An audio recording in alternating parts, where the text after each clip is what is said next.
Brilliance Audio presents the unabridged recording of Wrong Number, Right Guy by Elle Casey, performed by Emily Foster.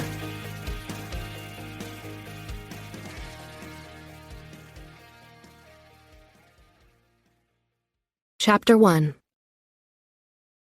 My sister is at her wit's end, but that's nothing new. Her 3 kids are always making her crazy. I pick up my phone to take a look at her latest text. Sis, I need a friggin' break, taking the butt strings to the arcade. I frown. Since when are we calling her kids butt strings? I mean, they are up her butt all the time, but still. Me. Butt strings? A few seconds later, her response comes in. Sis, I meant to say breast sling. Effing autocorrect. Then 2 seconds later, this comes in. Sis, arg, not breast sling. I'm going to kill the dick who shit on my ass because it's going all jello. I'm laughing too hard to stop at this point. Sis, again. Shitstorm, epic shitstorm of autocorrect madness. I'm taking the butt heads to the arcade and I'm going to kill the dog who shit on my grass because it's going all yellow. Please just shit me cow. Sis, once more. Shoot me now, not shit me cow. What is wrong with you, autocorrect? Why are you so filthy? I can barely press the right keys. I'm laughing so hard. Me. Call their daddy and take a pill. I'll be over later. Sis. I need a new phone. I'm going to the slut to buy one. Me. That should be an interesting transaction. Does she take credit cards? Sis. Store, not slut. And I'm going to go ride off the autocorrect too. Me. LOL. Ride that mother, big sis. Ride it hard. Sis. Shut up. I'm going to get rid of it, not ride it. Frickin' automobiles. She must have given up, because that's the last I hear from her or her out-of-control automobile. Autocorrect. I chuckle my way back to my home screen, clicking away from the text messages as I lie down on my couch, reveling in my single, childless adulthood. My sister Jenny started early in life. Like me, she was in a rush to leave home, anxious to leave the unhappy mess our father had created with his lies and unfaithfulness to our mother. Jenny had her first kid at 22 and finished with the third one by the time she was 28. Now, at 32, she's divorced and mostly insane, trying to play the role of both parents while holding down a full-time job, all while her ex pretends to be 18 again, with women way too young to be doing anything but going to college. It's pitiful. No way in a million years am I going down that path. I've seen the mess it leaves behind. Woo-hoo, no thank you. Commitment's great when it's with the right guy. I've seen that with friends. Some people get lucky, but so far I'm not even sure there's a guy out there for me.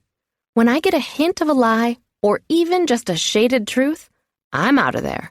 Goodbye, so long. Don't let the door hit you on the butt on the way out. Liar, liar, I will set your pants on fire. I'm single and loving it. 29, working as a freelance wedding and portrait photographer, and absolutely not in the market for a relationship. I just ended a long-term affair that should have been a short-term one, and have sworn off dating for a while. As far as I'm concerned, it's better to have not loved at all than to have loved and been lied to. I need a little me time, and since my schedule is pretty much empty, it's going to work out perfectly. My plan consists of being in the studio or on location whenever I can book some work, napping, gardening, going to the river in the evening for glorious, relaxing walks, and drinking copious amounts of wine in between all those things. Nothing is going to get in the way of me enjoying the last year of my 20s. Nothing. Not even the little butt strings and their crazy mama. I've been planning this self-imposed Get Back to the Real Mae Wexler program for a while. Ever since I graduated from NYU with a major in photography, I've been focusing on getting past the things that drove me away from my family and across the country to get my degree. But even though it's been over 5 years, I'm still really no closer to reaching that elusive goal.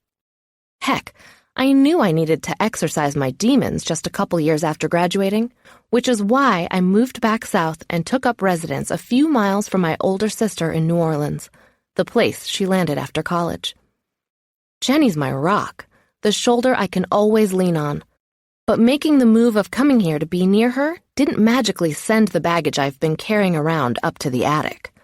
The specters of my family's past still follow me, still haunt me, still influence the way I feel about myself, my life, and every single guy I come into contact with in a romantic way. It's really pretty pitiful, actually. Jenny's doing much better than I am in the self-help department. After dealing with her own failed relationship, destroyed by a lack of faithfulness on her ex's part, she's come to a place where she can be honest with herself about what happened and take responsibility for her own happiness without making excuses when she fails. Me? I'm still working on that part of it. I blame my father for everything. I'm not ready to forgive and let go. So yeah, I'm going to figure me out. This is my grand plan. Forget the fact that I have absolutely no idea how to do this for myself. I'm hoping several bottles of wine will help kickstart the process. I'm going to decide once and for all who I want to be when I grow up, and then I'm somehow going to become that person, even if it means I'm not going to be taking pictures of happily married couples and families wearing matching white shirts and denim pants anymore. It's not like that was my life goal when I left college anyway. It's just what I fell into when I couldn't find a job doing anything else. I shouldn't complain, though. Until the economy fell into the dump a couple years ago, I was doing really well. Another text comes in and lights up my screen. I blink a few times to clear the sleep from my eyes. I must have dozed off because my clock says it's an hour later. Unknown number. You're going down. Me. Oh, really? I smile to myself. My sister is going to blame me for something that happened while I was sleeping. Apparently, she has her new phone and a temporary number until her old one switches over. And her first text is to bitch at me. Excellent. Me. Says who? I take a moment to save her number. Jen. Says me, that's who. You need to get out here. Me. No, I'm sleeping. Can't you hear me snoring? Jen. Screw that. Come here or I'm coming there and it won't be alone. You're my backup, remember? I picture the little monsters running all over my freshly cleaned floors, putting sticky goo on everything, and smile at her empty threat. I'll forgive those little beasts pretty much anything. They might be wild, but they sure are cute. I can say that because I only have them for a few hours at a time. Me. Bring it. I can handle whatever your butt strings throw at me. Jen. Are you serious? Butt strings? Get your ass out here. I mean it, dick. Me. Did you just call me a penis? That's harsh. I'm laughing all over again. Jen. I call it like I see it. Get here yesterday. I sit up on the couch and sigh. She sounds like she really needs a break. It's tempting to send her another text, but I decide against it. No more messing around. She's about to blow a gasket.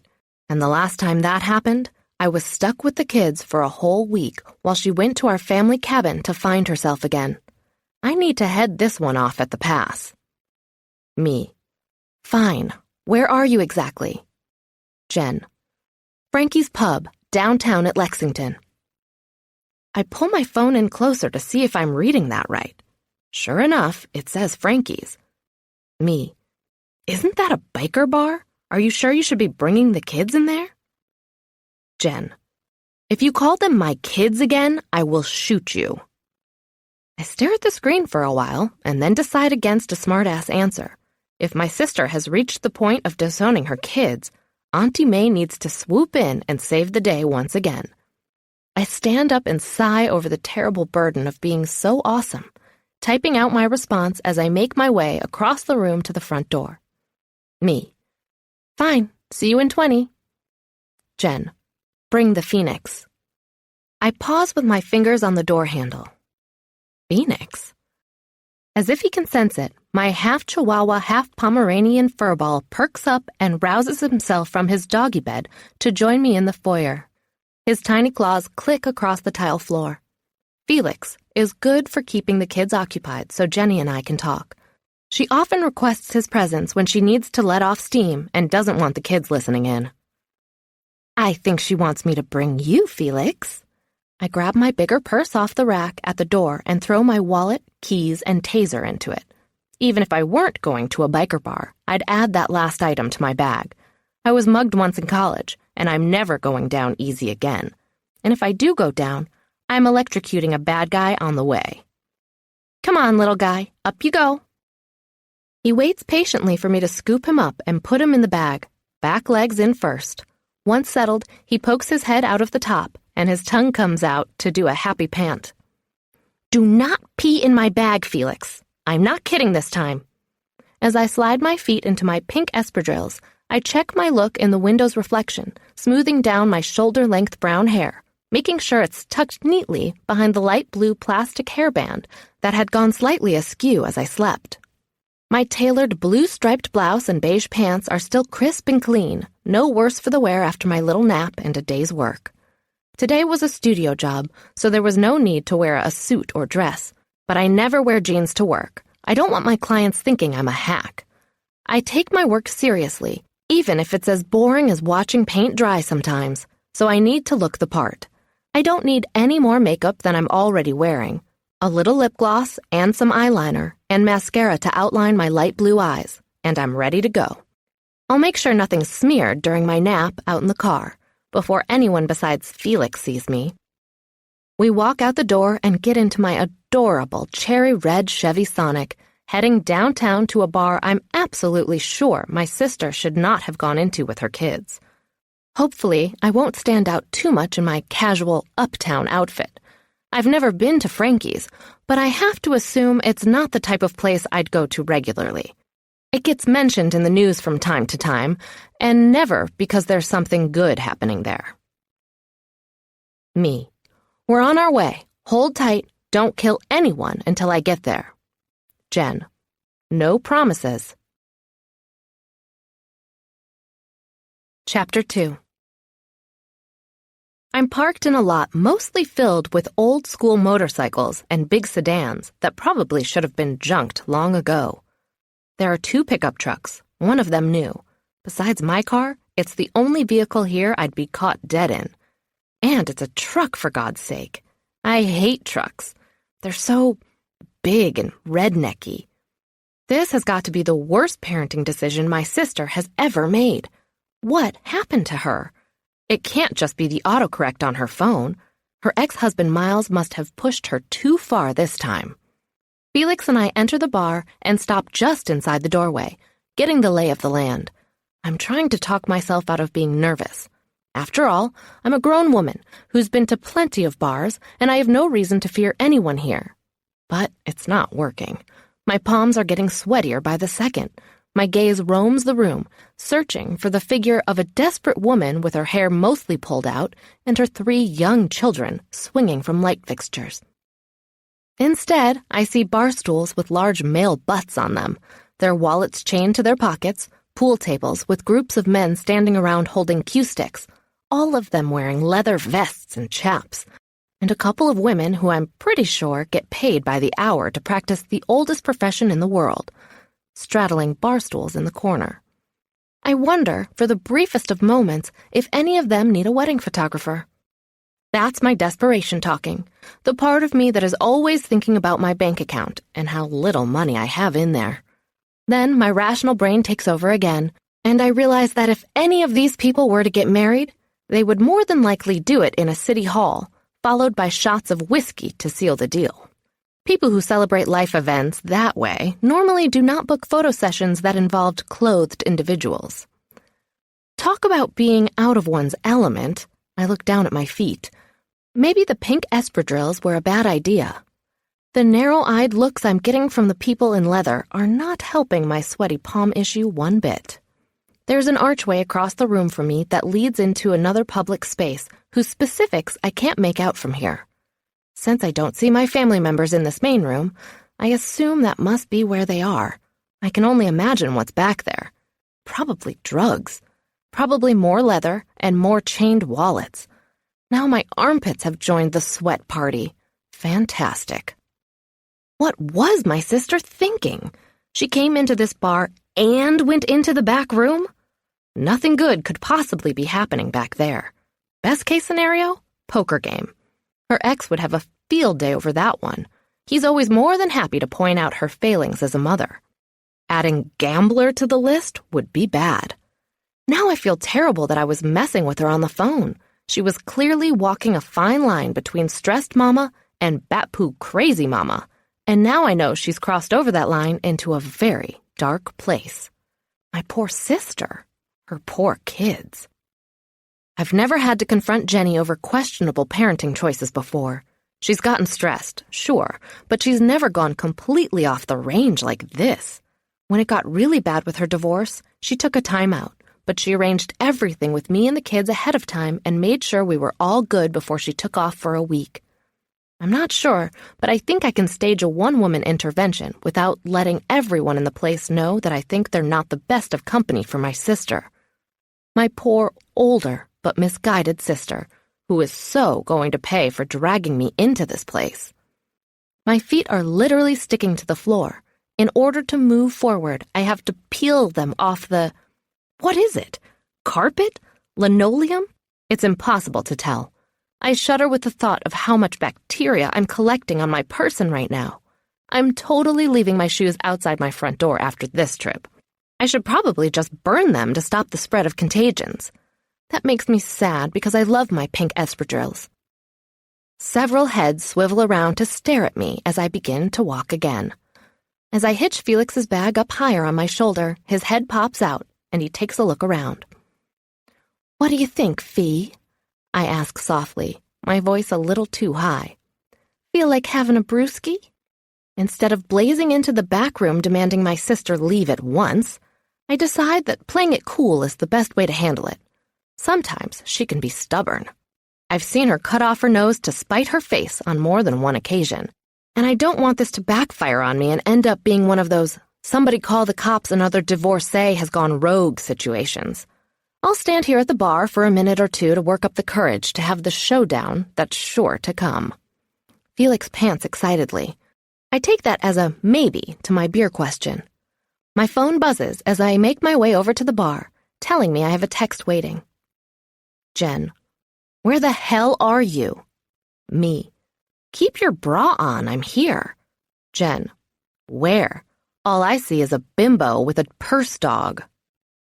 My jaw goes off-center as I stare down at her message. Now, she has really lost her mind. Bimbo? Since when am I a bimbo? She knows I graduated summa cum laude. My fingers fly over the keys. Me. You better chillax, or your rescue party is going to start some boob punching, and yours are def on the kill list. Jen. Consider yourself a dead man. I warned you about that boob thing. I snort. She must be wasted. I cancel my plans to order a beer and turn to head into the back room instead. Nervousness has taken a back seat to indignation. My loving sister just called me a bimbo and a dead man. She's obviously drunk in front of her kids, so forget nicey-nice, loving younger sister interventions. Shit just got real. I crack my knuckles, getting ready for that boob punch I promised her. The back room is darker than the front of the bar. There's no dance floor, no couples, and nothing resembling decor unless you consider broken beer signs and nicotine-stained walls' interior design. The place is totally empty, but I see what might be bathroom doors near the farthest corner of the room. They must be in there. I'm in the alcove between the front of the bar and the back room when a loud boom sounds behind me. I don't have time to even turn around before I'm being shoved in the spine. What the hell? The words fly out of me as I do a slight backbend and trip, falling forward. I smell smoke. Adrenaline surges into my veins as I gain my feet under me. Felix is barking like a very angry, devil-possessed half-chihuahua. I feel like I'm going to have a heart attack. The person who pushed me grabs me by the upper arms and practically lifts me off my feet, forcefully moving me into the back room, whether I like it or not. "What are you doing?" I yelled, twisting out of his grip. Now I'm scared and pissed. I have no idea what's going on, but I don't like being manhandled. It reminds me too much of that mugging that left me with a black eye, a skidding knee, and a stolen purse. When I can finally turn around, I see a mountain of a guy standing there behind me, sporting a big black beard and a pile of matching frizzy hair, encircled by a folded-up blue bandana. He could be anywhere from 30 to 60 years old. It's impossible to tell with that much of his face and head obscured in, grisly bear fur. "Getting you out of here," he growls, shoving me sideways. I lose a few feet of ground before I can dig my heels in. "I have to find my sister and her kids." I struggle against his grip, trying to reach into my purse so I can get my taser and teach this beast man a thing or two about how to treat a lady. Forget being scared. My sister is here somewhere, and she needs me. Crazy brain chemicals have turned me into some kind of superhero. I even have a sidekick named Felix. We should have matching capes. "There's no kids in here, are you nuts?" He's not taking no for an answer. I'm halfway into the back room before I can even process what he's said. I give up on finding my taser under Felix's fuzzy butt in favor of trying to control any further advancement. He's right. I haven't seen my sister yet, but that doesn't mean she's not here. She could be in the bathroom or in another part of the bar I can't see from here. She texted me, and I came, and I'm not leaving here without her and those babies. "Why are you pushing me?" I try to grab the back of a high-top chair as I go by, but I lose my grip on it, and it falls with a crash in our wake. The sounds of people yelling in the other room grow louder. Screams from the front bar area join the mix, and not all of them are female. "Exit," he says. "You need to leave." I grab the edge of a table that's thankfully nailed into the floor, stopping our progress. "I'm not going anywhere," I grunt out, bending in half as he tries to pick me up by my waist. "I need to get my sister." I kick out at him, catching him in the shin. "Ugh!" He bends over, surprised by the pain, letting me go. I hear a crack and a ping. My eyes open wide as I notice a huge gouge in the wood next to me, where there used to be a mostly smooth surface. When I look up, I see a man standing in the entrance of the back room with a gun raised in our direction. My heart stops beating for a second or two, and it feels as though my chest is caving in with fear. I'm not ashamed to say that I screech pretty loudly at that point, and it isn't one of those really cute lady screams either. More like a crazy chicken being unsuccessfully strangled. The mountain man who'd been trying to get me out of the bar grabs me by the purse, yanks me down to the floor. I crumble to my knees, shaking uncontrollably. Felix thanks him by biting his hand. The guy shoves his hand into his mouth for a second and then pulls it out. "Let's go." Crouched in half, he takes me by the hand and drags me out of the room, using tables and chairs as cover. I'm half tripping, half running, trying to put more distance between me and the nut job who actually had the gall to shoot at me. More cracks and a couple pings follow us, making bits of wood fly up and hit the side of my face. They immediately start stinging like a mofo. I've been hit. My free hand flies up to my face, finding something wet and sticky. When I pull my hand away and look at it, I see something dark smeared there. Holy shit, is that blood? Oh my God, I'm bleeding. There's a roaring in my ears now, but it's not coming from outside my body. I think my heart's about to explode. This is the worst sister rescue ever. "Just keep running," my rescuer shouts, shoving me out a door. I fall to my hands and knees out in a stinky, slimy, dirty alleyway, my purse landing next to me. Felix spills out and then gets to his feet, barking like he's possessed by the devil himself. I know exactly how he feels. I think I'm going to vomit. The door slams shut behind me. "Shut that dog up," the guy yells. "You're still here?" I'm shouting. I'm not happy because I know for a fact those bullets were meant for him, not Felix and me. We've never inspired anyone to that level of hatred. Maybe a few strong words about tiny dog poops left on a neighbor's lawn, sure.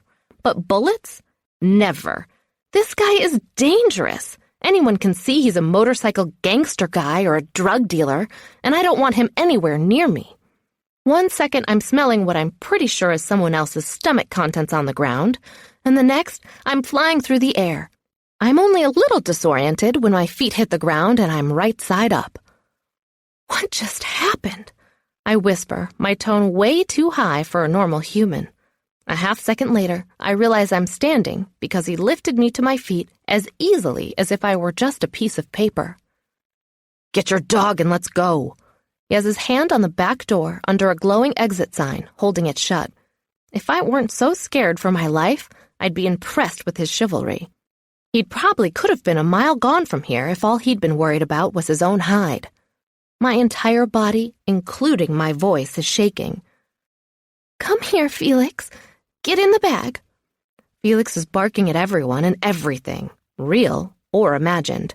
His entire body is bouncing up and down with angry energy. Get over here, Felix. We have to go. When I finally get my hands on him, I'm almost impressed with how much his outrage is completely possessing him. He's humming like a recently twanged guitar string. I'm already moving, even before I have Felix situated. That beard guy is right. My sister's not in that bar. Why did I think she was? Maybe she's drinking at home and drunk texting me. I'm going to kill her. Come on, Fee. Get in. Stop messing around. I shove Felix into my bag head first and close it with my arm against my ribs. Time to get the hell out of here and leave this gangster behind. As I start fast walking to the end of the alley, I'm once again grabbed by the elbow. What? I yell, spinning to face the man-beast who obviously doesn't believe in personal hygiene or basic manners. What now? My heart is hammering away in my chest as I gaze darts between the door and my captor. I know that lunatic with the gun is going to reach the door any second, and I don't want to be hanging around here in this alley when he comes out. You can't go that way. They'll be waiting for you. Follow me. I feel just the tiniest bit sorry that I've been having bad thoughts about him, since he's obviously trying to help me out. But when he takes off at a jog, leaving me standing there, my guilt disappears. So much for chivalry. He doesn't even look back to see if I'm following, the jerk. My feet start moving of their own volition. Who's they? Why are they waiting for me?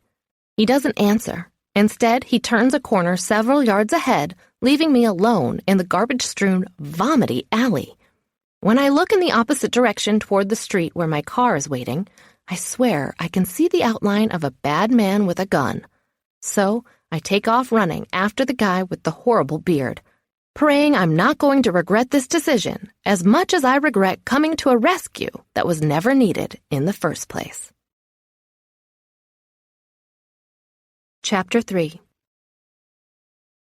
After I catch up to the bearded gangster, he leaves me shaking in the shadows of a dumpster 4 streets over, promising to return.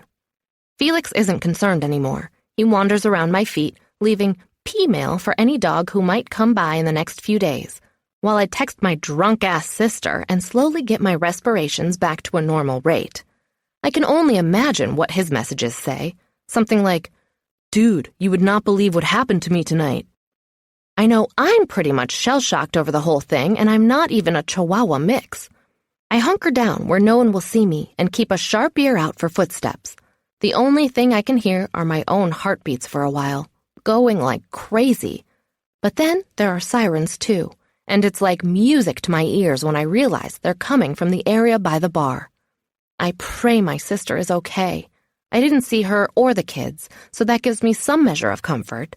She hasn't answered any of my latest texts, though. I checked the screen again just to be sure. All the messages showing are still from me. No more of her crazy messages are coming anymore. She must have passed out on her couch. It's so unlike her to do anything like this. I need to get to her place as soon as possible and make sure everyone is okay. Where are you? Are you safe? I hope you're not in that bar. I'm going to kill you for dragging me out here. Please text me back. I'm getting worried. The big fancy truck from the same lot where I parked earlier pulls up to the curb, and its interior cab lights come on, revealing the bearded beast inside. Color me a little surprised that the grossest guy in the place has the most expensive ride. My phone beeps, alerting me to a received text message. As I bend over to retrieve Felix, I read it. Jen, we've been made. Don't go back. Meet up at the next drop point in 30. I'm staring at the screen as I stop at the passenger door. It opens from the inside, and I look up to see my rescuer's face. Get in, he says. He glances down at his phone as he waits for me to comply. No thanks. I look over my shoulder. The dark cover of the dumpster is looking pretty good right now. You can't stay out here where you could be seen by someone driving by.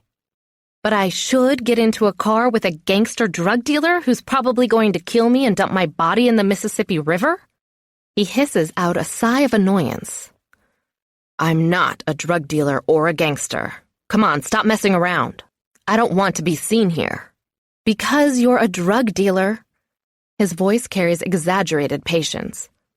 No, because drug dealers will see me on their turf and probably not like it too much. I look around me, new fear rushing into my body, making it feel like something is trying to suffocate me. This is drug dealer's turf? He gestures out the window. Look around. What do you think? Random people on the street corners, drinking out of paper bags. Groups of men standing around looking at us. Yeah, not good. I bite my lip as I consider my options. I could call the police and then wait around for who knows how long to be picked up. Hours if my past experience is any measure. And in the meantime, be a sitting duck. I could get in the car with this guy and maybe get raped and pillaged, and then even murdered. What other choices do I have left? There are no businesses I'd consider safe nearby, and no way do I want to start walking the street. Talk about being between a rock and a hard place. I'll take my chances, I say, holding Felix more firmly under my arm. The guy lifts up a butt cheek. Here, take a look at this. I back away, sure I'm about to see the wrong end of a gun. Instead, he pulls out a wallet. From that wallet, he takes a card and hands it to me. I read the writing on the front of the white business card. There's just a company name and address on it. No name. Bourbon Street Boys Security. Looking up at him, I squint my eyes. Are you trying to tell me you're a good guy? That's it. Now get in. Holding the card out, I take a picture of it and type out an email to myself, attaching the photo. Okay, Mr. Bourbon Street Boy person, I have just sent an email with your business address to my sister and myself, so if anything happens to me, you will be held responsible. Great. Get in. I know my plan isn't foolproof, but it's the best I've got.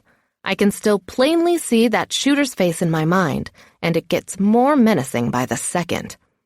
First, I take my taser out and slide it surreptitiously into my waistband. Then, I put my purse and Felix inside the truck's cab, and with the help of the door itself and a handle inside, I climb up too. Once I'm settled, I buckle myself up and quickly tap out a response to my sister's message. I thought I'd calm down, but my pulse is still pounding away. I can literally feel it hammering away in my neck. Me. You have got to be drunk. Where are the kids? I hear a beep beside me, a 2-second pause as the beard beast man checks his phone, and then he roars and punches his steering wheel. I cringe, squeezing myself into the corner of the cab as I realize that the business card he gave me means nothing. I've jumped out of the frying pan and landed right in the fire. Is he nuts? He has to be. Who punches their car when they get a text? And who is he so mad at?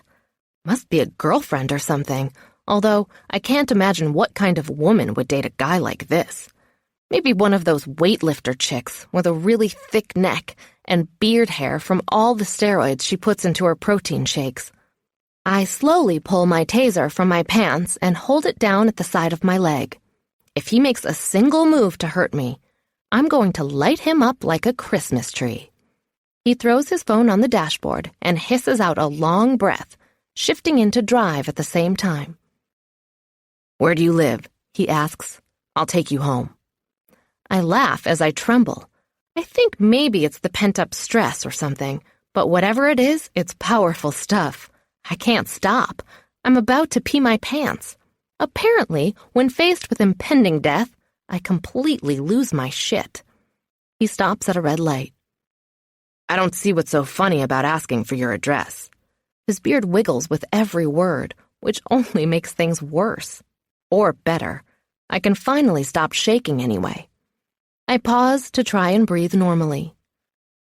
What's funny is you thinking I'm actually going to give you that information. A snort escapes my nose. Yeah, right. Here, Mr. Crazy Mountain Man Grizzly Bear person, why don't you come over to my house and murder me in my living room? That sounds like fun. I cross my eyes with the ridiculousness of it as I stare out the front windshield. You must think I'm the dumbest woman alive to fall for that crap.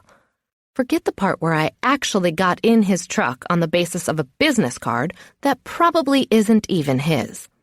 Hell, for all I know, it could belong to the last guy he killed. I need to have my head examined. Being lost and confused about my life has made me completely stupid. Thank God I have my taser. The light turns green and he steps on the gas. The engine roars, but we remain at the speed limit. Guess he's some kind of Boy Scout. Or maybe he's a murderer who doesn't want to get pulled over by the cops. That's probably the more likely scenario. Would I have bothered to rescue you from the bar if I planned to kill you? How am I supposed to know? I'm not a crazy person. Neither am I. Could have fooled me. I mumble under my breath. I point to an all-night diner down the street. Just drop me off over there. I'll get a ride back to the bar and get my car from there. Whatever you say. He changes lanes to be able to turn into the parking lot. The sense of relief that fills me is intoxicating. It's like being at the end of a really wild, really awful roller coaster ride as you pull into the station to get off. It's a little dizzying, actually. My phone beeps as we pull into a space. Sis. Hey, cutie. Feel like having a glass of wine? Got the butt heads to bed, finally. I stare at the screen for a really long time. The rumble of the truck's engine kind of puts me in a trance as I try to figure out what the hell is wrong with my sister. Does she have a split personality now? Has the stress of being a single mother finally cracked her brain? Should I call her Sybil? Why is her phone showing the name Sis now? Did the number transfer over finally? What's the matter? He asks. Get some bad news? Why would you say that? I tear my gaze away from the phone to look at him. Because your face looks like it's melting. You're frowning so hard. I go back to staring at the screen. It's nothing. Just my sister losing her damn mind. Or me losing mine. None of this makes sense. I think all the stress of being shot at has made my brain go offline. I can't think straight. What the hell is happening here? Felix climbs out of my bag enough to reach up and lick my chin. Thanks, buddy, I sigh. Come on, let's go. I place my hand on the door and feel around for the handle. I guess I'm not fast enough because the mountain man reaches over both of us and opens the door for me. I jump in surprise, thinking for a split second that he's going to whack me. Then, as soon as I realize he was just being polite, I expect to be repulsed by his closeness. But instead, I find myself inhaling deeply, bringing the scent of his cologne deep into my brain. Wow, that was yummy. This makes no sense at all, of course. He looks like a Duck Dynasty nutball prepper off the range for a good long while now. But he smells like a metrosexual about to go clubbing. What? Something is seriously going on with this guy, but I'm not interested enough to find out what it is. I just want to get over to my sister's house and collapse on her couch. Once I figure out what the hell happened, I'll decide whether I'm going to yell at her for a solid 10 minutes for almost getting me killed. Thanks, I say, sliding down off the seat to the parking lot below, dragging Felix and my purse with me. Don't mention it. I slam the door shut behind me and hitch Felix up higher on my shoulder. The passenger window rolls down with an electric whine. When I look inside the truck, all I can see is darkness. Take a cab home. Don't go back for your car until tomorrow. Why? Because I said so. That's why. I snort again. Tonight I am part human, part pig, apparently. Whatever. Have a nice life. I walk away, headed for the brightly lit diner that I can see has pies on display just inside the front door. My rescuer says nothing. His truck peels out in a cloud of dust and gravel, and I'm left alone in a lot with Felix once again barking his tiny head off. Come on, Fee. Let's go get some pie, and then we'll get the car. My feet crunch over the graveled asphalt. I should probably call the police and report everything that just happened, but I know they're already at the bar. I heard the sirens. Besides, I can tell them everything in the morning, right? After all I've been through, sitting in a police station all night is the very last thing I want to do. I know how the system works. After I was mugged, I was ignored, tied up for hours in interviews and reports, and in the end, they never found the guy. It was a complete waste of time. No cops. Not now, anyway. I need to go see my sister. I need to talk to her and figure everything out in my head before I even try to explain it to a detective. My conscience nags me about my plan, the grizzly man's words echoing around in my brain telling me not to go to my car. That guy's not the boss of me, I say in a whisper as we approach the doors. I can get my car whenever I want. I don't have to wait until tomorrow. That's way too inconvenient. Felix lets out a bark of understanding. I take it as his agreement that we should get our car and go home. Forget what that guy said. That's right, Fee. I'm a grown woman. You're a grown half-chihuahua. We can take care of ourselves. We don't need any weirdo Wookiee telling us what to do and when to do it, right? Any bad people who are at Frankie's will long be gone by the time we're done with our pie. Shooters don't stick around after the fact, right? That would be suicide, and from what I've noticed of the world, bad people live forever. Felix whines and disappears inside my bag. Punk? So much for loyalty from man's best friend. I step inside the diner and inhale the scent of recently fried bacon. You smell that, Felix? That's bacon. Too bad you can't have any on account of your digestion problems. I smile at my vengeful thoughts. That'll teach the little turd to not have my back. I can feel him digging around in my bag.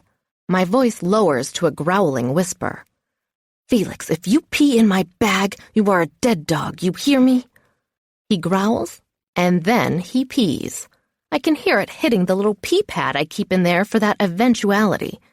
So much for pie and bacon. I take 5 minutes to use the bathroom and then step outside the front doors, whipping out my phone and dialing information. Before I can finish asking for a number for a taxi service, a cab pulls up to the curb behind me.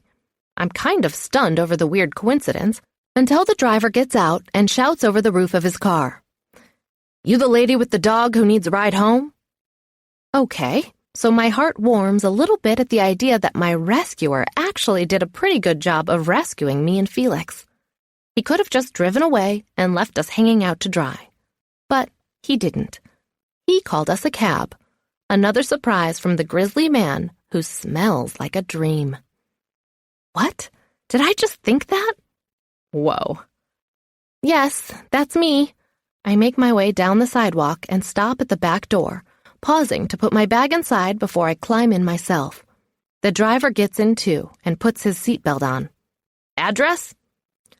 Frankie's Bar, I say, just a mile or two that way. I wave in a general direction I remember coming from. Sorry, lady, no can do. I was told to take you home, not bring you to the bar. My ears start a slow burn. This taxi guy probably thinks I'm a drunk who's been cut off by her sponsor. Damn it. I wait a few precious seconds before speaking, to be sure I'm not about to let fly a few choice cuss words. I don't care what that Neanderthal said to you. I need to get my car, and it's at Frankie's. Take me to Frankie's. The driver scratches his head nervously. He was real specific, though. I don't care how specific he was. If you want my fare, you'll go to Frankie's. He's already paid the fare. Added a tip in, too. The guy grins in the rearview mirror at me. How could he have paid the fare if he doesn't know where I live? The guy laughs, staring out the windshield again. He figured it was somewhere uptown based on how you were dressed. Gave me the fare to cover an entire round trip up and back. He turns around to face me. Was he wrong? I roll my eyes, so pissed I'm that easy to read. I feel like maybe I should move downtown just to keep things interesting. Then I get pissed at myself for caring even one bit what a stupid grizzly beard thinks about my life. No, he wasn't wrong, but if you think I'm letting you keep that fare for not doing what I ask you to do, you'd better think again. Either take me to Frankie's or forfeit the fare. That's the deal. I glare at him. The cabbie smiles. He warned me you might give me trouble. How could he have possibly done that? I'm yelling, but I don't care. He doesn't know jack poop about me. The guy has the nerve to chuckle. You sure about that? He turns back around and shifts the car into drive. You gonna give me the address or what? He's looking at me in the rearview mirror again. I want to reach into the front seat and break it off, but instead I decide to play dirty. Desperate times call for desperate measures. He's forced me into this. I have no other choice. It's time for the waterworks. Great big blubbering sobs well up from deep inside me as my shoulders shake and my chest heaves. I'm fake crying like I just watched the Titanic go down in person. I think of every sad thought or feeling I've ever had and own them completely. I could so win an Oscar right now if they gave them out for performances in the back seats of cabs. Ah, no, don't cry. He sounds as distressed as I'm pretending to be. I have to battle not to smile with triumphant glee. I hate when ladies cry. Come on, just relax, would you? It's for your own good. He said that place ain't safe for you right now.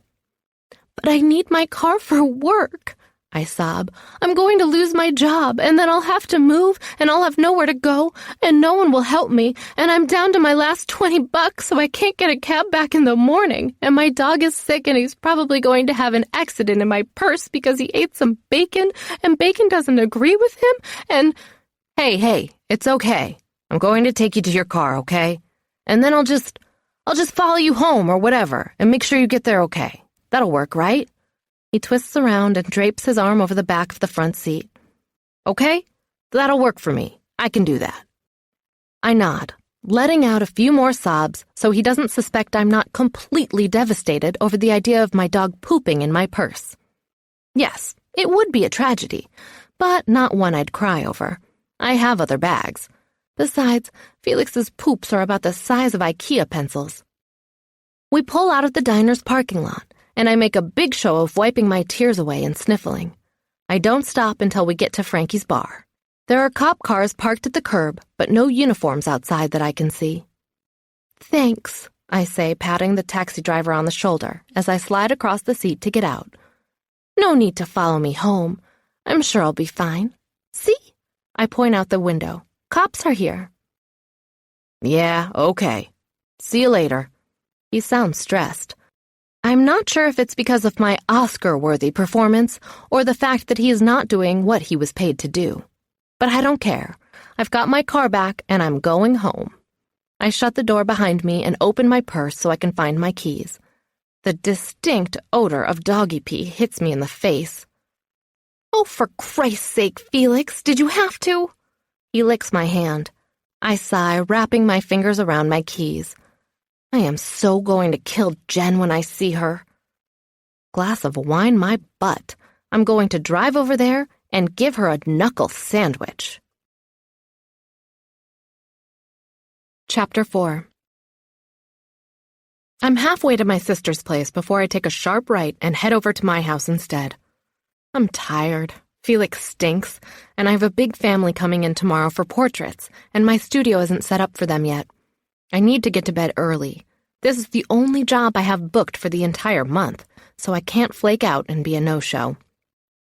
My mind wanders as I make my way through the neighborhood streets. Those texts I got from Jenny make no sense. How could she have gone from being completely off the range to saying, "Come have a glass of wine with me"? It's like she's two different people today. Or someone hijacked her phone. Then it hits me. Yes, a hijacking. That's the only explanation that makes any sense. My sister's not a crazy alcoholic. She never endangers her kids, and she wouldn't be caught dead in a place like Frankie's. Someone else must have her phone, or the lines got crossed when she got that new one today. I'm so happy I could cry. This is so much better than having her committed and taking her kids away from her.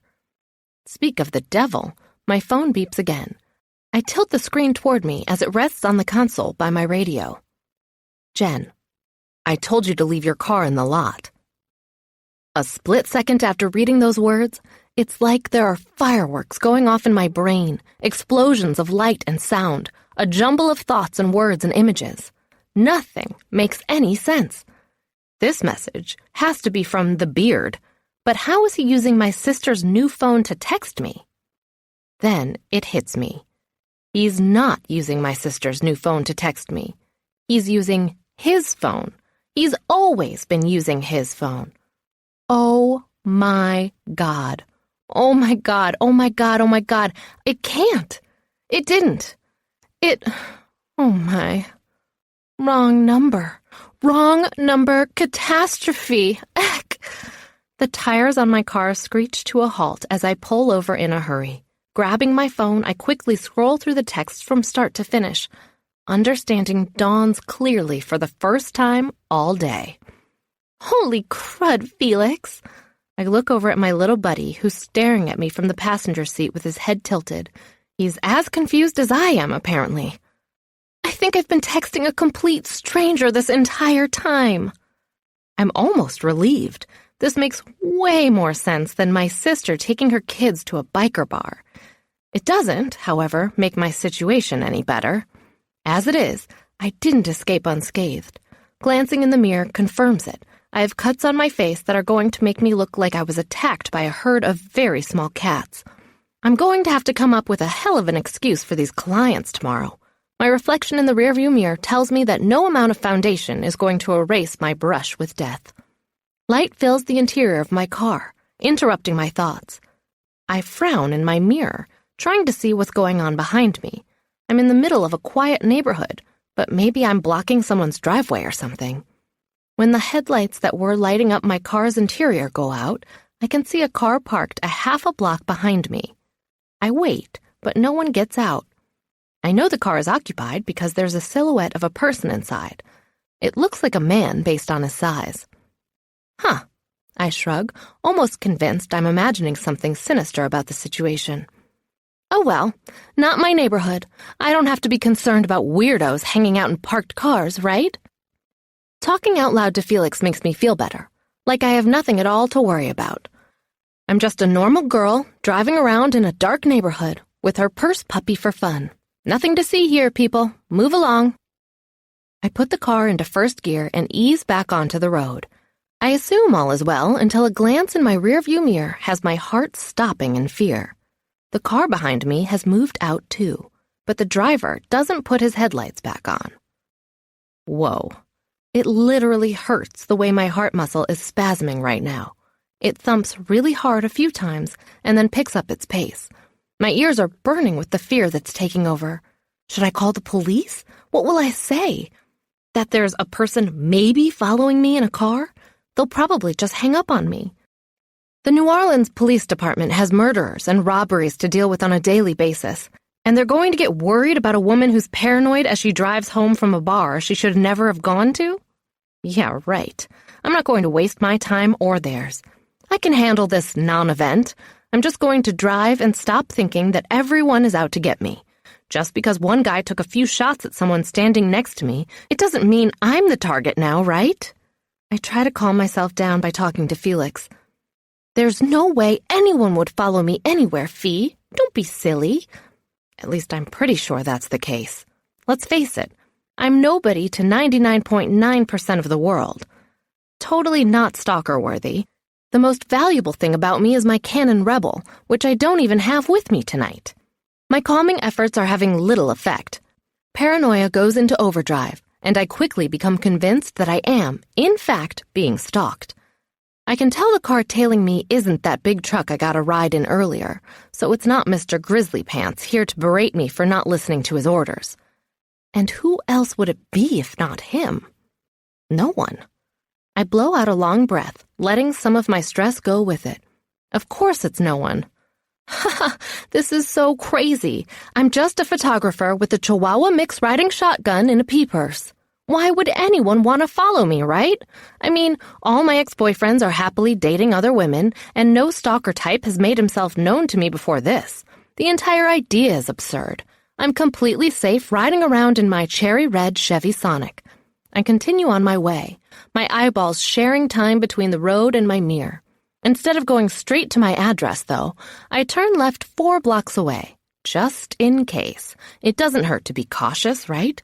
Even though I have nothing at all to worry about. My life is boring. Car chases only happen in the movies. Assassins go after presidents and drug cartel kingpins, and I'm about as far from being one of those as a girl can be. The car behind me flicks its lights on and takes the turn as well. A weird shiver moves up my entire body, from my feet to the top of my head, making my hair stand up at the nape of my neck. Then I start sweating all over. I shiver with the sudden change in temperature that I'm pretty sure I'm imagining. I resist the urge to turn on the heater. Felix, I'm afraid we're being followed. Is that paranoid enough for you? I try to laugh it off, but Felix is not laughing with me. He jumps into the back seat and up onto the platform over the hatchback's trunk. Several sharp barks tell me he agrees that something is up with this guy behind us. There's only one way to find out for sure. Feeling ridiculous, like I'm play acting in a really bad spy movie, I make a hard right onto a street that I know ends in a cul-de-sac. My palms are sweaty and I'm having a hard time gripping the steering wheel. I wipe one hand off on my pants and then the other. It really doesn't help much. I can see the end of the street coming, and I feel like I'm going to vomit.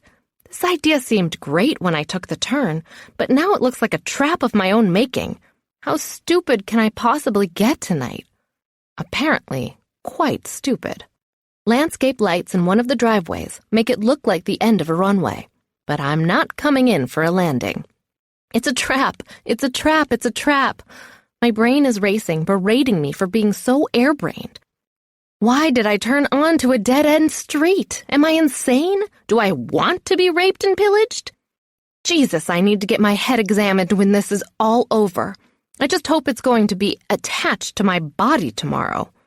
As I reach the first part of the circle, I slow down, giving the car behind me enough time to catch up, hoping to catch a glimpse of him when I go in the opposite direction.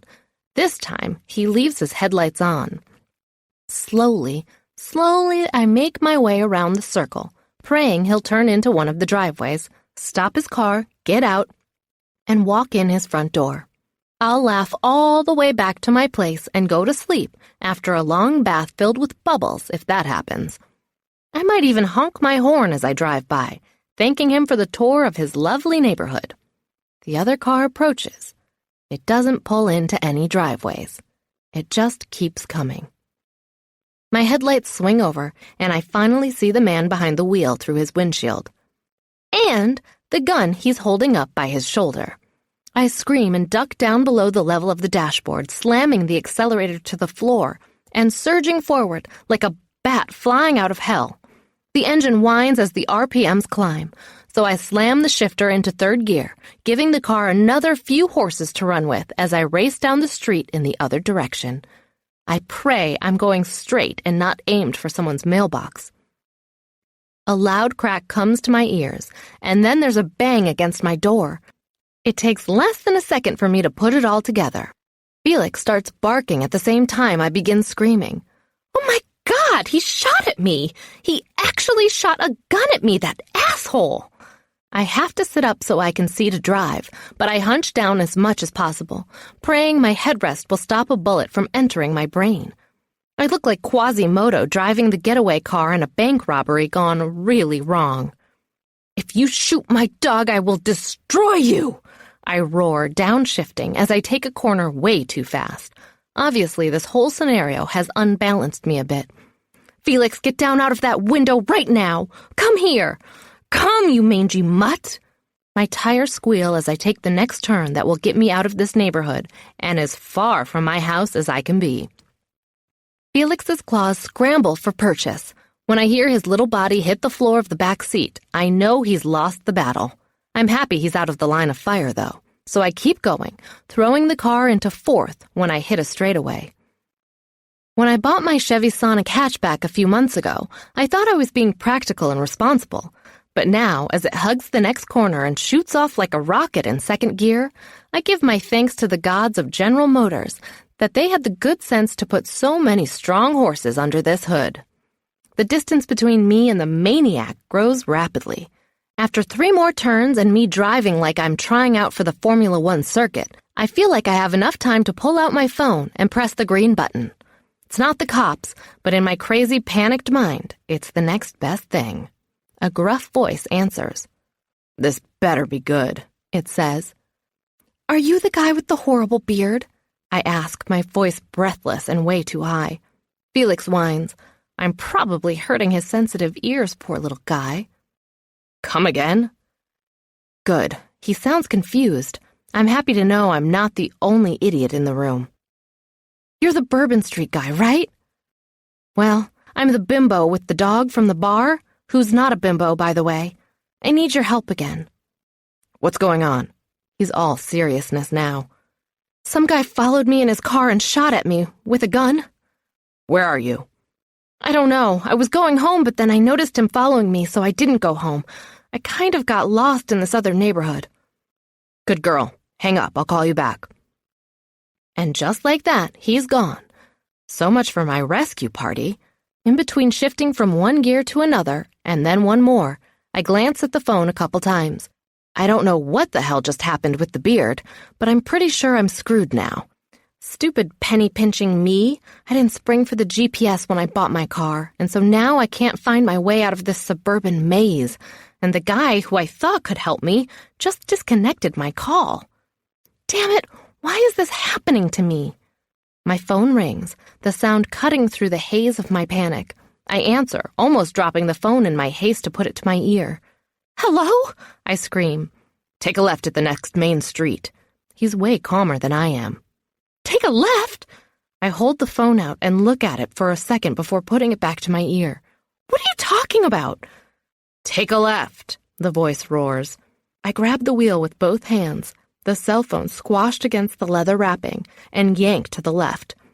A quick downshift has us powering down the street, now headed north if my dashboard's digital compass is accurate. "How did you know I had to take a left?" I can barely see straight. I'm huffing and puffing so much. My frantic respirations are making me dizzy. I look in my rearview mirror, but see nothing but blackness. There's a loud ringing in my ears. I think it's my blood pressure about to explode my veins. "I'm tracking your cell signal," says the faint voice from my phone. "Take a right on Wilson Avenue." The roar in my ears calms just a little. The glowing white letters on the green background appear on the street sign above me. I barely have time to slow before I have to take the turn. My tires leave a little rubber behind. "Keep going about a half mile until you get to Lincoln," says my savior.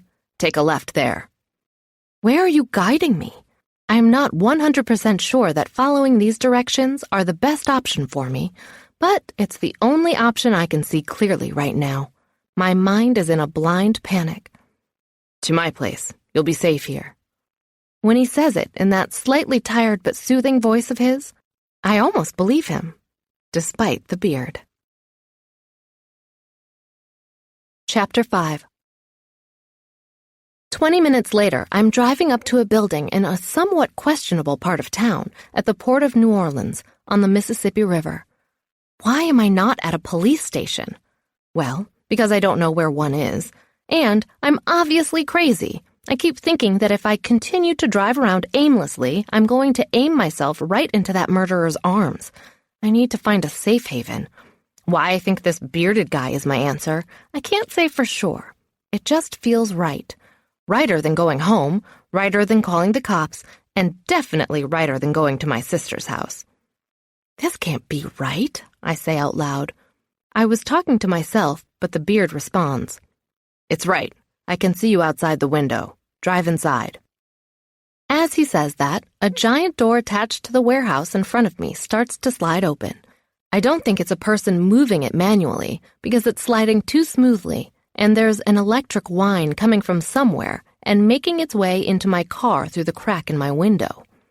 It's humid out tonight, and I'd normally be using my air conditioner, But I needed to be able to hear the instructions I was being given over my cell's speakerphone, so I left it off.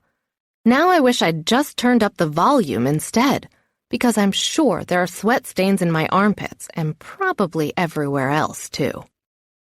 As I wait for the door to open wide enough to admit Felix and me, I wipe the sweat from my temples. I've probably lost about 3 pounds of water weight with all the freaking out I've done over the last half hour. I'm still not even sure I know what's going on, although I have my suspicions. I'm guessing I got caught up in a drug deal gone bad or something like that. I just pray this guy with the beard isn't the dealer. I don't think he is. I'm really not sure why I've let myself believe he's one of the good guys. I should probably be more cautious and not just drive into his bat cave and let the door shut behind me. But he did try to save me when the bullets started flying. He could totally have left me there to be filled with holes. That has to mean something, right? I don't think I'm going to drive in, I say, looking to my left and right, trying to decide if I should just take off and find my way home. Or I could go to a hotel. That would be safe. Safer than this place, probably. This looks like a good spot to murder someone. No people around, relatively quiet. My murderer could start up a loud motor to cover the sound of my screams. Or maybe I wouldn't have time to scream. Maybe it'd all be over in an instant.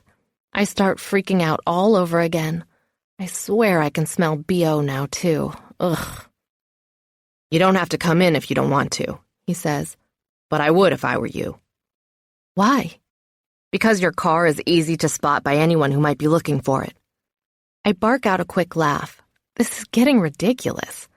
As if someone could find me way out here. I left that guy behind in suburbia 20 minutes ago. I look in my rearview mirror just to be sure. That guy doesn't work alone. He has associates all over the city. All he has to do is put the word out to look for your car, and you'll be found. That bright red is kind of hard to miss. My heart sinks and my voice doesn't seem to want to work very well. It comes out as a squeak. Are you serious? Who is he? And why does he want to find me? I'm no one. I don't even smoke pot. I don't even smoke anything, for God's sake. Drive in, says the voice, like it has lost patience with me. Felix whines. I reach over and scratch him under his tiny chin. Just relax, buddy. Everything's going to be fine. Are you telling me to relax? He sounds a little incredulous. No, I'm telling Felix to relax. Who's Felix? I thought you were alone. Felix is my dog. I'm coming in. I decide to do it for Fee. He doesn't deserve to be hunted down like a dog, even if he is a tiny angel wearing a canine costume. Putting the car in first gear, I slowly roll past the large door that's finally finished opening. As soon as the rear bumper is past, it begins to close. As I watch it slide into place behind me, I try to keep my respirations at a normal level. But it's difficult. I'm afraid I've just sealed my doom by coming into this place. A quick look around my car confirms that I have no weapons at my disposal. The best I can hope for is that Felix will bite my attacker's ankle before he's sent heaven-bound with me. I quickly tap out a message to my sister. Me. Can't come for wine. I'm in a building at the port. If you don't hear from me tomorrow morning, call the cops. I'm about to press the send button, but then I hesitate. I think about her and the kids and the fact that she really has no backup for babysitting purposes, and how she's barely hanging on to her sanity by a string sometimes. The last thing she needs in her life is me going off the rails. I read my message again, wondering if I should send it off. Nope, can't do it. She'll see this text and freak out, guaranteed. No way can I launch it like this. I hit the backspace key and try again, thinking about what I can say that will not alert her to anything being wrong, but will also guarantee that someone will come looking for me sooner rather than later if I fail to make it back to the real world within a reasonable time. Me. Can't come for wine. With someone at the port of New Orleans. Will call tomorrow around 8 a.m. There. That looks innocuous enough. And if I don't call, she'll know where to tell the cops to start looking. I send it off and turn the ignition key backward. My engine dies immediately, and I'm left with the tick-tick-ticking of my Swatch watch. It's going about half as fast as my heartbeat. Felix jumps over onto my lap, puts his front paws on my chest, and starts licking my chin like crazy. "Oh, God, your breath is horrible, Fee. Stop." I pull him away so I can take the leash I keep in the glove compartment and attach it to his collar. Together, we wait for the beard to arrive from wherever he was sending his instructions. I pray he's not going to show up with a gun in his hand and murder in his eyes. Chapter 6. I wait for 10 full minutes before I finally unbuckle my seatbelt. "Are you going to come out here or what?" I look down at my phone and remember the call between us was disconnected a long time ago. Okay, so I'm talking to myself now. Excellent. I press the home button and my latest call comes up. I hit the green button to dial it again. "Yes," says the beard. I think it's him anyway. "So what's next? Am I going to sleep in my car tonight, or what?" "If you want." A heavy sigh expels on its own. I'm so tired of the cloak and dagger game. I mean, really, can't we act like normal people now? Actually, what I want is to go home and sleep in my bed, but apparently your little drug deal or whatever that was at Frankie's went bust, and I got thrown in the middle of it. So now I'm stuck at the smelly port in a dingy warehouse, and my dog has to go to the bathroom. He doesn't answer. I look down at my phone and see that the call has been disconnected again. Damn it! Looking out the windshield tells me nothing. The room is lit up, but it's mostly empty, save for a scarred wood table and chairs around it, a punching bag in the corner that's hanging from an overhead beam, some weightlifting equipment, a row of lockers, and a set of metal stairs. There's room for maybe 6 cars inside here, but mine's the only one around. Does this guy live here? It might explain the beard, but not much else. As I'm contemplating my options, the big door behind me begins to open again. I put my hand on the ignition, ready to fire my Sonic up and get the hell out of here if necessary. The big black pickup that I had a ride in earlier pulls into the space next to me. I can't see the driver because of the tinted windows. Now I'm completely confused. The beard said he could see me from the window, and I assumed he meant from the warehouse. Was he outside the whole time? And why would he wait out there and not be in here? And why is he in here now? And what's he been doing this whole time, just sitting in his car? Maybe he's afraid of me. Maybe that's why it took him so long to decide to come in. Maybe he thinks I'm the bad guy. The rumbling engine cuts off, and the door cracks open. It bounces a few times and then swings out wide. My brain cannot compute what I see getting out. First of all, there's no beard, and he's missing about 4 inches of height and half a foot of shoulder span. This is definitely not my rescuer. The guy leans down and looks in my passenger window. "Hello there," he says before flashing a grin at me. Perfect teeth. Of course. Why do guys like him have to have perfect teeth anyway? Shouldn't they have some kryptonite, like coffee stains or twisted incisors? Okay, so if this guy is going to murder me, I'm not sure how I'm going to handle it. I always pictured killers as big, hairy, gross people, kind of like the beard. But this guy? No way. He could be a runway model. If he tries to kill me, I'll be bitter. To have been so wrong all my life will make me mad. Guys this good-looking should not be criminals. It'll throw off the balance of the universe or something. "Hi," I say, not sure what the rules are when it comes to greeting strange men in warehouses after running from gunshots at a biker bar. "You going to come up?" he asks, gesturing toward the stairs. I look where he's pointing and frown. Do I want to come up into their lair and offer myself up for killing? No, I think not. "No, that's all right. I think I'll just stay right here." He shrugs, pulling a bag of what looks like groceries out of the car after him. "Suit yourself." I watch as he takes long strides across the space to the stairs and mounts the steps 3 at a time.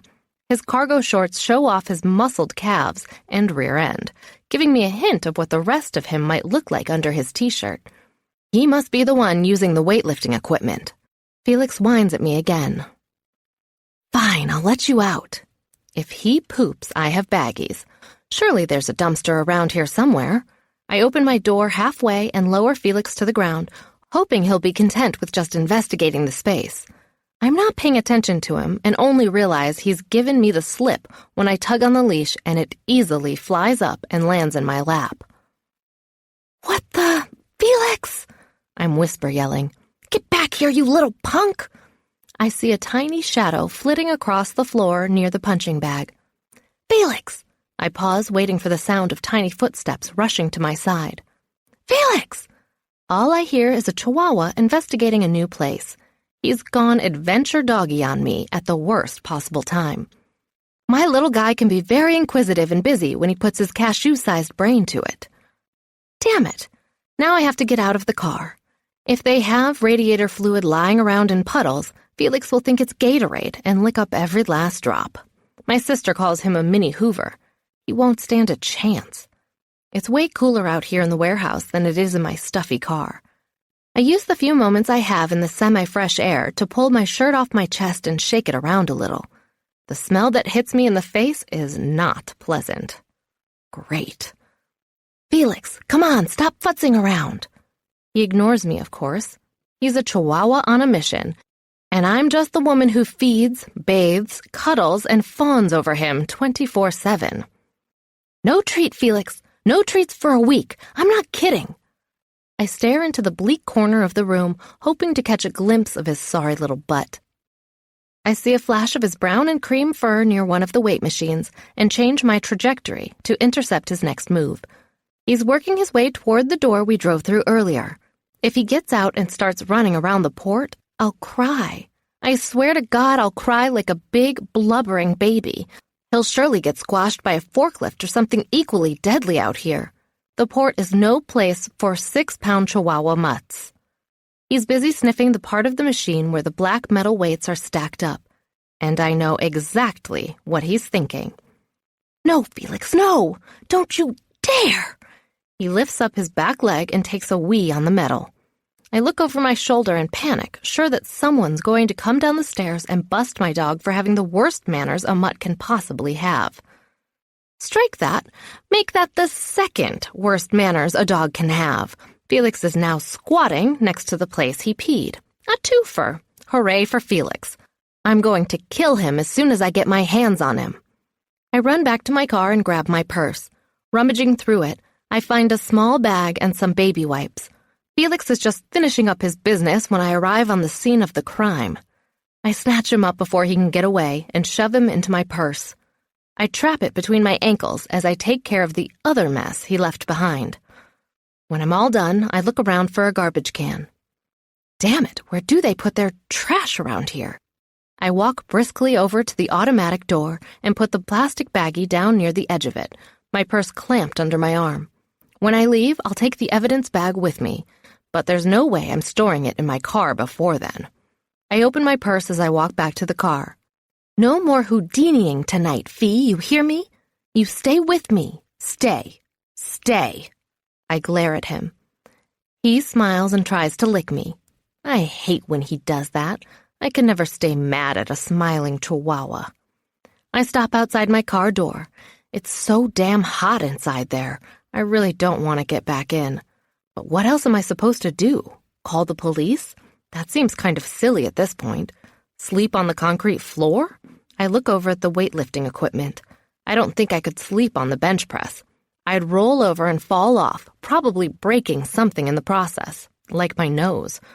And I'm particularly attached to my nose, keeping the same small, straight shape it's had my whole life. My watch says it's getting close to 11 o'clock. My clients are arriving at 9 in the morning at my studio, and I'm going to need an hour to set up.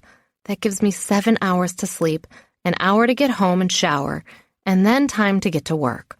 What in the hell am I going to do for 7 hours? Because at this point, I'm starting to feel comfortable with the idea that I'm not going to be killed here, but that the guy who shot at me could still be roaming the neighborhood near my house. Surely the Beard and Hollywood would have already done the deed if that were their intention, right? I'm probably safe. I'm about 65% sure I am. The big warehouse door begins to open again, and I immediately duck down, using the side of my car as a hiding spot. Who the heck is coming in now? Another hot guy? Another biker beast? Another murderer? Or another savior? Chapter 7.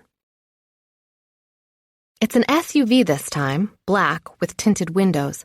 It reminds me of an FBI truck, like they have in all the movies. Half the time they carry around the good guys, but the other half, not so much.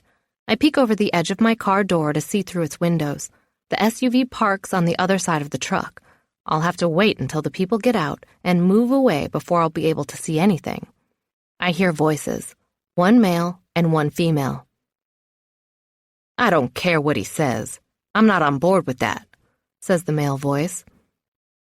"I'd love to see you tell him no," says the female. "Just watch, Den. Watch and learn, little grasshopper." The woman laughs. "Yeah, okay. Got my phone all charged up. I'll run video for posterity's sake." "Go to hell," he says in response. "Been there, done dat. Got the t-shirt," she says. "Not going back. Not tonight, at least." They both laugh. And then she comes into view. She's petite, thin, and has long jet black hair. I can't tell if her pants are denim or leather, but man, they're tight. Paired with her airy white spaghetti strap blouse and high-heeled boots, they make her look about 19. I suppose if I had a body like that, I'd be in skinny wear too. I can't hate her for making the most of things. She does make me feel kind of frumpy, though, crouching down here in my Ann Taylor ensemble. The man is behind her. He's on the short side as well. Same color hair, maybe slightly lighter, and compact. He's in jeans and a black shirt, rolled up at the elbows. His shoes are black, something I'd expect to see on a guy going out clubbing. Both of them have Cajun accents, one of my favorite things in the world. It's part of what drew me here to New Orleans from New York 2 years ago. That and my sister. Our family home in Florida didn't interest me after I left it at 18. I stand up a little as they climb the stairs, trying to get a better view and stop the circulation from backing up at my knees. "You coming up?" the man asks me as he turns in my direction. I look behind me. Nope, no one there. There's just me and Felix stinking up the joint. "Who, me?" I ask just in case. "Yeah, you. Who else would I be talking to?" He laughs good-naturedly. I swear I can see his eyes twinkle from here. He must smile a lot. I shrug, feeling colossally stupid. Beard must have called them and told them all about me. He gestures, waving me to join them. "Come on, dinner's on." I frown. Dinner? My stomach growls in response, reminding me I haven't eaten since lunch. The woman has reached the door at the top of the stairs and opened it. The man is waiting for my response. "No thanks," I say, still not certain that I'm not the one on this evening's menu, although I realize the likelihood of that becomes less and less as more people join the party. Group murder plans went out in the 70s, right? "If you change your mind, just bang on the door." He disappears behind the woman, and the heavy door slams shut behind him. Felix whines at me again. "What?" I ask him. "You want to go up there?" Felix pants, his eyes bright and excited. "You have no idea who they are. They could be criminals. This could be a mafia hangout. If I go up and see too much, I'll have to join. Then I'll get a nickname like May the Meatball Wexler. Or they'll force me to use some kind of crazy weapon in my initiation. And then they'll put it in my name like May the Axe Wexler or May the Machete Wexler. You know I can't stand the sight of blood. It'll never work. I'll fail their tryouts and they'll throw me into the wet foundation of a new building, drowning me in new cement. My body will never be found. Jenny will die of a broken heart. My nieces and nephew won't have anywhere to go when they want to run away as teenagers." Felix tilts his head and stares at me for a few seconds. "Don't look at me like that. It could happen. And don't think you won't be lying right next to me in that cement too, buddy." The door behind us had started to shut, but now it stops and goes in the other direction. Headlights tell me someone else is about to join the party. It can't be a murder party, right? Right? I don't even duck down this time. I watch from the opening of my car door. I could get away pretty quickly from this position. I'm still relatively safe from immediate harm. An old vehicle that should have been left in the 70s pulls in, sliding to a slow stop next to the SUV. It's an orange-gold color with white wall tires. The man driving has his arm out, resting on the windowsill. He waves at me once before he disappears from view. The brakes squeak as he pulls to a stop. I'm holding my breath as I wait to see what will happen next. Will he ignore me too, going up the stairs and leaving me to wonder what's for dinner? Or will he go on the attack, rushing me from behind the SUV? I glance over just to be sure. There's no one there. A car door slams shut. Footsteps grind grit into the concrete floor. And then, the tallest man I have ever seen in my entire life comes around the corner of the SUV, heading right for me. I take a step back, but it does me no good. All he needs is 3 strides with those stilts for legs, and he's right in front of me. "Hey there," he says, holding out his hand to shake mine. "I'm Devin. You can call me Dev." I stare first at his giant dinner plate-sized hand, and then at his face. I want to say something, but no words come to mind. He's devoid of hair, like any hair. No eyebrows, no eyelashes, no beard, no 5 o'clock shadow even. Is he part of a religious cult? Am I about to be initiated into the Hare Krishna movement? He grins and points to his head. "Alopecia. No hair. I don't shave it off or pluck it out if that's what you're wondering." I shake my head, not even sure at this point what I was thinking. I go ahead and take his proffered hand, just because not doing it seems so rude now that he's shared his personal medical history with me. "You coming up for dinner? Burgoo night, otherwise known as rundown soup. You don't want to miss it, trust me. Ozzy's the best cook, and it's his night in the kitchen." I'm not sure I understand. It feels so good to confess this to a complete stranger. He's let go of my hand and gestures to follow him. "Come on, I'll introduce you to the group." "Group?" "Yeah, the group." He hesitates at the bottom of the stairs, turning to look at me. "You've met Ozzy already, right?" "If you mean the giant beast with the beard, then yes." Dev's eyes open wide. "Oh boy." I'm worried now. "Oh boy? What's that mean?" He laughs, his smile back in place. Nothing at all. Come on, I don't want to miss out on getting a second helping." He takes the stairs 2 at a time, obviously expecting me to follow. "What about Felix?" "Who's Felix?" he asks, not even looking at us. "My dog." I take Felix out of my purse and hold him up for viewing. Dev is at the top of the stairs. He punches in some numbers on a keypad and opens the door. "Bring him along. Does he like sausage?" I walk over and put a foot on the first stair. He likes sausage, but I'm not sure sausage likes him. "We'll figure something out," Dev assures me. "His stomach can't be that big." "Oh, you'd be surprised," I say halfway up the stairs. "He ate an entire running shoe once." "Just keep him away from Oz. He's not a fan." "Not a fan? Of Felix?" I'm standing on the landing next to Dev. I look down at my tiny dog and wonder how anyone could not love him on sight. "Of small dogs. He's a big dog kind of guy. You'll see what I mean." I follow Dev inside, wondering what kind of trouble I'm about to get in. I really don't want to be called May the Meatball Wexler, and there's no way I'm touching a machete. Chapter 8. "Wow, nice machete," I say, walking into what I think is a living room of sorts. There are couches, an area rug, and a coffee table, but that's where all resemblance to a home's interior stops. The heavy metal door clanks shut behind me. Weapons are on display everywhere, some of them set up like artifacts, and some that appear to be for everyday use. I have a hard time swallowing as my fear takes over again. Who uses weapons like these? Ninjas? Not the good guys, I know that.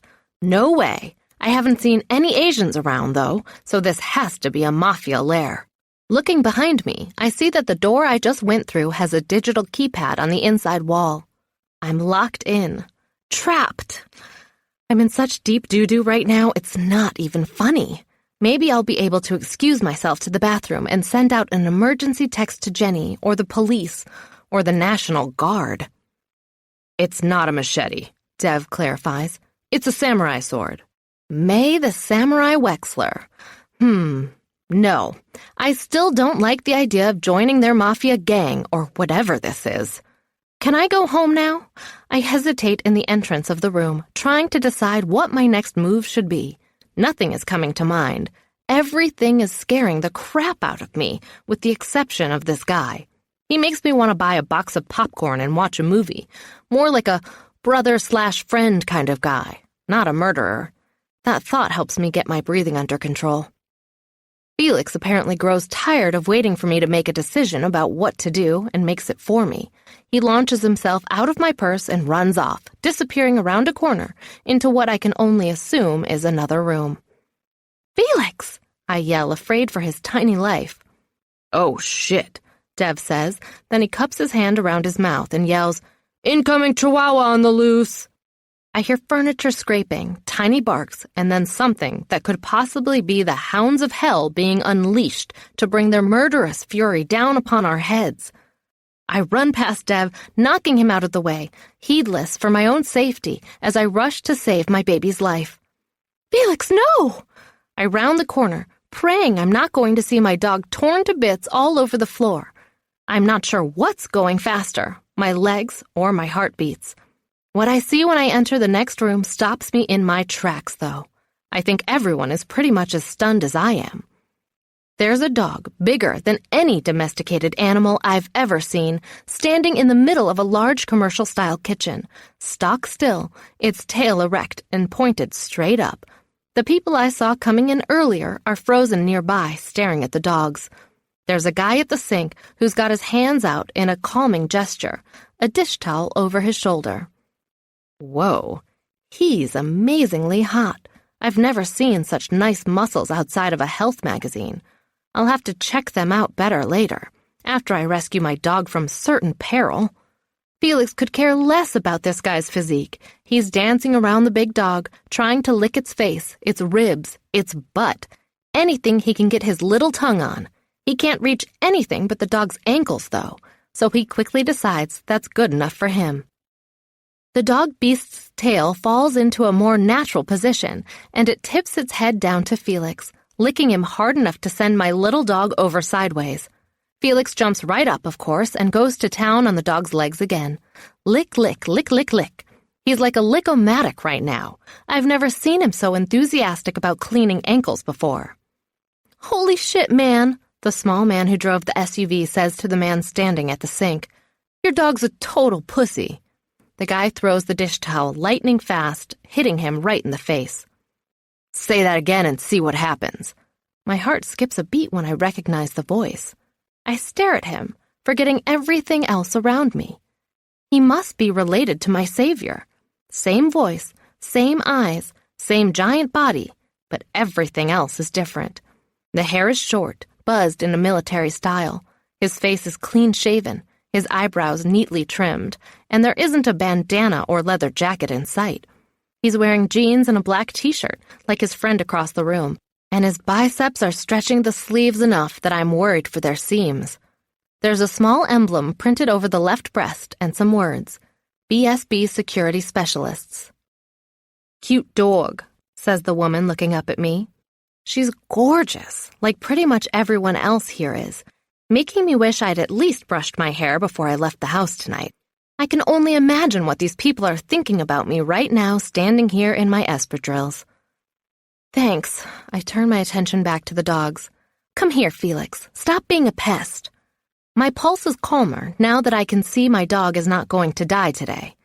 The big dog flops down onto his elbows and rolls over onto his side. Then I realize it's not a he, it's a she. I don't know why my brain was telling me that big dog means male dog, when I have a 6-pounder who I carry around in my purse and who is definitely not a girl.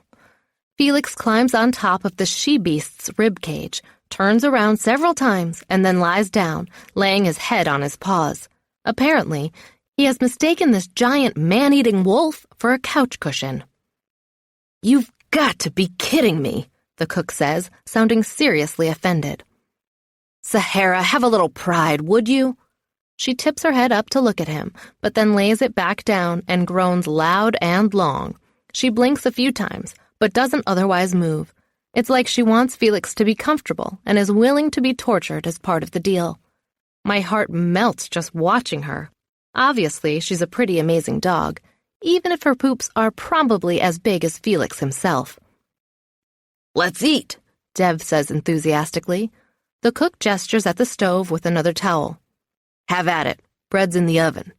He tosses the towel to the counter and walks out of the kitchen, leaving the room for parts unknown. Everyone moves at the same time, walking to the sink to grab a bowl off the counter, and then over to the pot on the stove. A line forms quickly. What's going on? I ask anyone who might answer. "Soup's on. Bon appetit," says the small Cajun with a grin. I watch as each person fills a bowl, grabs a slice or two of bread out of the oven, off a tray, and then sits at a long metal table at the other end of the kitchen. When they're all seated, someone says a quick prayer, and they dig in. It's possible they haven't eaten in a while. To say they're enthusiastic about the soup is a bit of an understatement. So good," says Dev, his mouth full of something. I look away so I can't see the details. "Never fails," says the woman. "I get a second bowl," says the Hollywood handsome guy. "I was on detail all day." "First come, first served," says the Cajun guy. "And Ozzy's friend hasn't eaten yet." I think they're talking about me. "Is Ozzy the one with the horrible beard?" I ask before I think to come up with another adjective for his facial hair. Oops. "Yep," says the woman, "the one and only." "I thought Ozzy was the cook," I say, now thoroughly confused. "He is. The best." Dev is busy shoveling soup into his mouth, so his words come out a little juicier than I think he intended. "They have these things called napkins," the girl says, throwing one at Dev's face. He grabs it just before it hits his forehead without even breaking eye contact with his spoon. "I like to savor my soup and napkin my chin at the end." I've never heard napkin used as a verb before, but I can see what he means. He's going to need some serious napkining when he's done. I'm not even sure he's caught a breath between bites. How is he not choking? I think I see a drop of soup on his cheek just under his eye. "Better get a bowl before you miss out," the Cajun says, pointing with his spoon at the sink. "Lucky would take out his own grandmother for the last bite." I guess Hollywood's name is Lucky. He doesn't seem to disagree with the measure of his character. I slowly walk over to the bowls, my mind whirling with confusion. Who are these people? Do they live here together? How is Ozzy both the cook and the guy with the beard? And who was the hot guy at the sink if not Ozzy? Obviously, the soup isn't poisoned because they're all eating it. Why am I here? Why aren't they asking me questions? Why is Felix sleeping on a wolf? None of this makes a single bit of sense, so I go ahead and spoon some soup into my bowl. Confused and starving is not a good combination. I leave the bread alone, though. I really want a piece, but I keep picturing someone attacking me when my back is turned, and reaching into the oven makes me too vulnerable. I wish Felix would stop acting so calm. This is still a semi-emergency situation as far as I'm concerned. I approach the table with my bowl of soup and head full of caution. There are 4 empty seats, but only one provides me a good getaway, being nearest to the door. I start to sit and then nearly have a heart attack when everyone at the table yells at the same time, "Not there!" I stand up and jump back. "That's Ozzy's seat. Take this one." Lucky pats the seat next to him. It will put me smack dab in between him and the girl. Her I can probably take. Him, I'm not so sure. "I promise we don't bite," she says. "Much," says Lucky. She snorts but doesn't disagree. My stomach makes the decision for me, growling like an angry bear. I put my bowl down first and then release my purse from my shoulder. The girl scrunches up her nose as my purse is lowered to the floor. "I smell dog piss." She turns around and glares at the dogs. "You're supposed to be potty-trained, Sahara." "It's not her, it's me," I say. Everyone stops eating at the same time and stares at me. My face flames red. "Actually, it's my purse, not me. Felix peed in it earlier." The girl stares at me for a couple seconds, her expression one of disgust. "Oh, That's much better than it being you. My jaw drops open. I'm not sure if she's trying to be funny or completely rude. The Cajun guy solves the mystery for me. Don't be such a bitch, Tony. She's a little shell-shocked. Wouldn't you be? He shakes his head, maybe in disappointment, and goes back to his soup. A loud slurping follows as the liquid is drawn up from his spoon into his mouth. Tony doesn't say anything. She just bites into her bread, like she didn't just beg me to whack her with my pea purse. Since I'm vastly outnumbered by the brawn around the table that I can only assume is her quasi-family, I decide to at least enjoy my meal. Who knows? It could be my last. My first bite makes it perfectly clear why Lucky would be willing to take out his grandmother for another bowl of it. Wow, I say, savoring a chunk of spicy sausage. This is amazing soup. Told ya. Dev smiles at me. Wait till you have his jambalaya. Out of this world. The Cajun rolls his eyes heavenward. Ooh la la. I'm going to make a special request for next week. You can count on that. He winks at me. It's my birthday. I nod, going back to my soup. 3 bites, and I'm even more in love with the man who cooked this meal. So, where is Ozzy anyway? I ask. Isn't he going to eat? I'm not looking forward to seeing that beard again anytime soon, but I would like to thank him. So far, he hasn't killed me, and now he's saved me from a stalker and fed me. That deserves some gratitude at the very least. He probably already did. He doesn't eat with the group that much, says Lucky. How come? I keep staring at his bread, wondering if he's going to eat it. I should have gotten a piece from the oven when I had a chance. Dev gets up and goes over to the stove. I can hear him spooning out more soup behind me. He's got a lot of admin to do, Lucky says. He's a loner, says Tony. Big time. Huh. I have nothing to say to that. All I know is he's a great cook. I hope there aren't any beard hairs in here, though. Dev drops a piece of toasted garlic bread at my table by my bowl. Saw you eyeing Lucky's piece. Didn't want you to get your fingers bitten off. Shut up, Dick. I'm hungry. You would be too tailing that dirtbag for 12 hours. Dev opens his mouth to answer, but is stopped by an angry voice from the doorway. Not a word, he says. She's not staying. I look up and see the man who threw the kitchen towel standing at the entrance of the room. Oh, come on, Oz. Don't be such a hard ass, says the Cajun. She can stay for a little while. You said yourself she might be at risk. It's then that I put it all together. This gorgeous hunk of man-meat standing there lording his muscles all over us is not Ozzy's brother. He's Ozzy. He's the beard. He is the guy who told me to leave my car alone and then guided me here when I didn't listen. And he's the one looking hotter than a man should be allowed to look, with muscles bulging out of his shirt and his jaw twitching in annoyance as he glares at me. He looks totally and completely different. What happened to your horrible beard? I ask before I think to stop myself. Chapter 9. The Cajun laughs but says nothing, staring down into his soup as he swirls his spoon around in it. Ozzy doesn't answer me. Instead, he walks across the room, grabs a bowl, and fills it to the top. I look around the table as he comes over to take his seat. No one seems to be in any hurry to explain this complete body makeover Ozzy has somehow accomplished in less than an hour. Good stuff, Oz, says Lucky, referencing the meal. Outdid yourself again. Ozzy grunts, taking a bite of some bread. He makes eye contact with no one. Listen, man, about tonight, says Dev. Ozzy drops his spoon with a clang into the bowl. Let it go for now. He's staring at the middle of the table, clearly making an effort to contain his temper. I just wanted you to know I meant to be there. Sure you did, says Lucky. I can't tell if he's disgusted or amused.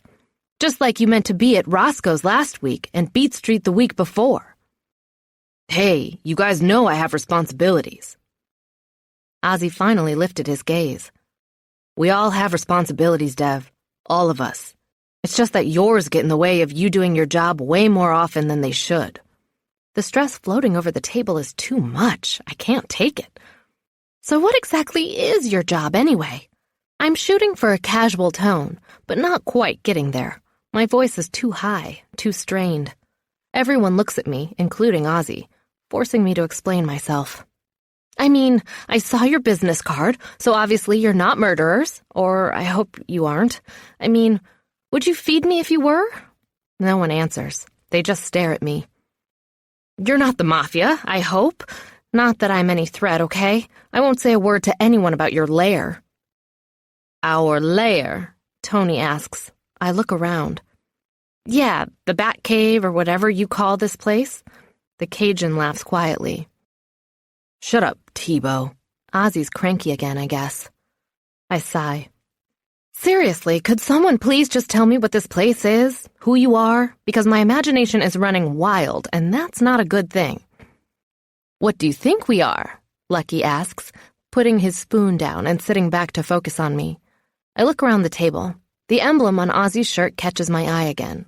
I guess if I were to take the serial group murderer idea off the table, I'd say you're either some sort of private security company or a fan of one. Or they're drug dealers, and they use those T-shirts and business cards to throw people off. I'm not going to say that thought aloud, though. Lucky winks at me. Good eye. He gives me a quick chin lift. What else do you see? I feel like I've entered a televised trivia game. Putting down my spoon, I take a closer look at my surroundings, using my photographer's eye to soak up the details. It's easier now that I don't feel quite as threatened. So far, no one's pointed a gun or a knife at me, and it seems like there are probably plenty of those available around here. Well, I see a group of people who act like family, but who aren't. Except maybe for you two. I point at Tony and the Cajun. Tebow, I guess his name is. He nods, confirming my suspicion.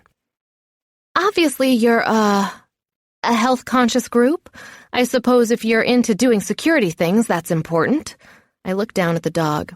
You have a guard dog who's supposed to be very scary, but really isn't so much. She seems like a big softie to me. Felix stretches out, and she doesn't move a single hair on her body other than to blink. A couple of people snicker, but when I look up to see who it was, no one's taking ownership. Ozzy looks like he's about to explode. His face is so red. There are cameras in all the corners here and downstairs, so either you have something valuable in this place or you worry about someone getting in and coming after you. I saw lockers that could have something valuable in them, maybe weapons, since I noticed that one looked like a gun safe, and you seem to have a collection going upstairs here, too. I realize that I'm describing both a security company and a drug gang's lair with equal accuracy.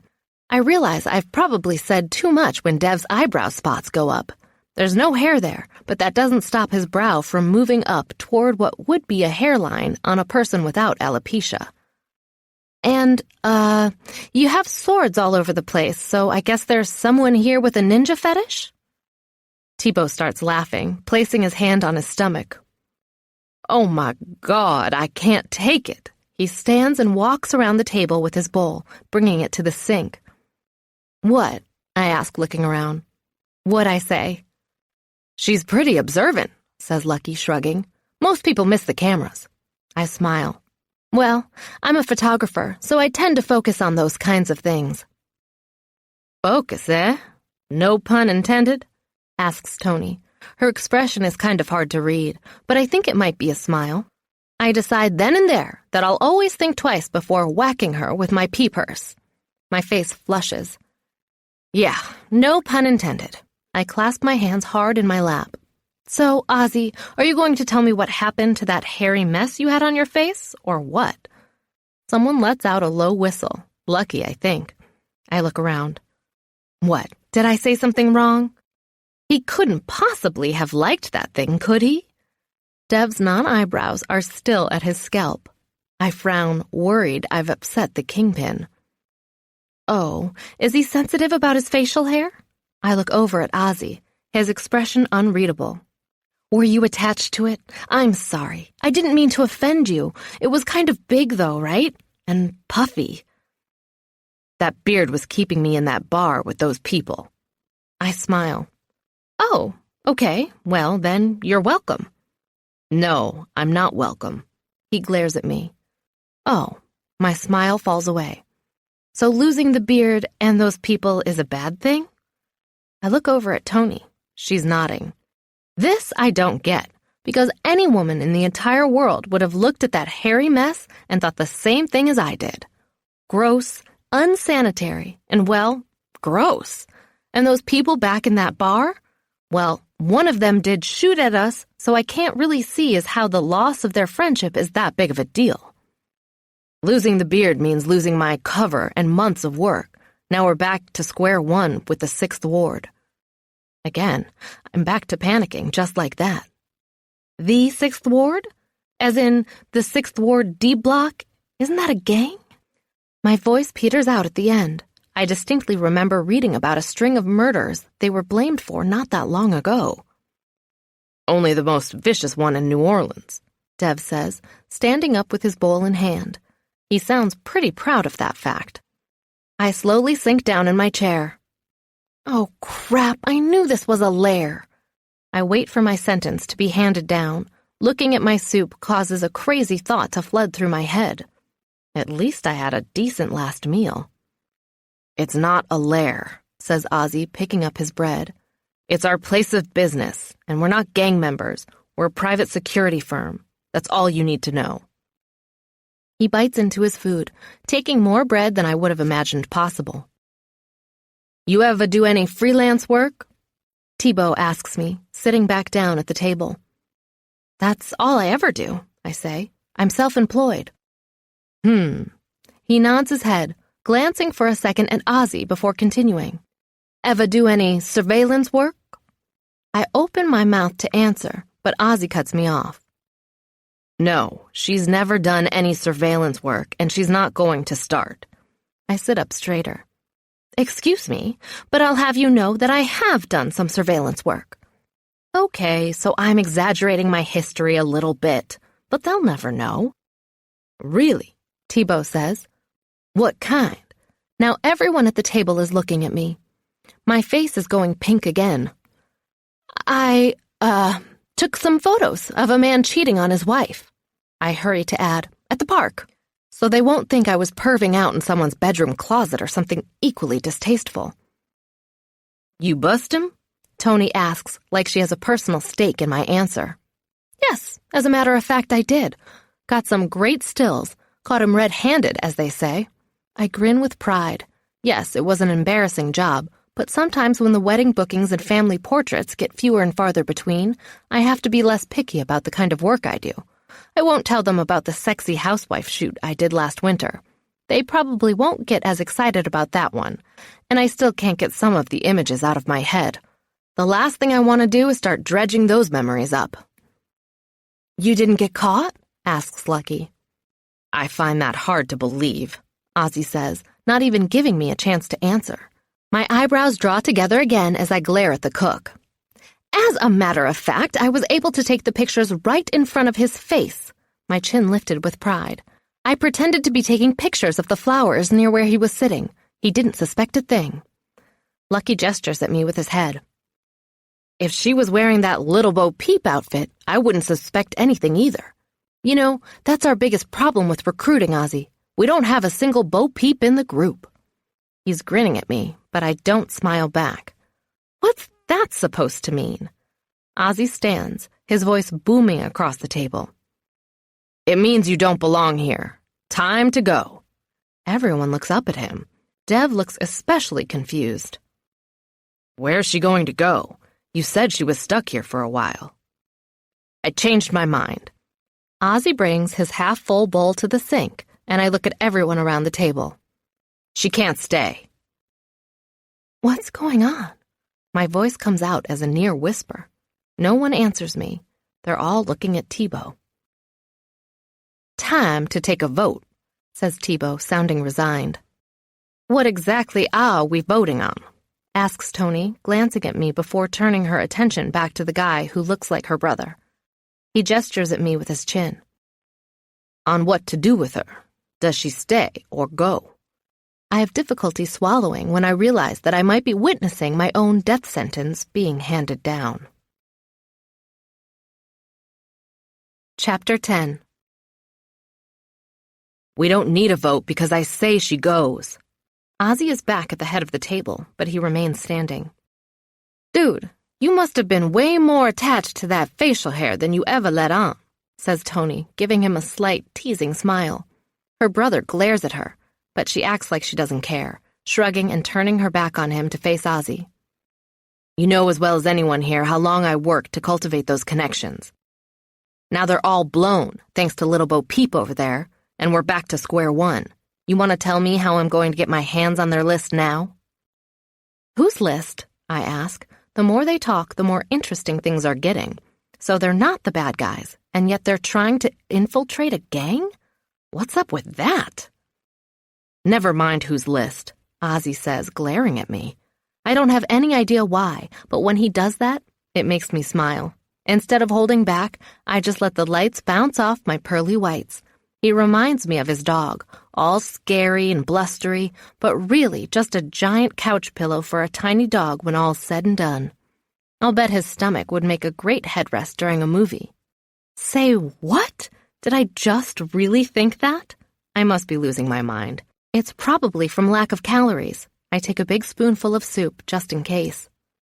It's a list of gang members with their contact info and stats, says Dev. Stats? I look around the room, trying to pick up on some body language that would explain that little tidbit of info. No one's helping me out, though. They all keep trading glances with each other, but none of them are looking at me. All I can think of when someone says they're keeping stats is baseball scores and batting averages. Do gangsters rate each other? Yeah, stats, says Lucky. Like kills, kilos moved, numbers on the street, moving product, and so on. I shake my head, feeling a little lost in the lingo. I have no idea what you're talking about. A shudder moves through my body. I hope you don't mean literally killing, like actual people or whatever. Take another bite of my soup. Who would keep stats on that? The room is completely quiet. I look up in time to catch Tebow and Lucky exchanging meaningful glances. What? I ask. You looking for work? Tebow asks. No, Ozzy yells before I can even open my mouth. She has experience, Lucky says, appealing to the man I can only assume is the boss, now that I see he's trying to lower the boom. It's not a ton of experience, granted, but she's a professional photographer, and she can get past anyone. He gestures at me. Just look at her. Taking pictures of a cheating deadbeat one day in the park does not equal surveillance experience. Ozzy's head looks like it's going to explode. Not that I'm interested in surveillance work, but it's kind of offensive the way he keeps throwing up roadblocks in my face. He's way too bossy for his own good. I'd probably be pretty awesome at surveillance work. I'm discreet, I'm an excellent photographer, and I have the equipment, at least for the picture and video taking part. My jaw sticks out a little as the expression on Ozzy's face gets darker. Dev gestures at me. She'd totally blend into the crowd. Not like Tony. Hey! Tony throws a spoon at him. He catches it in midair without blinking, saving himself from a thunk to the forehead. Are you calling me plain? I ask, pretty sure I should be offended. I know I'm no supermodel, but I wouldn't go so far as to call myself ugly either. She's anything but plain. Look at her. Ozzy's pointing at me, making a spectacle of us both. She might as well be wearing neon lights spelling out, "Look at me right now." All the heads around the table swivel in my direction. Then they look at each other, obviously confused. Sorry, Oz, but I'm not seeing it, says Lucky. He leans over and puts his arm on the back of my chair as he talks next to my ear. Feel like earning a little money taking some pictures? We pay on receipt of invoice. He's too close for comfort. I lean as far away as I can without falling out of my chair or lying in Tony's lap. That depends on what the pictures are of. Lucky laughs, sitting up straight and giving me my space back. I like your style. I sit back up, not sure if that was a compliment. Well, I don't, and what I say goes. Ozzy crosses his arms, forcing his muscles to bulge out even more. He literally looks like he has boobs needing a bra resting over the top of his forearms. Dev smirks and points at Ozzy's chest, talking so only we can hear him. Look, the kids. Lucky tries not to smile, looking up at the ceiling instead of at Ozzy. I think they're talking about Ozzy's pecs. They are pretty impressive. Then our text conversation comes back to me, and more of it makes sense. When I said kids, I was talking about 2 nieces and a nephew. He thought I was talking about his boobs. No wonder he got so cranky. I try not to smile, too. "This ain't no dictatorship," says Thibault, his tone even. "We take a vote. That was the deal when we started 5 years ago, and it's still the deal today." He gently puts his fist on the table. "First things first. What do we do with her?" He points a finger unrolled from the fist at me. "Let her stay or make her go?" I think maybe you should ask me what I want to do first. I'm having a hard time keeping the annoyance out of my voice. Thibault's eyebrows lift up. "You want to go back to your house and be a sitting duck for a drug dealer who wants to shoot you in the head?" My face blanches. No, I don't want that." "That's what we thought." He looks around the table. "She stays here. All in favor?" His hand goes up. I look around the table as all the guys raise a hand. Everyone except Ozzy, of course. And Tony. She's just staring at the table like she's not even aware of what's going on. Ozzy's reaction pisses me off. "You want me to get shot in the head?" It's actually kind of hurtful that Ozzy's voting me off the island. I thought we had a moment in that alley together. He rescued me. I was rescued. That means something, right? Damn, he even called me a cab and paid for it. So why is he kicking me to the curb now? His expression changes to one of chagrin. "Of course I don't want you to get shot in the head." Dev cuts him off before he can finish. "Excellent, so she stays. Now, let's vote on giving her some work." Ozzy and I both hold out our hands in front of us like stop signs. "Now, wait a minute," he says. "Hold on," I say. We both stop and stare at each other. He glares. I narrow my eyes. "Sure, go ahead and vote," I say, flipping my hands around like I'm totally cool with everything happening right now. I could use some extra work. Not a lot of weddings going on right now. I'm kind of serious and kind of just yanking Ozzy's chain. Some extra money would be nice, but I'm not sure taking pictures of drug dealers is the best career move for me. Ozzy stares at me, his jaw clenching and unclenching. For some reason, it cheers me up to see him getting all pissed about me being here. Is he scared of me? Ha! He must be. I did do a pretty good job of evading that guy who tried to kill me, even before Ozzy was helping me out. Some might even call me brave. I did lead him down into a cul-de-sac. Or maybe I hurt his feelings about his beard. My smile falters. I guess since I'll be staying at his place of business, I should probably apologize for that. "Listen, Ozzy, I'm sorry for the horrible beard comments. It was just way bigger than a beard has a right to be. I couldn't help myself." Thibault speaks up as he laughs at me. "Oh my Lord. All in favor of giving Little Bo Peep a trial run, say aye." He's still smiling at me. "Aye." I hear the word 3 times. Then there's a long silence. I ignore Tony and turn to face Ozzy instead, smiling before I, too, say aye. He looks like he's about to say something, but he doesn't. Instead, he storms out of the room, yelling, "Sahara!" The giant dog slowly gets to her feet and ambles out of the kitchen, with Felix following closely at her heels. Chapter 11.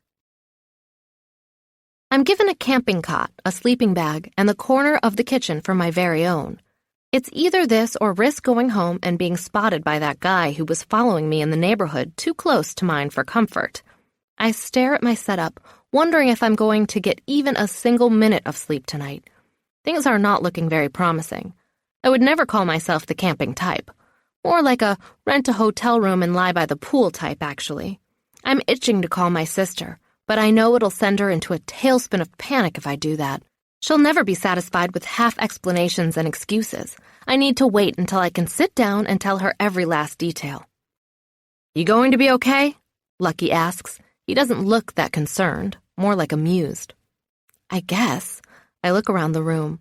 Besides Ozzy, who still hasn't shown his face since storming off, Lucky's the only one left here with me, and he's heading toward the exit now. "Aren't you staying?" I can't quite keep the neediness from my voice. This place is full of samurai swords. What if I trip over one in the middle of the night and cut off a limb? I absolutely need all my limbs, every single one of them. Nah, I've got to go feed my goldfish. I'll catch you tomorrow. He walks to the door that leads into the ninja room. Is anyone staying here tonight, or will I be here alone? Oz'll be here. He never leaves except to go to work. His bedroom is just down that hall there. He points to the place Ozzy stormed off to a half hour earlier. If you need anything, just yell. I pick up the sleeping bag and hold it against me, sighing. Okay, thanks. No problem. Welcome to the Bourbon Street Boys' bed and breakfast. He winks and leaves the room, flicking off the main light on his way out. I hear his chuckle and the digital beeps of the lock pad, followed by the sound of a heavy metal door closing. Bourbon Street Boys, I mumble to myself as I try to spread the sleeping bag over the cot, using the light from over the stove to guide me. What kind of a name is that for a security company? We're not even on Bourbon Street. It's miles from here. I look at the entrance to the hallway where Ozzy sleeps. Felix hasn't emerged yet, and I'm starting to worry. Should I worry? Yes, I should. Felix could wee at any moment. His bladder's the size of a grape. I have to have him near me so I can read the signs of him needing to go out before it's too late.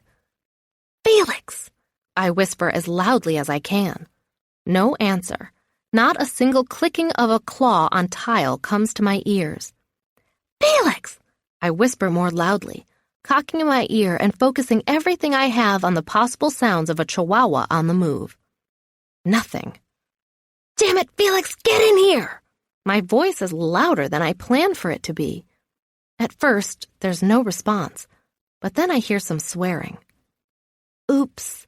I sit on the edge of the cot and wait for the big bad Ozzy wolf to come out and scold me for waking him from his beauty sleep. I snort out loud over that idea. Before, when he was sporting that horrible facial hair, I would have said he needed about 6 months of beauty sleep to get things right. But now, I'd say he should probably stay awake for a few weeks. Months, maybe. He's prettier than a man should be allowed to be with that body of his. His face, as harsh and angry as it looked tonight, is enough to have me thinking thoughts I shouldn't be. I've always been a sucker for high cheekbones and a chiseled jaw. Even the scar he has on his right cheek isn't enough to make him anything less than ruggedly handsome. Damn, just the memory of him is enough to heat up the room. Never, ever would I have thought that the man-beast I met at Frankie's could have revealed himself to be the real Ozzy that lay underneath. That was one hell of a cover.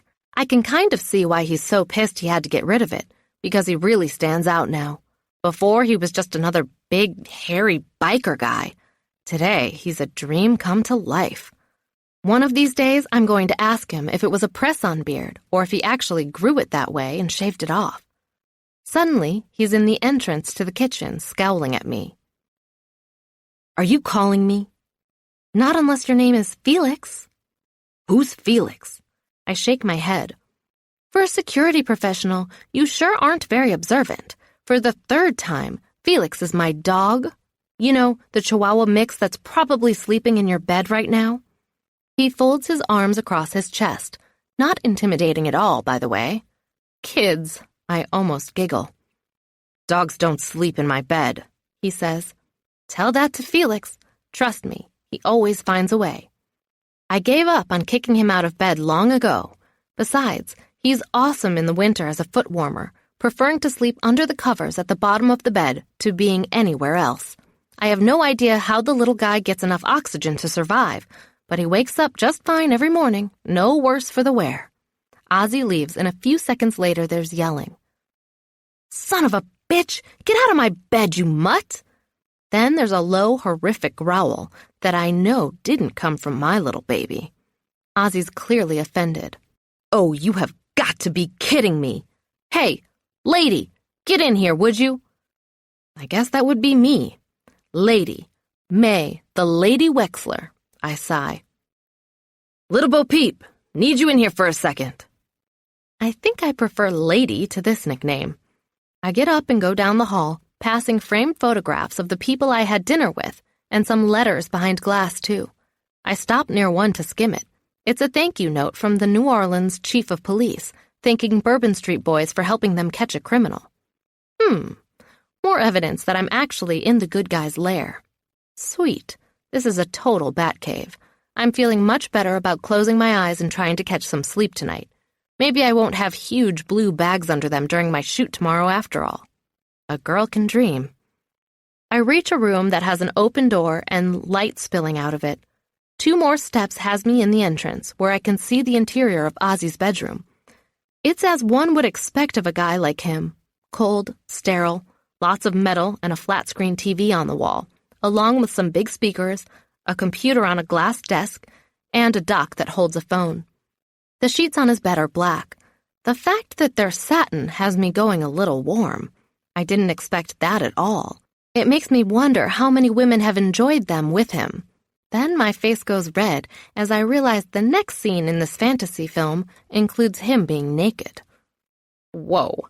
Stop right there, brain. Don't take another step. What's up?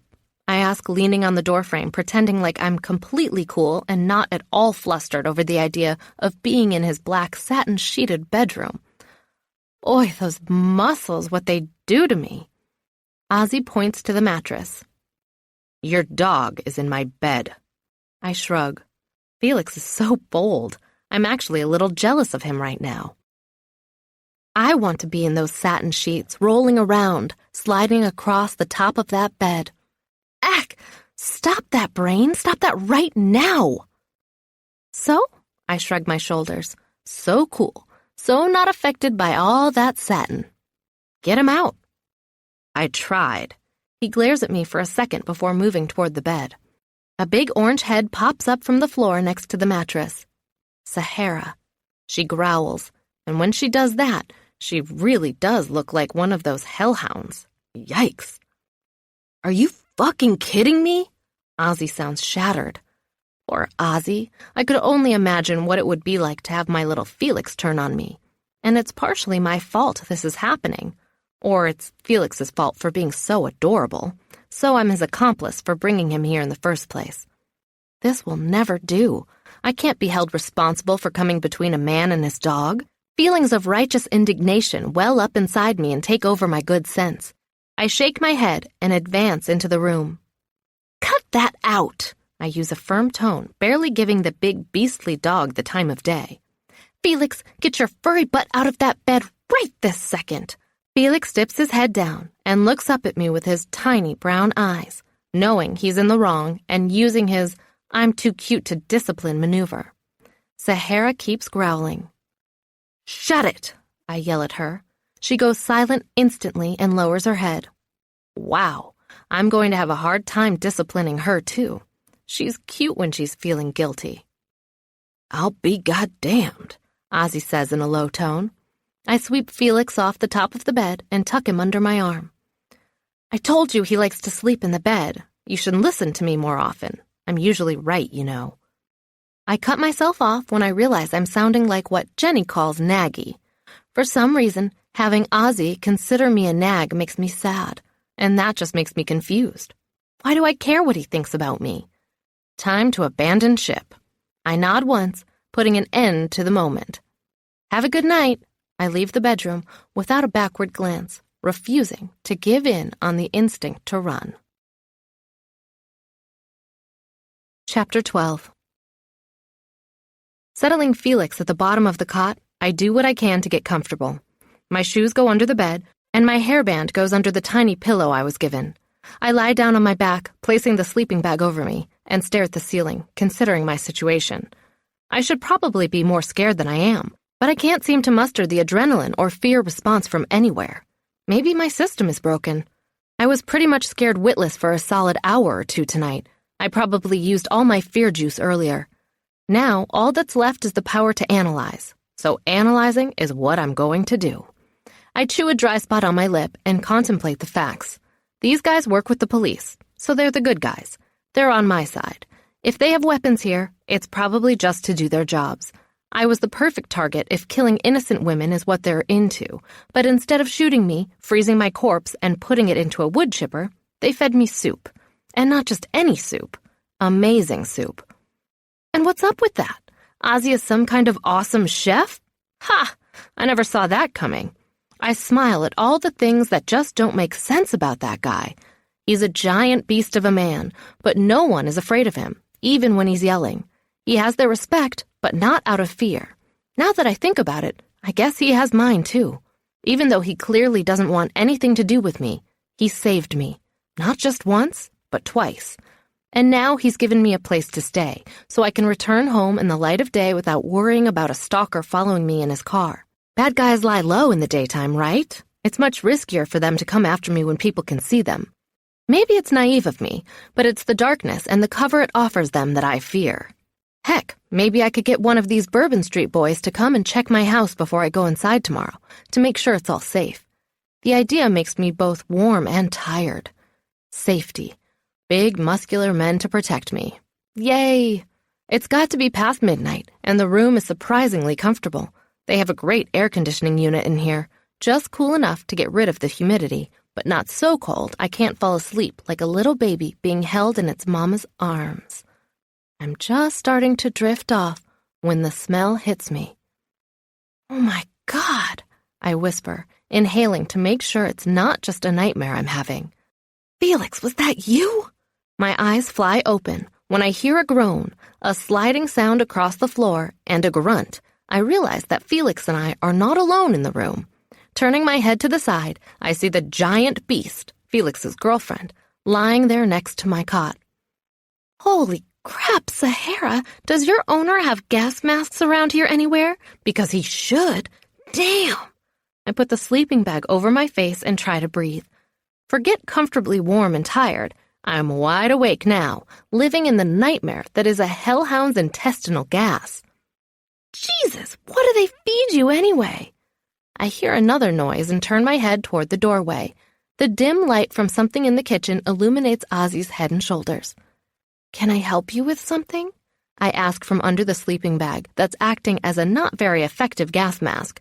I really hope he doesn't think that smell came from me. He sighs heavily. Come get in my bed. I blink a few times, not sure I heard him correctly. The stench could be affecting my hearing. It's that strong.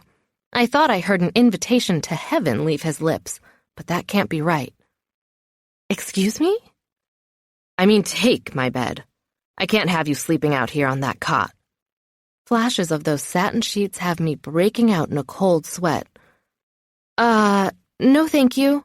No way. I'm no nympho, but I can only be expected to endure so much. Being in his bed, in those sheets, with him standing there with that chest and those arms? No. Just no. I'll take the cot, he says, persistent rescuer that he is. My voice goes up into a higher register in my effort to sound carefree. Nope, that's okay. I love camping. This cot is awesome. Really, keep the bed. I'll be fine. He walks farther into the kitchen. Thibault will give me a ration of shit if I let you sleep out here. Come on. I promise I won't bother you. Just take the bed. The sheets were washed today. I swallow with difficulty. I can see his naked body so clearly in my mind. The fact that he's wearing that tight shirt is not helping erase the images. Sometimes I hate that I'm a photographer. All I need is an outline of muscles, and my brain fills in all the rest. I'll tell Thibault I refused. Don't worry. I wait for Ozzy to leave. I've practically engraved an invitation for him to beat it out of here at this point. He tilts his head, reminding me of a confused canine. I don't get it. You don't get what? I let the sleeping bag slide down from my face a little. Testing the air tells me I'm probably safe breathing it again, which is great because it was getting stiflingly hot under that thing. I'm offering you a real bed in a room with a door you can lock, and you're telling me you'd rather sleep on that hard cot out here in the kitchen? He lifts his nose to the air. It smells like sausages out here. I sigh, knowing that as difficult as it may be to dispense it, a little dose of honesty will be very effective at making this guy go away. I'm getting the sense that Ozzy is a very cut-and-dried kind of person, so here goes nothing. Listen, Ozzy, I appreciate the hospitality, but I'm not going to sleep in your bed. It's not the sheets being dirty or the fact that the cot is comfy that's making me say no, okay? It's that they're satin, and they're yours. So just go to bed, okay? And take your smelly dog with you, because that's not sausages you smell in here. She's got gas. He stands there and stares at me. The heat from his gaze starts seeping into my bones. The time for honesty is gone, gone, gone. Now I just have to lie to get rid of him. Honestly, Ozzy, you're kind of creeping me out right now. Is it the beard? He sounds so vulnerable. I can't help but giggle. I think I actually struck a nerve with that insult. Oops. No, it's not the beard, okay? Your beard was hideous, but it wasn't scary. It wouldn't keep me out of your bed. Holy crap, I can't believe I said that. My ears are on fire. Go away, Honesty. I'm sorry if I came off rude earlier.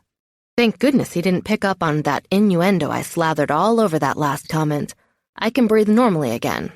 Almost normally. You weren't rude. Well, okay, maybe you were a little rude, but it didn't bother me. Why not? I shrug, not sure why myself. I don't know, it just didn't. Another long pause occurs before he speaks. You're not like I expected you to be. Oh, yeah? I yawn really loudly, my eyes falling closed on their own. It's way past my bedtime, and now Ozzy's being nice. Makes me feel like snuggling down into this bed and going to sleep. Tomorrow, I'll have the energy to spar with him some more. Probably because I'm little Bo Peep. I totally blend. My mind wanders to that day I took pictures of that philandering creep in the park, and I smile in my half-asleep state. So busted. I took over 50 shots of him with his arm draped around that girl half his age, kissing her neck, giving her a gift wrapped in a jewelry box. Maybe he's the guy who shot my car tonight. I frown a little as my mind wanders over that potential nightmare. I guess maybe you could blend a little, says a deep voice off to my right. I'm too tired to place it. Go count your sheep then, little Bo Peep, the voice says, soothing, in timbre and pitch. I'll see you in the morning. I picture a bunch of fluffy white sheep jumping over a fence. Boing, boing, boing. So peaceful, so nice, so tiring. But then a giant black one with curly horns on its head comes up to the fence and just stands there glaring at me. Well, I mumble, annoyed that it's keeping me from sleep. Get it over with. Jump already, you hairy beast. Someone chuckles, and that's the last thing I remember before waking up in someone's kitchen, completely confused, and staring at the text from my sister that woke me out of a sound slumber. Sis, if you don't call me back in 10 minutes, I'm calling the cops. I'm not kidding. Call me now. Chapter 13. Hi, Jenny. My cell phone is cool against my cheek. Hi yourself. Where have you been? I've been calling you all morning. I yawn, trying to stretch my back out a little. That cot was a bad idea. I have sore spots in the most uncomfortable places. You wouldn't believe me if I told you. What time is it? I squint at the stove, but can't read the digital clock from where I'm sitting. It's 8:45. Don't you have a shoot today? Where are you? Home? Holy shit! No, I'm not home. Not even close. I jump to my feet, spinning around, trying to locate my shoes. I find them shoved way under the cot. Oh, crap. Do you need me to go over there and cover for you? Yes, go now. I'll be there. I don't know. Soon. I'm trying to place where exactly I am. The port. Okay, now I remember. I'll be there in 20 minutes. My sister laughs. One-night stands are a bitch, huh? That's not what this is. I fall over, trying to get my shoes on, standing up. My words come out as grunts. Why aren't you at work today anyway? Coding computer programs until your fingers fall off. They're apps, May, apps. And I have this weekend off. Besides, Sammy's sick. I couldn't send him to daycare if I wanted to. I sit on the cot so I don't hurt myself, sliding my feet into my shoes and using my finger at the heel to get them to cooperate. Okay, go to the studio and stall them. Stall them, right. And how exactly do I go about doing that? I don't know. Hint around that their hair's a mess or something. Put them in the dressing room and tell them I'm picking up a new lens. I will be there by 9:30. 10:04. And I'll expect a full explanation of your evening when you're done for the day. You got it. All the dirty details, I promise. See you in 30. See ya. She hangs up, and I throw the phone down on the cot. Felix! Sorry for waking you up, Ozzy, but I have to go. I have my shoes and hairband on, and the sleeping bag folded up and placed on the cot before I realize that no one is responding to my yell. Felix, come on, baby. Time to go. Nothing. I stare at the hallway leading to Ozzy's bedroom. Should I go in there? What if he's naked? My feet move without conscious thought on my part. 1 minute, I'm next to my cot, and the next, I'm standing in the entrance to his bedroom, and there's no nakedness happening anywhere. Damn! The bed is made tight enough I could probably bounce a quarter on it, and there's no sign of either dogs or humans. After a quick trip to the bathroom, I'm back in the kitchen, where I find a note on the counter. Took the mutts for a walk. Be back soon. Will escort you home. I look at the clock in the kitchen. It's already almost 9. I'm never going to make it to the studio in time if I have to wait for Felix, and I cannot afford to lose this job. Damn it! I run back to my phone and send a text to Ozzy, but the beep of the receipt comes from his bedroom, telling me he left without his phone. Double damn it! I grab the pen used to leave me a note and scribble out a reply on the back of the paper.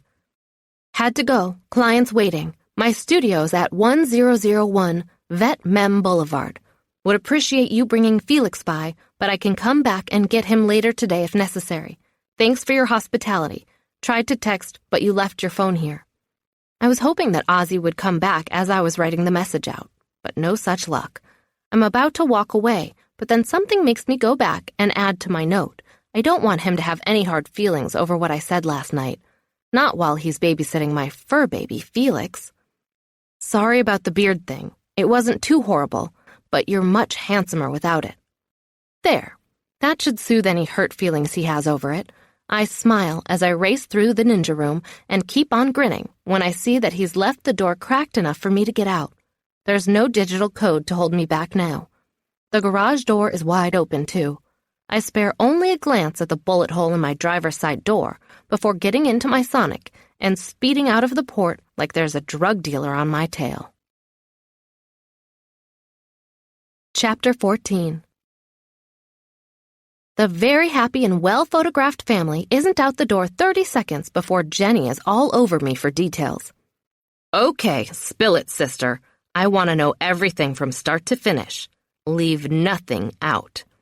I sit down on my stool and grab a bottle of water from the small fridge I keep nearby. Cracking the top, I sigh. It was crazy. Completely and totally crazy. I gulp down half the bottle as my sister absorbs my intro. My nephew Sammy pipes up from the play area in the corner. Totally crazy. His sisters are at a birthday party. Thank goodness. He's enough of a handful, even just by himself. Thankfully, his nap time fell during the shoot, or Jenny and I would be wrecked right now. I lower my voice, knowing anything he hears could get repeated in front of his father. Remember yesterday how you went out to get a new phone? Yes. She holds it up and wiggles it at me. Like it? Yes. I roll my eyes at the bright purple case on it. My sister is a freak for that color, has been all her life. Anyway, I got a text yesterday evening and I thought it was from your new phone. She looks down at it. I did text you. I know, but so did someone else. I pull my phone out of my pocket and show her. See? Look.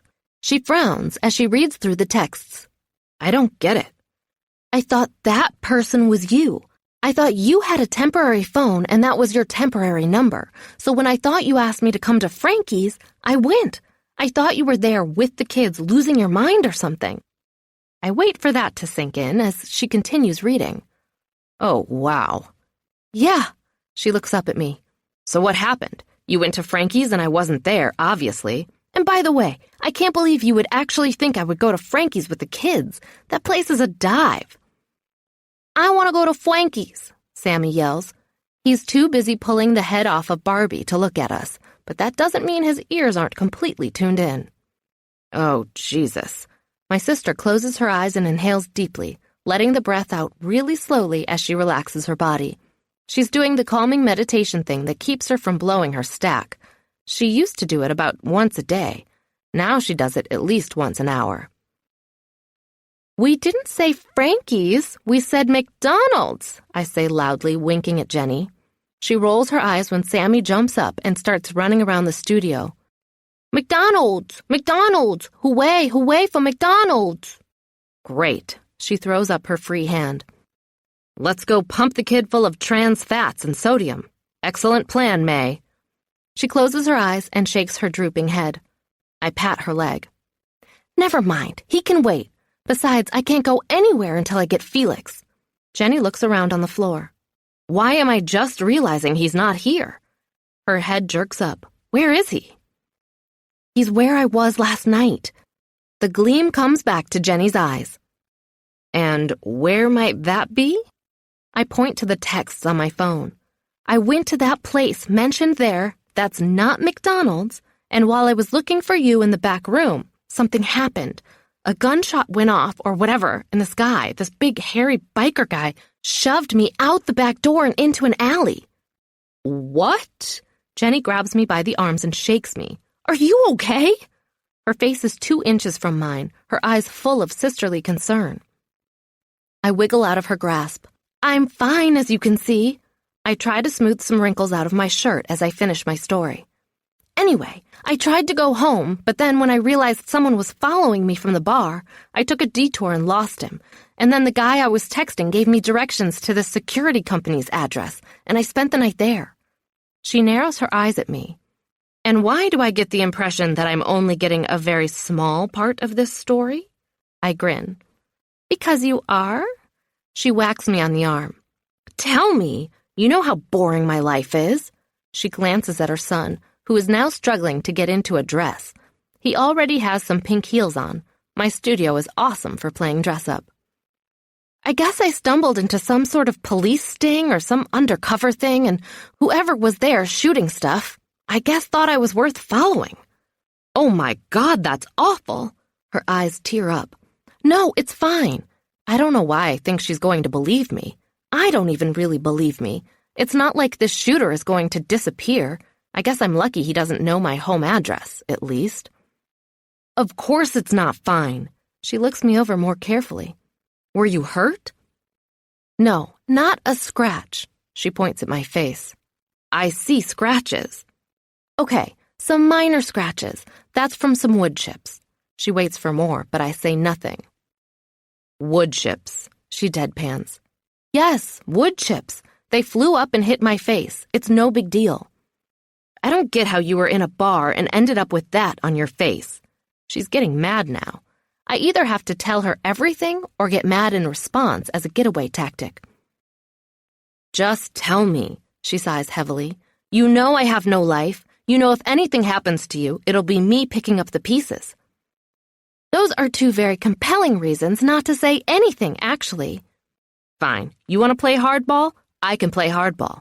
How about this? If you don't tell me, I'll go away for a week to the cabin and leave you with my children. Fear throws a lance into my heart. Okay, fine, I'll tell you, but not because I don't love my nieces and nephew. She smiles knowingly. Agreed. All right, so I went to the bar, ran out into the alley after a gunshot splintered a table I was standing near. A gunshot? My sister grabs my arm, her nails digging into me. I hold up my free hand to stop her from freaking out. Wait, just save your questions till the end. May, oh my God, you were shot at. How can you expect me not to react to that? I carefully peel her hand off my arm. Just give me a chance to tell you the whole story, and you can react all you want. Fine, but I reserve the right to completely freak out when you're finished. When I'm done regaling her with the details, Jenny just stares at me. I remain quiet, giving her time to process. Then, her gaze shifts and rests somewhere over my shoulder. Holy macaroni, she finally says, her voice a little breathless. She's staring out the plate glass windows at the front of my studio. Holy macaroni, Sammy repeats. Holy macaroni on a thick. The bell on my studio door dings. As it's pushed inward, I stand, suddenly nervous when I realize who's there. I pull on the bottom of my blouse, trying to stretch the wrinkles out of the cotton. Hey there, Ozzy says, his eyes scanning the space as his body fills the entire entrance. Chapter 15. Jenny stands in a hurry next to me. "Hey there," she says before I can respond. She pulls her shirt down over her love handles and then nervously brushes her hands off on her butt. "And who might you be? The dog sitter?" He frowns briefly at my sister before turning his attention to me. "Brought your dog back." "What's his name?" I ask, teasing him to get past the awkward moment. "Mutt." Ozzy keeps a straight face, but I could swear I see a hint of a twinkle in his eye. He puts Felix on the ground and stands. Felix takes off running towards Sammy. "Beefy!" Sammy yells, bending down to hug the dog. He knows he's not supposed to pick him up, but that rule does not forbid strangling hugs. Felix does his duty and accepts the affection without biting. "His name is not Mutt, it's Felix," I gesture to Jenny. "And this is my sister Jennifer and her son Sammy. Jenny, this is Ozzy." We all look over in time to see Sammy stuffing Felix into a sparkly purse and hiking it over his arm. Felix's butt and back legs are hanging out over the edge, his head nowhere to be seen. I run over to intervene as my sister takes control of the conversation. "So let me guess, you're the guy who rescued my little sister last night, is that right?" "I gave her a place to stay." She folds her arms over her chest and nods her head slowly. "And you babysat her dog for her?" "Actually, I walked her dog for her, and she took off before I got back." I come back to the grown-ups. "I'm really sorry about that. I had a shoot scheduled and I couldn't miss it. I didn't know where you went." "Oh my God!" Jenny yells, her face a mask of horror as she steps back a few paces while staring at the windows again. A big orange head and a smear of drool are at my front door. "Sahara!" Ozzy yells. "You were supposed to stay in the truck." Jenny runs over and grabs Sammy, lifting him up high in her arms. "Hey, put me down, Mama, I want to play." He strains toward the floor, but she holds him with an iron grip. "What is that thing?" she asks, clearly terrified. I walk over to the door and open it up. That thing is Sahara, Felix's new girlfriend. The giant dog walks casually into the studio, looking around until she spies Felix licking his privates in front of the meadow background I had up for the family who was just here getting portraits done. Sahara walks over and flops down on the sheet Felix is on, resting her head on her paws. "Oh my goodness, that's kind of cute actually." Jenny slowly slides Sammy down her leg. "Is it safe?" She looks at Ozzy. "Is it kid-friendly?" "It's not an it, it's a she," I say. "And I would guess she is." I look at Ozzy for confirmation. He's too busy frowning to confirm or deny. I get the impression he'd like to say she's a child-eating monster, but Sahara would probably just fart and fall asleep in response and make him look silly, so he says nothing. Smart man. He sighs in defeat. "Come on, Sahara, time to go." I grab my camera and walk over to where the dogs are. They're too cute not to grab a couple shots of while I have the chance. Felix is turning circles in the spot just next to Sahara's belly, trying to make the perfect doggy bed on the sheet. Once he's settled, I start pushing the button, making the shutter go off several times. "Want me to turn on the lights?" Jenny asks. "Yes." I'm moving to get a better angle. The expression on Sahara's face is priceless. She's in love. "No, we have to go," Ozzy says. "It'll just take a second," Jenny says in a hushed tone. "Just wait and see. My sister's a genius with the camera." My cheek and nose are pressed up to the back of my Canon. "I like how you qualified that with the word camera." A snort escapes me. "Well, you did pretty terrible in physics. I think to get a solid genius rating, you need to do better than that." "That was high school and I got a C, not an F." I pull the camera away and change over to another setting before putting the viewfinder to my eye again. "I got an A in college, so let it go already."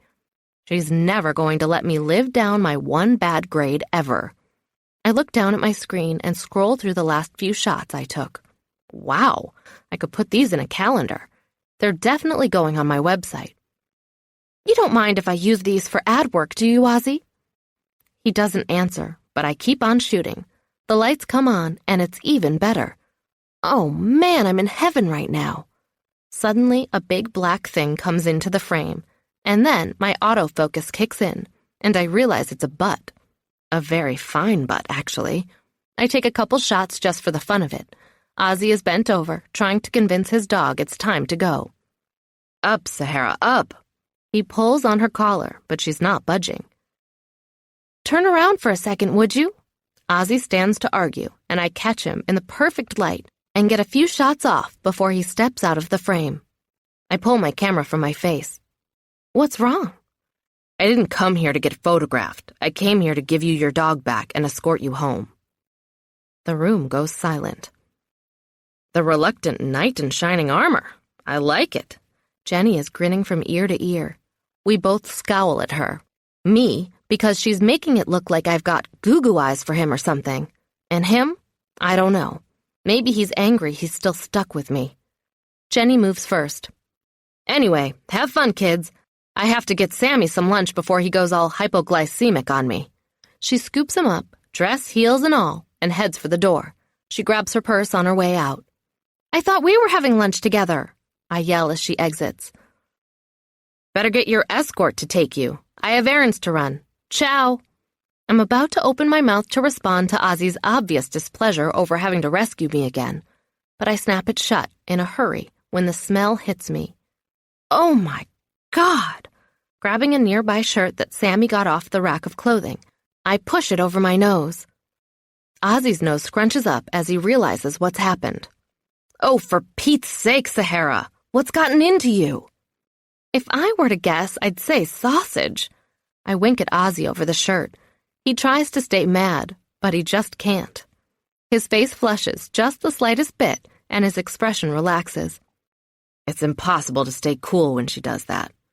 I punch him playfully in the arm. Don't worry about staying cool around me. It'll take a lot more than a dog fart to scare me off. My entire body freezes up as I realize what I've just said.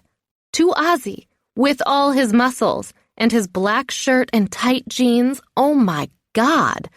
It's only when he tips his head back and lets out a huge laugh that I can finally breathe again. Chapter 16. So this is your place. Ozzy walks through the foyer, just inside my townhouse's front door, and into the living room with an assessing eye. I can't tell if he likes what he sees or not, his expression neutral. His offer to make sure things were copacetic at my place was too tempting to turn down. I'm going to pretend I said yes because I was worried about my home security, and not because I wanted to see him stretch his t-shirt out some more with those muscles of his. Yep, home sweet home. I pass through the living room and go into the kitchen, pulling out the dog food from one of the upper cabinets and pouring 2 bowls full, one large and one tiny. Sahara wolfs her portion down in about 5 seconds and lets out a large burp after she collapses to the floor.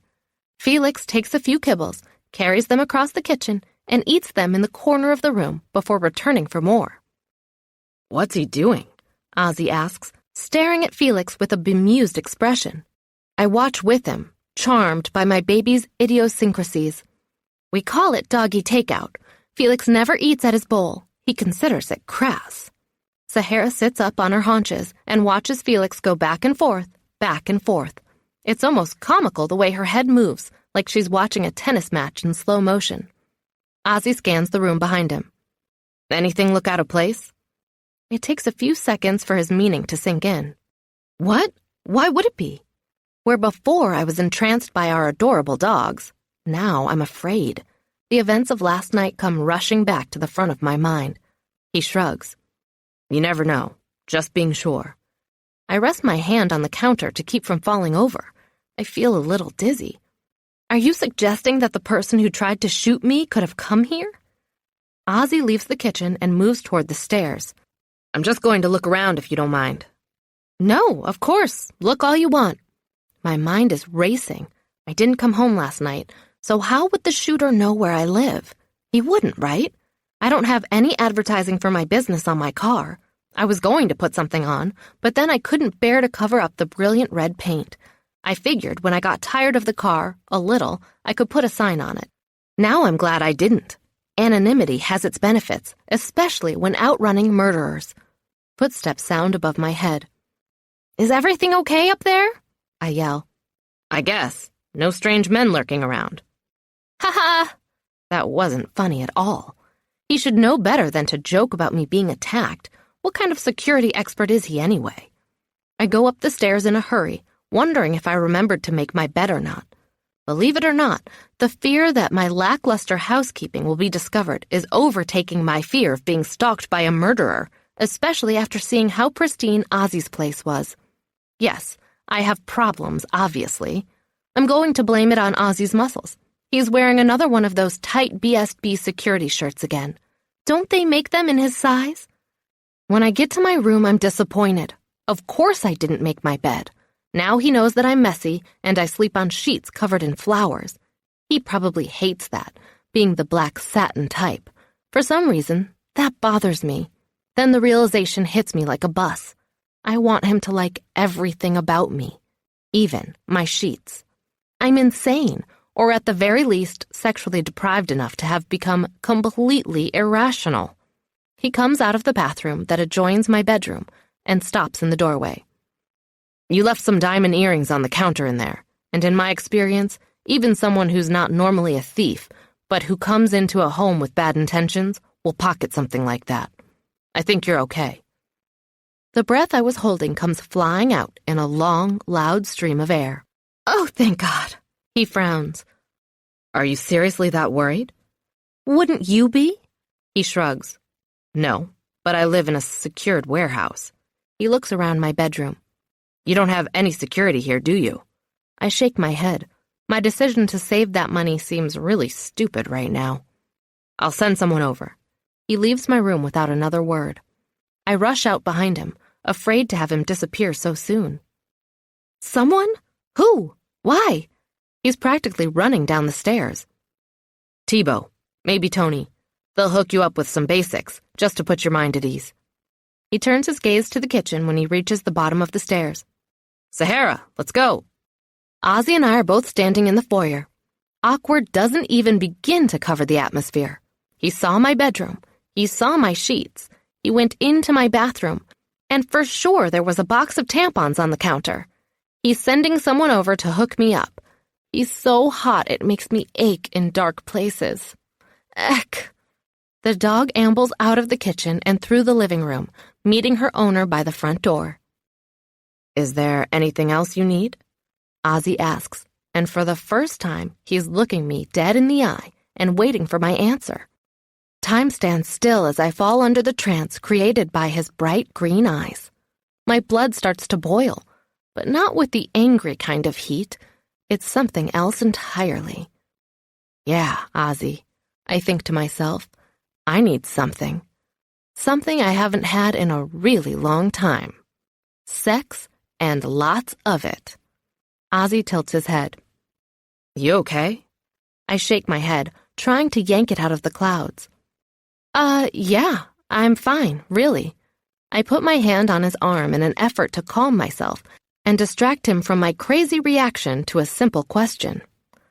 Oopsie, mistake. I can feel the warmth there and the muscles moving under his skin. I have to clear my throat so I can talk normally. It only works a little. "Thanks for everything, Ozzy. Really, you're a prince among men." He doesn't pull away from me. He should, but he doesn't. The heat grows between us in the spot where our skin is touching. That's what I do. I laugh and smile. Rescue damsels in distress? No, the right thing. I do the right thing, much as it might pain me to do it. Ouch! Talk about a cold shower. Wow, did I read that moment wrong or what? My hand falls from his arm as I suffer the ache of embarrassment. Sorry I was so much trouble. His expression goes confused for a second, and then reaches out for my hand, taking it in his huge one. The warmth kicks in again, double time. He's holding my hand. I'm 16 again. No, I didn't mean you're a pain. He shakes his head and jiggles my hand a little. Damn it, I'm screwing this up. He sighs heavily and starts again. What I'm trying to say is that making sure you got home safe was the right thing to do. And even though I have about 10 other things I should be doing right now, I'm happy to be here making sure your home is secure. I grin. It's not a marriage proposal, but I don't want one of those anyway. Wow, Ozzy, that was almost sweet. He drops my hand and frowns. Call me if you run into any trouble. He turns around and opens the door without another word. I panic, thinking this is the last time I'm ever going to see him. Quick, brain, think of something charming and witty and interesting to say. Was it the flowered sheets? I have no idea why those words just burst out of my mouth. Sleep deprivation. It's a terrible thing. Terrible, terrible, awful. He pauses on the front step and slowly turns his head. Flowered sheets? Is that why you're running away? Because my flowered sheets are so awful? Yep, that's me. I keep talking when I should shove a shoe down my throat. My face burns bright red as I realize there is no coming back from this one. It's like I've never been around a man before. How long has it been since I've had sex anyway? I actually liked the sheets. He smiles awkwardly, as if he's just as confused about that as I am. As if he didn't just charm me from my toes to my nose by not mentioning how wackadoodle I am. He walks down the steps and over the stepping stones to the driveway without another word. Sahara almost knocks me over when she bounds past me to catch up to him. I watch him climb up into his truck and reverse out of my driveway after Sahara's safely in the bed, and I wonder if I'm ever going to see him again, all the while definitely hoping that I will. Chapter 17. I've got popcorn on the stove when my doorbell rings. It's open! I yell over the sound of the kernels bursting. The door shuts and footsteps follow. Only when I notice that they're heavy and coming fast do I realize that I probably shouldn't leave my door unlocked and just tell people to walk in when there could be a murderer on the loose. I grab a knife out of the block on the counter and turn around to confront my visitor. Smells good in here. When Thibault rounds the corner and takes my knife into consideration, he slows. Whoa. His hands come up in surrender. I come in peace. My racing heart begins to calm in seconds. Oh, hey, it's you. The knife goes down to waist level. Yeah, it's me. Who were you expecting? Ozzy? He chuckles at his own joke, but I can't tell if he's hinting that I like Ozzy and was hoping he'd come by, or I want to stab him. I put the knife back where it belongs before responding. I didn't know who to expect. Want some popcorn? Definitely. After work, though. Work before pleasure. He looks around the kitchen. Mind if I take a look around? No, feel free. I'm on my computer in the living room, working on some photographs. Just shout if you need me. I'm not worried about being judged this time. I made sure to make my bed and clean up the bathroom counter after Ozzy left. I'm just going to count up all the points of entry and see what we'll need to get them secured and hooked into the network. Network? I chew my lip, wondering how much this is going to cost me. I don't have a lot of savings left. My latest dry spell has been pretty desert-like. It's a monitoring system. If it goes off, someone will be on the line with you within 20 seconds. It's state-of-the-art. Wireless. You can use your cell phone to monitor it and change the settings if you want. Great. I don't sound as enthusiastic as I should, but Thibault doesn't notice. He leaves the living room to mount the stairs, and I get a small bowl and fill it with popcorn. When I'm in panic mode, I eat popcorn. I shove an entire handful in my mouth at once. Bits go flying everywhere. I'm back at the computer, trying to concentrate on photoshopping errant hairs and pimples from the family portraits I shot earlier today. But I can't. My mind keeps straying to the alarm system I'm about to have installed. I'm not even sure I want it. Do I need it? The killers had ample opportunity to come after me, and I've been safe all afternoon. As rational as it is, that thought doesn't make me feel any safer. In the movies, killers are always very patient as they stalk their prey. I lean back in my chair, rolling my eyes up to stare at the ceiling. Money, money, money. I need more of it. When the economy takes a dip, Photographers are some of the first to feel it. People don't care about capturing precious moments when the moments suck. Look, here's Dad with his hairs graying from the loss of his job, and here's Mom with an extra 20 pounds from all the stress eating she's been doing. No, the portrait business goes bye-bye during a downturn in the economy, and it takes a long time for it to recover. In the meantime, I have to get creative. So far, I haven't found much to cover the holes in my cash flow. Even the wedding bookings are getting scarcer. A movement outside catches my eye. Tilting my head, I watch as a car crawls down the street, passing by my townhouse. I sit up straighter. Is that the guy who was following me last night? Panic seizes me. I stand up quickly and move back from the window. The driver keeps going, but he's definitely looking for something, his head swiveling left and right. He pauses when facing my direction, and I hold my breath. No, no, no, no, no! Do not shoot your gun at my house! When he keeps on going, I let my breath out. Thank the stars I parked my car in the garage today. I often leave it in the driveway, but I was worried anyone coming to help me with the security stuff wouldn't have a place to park if I didn't leave the driveway empty. I'm starting to think I'm never going to feel safe parking out there again. Thibaut comes down the stairs, startling me. Jumpy. He walks up and stands next to me, looking out the window. See something out there? I'm not sure. I move closer to him. I thought maybe I saw the car that followed me last night, but probably not. Make and model. My face scrunches up as I try to remember. Big, Ford, Cadillac, Buick. I look at him. Sorry, I'm terrible with the older models. Ask me about the 2014 economy models and I could give you everything. Special hobby of yours? He's smiling. No, I had to do some car shopping a few months back. It included a lot of research before I made my decision. Ah, a car enthusiast. No, more like a budget enthusiast. I wanted to get the best bang for my small buck. I walk over and sit down at my computer again. Thibaut's easy manner has lowered my stress level. Plus, the car that was out there is gone now, and the street is empty once again. We really could use your help if you're in the market for some work. He comes over and stands next to me, watching me manipulate a photo on the computer. I'm good at setting things up, but terrible at anything that requires looking through a lens. I look up at him and smile. I don't imagine surveillance work requires all that much artistic talent. You'd be surprised. He gestures at my screen. You're using some kind of program to fix the photographs? Yes, I use Photoshop. I quickly erase a hair that's sticking up above the mother's head. I can't tell you how many times we shoot someone, and the lighting is so bad we can't see a thing on the film. You can fix that, right? I shrug. To some degree, I can lighten or darken, remove things, add things in, but I can't fix everything. If you're not taking the shots from the right spot, there's not a lot that anyone can do. That's the thing. We're missing that talent. We've got most of our bases covered, but not that one. My hand leaves the mouse, and I turn my chair a little to face him more. What bases do you mean? Thibaut grabs a chair from the nearby dining table and drags it over to sit near me. He starts counting off on his fingers. Well, let's see. We've got Dev on martial arts.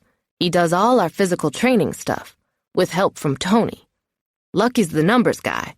He can get into financials and find anything anyone tries to hide. He's not a bad shot either. I'm on security, and Ozzy's the brains behind everything. He's also the public face of the business. He works with the police or whoever hires us to get the scope of the job and put all the pieces together. He also writes up the report at the end. He hates doing that part, but no one else will do it. So he gets stuck with it. It's on the tip of my tongue to say that I love writing up reports and essays and so on, but I keep it to myself. He doesn't care about that. Instead, I decide to question him about something I noticed last night and have been reminded of today. I get the impression you guys know each other from somewhere else. I hook my arm over the back of my chair and lean on my hand, waiting for his answer. We grew up together. Got into a little trouble together over on Bourbon Street from time to time when we were younger. He grins. Ozzy went into the military, and when he got out, he rounded us all up and made us an offer we couldn't refuse. And that was? Get on board or get your ass beat down. He made the decision real easy. I smile, picturing those exact words coming from Ozzy's mouth. He tries to be so hardcore. Tries. Thibault's eyebrows go up. And you think he doesn't succeed? I shrug, my vision going fuzzy as I picture Ozzy in my mind, trying to stay serious, but smiling when his dog does something goofy. I don't know. I guess so, but he's not as scary to me as I think he wants to be. Most people think he's the meanest bastard they've ever met. I snort. Yeah, right, as if. Thibault stares at me, a vague smile on his lips. What? I'm worried I have popcorn shrapnel on my face or something. Nothing. He immediately shifts his attention to the pad of paper he threw down on the table after his review of my townhouse. So, here we go. My assessment of your security needs. I lean over to see what he's written, but his handwriting is undecipherable. I wait for him to translate. You have 5 windows upstairs, 2 in each bedroom, and 1 in the bathroom. There are 3 downstairs and 2 entrances, 1 in the front and 1 in the back, plus the 1 from the garage. That's a total of 11 entry points that need to be fitted. Fitted? Fitted with security devices. I'd also recommend a glass break sensor at these front windows and the sliders on the back patio. Motion detectors in the hallway and this room. And you also need pet immunity. He makes a few notes on his pad. What's that? Just a device that makes sure your dog doesn't set off the motion detectors. He looks up and catches my expression. What's wrong? I look down at the floor, trying to ease my embarrassment. I'm just worrying about how much this is going to cost me. He claps me on the back, throwing me forward a little. Not a penny. He stands and picks up the chair, swinging it around to put it back where it came from. What? I get to my feet, not sure what he's talking about. It's not going to cost you a penny. It's a perk. A perk? A perk for what? Anybody who works for Bourbon Street Boys Security gets a home security as part of the deal. Wow, that's generous, I guess. I don't remember telling anyone I was going to work for them, although I guess I did argue pretty forcefully in favor of my qualifications. Why in the heck did I do that? Nope, not generous. Smart. In our line of work, you can never be too careful. My face falls. That's really not the best way to sell me on the idea of working with you guys, you know. He scratches his head. Probably not. But hey, taking pictures? That's nothing. It's practically no risk. None of the people we're dealing with will ever even see you. You'll be like the Invisible Man. Invisible Man? I'm thinking about how much risk there might be for the Invisible Man when Thibault interrupts my thoughts.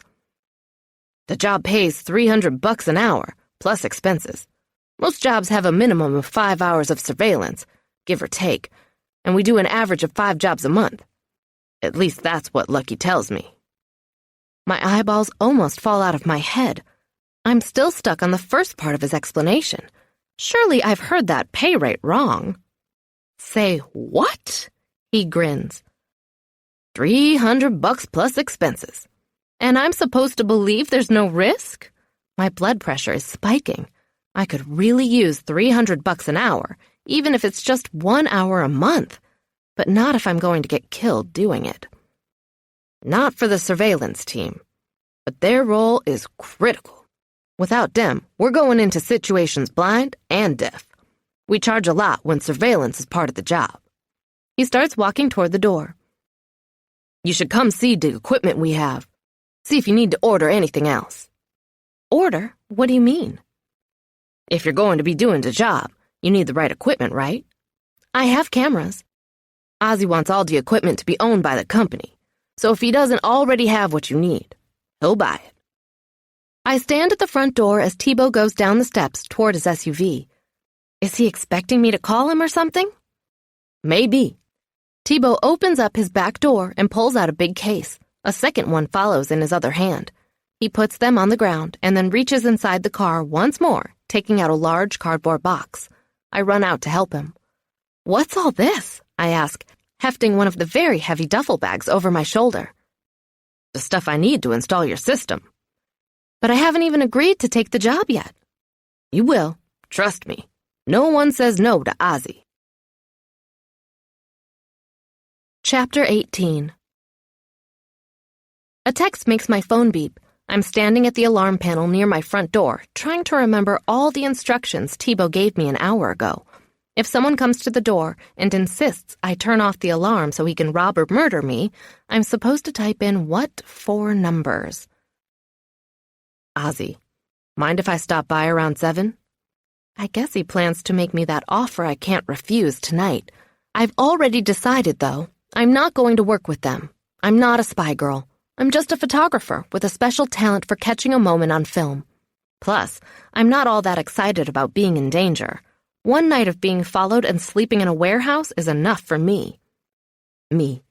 If you want, I don't want you to waste your time, though. Ozzy. See you at 7. He didn't take the hint. Sigh. I look around the room and decide if he's going to come over, I might as well pick up a few things. Like the socks I left on the floor by my desk, for one. I should probably also get a bottle of wine. Not that we're going to wine and dine or whatever, but it would be rude not to have beverages, right? I walk quickly to the door, slide my feet into my sandals, and grab my purse from the floor in the foyer. The door beeps, reminding me I have to set the alarm. I close the door again and stare at the keypad. Thibaut used his own birthday as my code so I wouldn't forget either one. It's only a week away, he said. I push in the 4 numbers I think I remember and leave the house, locking the door behind me. Waiting a few seconds, I hear nothing, so I assume it's safe to leave. The corner store doesn't have the best wine selection in the world, but it's all I have time for. The big store will be too busy to allow me to get in and out in less than 15 minutes. I start with 1 bottle of Merlot and then decide I should buy 2, just in case. Just in case what? I have no idea. Just in case he brings a friend, maybe. Not that I expect him to stay for 2 bottles. That would suggest I'm thinking about getting tipsy and possibly a little handsy. And I'm not doing that, of course.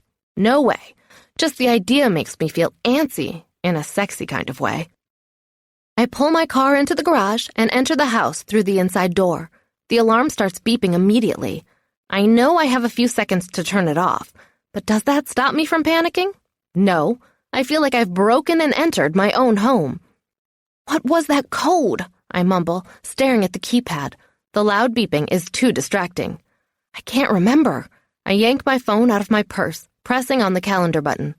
When is your birthday, Thibaut? I stare at the days of the week, but I can't recall if it's on Saturday or Sunday. I take a wild guess and press in the numbers. Sirens start going off. Damn it! Felix comes running around the corner, barking his head off. Better late than never, I guess. A voice comes out over a loudspeaker somewhere. BSB security, please enter your passcode. I don't remember my passcode, I yell. My phone rings. Hello? I'm yelling to be heard over the sirens. Hello, this is Amy from Bourbon Street Boys Security Home Monitoring Service. Who am I speaking with? This is May. I'm May. I'm the owner of this house. I press in a few more buttons on the keypad, trying the other date, but nothing happens. My eardrums are aching from the sirens and Felix's freakout. Are you okay? I'm fine. I just can't remember the stupid code to put in this thing. Damn it. Do you remember your secret password to tell me over the phone? My mind races. Thibaut told me not to use the dog's name. Too easy to guess, he said.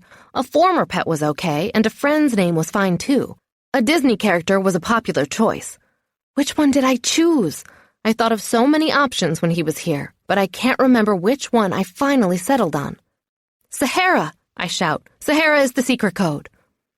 Great. I'm going to shut the siren off and cancel the call that went out to law enforcement. The siren goes silent, and I lean on the wall for support. Is there anything else you need? Amy asks. Yes, a shot of tequila. She laughs. Maybe some tea might be a better choice. If you say so. Thanks. You're welcome. Have a great night. You too. Bye. I hang up and slide my phone into my purse before bending over to get Felix and calm him down. He's vibrating with energy. Kissing his head makes him twist around and try to lick me. Easy, little man. Everything's fine. No bad guys coming in the house today. Now that I've seen the system in action, I'm kind of impressed. Not that I really believe there's a killer still looking for me. But still, better safe than sorry, right? At the very least, that siren would make him deaf. My doorbell rings, sending Felix into spasms of outrage. I put him down so he can run to the door and scare the hell out of whoever is there. I check my watch. It's probably Ozzy, even though it's still 10 minutes to 7. I put the bottles of wine on the counter and go to the door. The peephole confirms my visitor is early. I unlock the door and pull it open. Hey. Hey, he says, his arms wrapped around 2 paper bags. Sahara pushes past both of us and goes into the living room, her tail wagging. Felix begins his welcome to my bachelor pad dance as she turns in small circles, trying to get her nose on his butt. You brought gifts? I say, trying to peek into the closest bag. I brought dinner. Hope you're hungry. I hold the door open until he's through and then shut it. He continues through the living room and into the kitchen, like he owns the place. Not sure how I feel about this impromptu dinner thing. Did he mention it in the text? I verify that he did not. How's the security system working out for you? He asks, unpacking the paper bags. White boxes of various sizes come out and get stacked up on the counter. Both dogs are at our feet, hoping something will drop. Great, had my first incident already. He pauses to look at me. Incident? You had a break-in? I laugh a little self-consciously. Not unless you count me trying to get into my own house and forgetting the code as a break-in. His expression goes a little dark. You were supposed to choose a code that was easy for you to remember. It was easy, kind of. What was it? Tebow's birthday? Ozzy sighs in disgust. Figures. He continues with his unpacking. At one point, he glares at Sahara and motions to the corner of the room. Go lie down. She immediately moves to do his bidding. Felix follows and curls up next to her. I'm kind of amazed not only with how well he controls our dogs, but also with how much food he's brought. Is the rest of the team joining us or what? You pick 4 numbers you can remember, and I'll program them in for you tonight. I'm feeling a little saucy or something because I respond with, What makes you think I want you knowing my secret code? He just keeps on moving boxes without even blinking. I'm no threat to you. Yeah, right. It pops out of my mouth before I can stop it. I was imagining his hand touching my body, and how I'd completely lose all self-control if that happened. But thank God he doesn't know that. He takes the last box out and crushes the bag down. What's that supposed to mean? I shrug. Nothing. I actually meant that he's a potential threat to my good sense. But if he wants to take it to mean I find him scary, I'm not going to disabuse him of that notion. Maybe it'll give him a nice ego pump. Plus, there's no way in hell I'm going to admit to having a crush on him when he's not interested in anything of the sort from me. He turns to face me, and it looks like he's having trouble selecting the right words. His mouth opens, but nothing comes out. He looks around the room a little and tries again. I wanted to say that, I grab a bottle of wine off the counter and hold it up between us. Wine, anyone?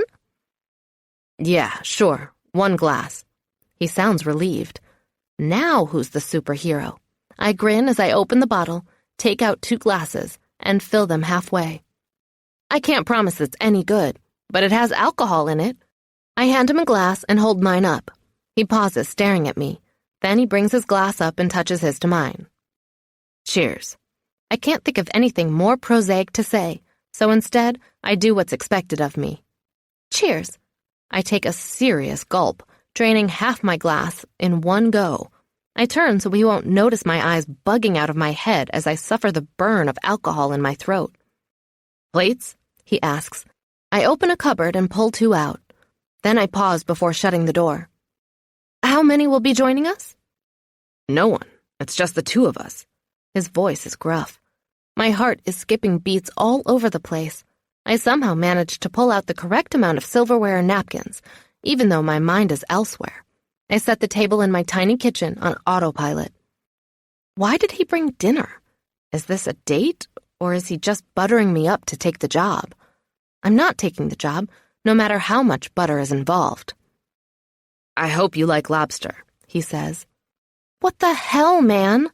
I drop the last silverware on the table with a clang and a crash.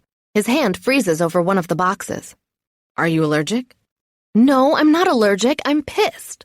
He steps back away from the food, his arms falling to his sides. I can actually picture him in a military uniform getting ready to salute. You're angry. I pout a little. That lobster is calling to me with all its rich, buttery goodness. No, not angry. Frustrated. I've been checked. Checked? Yes, checked. As in a game of chess. You've outflanked me. His mask slips a little. You like lobster, I take it. I don't like lobster, you fool. I love lobster. I'd eat lobster every day if I had the money. I flop down into my chair. I'm not going to work for you, though, no matter how much clarified butter you have in those little cups. There are several of them. Damn it. But what the hell? He expects me just to come work for him because he buys me lobster? It could be a dangerous job. That's what the security system is for, right? He brings boxes over to the table and starts opening them up. I have fresh lemon, too. Of course you do, jerk. He chuckles. I think this is the first time I've ticked a woman off by buying her lobster. He's mixing up some rice pilaf before scooping out a couple helpings, one for each plate. I'm not sure why that makes you so happy, I grumble. Me neither. Out comes a huge lobster that floats down onto my plate. Its fire engine red shell is still glistening from whatever steam did it in. Felix leaves his spot by Sahara and settles in by my feet. The little beast knows me well. He will end up having a taste of everything that's on my plate, but not because I feed him tidbits on purpose. I have a tendency to drop things. Where did you get these monsters? I ask when the second one comes out and lands on his plate. I get them flown in every once in a while from Maine. I have a friend up there. Wow, nice friend. I take another long sip from my wine glass. It's almost empty, so I help myself to some more. He owes me. I wonder what he'd demand of me if I owed him a favor. Just the idea makes me get all antsy again. I know what I'd like to offer. Whoa! Slow down, nympho. He just walked in the door. Jesus. Ozzy sits down and pulls his chair in. Bon appetit. He rips a claw off before I can lift a fork. Chapter 19. We eat in companionable silence for a few minutes, enough time for me to dip a chunk of lobster in some butter and close my eyes, sighing with happiness. I haven't had this kind of food in a long time. I think the last time I had lobster was when I was dating this lawyer named Alfred. He was a putz, but he did love fancy restaurants. I had to break up with him when he refused to eat my baked ziti, though. Food snobbery is not tolerated in my household. Just ask Felix. Ozzy's voice breaks into my thoughts, cutting them short. Thibaut says you two talked today, about the job. The last bite of lobster gets stuck in my throat. I have to guzzle the rest of my wine to move it along. Yeah, I say, my voice strained. I'm sweating now. Damn it, again. Too nervous to tell him straight off the bat that I'm not interested. Ozzy fills my glass with more dark red wine. I'm dizzy, watching the liquid pour in. Maybe if I drink more, it'll be easier to turn him down, to never see him again.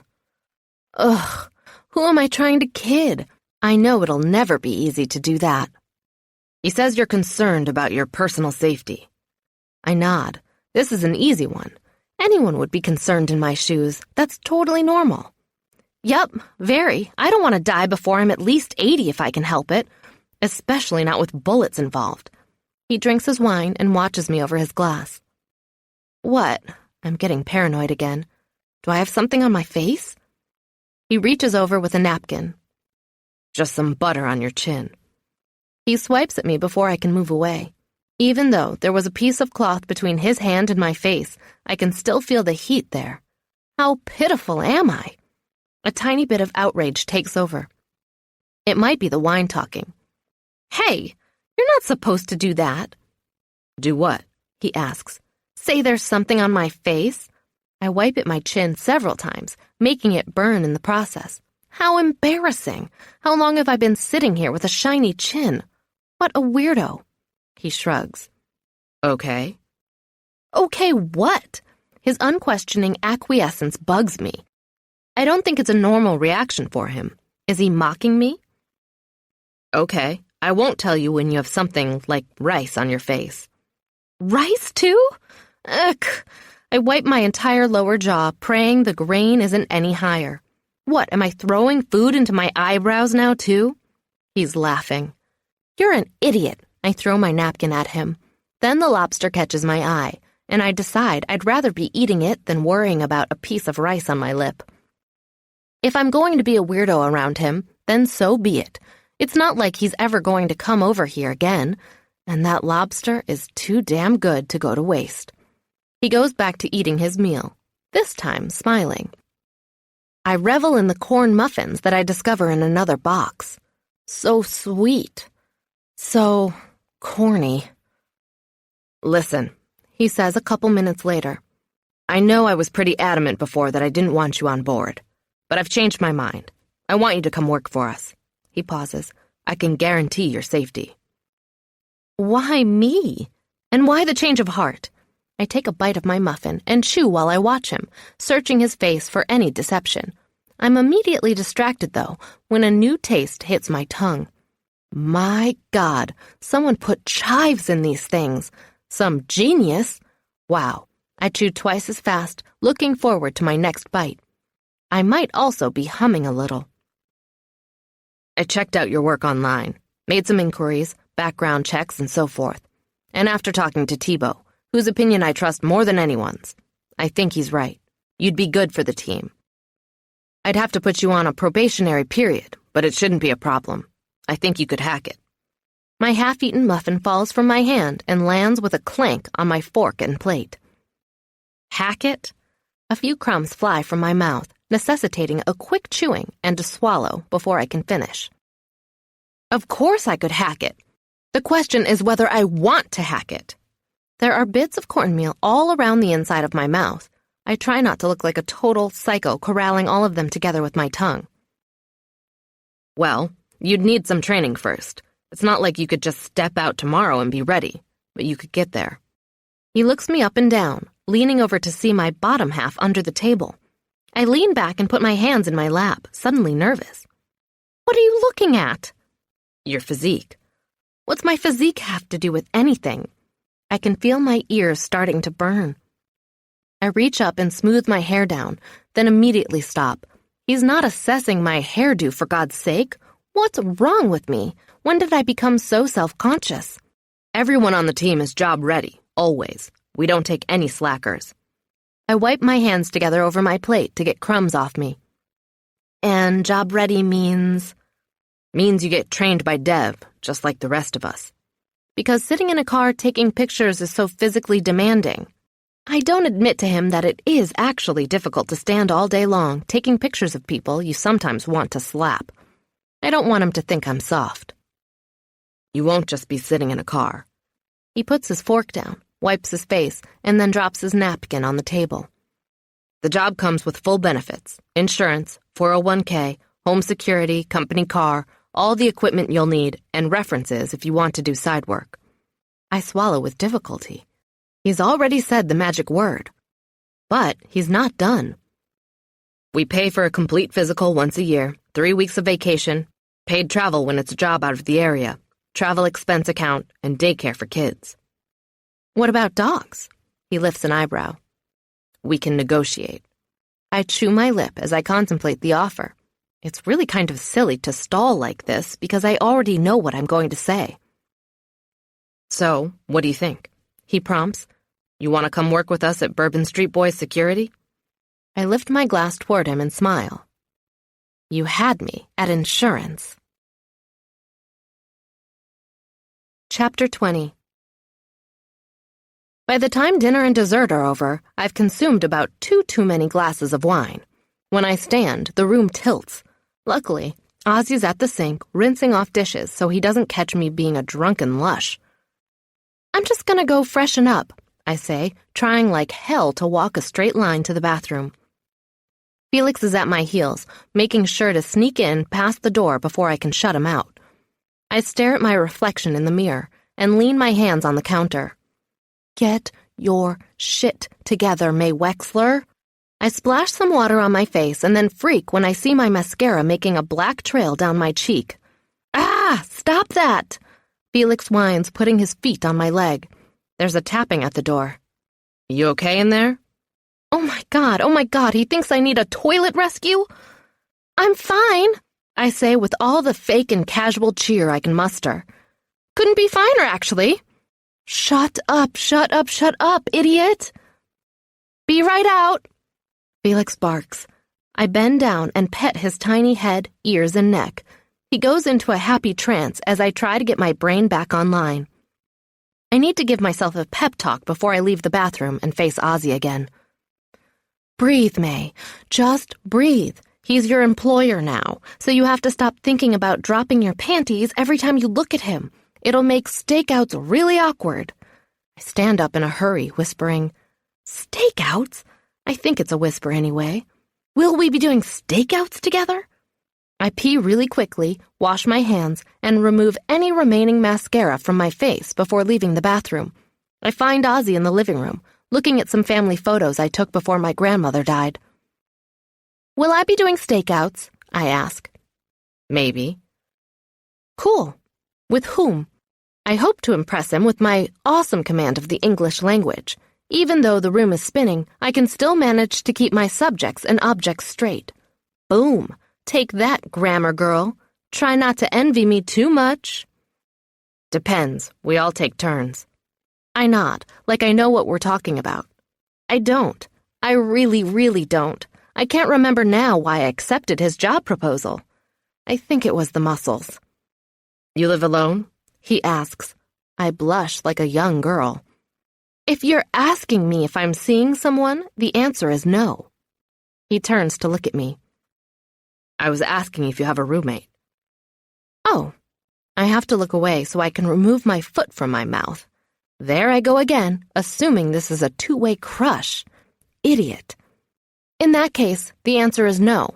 I live alone. I turn to face the windows so he won't see my expression, best described as humiliated. His voice is suddenly closer.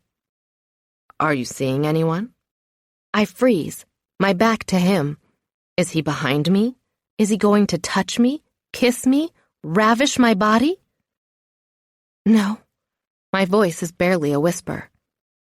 Good. I can tell from his voice he's near the front door now. That makes it easier. I spin to face him, not quite losing my balance, but coming close. Easier for what? He opens the door, jingling his keys in his hand. Easier to make demands on your time. We work late hours sometimes. He and Sahara are through the entrance and going down the front porch stairs before I realize what's happening. He's leaving? Why so soon? I'm still buzzing. This party's just getting started, yo. I race to the door and throw it open wide. Hey! You can't just wine and dine me and not... Oh my God, I almost said 69 me. Ugh, alert, send the fire engines, I'm on fire. And not what? He's standing at his door, smiling at me. Sahara's already in the bed of the truck. Say goodbye, I shout before slamming the door shut. Holy shit! I run back into my living room and grab my hair on both sides. Oh my God, what did I just do? Snatching a pillow off the nearby couch, I fling it across the room. But just one won't do. I'm too embarrassed. I grab another and another, winging them as far and as fast as I can. Felix runs for cover, hiding under the coffee table. The couch cushions are next, those bastards.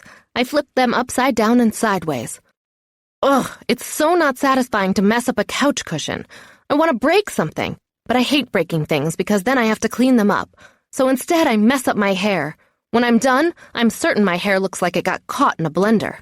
Phew! Using all that energy to destroy my hairdo and my surroundings has actually helped calm me down a notch. Okay, it's okay. I'm trying to convince myself as I breathe like an angry bull. I didn't say 69 me. I said goodbye. Totally reasonable. Totally normal, right? People should say goodbye when they leave after sharing lobster and wine. Wine me, dine me, say goodbye to me. That's the polite thing to do.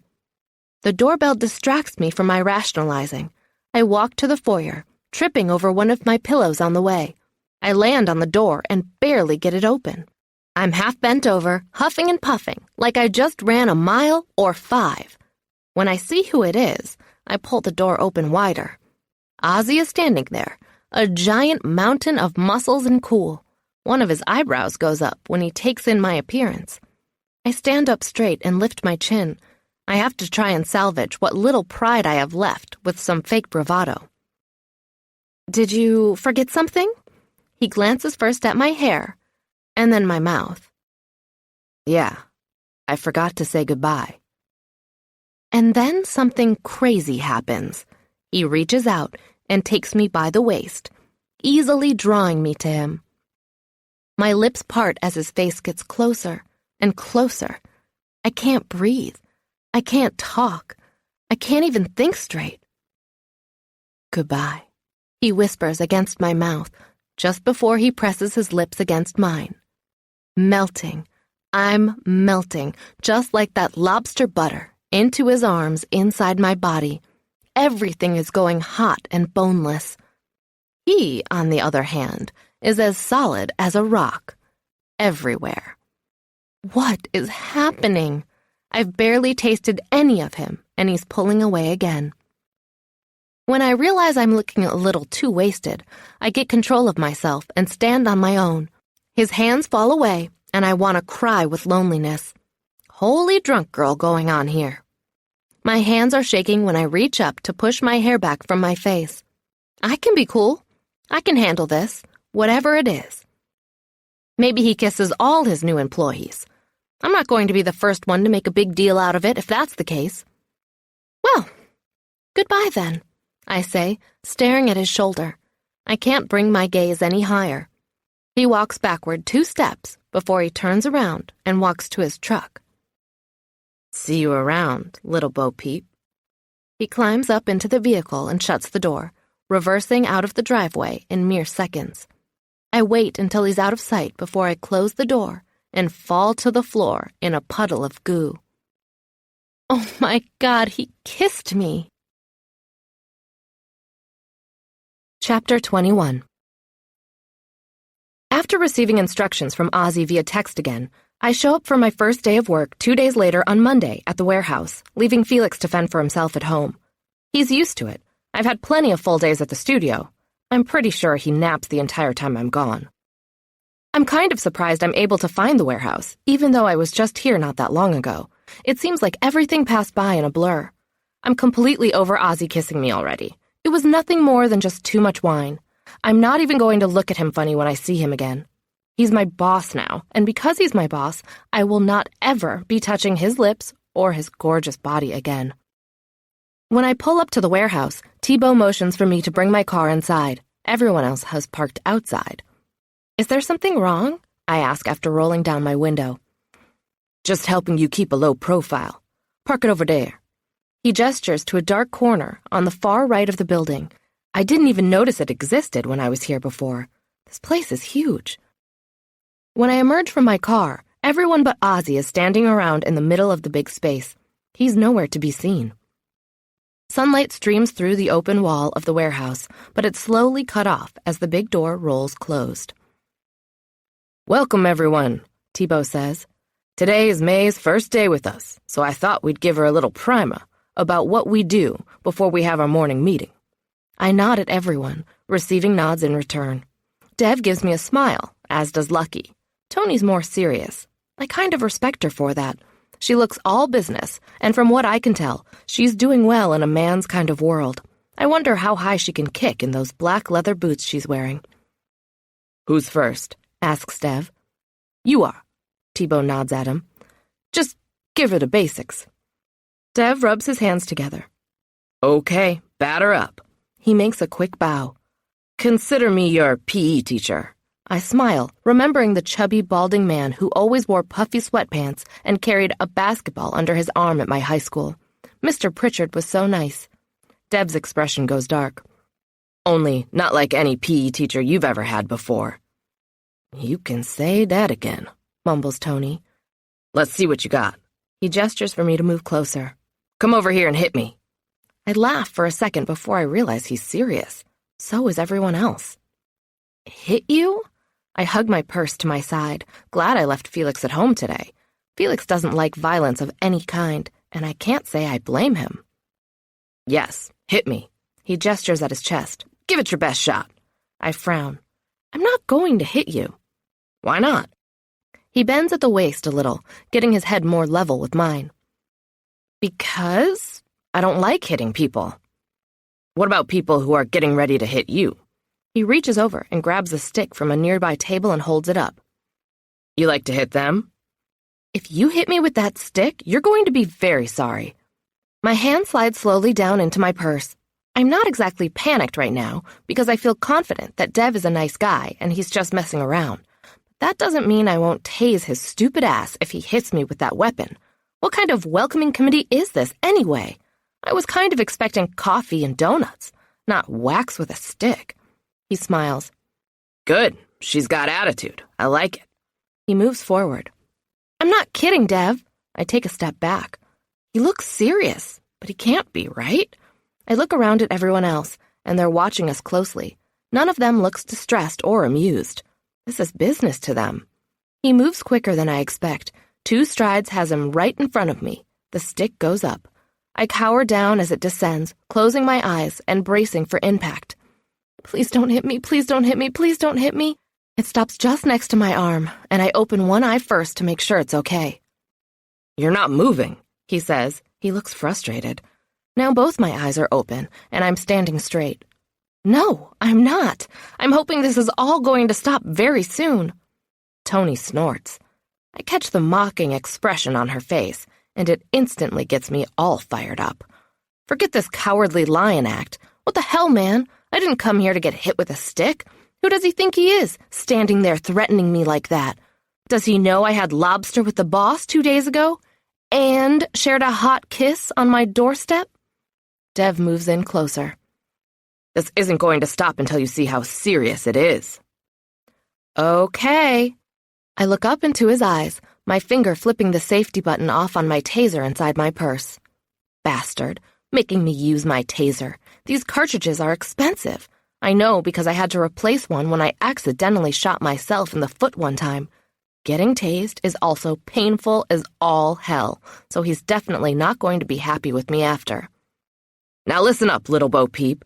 I'm going to hit you with this stick unless you do something to defend yourself. He's looking down at me with pity in his eyes. Everyone else is dead silent. This isn't a game. We play to live.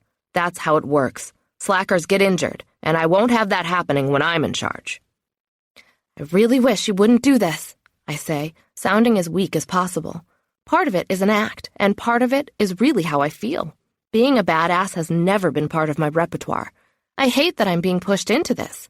Why is this happening on my first day? This is the worst orientation day I've ever had. I'll try not to leave too big of a bruise. The stick goes up, almost above his head, and starts its descent. This time, I'm sure he's not going to stop. I jerk my hand out of my purse and shove the taser toward his chest. Some kind of crazy war cry leaves my lips as I cringe and wait for the pain to come from the stick. Ah! My whole body clenches up and my finger squeezes the trigger on the taser. The prongs fire out of the end of it, and all hell breaks loose. Dev's eyes bug out of his head. He drops the stick and it clatters on the ground near our feet. The rat-tat-tat-tat-tat of several thousand volts of electricity makes a nice beat for the convulsions that start to rack his body a few seconds later. What the hell is going on down here? Yells Ozzy from the top of the stairs. Holy shit, she tased him! Lucky's stuck in a daze of confusion. Dev grunts, his eyes roll back in his head as he starts to go down. I jump to the side to avoid getting squashed. The wires coming out of the end of my taser stretch right along with me. Lucky leans over and grabs Dev's arm to slow his descent. Both of them fall into a heap on the ground. Dev on top of his stupid stick, Lucky on top of Dev, who's groaning like a wounded elephant, and my wires tangled up with both of them. I hug my purse to my chest, my taser in one hand, my keys in the other. Oh my God, I can't believe it. She actually tased his ass. Tony starts to laugh. That ain't funny, man. Tebow is shaking his head, first looking at Dev and then at me. I'm sorry. I'm really sorry. I can barely get the words out. I'm so embarrassed. I feel terrible. The trigger was way more sensitive than I expected it to be. I should probably get it checked. 2 accidental taserings can't be good. I swear, I wasn't really going to tase him. I was planning to just scare him into not hitting me. Damn it. Lucky gets up and rolls Dev onto his back. The wires are still connecting him to my gun. Yep, the barbs are definitely in his skin, not just his clothes. Oops. Why in the hell is Dev lying on the ground with taser barbs in his chest? Ozzy is standing a few feet away with his hands on his hips. We were giving her an intro, Tony says, just like you told us to. I'm pretty sure I didn't tell anyone to get her so fired up she'd shoot Dev. He scrubs at the back of his head. You all right, man? Dev tries to answer, but the only things that will come out are grunts and groans. His eyes roll up into his head. Ozzy, I'm sorry. I can look at his chin. Not his eyes, but his chin. It's close enough that probably no one will notice I'm a chicken. I didn't mean to hurt him. His words come out as a growl. Don't you apologize. He glares at Tebow. You're the one who should be talking right now. All right, fine. I take full responsibility. Tebow has his hands up in surrender. We talked about it before she got here and decided we'd just see if she had any self-defense instincts. And what have you decided after your little experiment? Ozzy looks at each person individually. Tony shrugs. I'd say she passed. She turns away so Ozzy won't see her smiling. I think we probably should have come at it from another angle, says Lucky. Oh, you think? Ozzy gestures at Dev. Get him up and get those damn barbs out of his chest, and if he whines, slap him in the head. You got it, boss. Lucky braces his legs to help Dev to his feet. After a few stumbles, they're both standing, Lucky with his arm under Dev's shoulder to give him support. After I remove the cartridge from my taser and give it to Lucky, they begin to walk away, but stop after a few steps. Dev turns his head and speaks over his shoulder. His words are a little slurred. I want a rematch. She tricked me. Ozzy growls. Bullshit, she tricked you. She got one over on you. Big difference. I could swear I hear pride in Ozzy's voice, but I'm not going to let it go to my head. I feel terrible. I can't think of a worse way to start off my new job. Dev is never going to forgive me. Ozzy jabs his thumb at the stairs. When you're done goofing around out here, we have a meeting upstairs that needs to happen. No better time than the present. Tony holds up her hand as she walks by. High five, sister. Well played. I reach up and slap her hand delicately. I don't want to look too enthusiastic about putting holes in Dev's chest and shooting him up with all those volts. Tebow comes over and stops in front of me. You mind if I take that from you? He holds out his hand and looks down at my cartridgeless weapon. I put the taser in his palm. Sure. Sorry about shooting your friend. Tebow smiles. Don't apologize. He got what he had coming to him. Next time, he'll think twice about lifting a stick to you. I'm hoping there won't be a next time. Oh, there will be. You can trust me on that. He walks away to climb the stairs. What the hell? He's going to try to hit me again? I'm going to need my taser back. I wonder if the cartridges are a legitimate business expense. I don't think I should have to pay out of my paycheck for protection against nutty colleagues. Ozzy and I are left on the ground floor together, standing a few feet apart. I guess this is where I welcome you to Bourbon Street, boys, and tell you where to hang your coat. I laugh a little. And I think this is where I'm supposed to say I'm glad to be here and can't wait to get started. He smiles. How about we start over and do this thing the right way this time? Sounds good to me. He points to the exercise machines. You can hang your coat anywhere over there you can find a hook. Welcome to Bourbon Street, boys. Follow me. We have a meeting in 5. I walk behind him, my face on fire. He's being nice, and he's not mad I tased his employee. Maybe today won't suck after all. I'm really glad to be here. Can't wait to get started. He chuckles, but says nothing in response. We climb the stairs together and enter the room full of ninja swords. Chapter 22. Everyone has a spot around the table where we had soup the other night. There are a few folders in front of each person and a pitcher with ice water in the center of it all.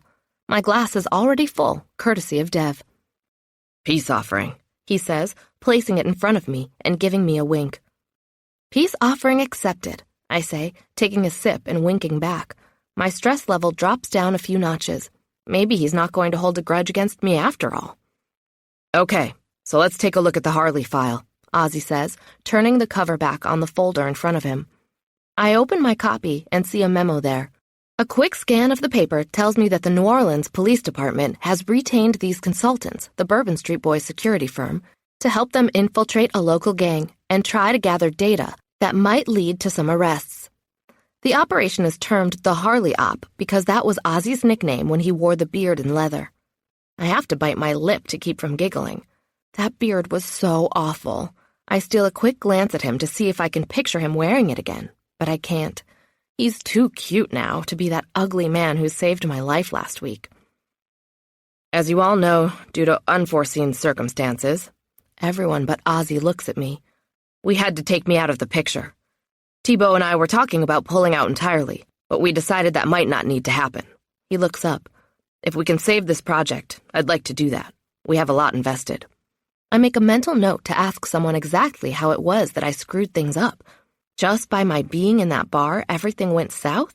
I doubt it. It was probably that beard. Even criminals know something that ugly can't be right. Lucky speaks up. We've got nobody on the inside, though. How are we going to get any info at all? Ozzy closes the folder and looks up at me, putting his hands down flat on the table in front of him. I was hoping we could try again to gather some info via surveillance. I know the detectives on the case tried before, but I think we should budget some of our own work in on this one. Oh, pooh. I think this is where I come in. Is this going to be my penance for screwing up his silly beard costume? I squirm in my chair, with all the attention on me. It's possible, Lucky says. What'd you have in mind? The night you were supposed to show up and be my backup, Ozzy glares at Dev. I learned the location of one of their big runners. It's over off Burgundy. I swung by this weekend. It has possibilities.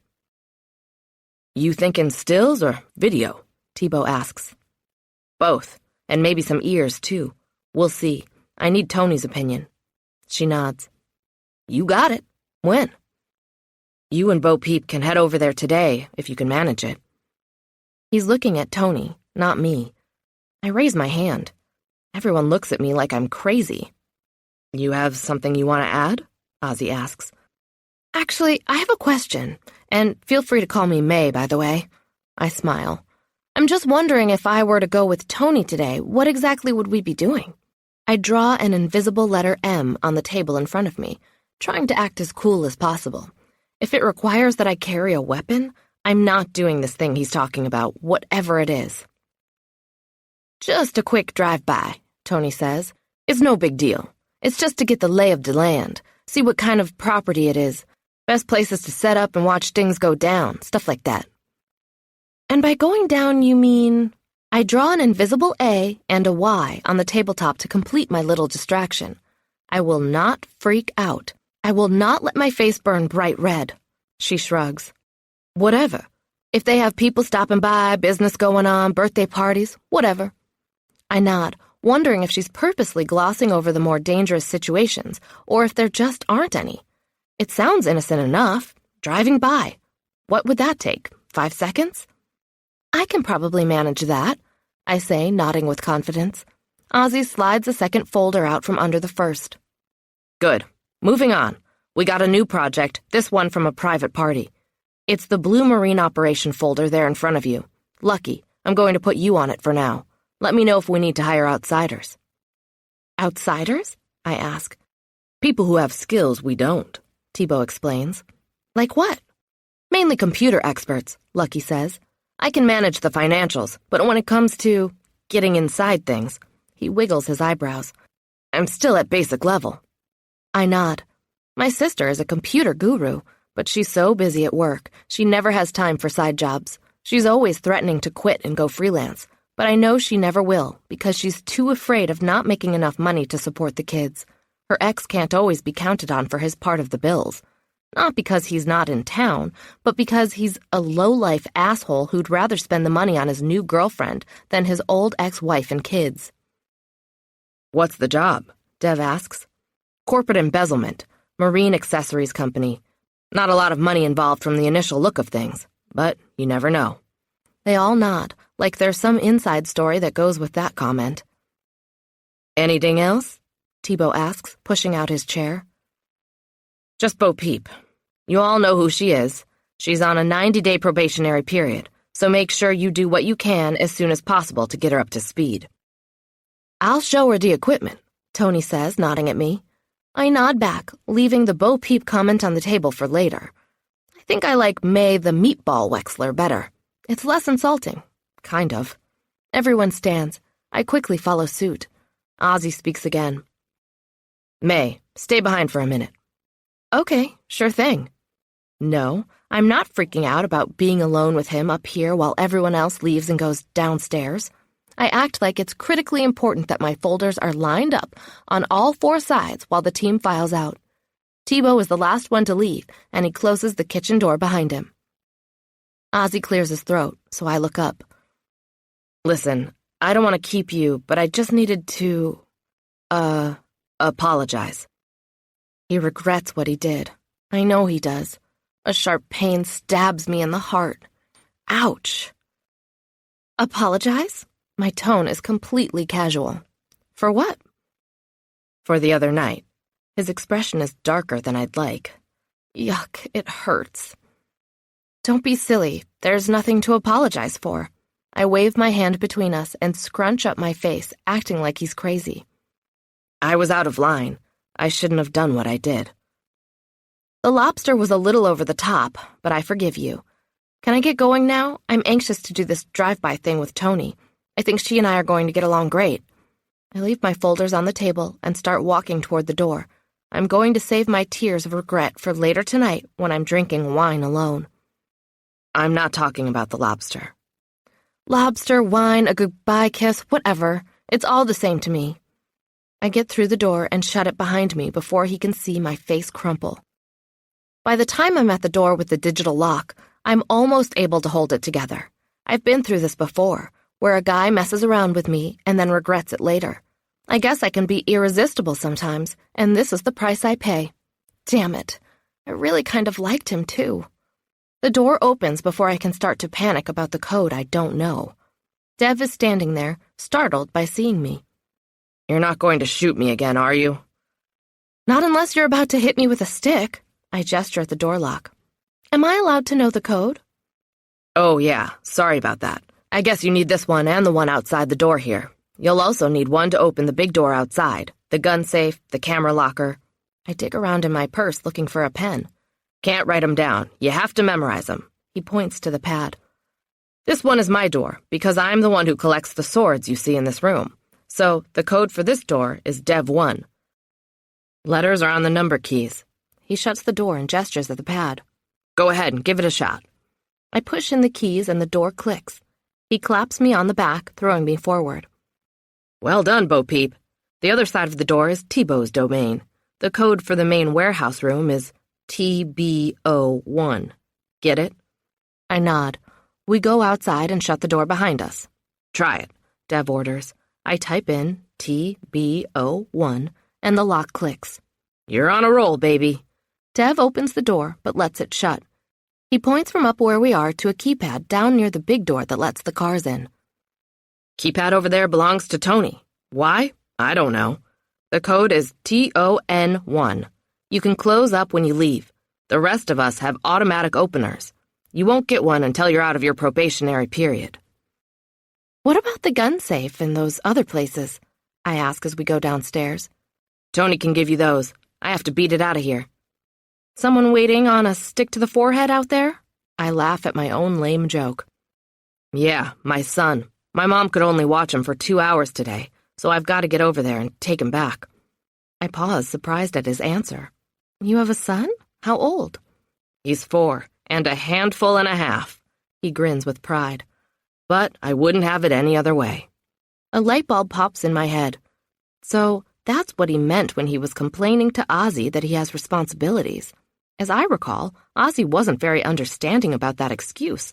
Surely he knows Dev meant his son. Good luck out there.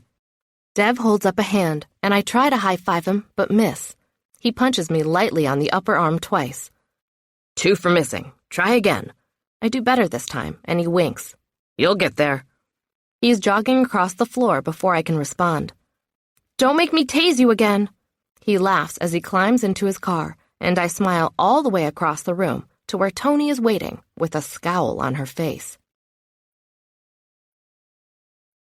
Chapter 23.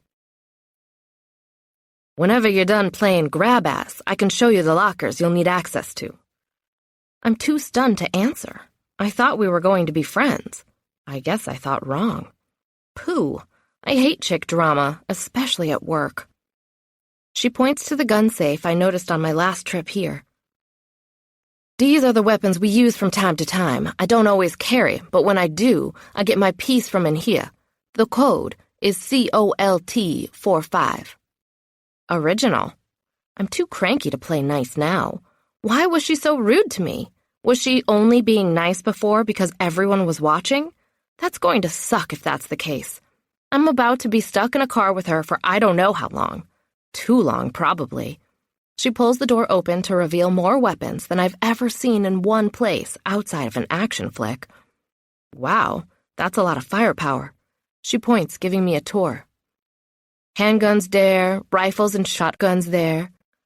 That one's not exactly legal, so don't get that one out without talking to Ozzy first. Oh, don't worry, I won't be taking any of these out ever. Sure you will. Everyone here gets firearm training.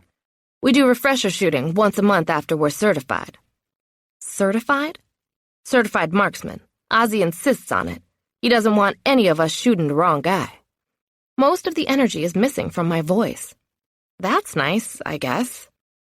Grenades there. They're not live until that pin is pulled out, but I don't recommend you touch them. Don't worry, I won't. My eyes roll up into my head. These people are crazy. Why am I here again? Oh yeah, the money. Bullets there. The boxes are labeled, so make sure you grab the right box for the right gun. Yeah, okay. This is a complete joke, as if I'd know what the right bullet for a gun would be. Ha! Not gonna happen. The only thing I'm shooting is a camera. Knives, nunchucks, single sticks there, brass knuckles in that small drawer. She turns partway to face me. Any questions? Yeah, where are the rocket launchers? We keep those in a separate location. She leaves me standing there with my mouth hanging open like an idiot, talking as she walks. I have no idea if she was serious or not. Other gear's in these lockers over here. She throws the doors of one open. Gas mask, Kevlar vest, gloves, helmets, boots. She closes that door and opens another. Camping gear for stakeouts that aren't in the city. That door closes, and she moves over to a locked closet. And inside here is your domain. Lucky already changed the code on it. She gestures at the lock and smiles deviously. Guess what it is? I walk up slowly, eyeing the stupid lock, wondering what the big joke is. How many digits? 4. I sigh heavily. Her face is giving everything away. I press on the alpha keys, one at a time. P, E, E, P. The lock clicks open, and Tony's smile falls away. Ha ha, very funny. I pull the door open, gasping when I see the contents. You like? She asks. She's back to smiling again. I like a lot. I reach in and pick up a camera I've wanted to own for the last 5 years, but haven't been able to afford. Holy mother of camera gods. Yeah, Ozzy doesn't skimp. He says we're only as effective as our tools. I smile, thinking about Dev. What's up with Dev's car, then? The Phoenix? She grins. You can put like 10 dead bodies in the trunk. We've used it a ton since he bought it last year. I almost dropped the camera. She takes it away from me gently and puts it back on the shelf.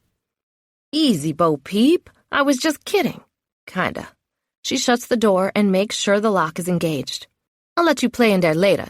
Now we have to go before all the bad guys wake up. She leaves me standing at the locker. Bad guys? She's climbing up into Tebow's SUV, expecting me to go around to the passenger side. The motor is already running. Shouldn't we bring a camera or something? Nope, She answers me through her open window. This is just an eyes-on recon, nothing more. I hold onto the handle above the door to get inside. The SUV is higher off the ground than it looks. Eyes on recon, eyes on recon. I'm repeating the expression so I can use it later in conversation. I'm starting to hate the fact that I stick out like a stupid Bo Peep in this group. Seeing all that camera and video equipment makes me want to give this thing a serious whirl. Buckle up, she says, adjusting the rearview mirror. I just get the belt clicked into place when she throws the car into reverse and tears out of the warehouse. Grabbing the handle is the only thing that keeps me from falling into her lap. Holy crap, where's the fire? The tires screech a little as she swings the car around to go forward. No fire. I just don't see the need to drive like a grandma. I frown as I sink down into my seat. Great. I'm a Grandma Bo Peep. How much farther out of my element can I get? Chapter 24. Turns out pretty far. I can get really, really far out of my element hanging out with Tony for half a day. We started out in a seriously scary part of town I never want to go back to, and ended up in something worse. What do you call a place where you see people actually dealing drugs in broad daylight? Hell? This is the place, believe it or not, where I'm supposed to set up some surveillance, with Tony's help, so we can try to gather some information from the scumbags who live here, or deal their crack here, or whatever it is they're doing. Ha! Crazy town! All I know is I've seen way too many pants hanging down way too many butts today. Don't any of these guys own belts? So, what do you think? Tony asks as we head back to the BSB lair, making her way through the port, through the maze of commercial buildings and warehouses. Doable? I shrug. I suppose. I didn't really see what you have for equipment, but in theory, sure. Any place can be photographed, watched, spied on. Whether you can do it without getting killed is the question. I have my doubts about the locations we scouted today. But Ozzy guaranteed my safety, so I'm going to focus on that, and not the handguns I saw in people's waistbands. Wait till you see our van. She's grinning and squeezing the steering wheel. 2 seconds later, she jerks it to the right, and we take a corner way too fast. The tires complain. Again. She must go through a new set every couple months the way she leaves rubber behind wherever she goes. What van? I ask. Eyeballs on wheels. It's where we monitor everything when we don't have feet on the ground. Feet on the ground? She pulls up to the warehouse door and grabs a small black remote that she taps a number into. When we're on foot and not in the van. She sighs like she's tired of dealing with the lady on the short bus. It's very disheartening to know I'm such a disappointment. I'm pretty sure I failed my trial today with her. It should be telling that I gain a point electrocuting her friend and lose a point for not being a crazy driver with a death wish. I should probably not hang out with her too much. Who does that work? I ask, trying to keep the conversation going. The being on foot stuff?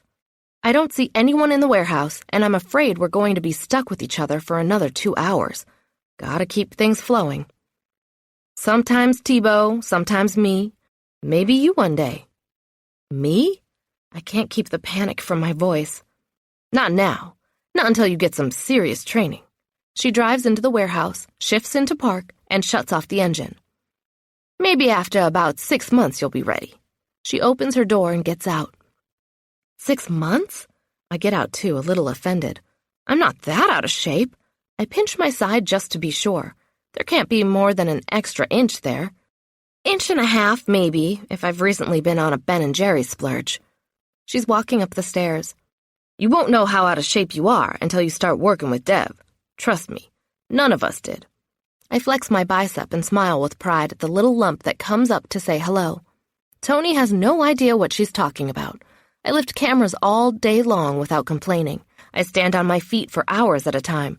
3 months. That's all it'll take me to become a badass. Ka-chow! Baby, look out! A badass? Where did that idea come from? I don't want to be a badass, do I? I let my arm fall back down to my side as I picture that man coming after me in his car and shooting at me again. And I nod. Yes, I want to be a badass. I want to be someone who won't be afraid when she walks out the front door of her house, when she sees someone just drive by her house slowly, for God's sake. I want to be the kind of badass that Ozzy finds attractive. Oh my God, I say out loud to myself. Seriously, May, you need to get laid. What's that? Says a voice off to my right. I look to the left instead. Nope, I'm not even going to acknowledge this person who might have just heard me. This isn't happening. Were you talking to me? Ozzy comes out of the dark shadows and walks in my direction. I jerk my head over to see him. Who, me? No, I didn't say anything, just reminding myself of some chores I have to do later. Namely, talk to a therapist because I'm crazy. I thought I heard you say you need to get paid. I point at him in a hurry. I did say that. Wow, you have great hearing. Thank you, God. I just need you to fill out a form with all your details, and then Lucky can get you on the payroll. Remember to keep all your receipts. He'll show you the format for turning them in at the end of the month. I nod, using my very serious expression. Keeping this all business will erase all those sexy thoughts that continue to try to pop into my head when he's around. My inner poet takes over. Muscles, muscles, hard butts and pecs. Why must I keep my libido in check? Ugh, go away, sexy thoughts. How'd your first day go? He asks. This is good. Focus on work. Good, I guess. Am I done? I've only been here a total of 3 hours. I can't imagine he considers that full time. You just have one more thing to do, and then you can go. I hitch my purse up on my shoulder. Great. What is it? A workout. A workout as in, like at the gym? Ozzy nods over at the equipment on the other side of the room. Our gym, yeah. Okay. I rub my hands together and look around. Where's Dev? He's my trainer, right? Normally he would be, but today he's recuperating from a taser strike. Oh. And the guilt is back. So you get me as your trainer instead. And the sexy is back. He pulls off his sweatshirt to reveal a very tight sleeveless t-shirt underneath. It goes way too perfectly with his very revealing gym shorts. Quick, evasion tactics, engage. I didn't bring my workout clothes. That's all right. We have some for you. He points to a locker. In there. Get changed. I'll be back in 5. And with that, he leaves me in the warehouse alone to work myself up into a righteous panic. I don't know how I'm going to watch his muscles bulge and not throw myself at him. This is going to be a total test of willpower. Chapter 25. Turns out, it's not such a hard test of my willpower to keep my hands off Ozzy while we work out together. The minute he starts making me strain and grunt to press things with my legs and lift some stupid dumbbells up into the air, all his attractive qualities take a backseat to his military hard-headed unattractiveness. I'm surprised he didn't trade his beard in for a tiny square mustache. Give me one more, he yells. Come on, push it out. Ugh! I know someone who won't be invited to the birth of my first child. Push it out my ass. One more, come on, you can do it. Push it. I already did one more. I huff and puff as the weight dangles from my limp arms. Everything burns. Everything. Even my butt muscles are on fire. You aren't tapped out. Come on, I see one more in your eyes. Lift. What you see in my eyes is a death threat. I try to lift the weights anyway. Mainly because the door at the top of the stairs just opened and Dev is coming down. I'm afraid if he sees any weakness in me, he'll come after me twice as hard once he's recuperated, which rumor says will be tomorrow. He has a decidedly springy step right now. Come on, lift! Ozzy shouts in my face. Get away from me! I shout grunt as my arms start to go up. I'd kick him if I could, but I need to focus all my potential energy on my biceps. My body is slowly bending backward, trying to compensate for my lack of arm strength. Bad form. Stand up straight. More sweat droplets pop out on my face as I stop bending and try to use just my arms to get the 20 pounds up past my belly button. I can't. He puts a single finger under each dumbbell. Here, I'll help. I want to scream at his ridiculous offer of so-called help, but I can't. I have no extra energy for anything. I'm so afraid I'm going to toot. I have my butt cheeks squeezed together as tight as they'll go. And that leaves very little extra strength for lifting these 20-pound weights up to my shoulders for the 12th time. That's it, he yells. You got this. Dev stops when he's next to Ozzy and nods. You got this. You got it. My muscles are crying, begging me to stop, but I keep forcing them to perform anyway, because if I don't, I'll leave here with my head hung in shame. I know everyone at BSB gives this training everything they've got, and I can't be Bo Peep forever. My arms are trembling with my effort. Please don't let me toot. Please don't let me toot. The weights finally obey my command and reach the apex of the upper swing. Ozzy grabs them from my hands and lifts them away from me like they're made of feathers, releasing me from the prison that is his workout. My arms feel like they're going to float right up into the atmosphere with all the heaviness gone. Then, when I drop them to my sides, they feel like they have 50-pound weights tied to the wrists. That's good for your first day, he says, placing the weights on a rack with several others of various poundage. Thank God I can finally unclench my butt cheeks now that the threat of accidental tootage has passed. Bending over, I rest my hands on my knees. Sweat follows the law of gravity and drips up my face and goes into my eyes. Wow, that stings. I stand and try to blink the pain away. I'm sure it looks like I'm crying, but I'm too tired to wipe the sweat away. Tough workout? Dev asks. He looks like he's barely holding in his laughter. Pretty tough, I shrug, noticing how much effort it takes to lift shoulders that no longer have any strength left in them. I eye my car, wondering if I'm going to be able to drive it now. That stick shift is going to be a problem. Maybe I can call a cab without anyone noticing. I wish I hadn't bought such a brightly painted car. No way are they going to miss it being left overnight in the corner of their warehouse. Ozzy pats me on the shoulder. We'll give you 1 day off and then start again Wednesday. I flick some sweat off my temple with a trembling finger. No need to wait. I can go again tomorrow. This whole badass thing is coming from deep down inside my most primitive self. I'm pretty sure there's a bucket load of adrenaline coursing through my veins, released from the feelings I was just having a few minutes ago that I was going to die from weightlifting. We'll see how you feel tomorrow. Dev claps me on the back and then pulls his hand away in disgust when he realizes how wet it is now. Ozzy's all business again. Tomorrow I need you to go in the van with Tony and Tebow and see what you can do about setting up over there. Operation Uglybeard? I ask. Dev laughs and then stops immediately when Ozzy glares at him. Harley, Ozzy says. It's Harley, not Uglybeard. I mumble under my breath as I pick up my sweaty towel. Could have fooled me. Oh man, Dev is smiling, rubbing his hands together. I can't wait for our next workout. His happiness is infectious. Oh yeah? I wipe my face and neck off with the towel, trying not to cringe at how gross it is. It smells like metal. How come? Because you've got a lot of piss and vinegar. I think I'm going to enjoy breaking you. I snort. Yeah, right, whatever. I'm talking tough, but I'm actually on the verge of crying. Why am I setting myself up as a challenge to the team's personal trainer? I never saw myself as a glutton for punishment before, but now I'm starting to wonder how well I actually know myself. This place has either revealed my true self or turned me into someone else altogether. In 1 day. What the hell? My phone beeps and I pick it up off the weight bench to see who it is. Jenny. She's left me a text that I can't ignore. Sis, please call ASAP. Sammy's sick, and I'm stuck. Stuck could mean anything with her. She could be without a babysitter or locked in the bathroom, knowing my sister. Am I done here, or is there something else you want me to do? I ask Ozzy. Nah, you're good. Just come back tomorrow by 7 if you can.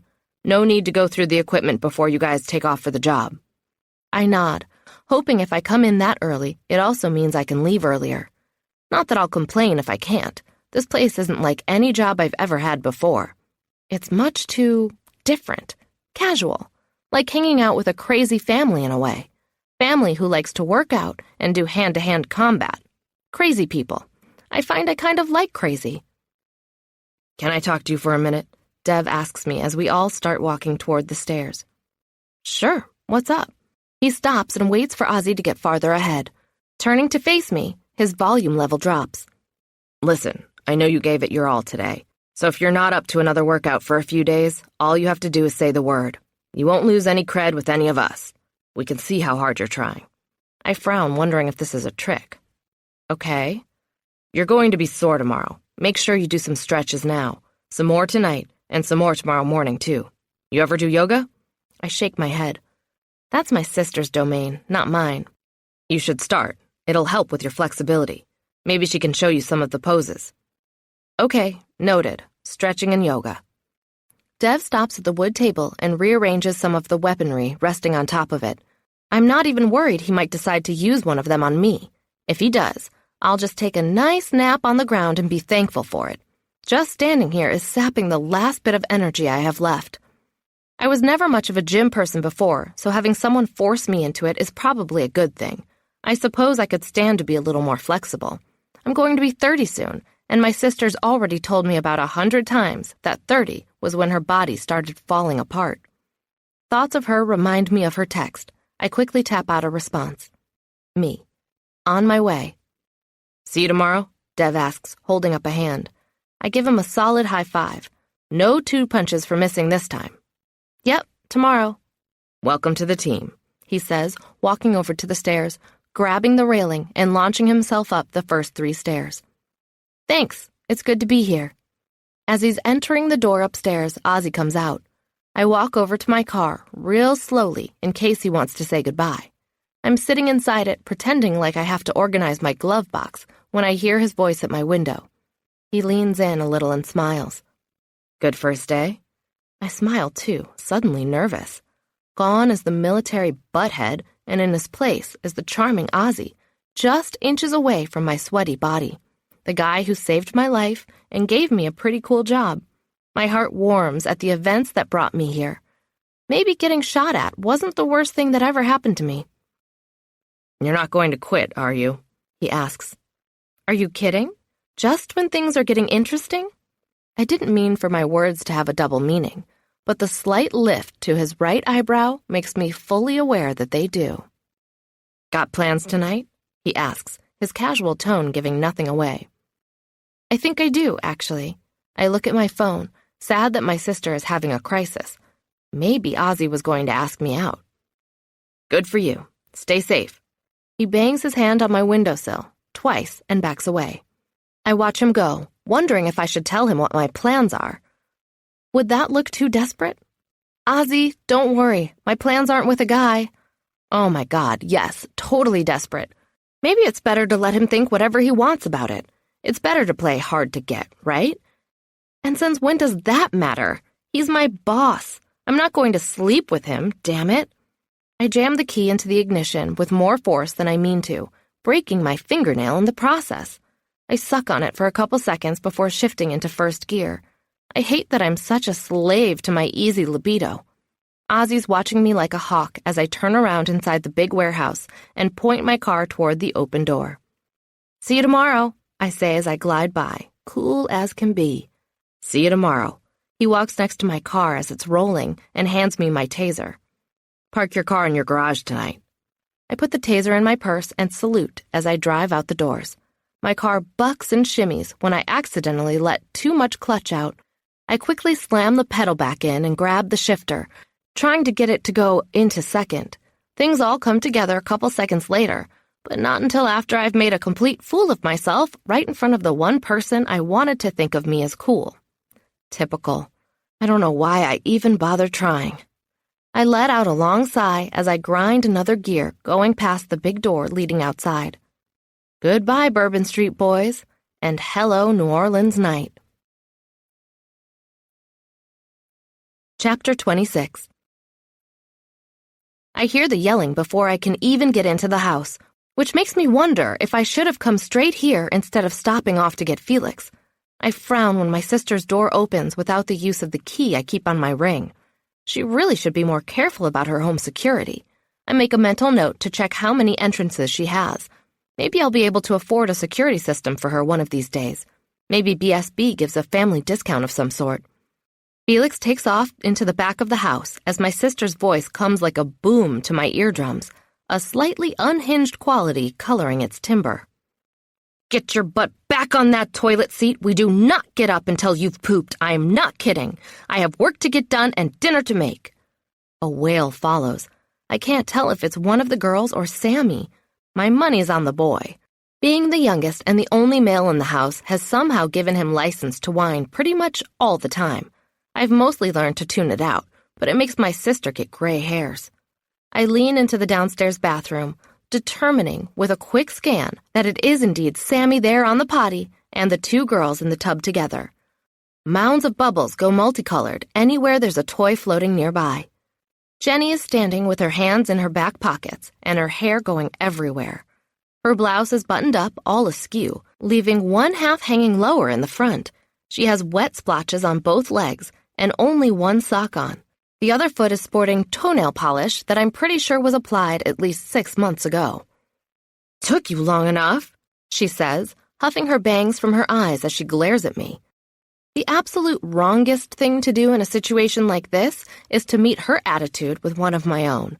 I know this from prior experience, so I keep my reply breezy and simple. "I was at work. What's going on?" "Work? What work? I called your studio and you didn't pick up." "My new job." I sidle in behind her, kneeling down so I can play with the toys in the tub with the girls. I sink my head down into my shoulders as I wait for the yelling to start. Sophie and Melody look at me with wide open eyes. They know it's coming too. "New job? What new job? What the hell, May? You have this whole other life you're keeping secret from me now?" And now we know why I waited to say anything. I turn my head and look up at her, using my soothing therapist voice. "You've had a bad day, Jenny Boo.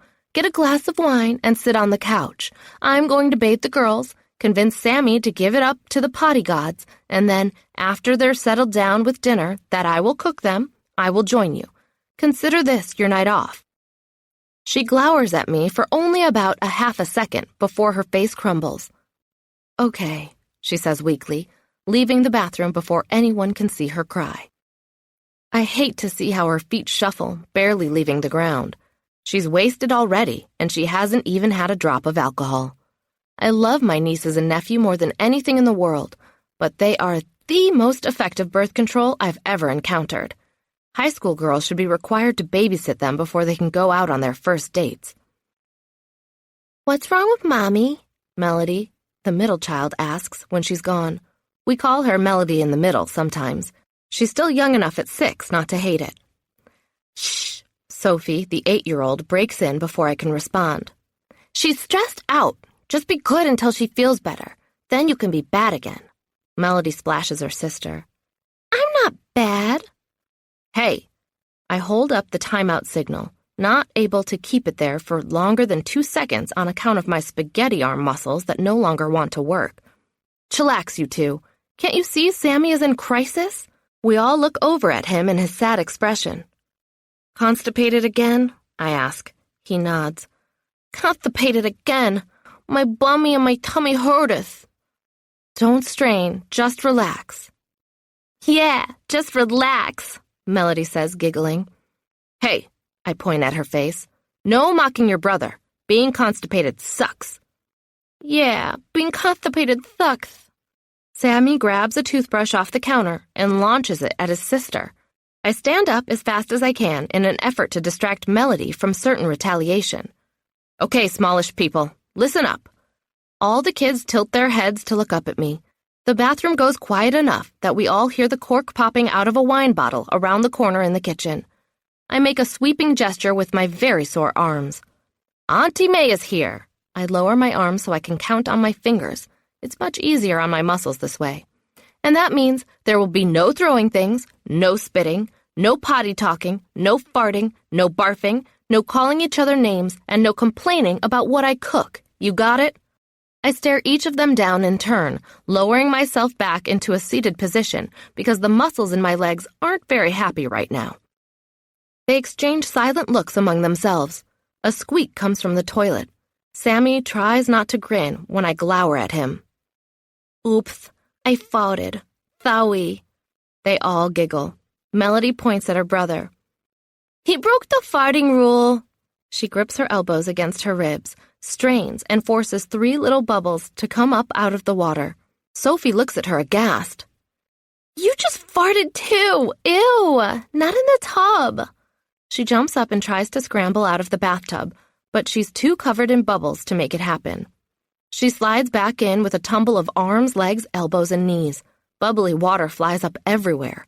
By the time I can see again, all 3 kids are laughing hysterically.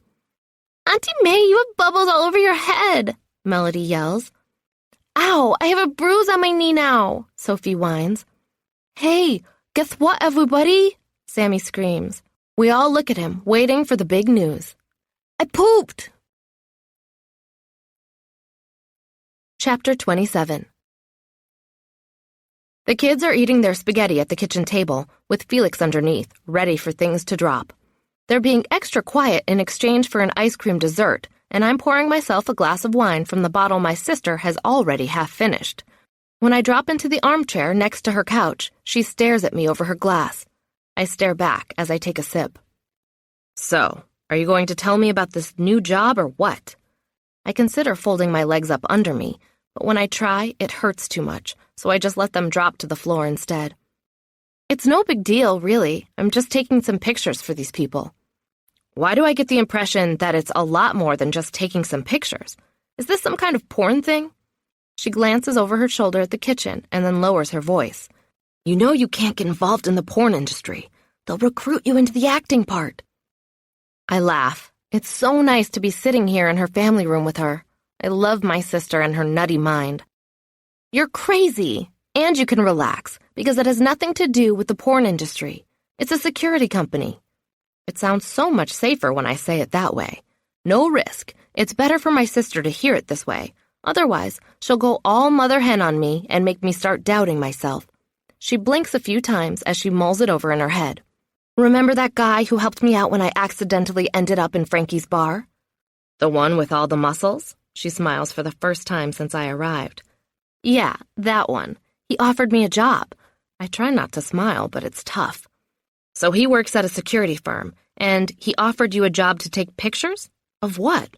I shrug, trying to think of a way to minimize the danger. Jenny has always been my self-assigned protector. "I don't know. People, places, things." "A job of nouns." She narrows her eyes at me. "Don't play, little sister. What aren't you telling me?" I fiddle with a loose thread on my new workout shorts.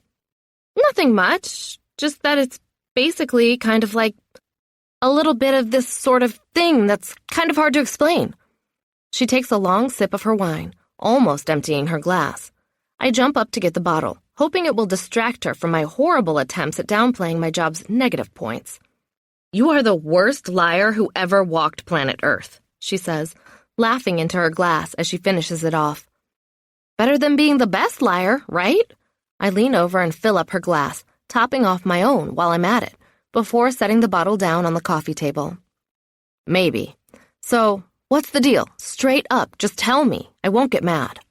"Straight up? Fine. It's a surveillance gig. I take pictures of bad guys doing bad things." She rolls her eyes to the ceiling and lets out a long, loud growl. "Then she glares at me. "May, how could you?" "How could I what?" I'm playing innocent. "Get a job so I can pay my bills?" "How many times have I asked you to move in with me? We could both save so much money." Her eyes get teary. "Aw, babe." I get up and sit next to her on the couch, leaving my wine on the table. "You know I can't do that. I need my space. You guys need your space to be a family. I don't want the kids getting mad at me because I'm cranky all the time." "You're not cranky all the time." She's crying now. "You're always happy." "That's because I have my own place." "Are you saying being at my place or living with me would make you unhappy?" It's a fair question. I have kind of been saying that for the last year. "No, I'm saying that I'm a young, single girl who likes to walk around her house naked sometimes and take long baths with a glass of wine once in a while." Jenny sighs, leaning her head on mine. "That sounds nice, actually." "Anytime you need that, just call me or text me like you did today, and I'll come running. I'm here for you, you know that." "I do know that." She pats me on the leg and sips more wine. "I'm just feeling sorry for myself. Ignore me." What happened? Was it Miles? The ex, the arrogant asshole who refuses to step up to the plate and be a real father to these kids. Of course it was Miles. Who else would it be? The child support check he gave me bounced, once again, so several payments I made to other places aren't going to go through now. I chew my lip, knowing I'm treading on dangerous ground. Moving in with her could save her from a lot of these problems, but I also worry that if I did that, Miles would stop doing the little he does do. He'd see me as the kid's stand-in dad and disappear forever. Forget the bouncing check problems. We'd be moving into 365 days of continuous childcare on my sister's part, instead of her getting the 2 weeks of vacation when he takes them for some of the summer and the 1 weekend a month he still manages to put on his schedule. Nope, I can't move in with Jenny. Much as it would ease some problems, I'm sure it would create worse ones. The last thing I want is something coming between us. I love her and her babies too much for that. I'm getting paid pretty well at this new place. Maybe I can help out with some bills. That's not fair to you. She sniffs and smiles at me. How will you be able to afford all that bubble bath? I nudge her with my elbow. I can make my own. I'll just run the bath water over a bar of soap. She snorts. Sure you will. She moves a little away from me so she can see me. So, tell me about this guy. What guy? I'm trying to act like I really have no clue what she's talking about, but I can tell from her expression she's not buying it. As if, come on, you know who I'm talking about. Tall, dark, and built like a tank. Who, Ozzy? Don't make me strangle you. I'm mad enough at Miles to take it out on an innocent bystander. Fine, Ozzy is the guy who saved my life, basically. I pick at the threads on my shorts again. And, as you might recall, he watched Felix that one day and brought him back to me, which was really nice. I sip my wine as I remember that kiss. Anyway, there's nothing going on with us. He's just my new boss, that's all. Jenny drinks more wine. And your face getting all red right now and you pulling your shorts apart is all just, what? The flu? You coming down with something? I close my eyes and tip my head back on the couch. We kissed, okay? We kissed. She whacks me on the shoulder. When? She sounds suddenly very happy. Saturday night at my place, when he brought dinner over. Oh my God, all this happened and you didn't say anything? Now I understand why you don't want to move in. Shut up. I look at her, keeping my head on the couch. Nothing else can happen. We work together now. He's my boss. He apologized. Ouch. Yeah, ouch. So it's nothing, okay? Just let it drop. Is it hard working with him? I sigh, thinking about my day. Not really. Sure, I'm sweating him the whole time, but I don't think he can tell. Oh, yeah, she says in her mocking tone. You're always so cool about that kind of thing. I have to smile. She knows me too well. I'm trying to be cool, okay? And today it got a lot easier when he was in charge of my stupid workout. Workout? Is that code for something? No, like at the gym, a workout. I lifted weights with every muscle in my body for an hour today. She reaches over and squeezes my bicep. Ow! I flinch with the pain, but find I can't move very well. The longer I sit on her couch, the stiffer I get. You need to stretch. That's what Dev said. Dev? A coworker, the trainer. I thought you said Ozzy trained you. He did, but next time it'll be Dev. So you're getting all sweaty at work with a bunch of guys? Is Dev as hot as Ozzy is? I laugh. Perv, it's not like that. Just let me dream. Is he? If you like guys who are 6.5 feet tall and totally bald, then sure, he's cute. You're kidding. No, trust me, I'm not. She rubs the rim of her glass. Maybe I'll get to meet him someday. Maybe you will. I sit up and moan as my muscles complain. You okay? Jenny asks, resting her hand on my back. Sore muscles. I breathe through the pain. Better get home and take one of those baths you were talking about. I twist a little to look at her. Will you be okay? I glance at the kitchen, where I can hear the kids whispering, plotting a takeover or a coup, probably. Yeah, we'll be fine. The wine helped. I promised them ice cream. I heard that. Don't worry, I'll cover for you. She stands and holds out a hand to help me up. I take it and get to my feet with difficulty. Thanks for coming over and saving me from going insane. I hug her close and kiss her cheek. Anytime, any place. I'm there. Same for you, you know. She pats me on the back. If you ever need me, I'm there too. I know. I pull away and walk carefully around the furniture. One wrong move and I could trip. And if I end up on the ground, I'm probably going to have to stay there for the night.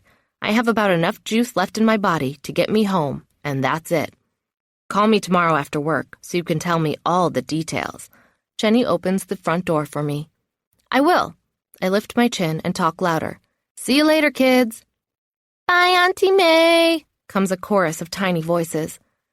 Thanks for the ice cream, adds Sammy. Thank your mom. I yell back before walking outside. I pick Felix up and hold him under my arm. The night is balmy, with just enough humidity to make my shirt start sticking to me again. Gotta love this Narlands weather, Jenny says, gesturing with her glass like she's saying cheers to the night. There's nowhere I'd rather be. Blowing her a kiss, I get into my car, putting Felix on the passenger seat before I gently shift into reverse and leave her and her crazy kids behind. I'm exhausted, but happy. Happier than I remember being in a long time. I've got a new job, a great family, an adorable dog, and a group of people who call themselves a team, who've welcomed me into their fold. Life is good. Chapter 28. My life completely sucks. My body is broken. It's Tuesday morning and my alarm has gone off, so I should be getting into the shower, but instead I'm lying in my bed, paralyzed. Felix licks my cheek, and I don't have the energy to stop him.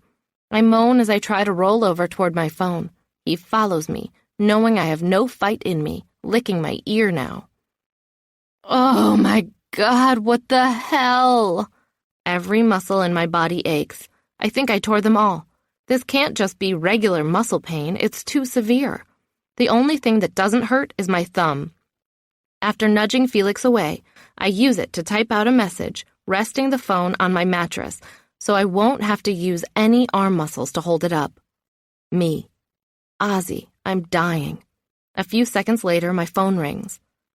Hello? I groan, putting the phone to my doggy-licked, wet ear. What's going on? Talk to me. Ozzy's all business. Does he know it's only 6 a.m? I'm sore. I think I'm dying. A long hiss of breath hits my ear before he speaks again. Are you dying because of your workout or because you've been shot? I hold the phone out and look at it. I guess 6 a.m. is crazy talk time. No, don't be silly. Who would shoot me in my own house? How am I supposed to know where you are? He's yelling as if he's genuinely mad at me. Excuse me, Mr. Angry Pants, but I thought you had a phone tracker thingy. Now I'm mad too. I was expecting pity and I'm getting scolded? What's up with that? Which I don't turn on unless I think someone's in trouble, May. I blink a few times, letting that sink in. Makes sense, now that I've been awake for more than 3 minutes. Okay, fine. I'm sorry if I caused you any distress by telling you I'm dying. He says nothing for a while. Ozzy, are you still there? Yeah, just give me a minute. As the seconds tick by, I become more and more convinced that I never should have picked up my phone this morning. He's not my boyfriend. He's my boss. He doesn't want to hear about my sore muscles. He just wants me to walk into work by 7 and get going with my assignment. Why do I keep defaulting back to this boyfriend role for him? What is wrong with my brain? Listen, do you want the day off? Are you that sore? I sit up with effort. No. The word comes out sounding like it was uttered by an 80-year-old woman. No. The second time is better. I feel stronger. Humiliation is giving me wings. I don't want a day off. Don't be ridiculous. It's only my second day. Felix climbs into my lap, and I absently play with his ears. But if you're too sore... I'm not. I'm totally not. I'm fine. I'll see you in an hour. Sorry I called you. I won't do it again. He says nothing. Okay, so see you later. Bye. See you later. He pauses. Bo Peep. I press the red button and fling my phone into the covers. Bo Peep. Bo Peep. I'll give you Bo Peep. I lift Felix off me and swing my legs out of the bed, groaning the entire way. I never knew before how many of my abdominal muscles, back muscles, arm muscles, and neck muscles are necessary to complete that small motion. Wow. A 10-minute shower and liberal coating of my body in lotion to facilitate a quick self-massage go a long way toward getting me more mobile. I can actually walk with only a small limp now. But every step down my staircase brings a whimper to my lips. By the time I'm at the bottom, I'm basically just falling down the stairs. I grab the railing at the bottom to keep from collapsing on the floor. Felix runs next to me, I think concerned for my welfare. He keeps looking up at me and whining. "Don't worry, Fee, I'm not going to die today." I let him out in my small yard to do his business, fill his bowl with kibble, and leave him there to play doggy takeout. 4 anti-inflammatories have me singing about walking on sunshine when I drive into the warehouse a half hour later. I lose a little of my good cheer when I see Dev standing in the middle of the floor with a single stick in his hand. When his eyes lock on me, he grins, real evil-like, and smacks his palm with the weapon. Fine. He wants to play it that way? Fine. Finer than fine. I pull into the corner of the warehouse and park, grab my taser out of my purse, and climb out of my car. I'm headed in his direction before the door is even shut. "You even think about touching me with that stick, and I'll shoot you up with so much electricity, you'll be able to power this entire block with your finger in a socket." I hold it out in front of me with 2 hands, since one arm is too weak to do the job on its own. I could possibly look like an FBI badass. Everyone starts laughing, including Dev. He puts the stick on the table and opens his arms. "Come to Papa, Bo Peep. I knew you had it in you." I sigh with relief and lower my weapon, limping forward to join my team. Chapter 29. "I gotta give you props," Tony says, turning the wheel of the van slowly so we can park on the side of the street half a block up from our surveillance target. "That was a great approach with Dev this morning." It's not like he gave me any choice. I tuck my hair behind my ear and swivel in my seat to watch her as she moves around in the back of the van. It's a tiny command center, with 2 short stools set up in front of a bank of screens and 2 laptops on a very narrow shelf built into the side of the van. I was relieved to learn that the entire thing is bulletproof. "You had plenty of choices. I had money on you turning around and leaving." My smile falls. "Oh. But you'll be happy to know everyone else thought you'd stick." She's messing with wires under the shelf, frowning when something isn't doing what she wants it to do. I don't want to dwell on her lack of faith in me, so I change the subject. "What are you doing down there?" "Trying," she grimaces, "to find," she yanks on some cords really hard, "the power supply." A cord comes flying out and hits her head. "For the computers." She sits up and smiles at it. "There we go. You can run, but you can't hide, you little bastard." She plugs the laptops in and opens the one in front of her. "So, what exactly are we doing here today?" I shift in my seat so my leg muscles aren't quite as cramped. Pretty much any position I pick isn't going to work, though. My body is in full broke-down mode. First, we need to assess which type of surveillance is going to work with what we have here on the street. And then we need to get it set up. Deadline to finish is today. She looks out the front windshield. "You should come back here with me and pull that curtain." She gestures at a spot behind the front seats. I move to the back part of the van and unhook the black curtain from its tie-back behind the passenger seat. It runs from right to left via a metal track embedded in the ceiling. Once it's in place, the back room goes dark except for the laptop screen. Tony leans forward and presses a button on the panel in front of her, and a dim overhead light goes on. "This is so super spy," I say in a whisper. "If you say so." She's too busy tapping on her keyboard to look up at me. I turn around and drag the hard plastic case full of equipment closer to me. "I guess I'll go through this stuff." "Good idea. Try a couple lenses out. See if any of them can get into the house." She pauses and reaches over me to get to the curtain. "You can pull down this little flap and put the lens up there. Try not to let it down until you're ready to fill the hole with the lens." The black curtain has a camera spy hole. Cool. The first lens I select does the trick, as much as any camera lens can, anyway. When I place it up to the hole in the curtain, I can pick up the small mailbox attached next to the front door. The faded nameplate says Juarez. It looks like our targets haven't done any housekeeping since the house was built in the 60s, though, so seeing into any of the interior probably isn't going to happen. I'm not sure how much I'm going to see through those brown windows, I say. Reminds me of my cousin Vinny. She surprises me when she jumps right in. Love that movie. One of my favorites. The Two Utes, she laughs, shaking her head with a sigh. I try not to get too excited over the fact that we share the same taste in cinema. Whenever I start thinking she and I can be friends, she throws me a curveball, like betting against me this morning.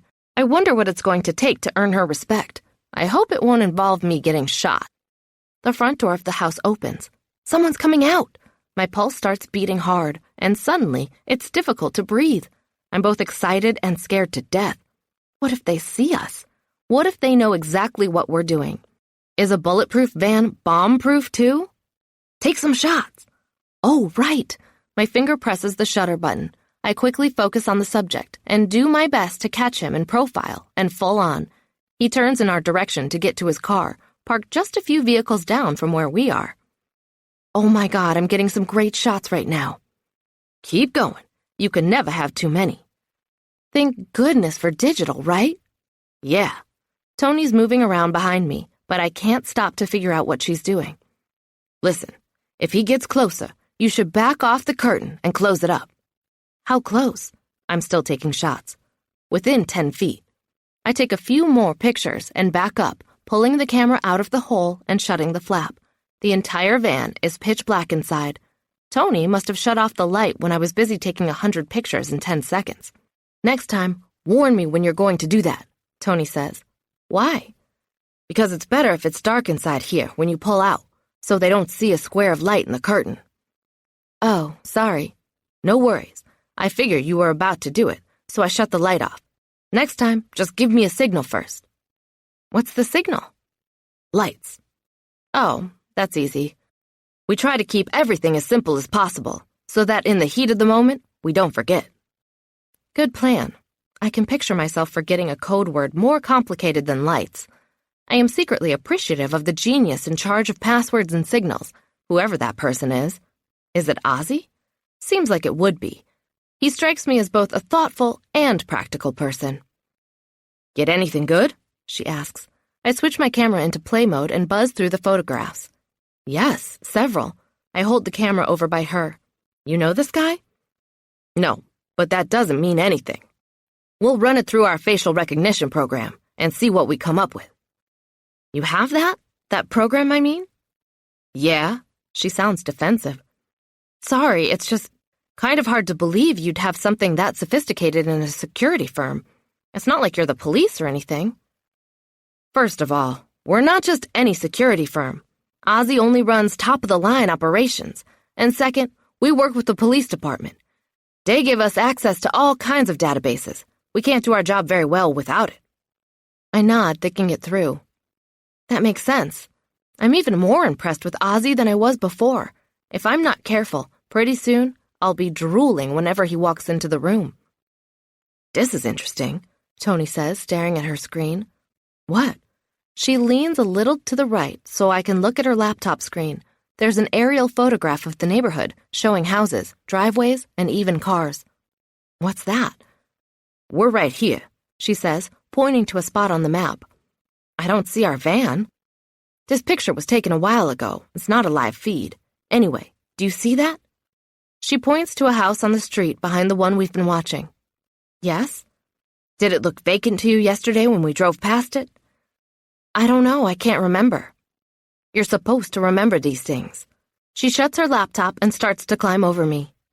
I'm confused. I'm afraid I've failed another test with her. Tony peeks around the corner of the curtain for a few seconds before she pushes it back enough to take the driver's seat. Let's go take a look. Can I come up there with you? If you want. She fires up the engine and pulls out of our parking spot. I climb into the front with her and buckle myself in. What did you mean I'm supposed to remember that other house? Your job when we're out surveilling is to take in the details and file them away in your brain for future use. Oh, and which details do I file and which ones do I disregard? Disregard nothing. I don't answer with the obvious response to that, which is, Oh, so I'll just see about booting up my photographic memory. If you don't have a good mind for details, you'd better take a lot of pictures, she adds. I lean into the back and pull a smaller camera with a more manageable lens out of the hard case that holds all the equipment I'm supposed to be using. Fine, I can take pictures. No big deal. That won't look suspicious at all, a woman driving down the street taking photos of every single detail.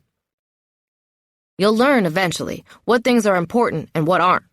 She turns onto the road that runs behind the Target house. You want to take photos of the street here, from this angle. The houses that connect to the Target house, unusual things that look out of place. Like what, for example? Like a woman who's sitting in a chair on her front porch. You don't see that much around here, but when you do, it either means you have an old-school granny who likes to keep an eye on her neighborhood, or you have someone employed by a drug dealer to watch out for the popo. Grannies do that? Granny's gotta eat. Tony slows when she gets near the house she pointed out on the satellite photo. That's what I thought, she says, smiling. I take a few pictures, although I'm not sure why. What's going on? I ask, leaning over to see the house better as she drives by. It's vacant, I'm pretty sure, and part of the fence connects to the fence of our Target. We could get eyes on the back of the Target if we can get into that backyard. Is it worth the risk? I'm betting yes. Come on, let's go see. Now our faded blue jumpsuits are starting to make sense. You mean we're going to get out of the van? Yes. Put your hair up, put your hat on. Sunglasses are optional. I'm too shocked to argue. My hands move to my hair and follow her instructions, using the rubber band I had on my wrist. I'm afraid, but I can do this. I don't want Tony being disgusted with my cowardice, even though I know that emotion is in place to keep me from getting in trouble with the wrong kind of people. Ego. It's a terrible thing sometimes. I slide the baseball cap onto my head as Tony's getting out. I have to count to 10 before I can make my fingers take the door handle and pull on it. My muscles scream with agony as I drop to the ground from the elevated passenger seat. Bring your camera, but keep it hidden. I take the equipment and put it inside the roomy leg compartment of my jumpsuit, securing it inside with the Velcro flaps. Here, take this. Tony hands me a toolbox. What's in it? Nothing you need to worry about. Just act like you're supposed to be here, and everything will be just fine. I'm already sweating. It's not that hot out yet, but does that matter? No, because this jumpsuit, turning into a sauna designed to poach my body, is not hot because of the outside temperature. It's hot because I'm panicking. I'm not bulletproof. We'll go around the back. We're meter readers. Oh, okay, we're meter readers. Nothing at all suspicious about two chick meter readers. Ha! I followed Tony around the side of the house, noticing the windows here are broken, or at least cracked. The smell of mildew is strong. I wonder if this is one of those houses that never recovered after Hurricane Katrina. I'd heard that there were still some around. Tony walks right by the meter. I follow closely behind. The box I'm carrying bangs against my leg, and something heavy and metal rattles around inside. Being real quiet is a good idea right now, Tony says in a low voice. My heart skips a beat. I try to tiptoe through the grass, mostly unsuccessfully. She stops at the far left corner of the backyard. I realize as I step up next to her that we're also at the back fence of the Target house. I'm afraid I'm going to pee my pants. Chapter 30. Tony bends down and opens up the toolbox she had under her arm. Inside is a drill and various bits, mixed in with some other tools. Open yours up, she says, taking the drill out. She unscrews the end and puts a bit inside, screwing it back tight again when she's got it where she wants it. I undo the latch on my toolbox, and my heart leaps into my throat when I see a handgun inside. Oh my God, I whisper. Tony reaches inside and takes the gun out, placing it in the weeds at her feet.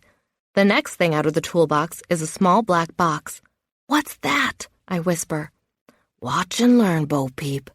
She drills a hole at the bottom of the fence, separating the two properties.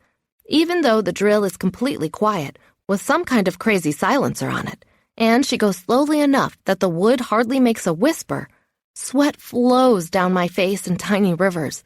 I'm trying to decide if I should pick the weapon up and have it ready for Tony if she needs it, No way am I going to use the stupid thing myself.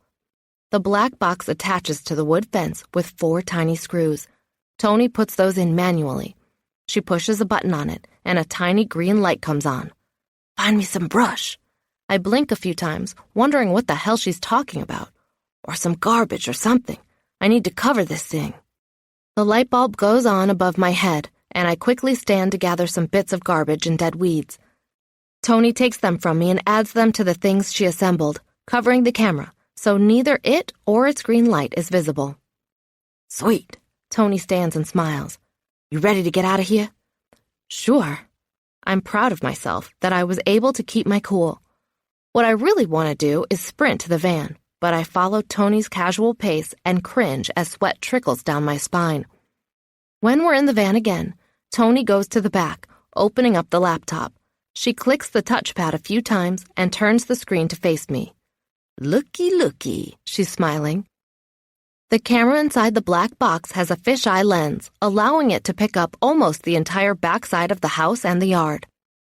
The only thing we can't see is the yard on the north side and the back corner, parallel with the camera. Not bad, I nod in appreciation. How much battery does that camera have? 48 hours, give or take. Wow, that's impressive. Lithium-ion, waterproof too. I love gadgets.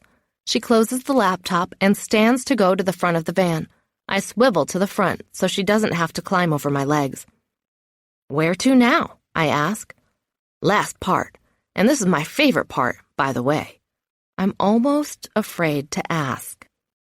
She laughs. You're going to love it, I promise. She pulls out of the driveway of the abandoned house and goes back to the other street we were on before. She stops at the corner and parks on the side of the road behind another car. Once she's done with the engine off, she goes into the back. She's all the way in the rear of the van, so I can't see anything that she's doing. Her voice sounds muffled. Come out and play, Polly. Polly, want a cracker? Please tell me you don't have a parrot back there. I twist around farther to see better. Oh, but I do have a parrot back here. She giggles like a mad scientist. She comes to the front of the van and holds something black out in front of her. Behold, Polly. What is that? It looks like a small black X with helicopter blades on it in 4 places. This is a drone. She's my parrot. She cackles with glee. And today, she's going to go sit up on a pole and spy for us. I reach out to touch it, but Tony stops me with a sharp slap to the back of my hand. Ow! Don't touch. She's mine. I lift an eyebrow. She has a camera on her. I think that makes her mine, too. Tony's eyes narrow. Keep your paws off her or else. My jaw drops open in surprise. Is she threatening me? Then her expression changes and smiles. Gotcha. She motions for me to join her. Come on back here and help me fly this bitch. I feel like a kid in a toy store. I'm so excited. I never outgrew getting gadgets for Christmas and my birthday. And this is one hell of a gadget. I've never seen anything like it before. I thought all those stories in the news about drones were science fiction. Tony clicks on a program on her computer, and a black window opens. She presses a button on the drone, and in a couple seconds, the window on the computer flickers. I can barely make out the interior of the van, where the drone is pointing. Whoa! She hands it to me. Here, be careful with it. In a minute, I'm going to send you outside with it. My enthusiasm is tempered by the reality of our situation. Outside the van, you mean? She pauses in her keystrokes to look at me. Where else would I mean? She shakes her head in disappointment and then starts clicking her keys again. As soon as I have this ready, you're going to go outside the van and put Polly on the ground. I'll launch her up, and then my goal is to get her on that light pole, just behind the van. Why are you doing that? Because the bird's eye view is awesome for catching daily activity in vehicles, and sometimes people, too. She frowns. Not always great at getting faces, but still valuable intel, worth getting. She leans over and grabs a big black box. It has hand controls on it, joysticks and buttons. She flicks a switch and it goes on. Okay, so hold Polly from underneath and away from your face. I'm going to check her props. I do as I'm told and hold the thing as far from me as I can. My arm muscles ache with the effort, even though it weighs not much more than a feather. It vibrates as the propellers start to buzz. They're going so fast they're a blur. Good. We're all set. Go outside and put it on the curb behind the van. Take this with you. She hands me a walkie-talkie. I want you to let me know of any problems that you see. Problems? I'm picturing bad guys with guns. Yeah, like power lines I might not see in the monitor or whatever. Oh, okay, I can do that. I think. Being almost a whole block down from the target house makes me feel a little safer than I did in the backyard behind it. But not much. Go. We have to get back soon. A glance at my watch tells me that time flies when you're scared shitless that you're going to get discovered on a surveillance run. I'm not unhappy about that. It sure beats time crawling. I step outside the van with the drone in one hand and my walkie-talkie in the other. Behind the vehicle in 2 seconds, I put the drone down on the curb. A voice comes out from the two-way radio, so low I can barely hear it. We good? Tony asks. I look all over the device for a button, pressing one on the side experimentally. The static that was there is gone. Yeah, we're all good. I let go of the button. Good. Now, step back a little. I don't want to hit you with this thing. I walk back a couple strides, but it's not enough. The drone takes off straight up about 1 foot and then veers to the side, slamming into my thigh. Ow, shit, motherfuck! I hop around on one leg, trying to keep the shout from leaving my lungs. What just happened? Comes a voice over the speaker. I grab it and press the button. You ran the thing into my leg! There's going to be a bruise. I know it. Oh, sorry. Let's try this again. Again? What am I, the crash test dummy? I grumble as I pick up the drone that's fallen to its side in the street. I put it down on the curb again and go around the back of the van until I'm at its side. This way, I can peek around the corner and watch from a safe distance. The propellers start up again, and the device rocks back and forth. It rises slowly from the ground and hovers near the back of the van. I move farther toward the side of the vehicle. Now I can hear it, but I can't see it. The whir of the blades is whisper soft. I'm sure none of the neighbors will notice a thing. Suddenly, it appears around the side of the van. Ah! I run backward, but it follows me. I scramble for my walkie-talkie. Stop chasing me with that thing! It surges forward at me, and then, at the last second, goes backward and sideways, banging into the side of the van before hitting the street. I'm nearly out of breath with the panic of my near miss. I press the button on my radio. What the hell, Tony? Is this some kind of weird initiation? Her voice comes out as a growl. Just get the damn thing and come back inside. I approach it carefully, nudging it with my toe first. It doesn't move. Flipping it over onto its back, I bend down to retrieve it. It buzzes once, but I shake it really hard, and it stops. Not this time, Polly, you little asshole. I get into the van as quickly as I can, holding the drone out at arm's length. Tony's glowering in the driver's seat, staring out the windshield. I wait for her explanation. Apparently, she doesn't feel the need to give me one, though. Instead, she turns the key and starts reversing out of our parallel parking space. What the hell, Tony? What the hell what? She shifts into drive. I thought you were going to put this up on the pole. Yeah, so did I, but it didn't work out, did it? She glares at me for a second before going back to her gear shift. I put my hand on hers to stop her. There's a vulnerability to her that I've never noticed. What's going on? She takes a deep breath in and then lets it all out. I totally suck at flying that thing. I look at it in my hand and frown. You didn't totally suck. You got liftoff. Liftoff is a long way from implantation. Maybe we should practice somewhere else and come back. She pulls out onto the street. Ozzy's going to want us back for a briefing soon. It probably won't take longer than 30 minutes. I check my watch. We have time. She chews her lip as she drives to the next block. Where? I point to an abandoned-looking lot, one that's obviously been used as a garbage dump by the local population, if all the empty bottles and plastic bags spread around is any indicator. There. She pulls up onto the sidewalk, the entire van bouncing side to side when she gets back out on the street. Great parking job. Shut up. She puts the van in park and turns off the engine. She looks at me, strangely expressionless. You sure you want to do this? I almost cut your leg off earlier. I smile. Not even close. I have reflexes like a ninja. She snorts. Here, I say, handing her the drone. You go put Polly down, and I'm going to try to fly her. She stares at the drone sitting in her hand. You think you can fly it? I've had radio-controlled toys before. Can't be too hard, right? Tell Dad to your leg. She points to my jumpsuit. There's a spot of red on it where the drone hit my leg. Oh my God, you cut me. She smiles, but there's a hint of regret to it. I told you, I suck at it. I open the door. Come on, bring the controller. I'm going to make this happen. She follows me outside, and we stand together at the edge of the lot.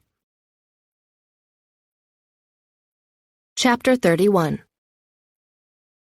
You completely suck, you know that? Tony's glaring at me with her arms crossed over her chest. I maneuver the drone so it's level with her eyes, a couple feet away. Say it again and see what happens. I giggle with maniacal glee. How is it you can control that thing after 10 minutes of trying, and I can't get it to do anything but cut people after hours of practice? I'm a ninja pilot. Live with it. I lower the drone to a smooth stop at her feet. Can we go now? I'm starving. It's nearly 3 o'clock, and I haven't eaten anything since the bagel with cream cheese provided by our employer this morning. Yes, we can go after you've placed the drone. My bravado simmers to a dull roar. Place it? You really think I can do that?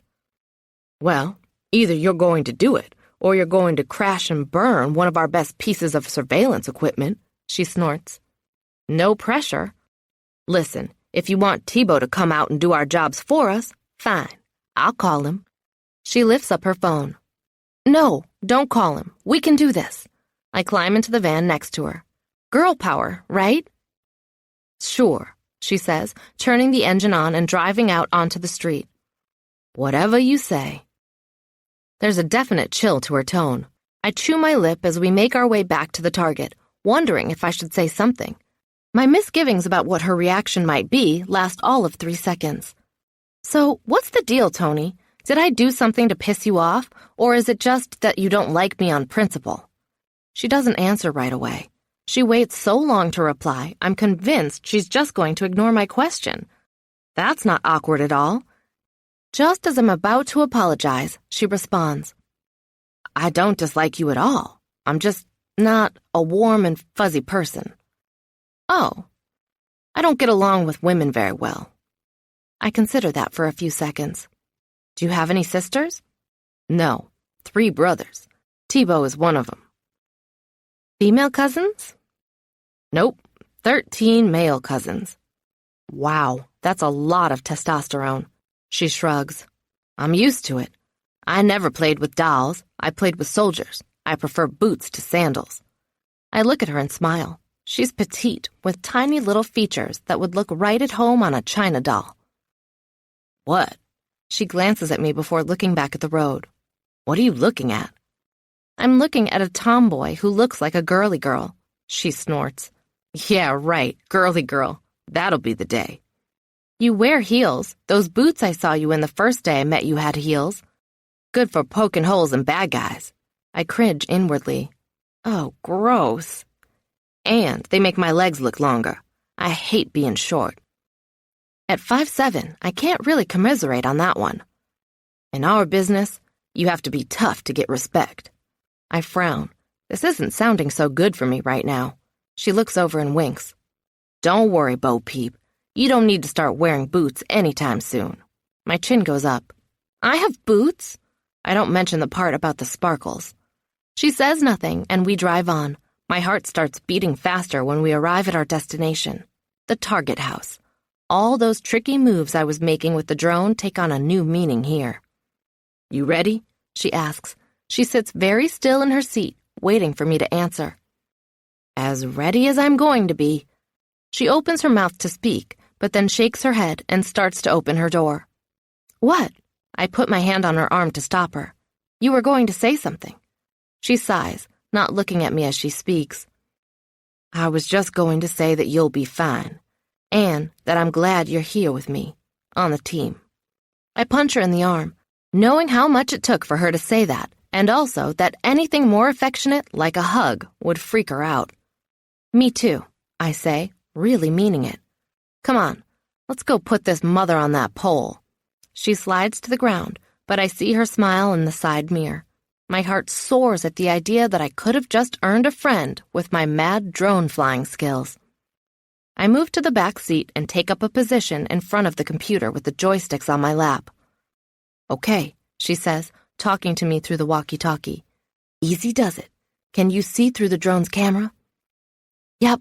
I put the radio down so I can use both hands. I'm staring at the computer screen in front of me. The drone has a camera on the front that takes in all the scenery around it, almost in a 360-degree radius. It's impressive.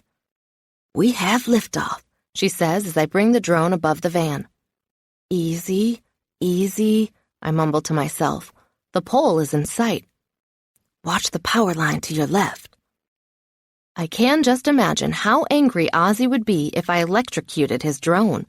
I'd forever be known as the executioner. I'm sure of it. And as much as I'd like to get rid of the Bo Peep moniker, I'd prefer it to be something less harsh. Seems like there should be something halfway between a fairy tale character and a murderer. Okay, to the right. You see that little platform? You can land it there and deploy the hooks. This little drone comes with equipment to hook it onto things like this pole to keep it from being blown down by the wind. I get the drone on the platform, using a maneuver that proves to be a little tricky in the tiny space available. I'm looking for the button to get the hooks in place when Tony's voice comes over the line. Uh-oh. What's uh-oh? I ask out into the van. I can't turn and respond to her because I'm focusing on using both hands for the drone. Potential bad guy at 12 o'clock. Be cool. I press the button to hook the drone to the pole and then sit back, hiding behind the front seat. Not that I need to for security purposes, because the curtain is drawn. What is she talking about? Then I look at the computer screen, and the drone lets me see exactly what she means. A guy is walking down the sidewalk toward us, a pit bull on a leash straining in front of him. Did he come from the target house? I try to swallow, but it's hard to do on account of the lump in my throat. I can hear their voices through the back door of the van. Hey, what's up? The guy says. Nothing much. What's up with you? Nice dog. Thanks, just out for a walk. What are you doing here? He gestures up at the pole. Electric company? Our van has no markings on it that are permanent, but there's a magnetic sign I was told is used by contractors who work for the phone company.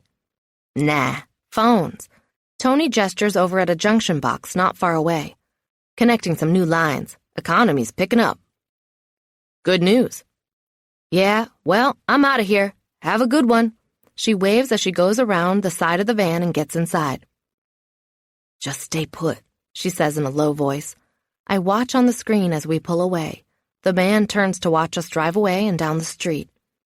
I think he made us, she says. I watch as he turns back around and continues away from the target house. I don't think so. He's still walking his dog, and he's not looking at the drone. Tony lets out a long breath. Thank Jesus. My heart fills with pride. We did it. Yes, we did. Both of us are on cloud 9 all the way back to the warehouse. When we arrive, Tebow is waiting with his hands on his hips. Well, he asks before the engine's even off. Tony and I get out of the van, and she walks over to give him a high five. Done deal, thanks to Bo Peep over there. I approach, feeling shy about taking all the credit. I didn't do anything, really.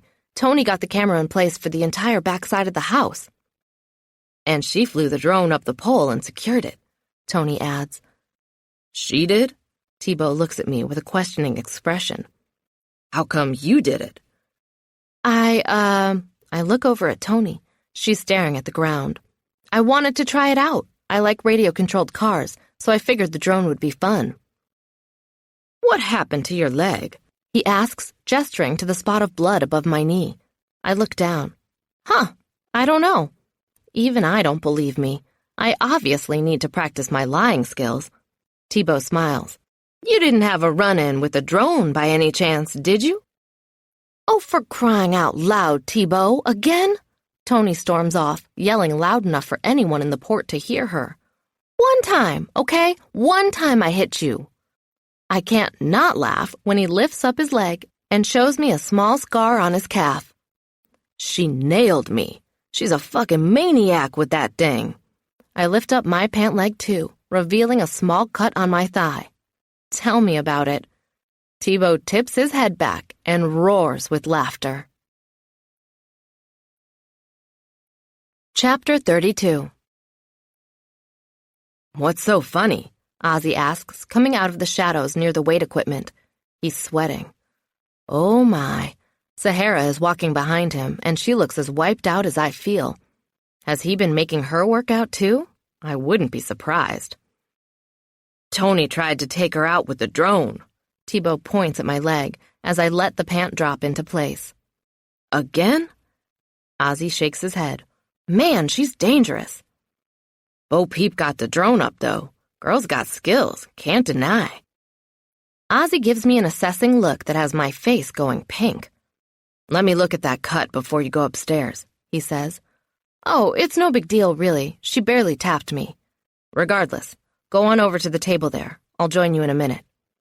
I limp over to the chair, not because of my drone accident, but because now that all the adrenaline is fading from my system, I'm feeling my aching muscles again.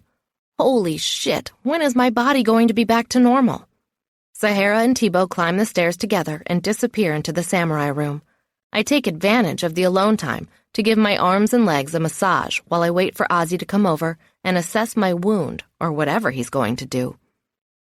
I'm trying to keep my brain from imagining that his concern for my body is above and beyond that of a boss to employee. But I lost that battle when he comes back downstairs, sits down next to me, and slowly rolls my pant leg up, putting his warm hand under my calf and lifting my leg to rest on his thigh. Does it hurt? He's concerned, that much is evident in the seriousness of his expression, not to mention his tone. He touches the skin around the wound very softly. I really wished he'd quit messing around and put those big hands of his on my chest instead.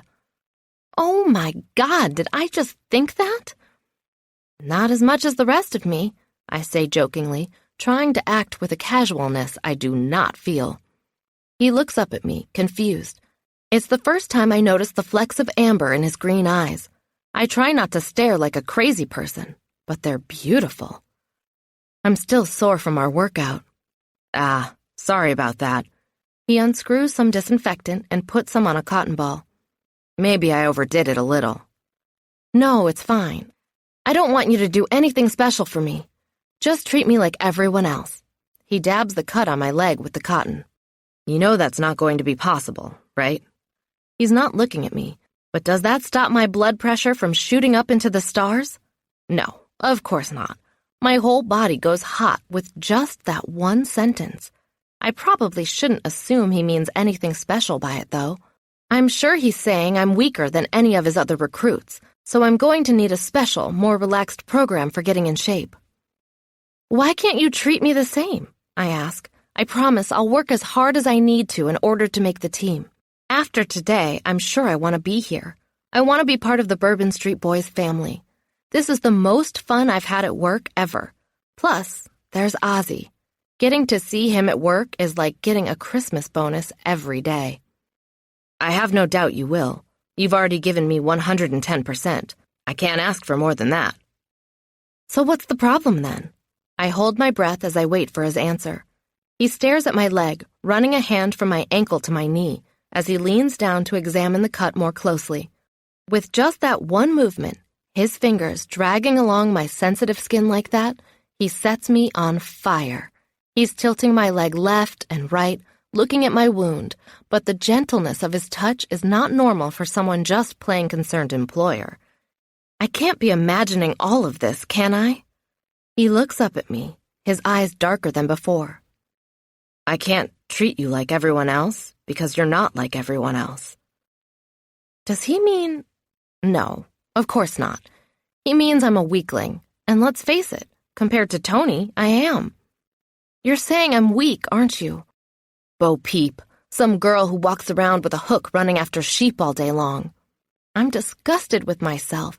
Why haven't I gone to the gym? Why do I eat so much cheesecake? His smile is faint, but it's there. No, that's not what I'm saying. He reaches up and squeezes my bicep. I try not to flinch, but I'm only partially successful. Wow, those muscles are so sore. You've got strength. We're just going to build on what you already have. I know you can hack it. Otherwise, I never would have hired you. Really? So many alternative meanings to our words are flying around my head. Are we talking about me being a suitable employee or a woman he has feelings for? Because I know I have feelings for him. There's no denying it anymore. Every time I'm in his company, I feel closer to him. I want to get to know him better. I wonder if that's even possible. He seems like such a private person. He shrugs and sits up. I don't know. You don't know? What? What just happened? He was all soft before, and now he's back to being regular Ozzy. Is he regretting asking me to work with him? No, I don't know. He picks up my leg at the ankle and slowly lowers it to the ground. When he sits up again, he sighs, leans back, and rests his hands on his thighs. I admit to being a little confused where you're concerned. I smile. Now I finally feel like we're on even playing ground. Maybe. You seem happy about that. He frowns. I am. Because now I don't feel like the only one. You're confused about me? You could say that. No way in hell am I going to be the first one to admit there might be some chemistry between us. For all I know, he could be talking about something completely different. So, we're mutually confused, he says. A smile starts to turn up the corners of his mouth. I nudge him with my foot. Stop. Stop what? Smiling. His eyebrows go up. Stop smiling? My face gets hot. Yes, you're making me nervous. His grin goes decidedly devious. Nervous? Why nervous? I kick him again on his boot, harder this time. Seriously, stop. I stand, unable to take the pressure anymore. He takes one of my hands and looks up at me. Where are you going? His fingers are so warm, too warm. Oh my God. I have to go. I can't handle this, whatever it is. He waits for me to explain.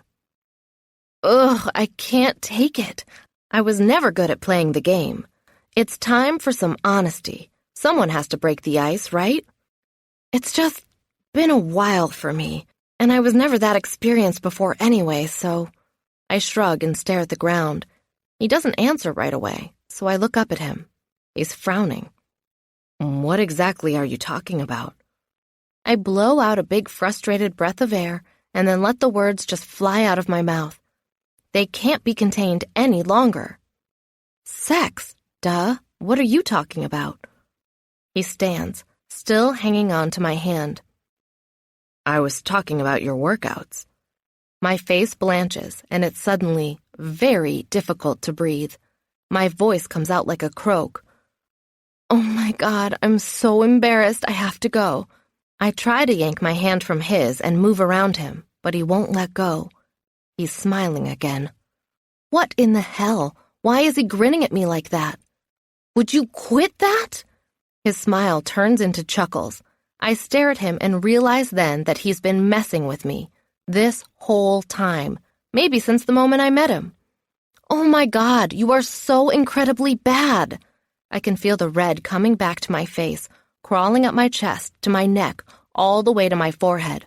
No man has ever made me blush like he has. I am? He moves closer to me. You've been completely messing with me this entire time. I can't decide whether to sing with joy or kick him in the crotch. I still don't know what's going on. But now I know there's chemistry between us, on both sides. I cannot possibly be imagining everything. Don't be mad. He's trying to be cute now. Mad? Me? Please. I step away from him to put some distance between us, mostly because I can think better when he's not so close. It's going to take a lot more than a guy yanking my chain to piss me off. I start to walk away. Where are you going? He asks, letting my hand slide from his. I'm going to go eat some late lunch. He leans over, grabs my hand, and yanks me back, catching me off guard. I stumble and fall into him. He catches me in his arms, as if we were just performing a swing dancing move. You forgot to say goodbye. He's leaning over me, a twinkle in his eye. Chapter 33. Memories of our lobster dinner and him at my door saying goodbye with a kiss come rushing back. He liked it too. He wants a repeat performance just like I do. I'm going to have a heart attack right here at work. A door opens above us. I panic, standing quickly and pulling myself out of his grip. Stealing a kiss now and again is one thing. Letting other employees know something's going on is another. No way, Jose. I'll lose every ounce of credibility I have with my coworkers. And when that respect only comes in half ounces at a time, every drop counts. Goodbye, Ozzy. Have a nice afternoon. I walk away with my chin up and my cheeks blazing red, flicking my hair over my shoulder as I go. I can do this. I can be completely cool when my insides are melting like a bar of chocolate left in the hot Louisiana summer sun. Lucky is coming down the stairs in my direction when I reach the first step. He has a single stick in his right hand. I hear you're on the injured list, he says, pausing when we're at the same level. The weapon hangs at his side. He doesn't even act like it's there, as if it's just a part of his outfit, like a belt or a watch. Strange. Do they use those upstairs? They must, or why would it be there? I don't say anything, because maybe that's normal for them. Maybe they just walk around with weapons for no reason. Nah, no injured list for me, I say, ignoring the pain that still racks my every muscle. I'm fine. You got the surveillance equipment up. Yes, we did. I grin with pride, glad to have something to talk about other than my injuries or lack of sex and the desire to have lots of it with Ozzy. Well done. He gives me a fist bump. I think it's the first one I've ever executed in my life. Catch you tomorrow? You're done for the day? Gotta go to the police station and talk to some detectives, so I'm going to miss the afternoon excitement. I glance back over my shoulder. Ozzy is watching us. Excitement? I face Lucky again, not sure I understand. I thought I was going upstairs for a meeting.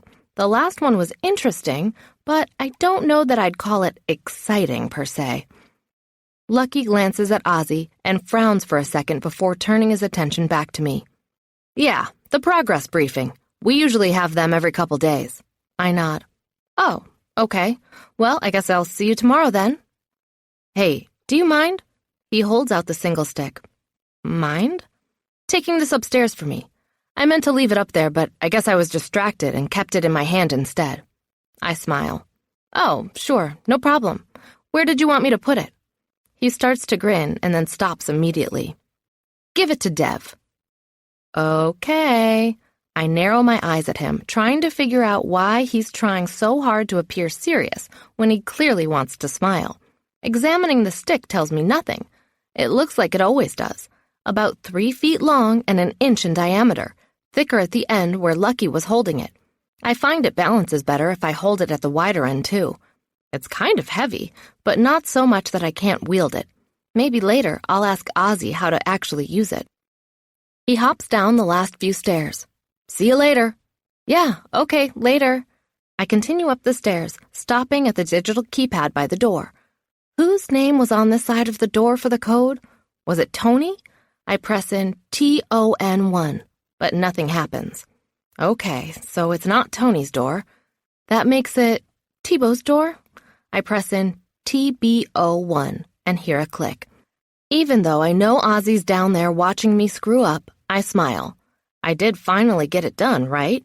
I'm not a complete nincompoop when it comes to this security stuff. I pull the door open, and a flash of movement catches my eye. Hurrah! Screams a loud voice, a definite war cry. Something silver flashes in front of my face, and a giant white beast surges toward me. I scream bloody murder and jump back, closing my eyes and swinging the single stick out in front of me with all my frightened might. Sore muscles be damned. I make solid contact with something. Oomph, says a loud voice as the single stick hits its mark. I open my eyes and see Dev bent over, holding his middle. In his other hand, he's gripping a big sword that now dangles down by his leg. Did you? I can't even process what I'm seeing right away. Then I can, and I'm pissed. Did you just come at me with a samurai sword? I tried, he says, grunting the words out. I lift the stick up and whack him on the back of his shoulder with it. "Oh, shit," he yells. What was that for? His back is arched and leaning on a diagonal as he twists away from the pain. That was for scaring the shit out of me, you idiot! I drop the single stick at his feet with a clatter and shove past him. Here's your stupid stick, dummy. Don't ever do that to me again. He falls to the right when I push him, landing against the door jamb and sliding down to the floor onto his side. Your reflexes are much better than I thought they'd be. He grunts out, pain lacing his voice. I'm almost through the room and into the kitchen when I answer him. You just got your ass handed to you by someone you like to call Bo Peep. If I were you, I'd start questioning my ability to read people. Tony and Thibaut are sitting at the table, grinning from ear to ear when I enter the kitchen. You knocked him out, didn't you? Tony asks. She's still smiling as she bites into a sandwich. No, I just tapped him. Sounded like more than a tap. Dev comes limping into the kitchen, his shirt off. There's a red welt on his stomach. Do I have a bruise? He asks, turning his back to the table. I lower myself into a seat, trying not to feel bad about the welt that's there too. It's definitely going to hurt for a while. Not yet, but you will, Thibaut says. I warned you not to sneak up on her. Pride fills my soul. Thibaut believes I can't be taken down with a samurai sword sneak attack? Cool. Maybe I am a badass after all. I take a napkin from the stack and select a sandwich from a tray of them in the middle of the table. I have no idea what it is, but I'm going to eat it anyway. I am that starving. Something about having someone come at me with a sword and yet living through it makes me especially hungry. She needs training, Dev says. I suggest you do some other kind of training, I say, chewing a bite of what I've determined is a turkey sandwich. Not sneak attacks. Gotta keep your reflexes sharp. Dev sits down and helps himself to 6 sandwiches. No one bats an eyelash at his appetite. Seems like your own reflexes might be getting a little rusty, Thibaut says. Nah, I had a sword. I didn't want to use it on her. She's not ready. I swallow a bit of sandwich that's pretty much turned to sawdust in my mouth at his words. Ready? You actually think I'll be ready someday to be attacked by someone with a sword? If I'm doing my job right, yeah. Dev winks at me, his mouth full of food. You'll be all right. Trust the process. I shake my head while I take another bite. You're crazy. I'm very rudely talking around some tomato, but I don't care. Anyone who sneak attacks me forfeits the right to enjoy my good manners. I have to admit, though, I am kind of excited about the idea of being that highly trained, but there's nothing in me that wants to face a sword being used against me for real. I joined this team to take pictures, not fight ninjas, for God's sake. Ozzy enters the room and takes his seat at the head of the table. How'd it go today? He's looking at Tony, so I keep my mouth shut. I'm glad she's his focus, because I'm kind of worried about him addressing me directly. I don't trust myself not to go all goo-goo eyes on him. Good, she says, oblivious to my discomfort. Got eyes on the back of the house. We'll need to change the battery in a couple days on that one. The parrot's on the pole, so we have bird's eye. Bo Peep got some shots of someone who came outside while we were there. I pause my chewing. I probably should have brought that camera upstairs to the meeting so they could review the pictures I took. Damn it. Rookie mistake. Ugh, I hate that. I can show you the pictures if you want. I just have to go downstairs. Ozzy waves a hand at me. Later. What happened with the guy? Tony shrugs. He was walking his dog. Who'd he see? Both of you? No, just me. All right. I don't want you going back there for the time being. Tony drops her sandwich onto her napkin. What the hell, man? He didn't make me. Ozzy goes rigid. We lost Harley. We have no solid confirm they made me, but if they did, we can't have them seeing the same person twice in the hood. You got it? She scowls, but nods all the same. Yeah, I got it. You can run through the images once they come in and see what there is to see. She nods once and goes back to her sandwich. She's definitely not happy. What do you think? He asks, looking at me. I scan the faces, waiting expectantly for my answer, hoping to glean a possible direction from them. But they give me nothing. I sigh in defeat. The rookie hot seat. I already hate being on this thing, and it's only been my place for 2 days. Chapter 34. What do I think about what? I ask. I hate being put on the spot. I wasn't prepared. What if I sound stupid? I haven't had any spy training yet. I don't even know the right lingo. What do you think about the work you did today? Ozzy explains. Any thoughts? Well, I think about it for a few seconds before continuing. It went well, I guess. One person did see us, but he thought we were with the electric company. Tony said we were with the phone company. We watched him. He didn't look up at the drone at all. Good. Anything else? Well, I was just wondering. It doesn't have anything to do with what we did today. But how did they discover your Harley identity?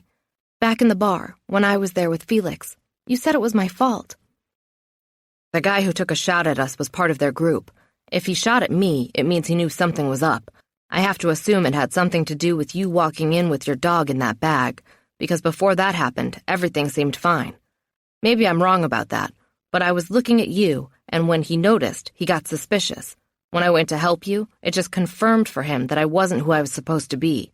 You aren't exactly Harley's type. What he means is, he was acting like a good guy and not a bad guy, Tony says, probably noticing the confusion on my face. Yeah, Ozzy nods. Right, I stepped out of character. Bad idea in a crowd like that. They tend to be very paranoid. I'm trying to picture the scene. I can't remember the guy Harley was standing with. Was it the man who shot at us? You're talking about that bald guy with the mustache and the giant mole on his cheek? You saw all that? Ozzy's gone all intense on me again. Man, his mood shifts like the wind. Sure. He was looking right at me right after he fired that gun. You were trying to pull me off the table, but I thought my sister was there, so I was hanging on pretty tight. I was facing him the whole time. Thibault lets out a long stream of air. What? I look around at everyone exchanging glances. They're obviously worried. You said she was followed home, Thibault says to Ozzy. That's not good. I have my security system now, though, and no one's bothered me at all. I'm not sure what I'm arguing against, but clearly they're making some kind of plan among them. Everyone gets it but me. She should stay here, Thibault says. Then he jumps in surprise and turns to glare at his sister. I look at her, trying to figure out why she kicked him under the table for that. Does she not want me to be here? Is she worried about Ozzy and me? Does she like him? Oh, God, that would be terrible. And Tony and I were becoming friends, I'm sure of it. Love triangle. Damn it. I decide to watch them closer. The last thing I want to do is horn in on some other woman's territory, even if it is Ozzy on the line. You're right. Ozzy looks at me, a very determined expression taking over. I'll bring you home so you can pack a bag. You want backup? Tony asks, her chin a little higher than normal. No, we got it. I raise a finger. Ozzy lifts his brow. Yes? You have a question? I smile politely, lowering my arm. More like a comment. I don't want to sleep here. She doesn't like the cot, Thibault says. You should give her your bed. It's not the cot. The words rush out of me in an effort to stop that conversation as quickly as possible. Just the idea of being in Ozzy's bed makes me break out in a cold sweat. It's just that I have Felix and I can't leave him behind, and it's my home, so it has all my things in it. The excuse sounds lame even to my own ears. It's the same as going on vacation, Tony says, not sounding very impressed. Your house can survive without you for a few days until we assess the threat. What are you worried about over there? Plants? I do have plants, as a matter of fact. Not that they'll miss me. They only need to be watered once a week since they're all in the shade. I'm just worried about the stupid things I'll say and be tempted to do living in Ozzy's space with him for several days. My willpower can only manage so much. We'll take care of the plants if necessary. Ozzy motions for Thibault to hand him something. Thibaut gives him a folder. But Ozzy looks up from the file he was opening. You're an employee of this company. I can't send you back home if it's a dangerous place to be. I'm sorry. Hopefully we'll neutralize any issues in a matter of days, and your plants won't have time to dry out.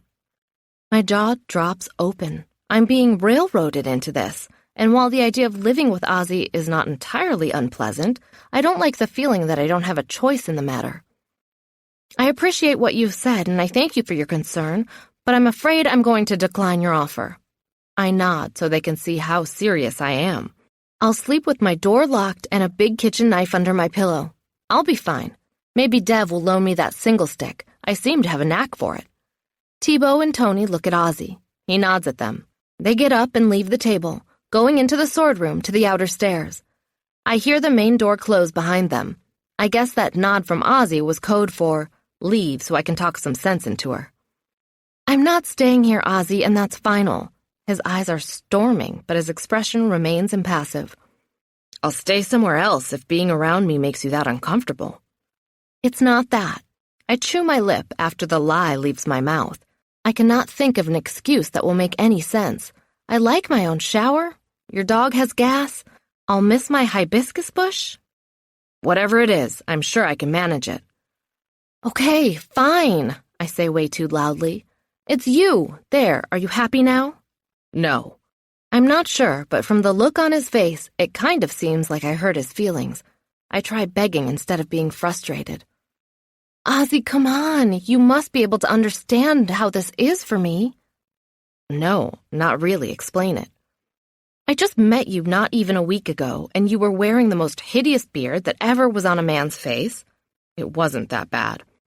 Yes, it was that bad, trust me. There were probably small birds living inside it. But then you saved me, and you shaved it off, and you cooked amazing food, and you kissed me. And I'm not immune to those charms, okay? I'm just not. And as I embarrassingly admitted to you earlier, it's been a while for me. So I'm kind of on a hair trigger where you're concerned. And that's not a good place for me to be when you're sleeping down the hall from me. He sits there just staring at me for the longest time. It's making me crazy. But I refuse to say another word until he does. No one can do stubborn like I can do stubborn when I set my mind to it. Besides, I've already humiliated myself enough for one day. So, if I understand you correctly, what you're saying is, I'm irresistible? His expression doesn't change. Your words, not mine. If I promise to give you your own space, where you can lock the door against me and do your own thing, you'll be okay with it? No, I never said that. I said I want to sleep in my own bed in my own house. And risk having someone come there to make sure you can't describe him to the police? When he puts it that way, I have a harder time answering, but I do it anyway. Yes, I can handle it. He shrugs. Fine, you have 2 bedrooms. I'll come stay with you in the second one. No. Okay, I'll have Thibaut come stay with you. No, not Thibaut. It's getting worse, not better. Since when did I become such a horrible negotiator? Lucky, he could bring his goldfish to your house without too much trouble. No, absolutely not. I cannot inconvenience my colleagues like that. How embarrassing. My nickname will never change if I need a babysitter my first week. Besides, I really don't think I'm in trouble at all. If that guy were going to come for me, he already would have. Dev can't do it, Ozzy explains, and I'm pretty sure Tony would be a pain in the ass about it. So that leaves you with me. I lift my chin. I'll take Tony. I could manage it if it were a woman and not one of the guys. I don't know why. It makes no sense. Babysitting is babysitting. But at least with a woman, I'd feel like it was more a temporary roommate thing than a bodyguard thing. You'd rather have Tony watching your back than me? Is it my imagination, or does he sound hurt by that? Maybe he's just offended. She is pretty puny. No, it's not that. It's just that with Tony I can be myself, and I want to be able to be myself when I'm at home. My tone goes into a pleading mode. You can understand that, can't you? I think I've almost got him convinced. He's on the ropes. I can see him caving. No, he says. That makes no sense whatsoever. I'm staying with you tonight and into the foreseeable future until we've assessed the threat and determined it doesn't exist anymore or have removed it. I stand. What if I say no? I know the code to your alarm. He looks like he's about to smile, but lucky for him, he's smart enough to hold it in. No, you don't. He never did change it for me when he was at my house. Thibaut's birthday. The loss of my almost won victory deflates me like a balloon. Damn it! He loses some of his bravado, too. Would it really be that bad to have me around after hours? I cross my arms over my chest. I don't know. Can you keep your hands to yourself? He shrugs. I can if you can. I roll my eyes. Please, check your ego at the door, Oswald, because I'm not going to be falling for any of that charm you like to spread around like peanut butter. He chuckles. Like peanut butter, huh? I throw a pencil at him. Oh, shut up. Knowing that anything I say from here on out is only going to be defensive and stupid, I leave the room. His voice follows me out. Don't leave without me. I'm leaving in 5 minutes, so you'd better be ready. I mean it, too. I'm taking off whether he's with me or not. He can't make me wait for him. Stupid, egotistical, bossy boss person. My feet slow down, even though I'm telling myself I need to hurry up and go. It takes me forever to get to my car. I hate it when my body defies my brain like that. It seems to be a big problem for me whenever Ozzy's around. So, how in the hell am I going to listen to my brain telling me to stay the heck away from him when my body is constantly wanting to reach out and touch his glorious muscles? Ugh, this is a mistake. This is going to be awful. Chapter 35. Okay, so it's not as bad as I thought it was going to be. Ozzy follows me in his truck, Sahara tied up in the back, but calls me on my cell and tells me to turn into a plaza on the way. When we park next to one another, he explains that they have a great organic grocery here with ingredients he needs to make a chicken curry dinner for us. When I told him before I didn't want him to stay with me, I'd temporarily forgotten how well he cooks. 90 minutes later, I'm eating the last bite of the most delicious meal I've ever had. I groan with the pain of my stretching stomach, but I don't regret a single calorie of it.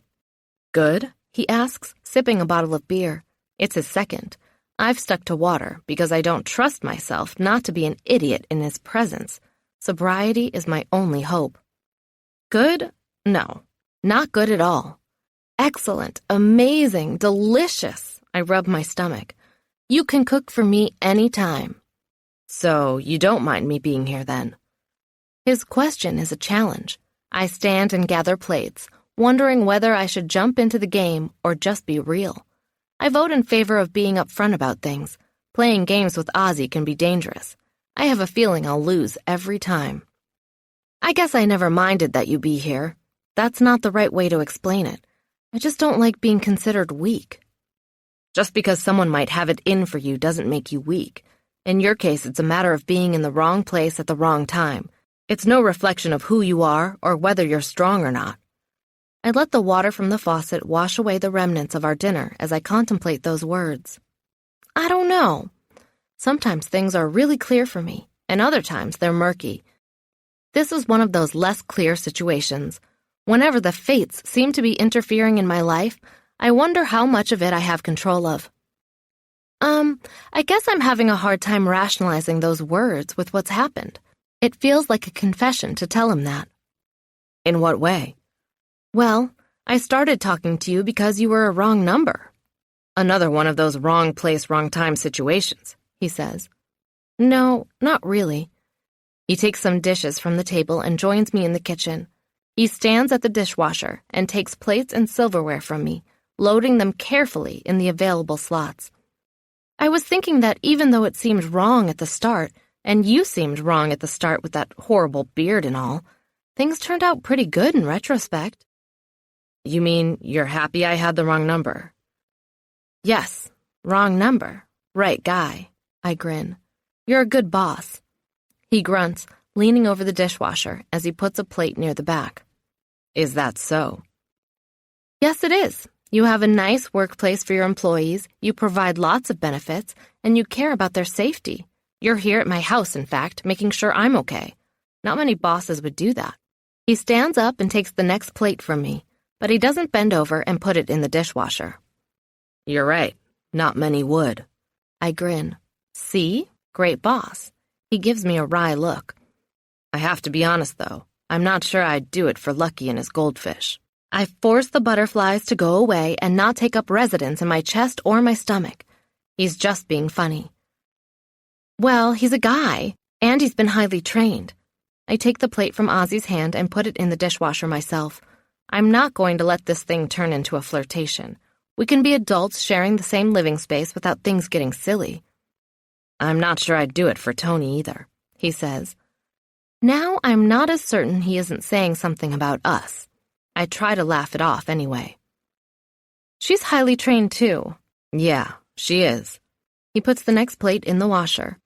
Then he leans over and grabs my sponge from the edge of the sink and leaves the kitchen to wipe down the table. The scent of him lingers, and I breathe it in quietly. I'm sad he's left the conversation, but happy to have a moment to gather myself. Wow, he's saying I'm special. He didn't go so far as to say he likes me, but I'm definitely getting that impression. So, what do I do? Ignore it? Play it off? Send him signals that I'm not interested? Send him signals that I am? I really need to talk to my sister. She'll know what to do. Do you mind if I go upstairs to make a phone call? I ask, wiping my hands dry on a dish towel. My sister gets kind of freaky when she doesn't hear from me in the evening. Yeah, sure. I'll finish up down here. Then I'm going to get on my computer in the living room if that's okay. I wave my hand around. Oh, sure, no problem. My password's stuck to the front of my computer over by the window. Do whatever you want. I put the dish towel down and try to walk casually over to the staircase. What I really want to do is run, pounding up the stairs as I dial my sister's number and give her a blow-by-blow recounting of my entire day, gushing like a schoolgirl. But I need to act like the adult I am and have some control. It's not that big a deal if Ozzy wants to sleep with me. We're both consenting adults. It's not like I'm going to fall in love with him. I lock my bedroom door and put on some music, just in case he has plans to try and listen in. My sister picks up on the third ring. Chapter 36. You were supposed to call me earlier, she says in a scolding tone. I know, I've been crazy busy with work. Felix jumps up on the bed and curls up in my lap. I stroke his tiny head and ears absently as I focus on my sister. I guess that's good news. You're talking about your new job, right? Yes. How are the kids? I need time to figure out how to broach the subject with Jenny about Ozzy being here. I'll distract her with talk about the children while I do that. Good, she sighs. Miles is coming to get them next weekend, or so he says. That'll be nice for you. If he shows. What will you do with 2 whole days to yourself? Oh, I don't know. Take a bath with a bottle of wine, see a movie, get my nails done, sleep for 12 hours straight. Call me if you want company for any of that, except the bath. I'm done taking baths with you. You could sit on the toilet and keep my wine glass full. Yeah, I suppose I could do that. I smile. I would totally be my sister's bath time wine filler-upper. It's the least I can do for the girl who taught me how to ride a bike and tie my shoes. So, what's up with you? She asks. How's the new job going? Pretty good. I'm getting some training. I decide not to tell her about the surveillance stuff in detail. She'd worry too much. Took some pictures, did a little hand-to-hand combat. Oops, probably should have held that back too. What? What? Did you say combat? I laugh, thinking about Dev crumpling to the floor. I hope it doesn't make me a sadist that I find that so amusing. Yeah, there's this guy Dev, the one I told you about before, the really tall one. He tried to sneak attack me today, but I had a weapon ready, so he lost. There's a long silence before Jenny responds. Babe, I'm worried. My mood falters. Why? Actually, I'm not sure whether to be more worried about the fact that your colleagues are attacking you or that you think it's no big deal. They're both very disturbing situations to any normal person. You used to be normal. What has this place done to you? A picture of Ozzy standing there with his arms crossed over his chest pops into my head. Ozzy happened to me, sister. It was Ozzy. I'm totally fine, really, I promise. Actually, though, I do need your advice about something. Does it relate to this crazy workplace? Now I'm nervous. Maybe this was a mistake calling her. She's already being kind of judgy. Yes? I'm listening. It's too late to do anything but confess. I try to keep my tone light so she won't panic overly much. Ozzy's staying at my place temporarily. Yay, good plan. Yay me. Jump right into the deep end without any warm-up. Oh my God, are you serious? At least she doesn't sound too angry. It's kind of complicated. Do you like him? Does he like you? Have you guys had sex yet? Ugh, no, stop, just listen. Okay, I'm listening. Just remember, though, that I have no life, so anything you have going on is going to seem way more exciting to me than it probably is. I laugh. Okay, good. Thanks for the warning not to take your enthusiasm to heart. That's not what I meant, but go ahead. I can't wait to hear the details. Remember that night I was texting him and I thought I was texting you? Yes. Well, that guy who was shooting a gun that night in the bar, I can identify him.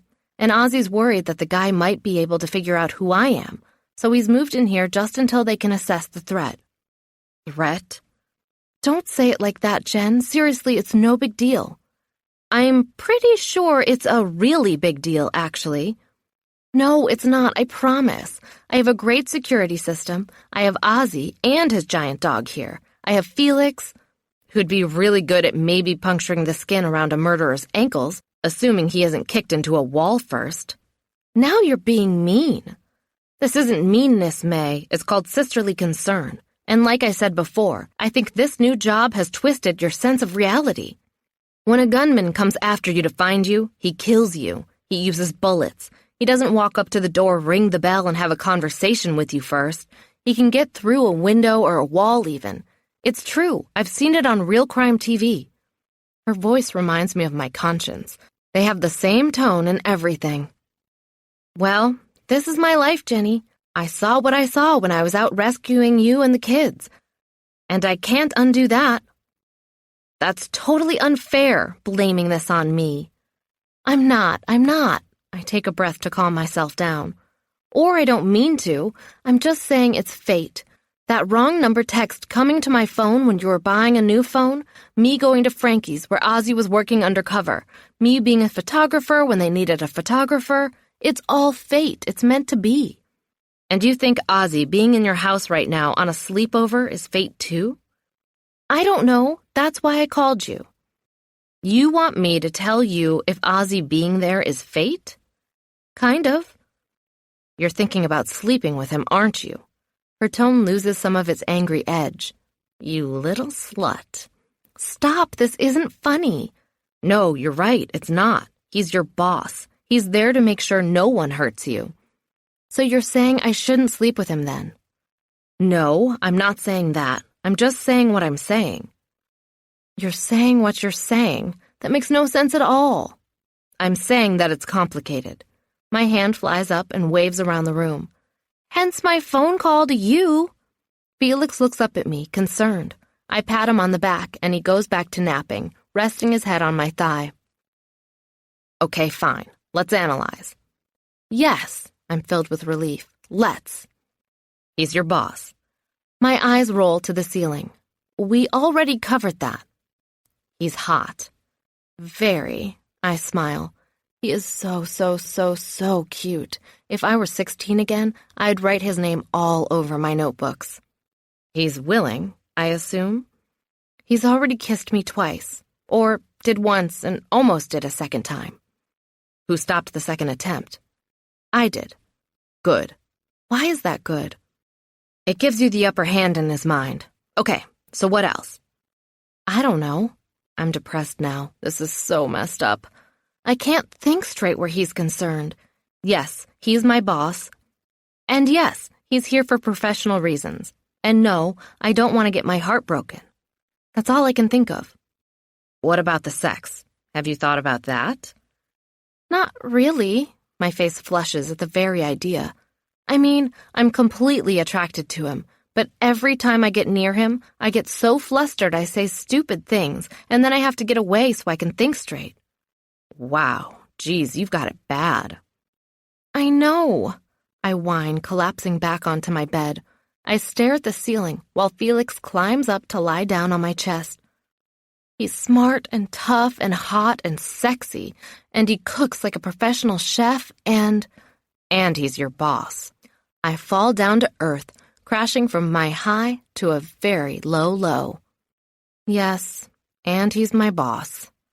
So, what's the worst thing that could happen? If you slept with him, I mean. I think about it for a few seconds. I guess we could end up not working out, and then it would be awkward, and I'd have to quit my new job. And you'd be right back to where you were before. No harm, no foul. But I like my new job. Sure, but I'm just saying the worst-case scenario doesn't make you worse off than you were before you met him. Except for the broken heart part. Meh, hearts heal. Trust me. I could also lose the respect of my coworkers, who you don't even really know, and once they get to know you, they'll forgive you. Besides, maybe they'd like to see their boss in a relationship. What do you mean? Everyone knows bosses who are getting laid regularly are much more reasonable. Everyone knows that? Yes. I didn't. Well, you're young. You're only 32. I'm wise beyond my years. Okay, so are you telling me I should have sex with him then? I'm saying you should follow your heart, because if it doesn't work out, you'll be fine. And if it does work out, you'll be finer. I grin from ear to ear. I love you, Jenny. You're so smart. She sighs. You were going to sleep with him anyway, no matter what I said. That's not true. I value your opinion. Yeah, but you're hot for him. No amount of common sense is going to stop that train from running down the sexy track. Just go and get it over with. I predict you'll be glad you did. I'm suddenly filled with the urge to see Ozzy. Okay, I gotta go. She laughs. So quickly? Don't you want to discuss the new computer program I'm working on? It's very exciting. Sure it is. She works for a company that makes calorie counting applications for phones. I'll hear about it this weekend. We'll be seeing you this weekend? Sure you won't be too busy having all kinds of dirty sex with your new boyfriend? He's not my boyfriend. Not yet. Jen, stop. You're putting pressure on it now. Okay, fine. I'll stop. I love you. Don't do anything I wouldn't do. But you're a total hoe bag. Once upon a time I was. Have fun. She trills before disconnecting the call. I sigh with happiness as I let the phone fall to my side. My sister has green-lighted this affair. My sister and the fates have spoken. It's time to tell Ozzy how I feel. Chapter 37. I find Ozzy in my living room, hovering over his computer. He's put a blanket that used to be on the back of my couch up over the windows. Sahara is sleeping in the hallway. Felix joins her there, taking up residence on her paws. She makes room for him to settle in, and my heart melts just a little more toward her. She is now permitted to toot in my living room. What's going on? I ask, taking a seat near Ozzy. I pick up a magazine to show how cool and relaxed I am. He'll never know I'm burning up inside, imagining telling him that I want his body against mine. I hate that Britney Spears is singing in my head right now. To distract my overly busy brain, I practice casual pickup lines in my head as I wait for his answer. You look hot in that shirt. Maybe you should take it off? Do you have a girlfriend? Do you want one? I was wrong, Ozzy. So wrong. Take me to bed now. Do you come here often? Sex. I want some. Roar. Nothing much, he says, oblivious to my mania. Just checking various cameras we have set up around town. He swivels the laptop in my direction. There are several windows open on his screen. When I recognize the house in one of them, I point. Hey, that's our target from today. Yeah. He makes the window bigger. Looks like we're getting some activity. There are 2 cars parked outside and one just arriving. The images aren't great quality, the individuals walking around lit by streetlights only, but they're good enough for one thing. That's the guy, I say, getting up so I can kneel by the computer. Right there, that's Baldy. I point to the screen. Yes, it is, Ozzy says, typing something out really fast on his keyboard. The image gets bigger, as if the camera on the drone is focusing. Whoa, I say, that's seriously cool. Not nearly as cool as what you're about to see. He shares a quick, gleeful smile with me and then flicks over to another screen. To his right on my desk is a joystick I hadn't noticed before, plugged into the USB slot of his computer. The fingers of his left hand type on the keyboard. His right hand is on the joystick. Suddenly, we're looking at another view of the house, but this one is moving, and it's going a lot faster than the parrot I had in my hands today. I feel a little dizzy watching from this perspective. What's happening? It's as if he's taken the drone from the pole and moved it. Another bug we have. Bug? Bugs. Electronics used to listen in on conversations and so forth. His tone is distracted as he concentrates on what he's doing. The bug that was heading toward the house now flies over to the side of it. Where's it going? Just watch and see. When it reaches a dilapidated wood fence leading to the backyard, it stops. There are several people there, enjoying what looks like a barbecue. Ozzy presses one of the F keys on his laptop, and suddenly sounds are coming out of his computer. Party sounds. Oh my God, it's a bug, like in the movies. I clap my hands together like a small child. When I realize I look like Sammy congratulating himself on the toilet, I stop. Yeah, except this one is the real deal. He pushes another button. So now we record everything and analyze the data later. Can I help with that part? I'm counting on it. I go a little warm inside. He's counting on me. Cool. Hopefully this bug will pick up something good. Assuming it doesn't get discovered, of course. I'm not sure how it could be missed, though. I mean, I can hear them partying it up, but that doesn't make them blind. Aren't they going to notice a drone sitting on their fence? Not this one. It's the size of a dragonfly and looks a lot like one. Whoa, that's kind of spooky, actually. I look around my room, wondering if there are any bugs hiding around here. He turns his head to look at me, removing his hands from the joystick and computer at the same time. Did you want to talk to me about something a minute ago? Suddenly, the conversation with my sister comes flooding back, and I go from being fascinated and impressed to nervous again. Ugh, my brain and my mouth have disconnected. Are you okay? Ozzy asks, frowning at my expression. Yeah, sure, I'm fine. Phew. Thank goodness the brain is back online. Now, if I could just get my blood pressure to calm down, I'd be stellar. I get to my feet and back away from him, stopping when my calves hit the edge of a chair. I sink down into it, hoping I don't look as nervous as I feel. Just had a chat with my sister, thought I'd come down to see what you're up to. I glance at the clock. I normally don't go to bed until after 10.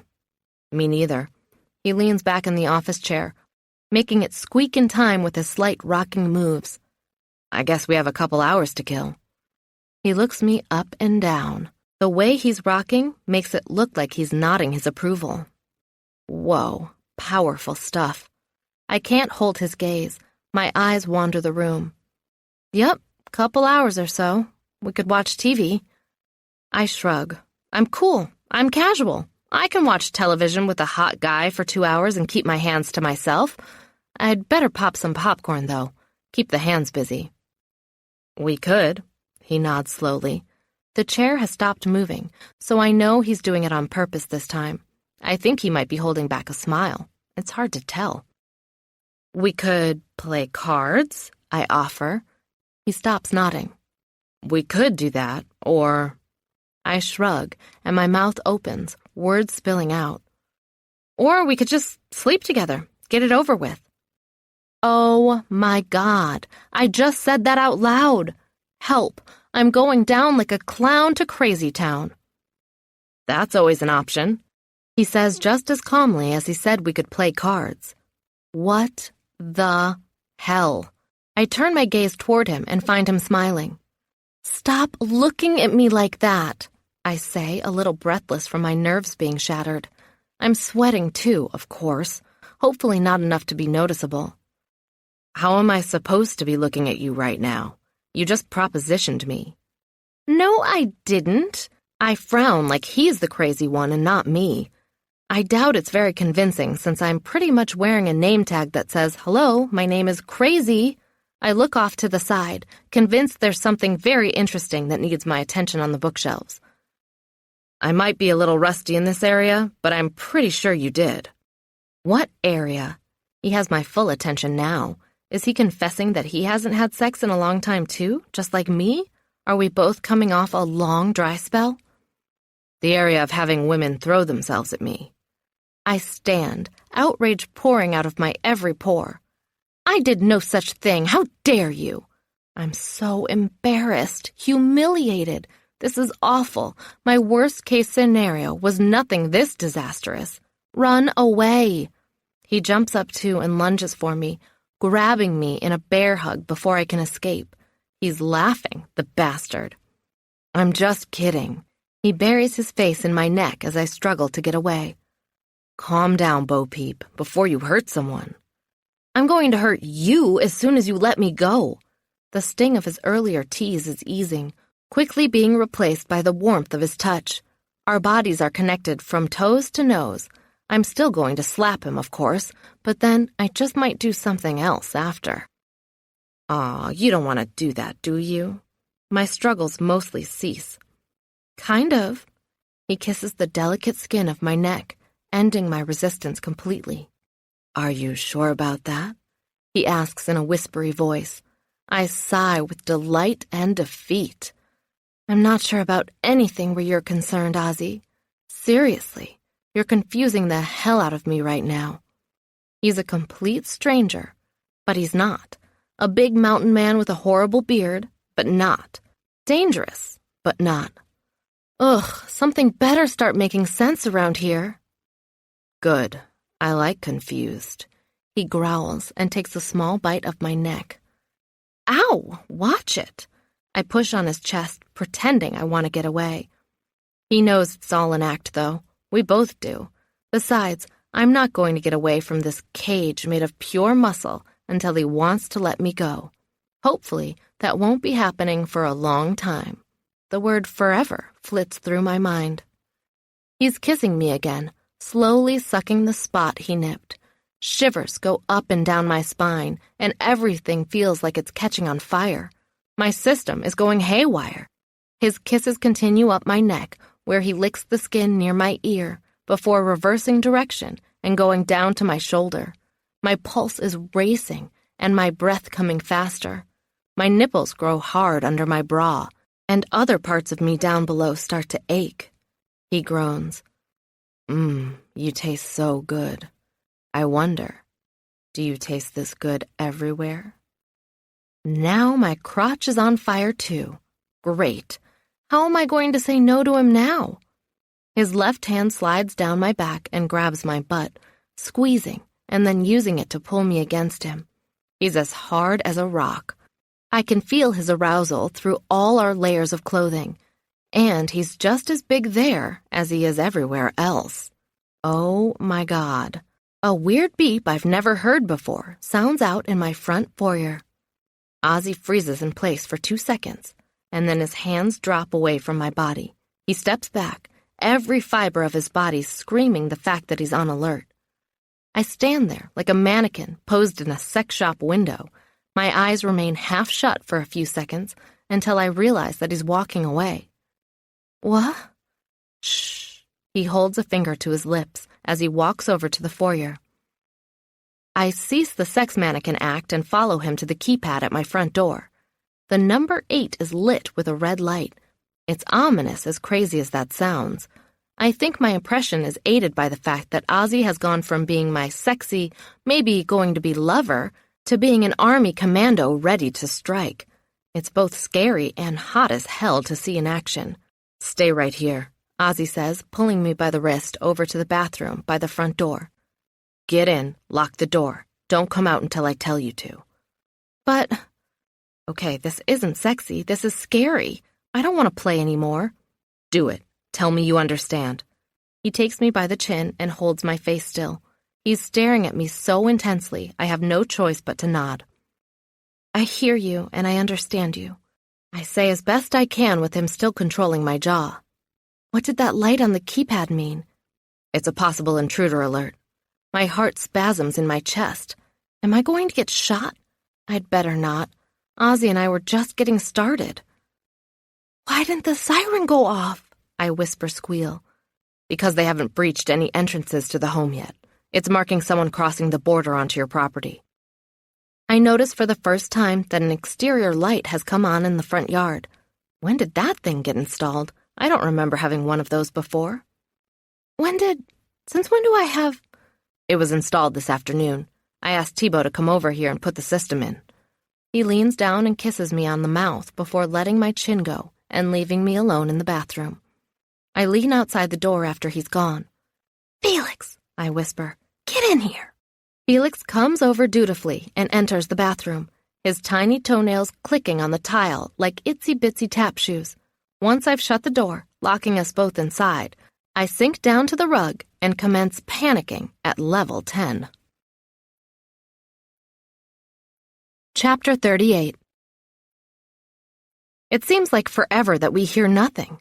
Then the alarm siren goes off, and I nearly squeeze Felix to death in surprised fright.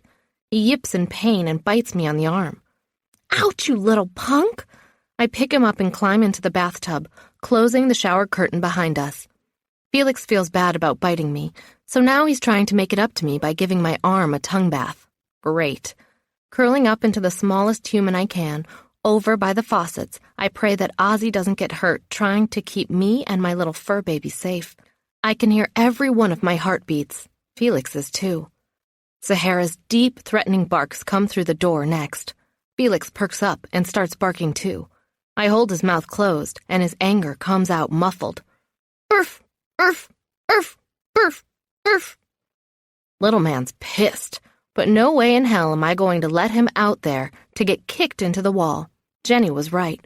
Felix would go for the ankles and pay dearly for it. After what seems like a really long time, long enough for me to sweat through my shirt, Ozzy's voice can now be heard over the din of Sahara's discontent. He's telling someone at the alarm company that everything is fine. Then he's at the bathroom door. "What's your password?" he asks. "Who's there?" I want Ozzy to know I would at least check before trusting just a voice. I'm practically a security specialist already. "It's me, Ozzy. I need the code, or they're going to send the cops." "Are you alone, or are you being held at gunpoint?" "Open the door and see for yourself." Ozzy would never tell me to do that if there was a real bad guy out there. I don't know him very well, but I know this. I honestly could picture him taking a bullet for anyone on his team, me included. I get out of the tub and crack open the door. "It's Sahara," I say as quietly as I can and still be heard over the sirens. Ozzy is talking into my cell. "Sahara." He glances down at me, his eyes full of meaning, but one I cannot discern. It could be stress at dealing with whatever happened, or something else. I don't know him well enough to read him, and now I'm not sure I could ever know him that well. He's like no man I've ever met before. Just now, when he thought an intruder was here, he didn't hesitate. He threw me in the bathroom and headed out to take care of it. I've never felt so safe in my entire life, so cared for. I thought I had the maximum level hots for him before, but I was wrong. I'd have sex with him on the bathroom floor right this second if he asked. "Okay, thanks," he says to the person on the phone. "I'm resetting now. Don't assume it's not a real call if you get another one tonight." He nods a few times. "Thanks. Later." He shuts the call down and hands me my phone. What the hell was that? I emerge from my hideout on shaky legs. Felix wants to get down, but I'm not letting him do that yet. Sahara is there at my feet, sniffing his legs from below. "Someone came onto your property, but the alarm that I tripped scared them off." "Did you see anyone?" "No, but I'm going to assume it was the man who saw you in the bar." "Why would you do that? It could have been a cat or dog or a raccoon." "I don't want it to be a bad guy. I want it to be a false alarm. I'm sure there's a perfectly good explanation for that stupid alert to go off." "You have raccoons that stand 4 feet tall in this neighborhood? Because that's the minimum height that'll set off the device." We're standing in the middle of the living room now. My outrage has turned to fear. "No." The alarm only triggers when a person-sized object crosses over the edge of your property. Unfortunately, whoever it was, assuming they know anything about security systems, now knows that you have a perimeter warning system up. And that's bad because... Because now they can disable it, and it won't help you anymore. "But I thought this system is state-of-the-art." I'm whining. I can't help it. Nothing is state-of-the-art for someone knowledgeable and determined enough. My face falls. Oh, that sucks. I'd really like it if you would come stay at my place. I chew my lip, considering my options. Plan A, stay here and fear for my life and possibly put Ozzy's life in danger too, or Plan B, go to his place and have that giant warehouse around us for protection, and the guns, and the swords, and the single sticks, and that bed with the black satin sheets. Fine, I'll stay at your place. Yeah, that was an easy one. Thank you. He steps closer and puts his arms around my waist. On one condition, I say, putting my finger on his chest to stop him from getting any closer. What's that? I can't even think of a condition. I want to say that he can't trick me into sleeping with him, but then I'd be putting myself in sexual purgatory. Seeing Ozzy every day but not being able to touch him? No thanks. Besides, it's not like he needs to trick me to sleep with him. I already propositioned him, as he so indelicately pointed out earlier. You have to cook, I say quickly, rescuing myself from being a total fool. I can't cook worth anything, and you're great at it. Done. And I hold up my finger near his chin. His eyes are sparkling. And you have to teach me how to use that single stick. Dev could show you. But I want you to do it. Okay, fine. I'll show you how to use the single stick. And I place my hand gently on his cheek. His voice is barely above a whisper. And? He's smiling. And I don't want you to get your hopes up. There, I said it. My worst fear is now out there in the air between us. I suck in bed. I've been told that by 3 different guys, so I believe it. And I never get those sensations that women describe in magazines and on sexy blogs. So I have all the self-confirmation I need. Some women are tigers in bed, but I'm more like a small, weak kitten. It's not that I don't try. It's just that I fail regardless. The truth is that the scariest thing in my life is not a potential murderer who might be out there looking to gun me down. It's that I'm doomed to mediocre sex for the rest of my life, and I'll have to find a man who's okay with that for the rest of his life.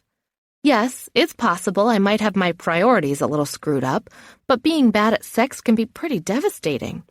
I continue with my confession. I'm not good in bed, and I don't want you to be disappointed in me later, so I'm telling you now, full disclosure. He's still smiling. It's not a joke, Ozzy. I'm serious. I suck in bed. That's good. My face gets hot as the double meaning sinks in. I don't mean I suck like literally. He play pouts. I giggle, and it sounds crazy leaving my lips, so I cut it off immediately. Of course I do that. I suck literally. As soon as the words are out, I hate myself. Stupid much, May? Recover, quick. Ha! I mean that in bed. I'm not talented, skilled. I'm lame in bed.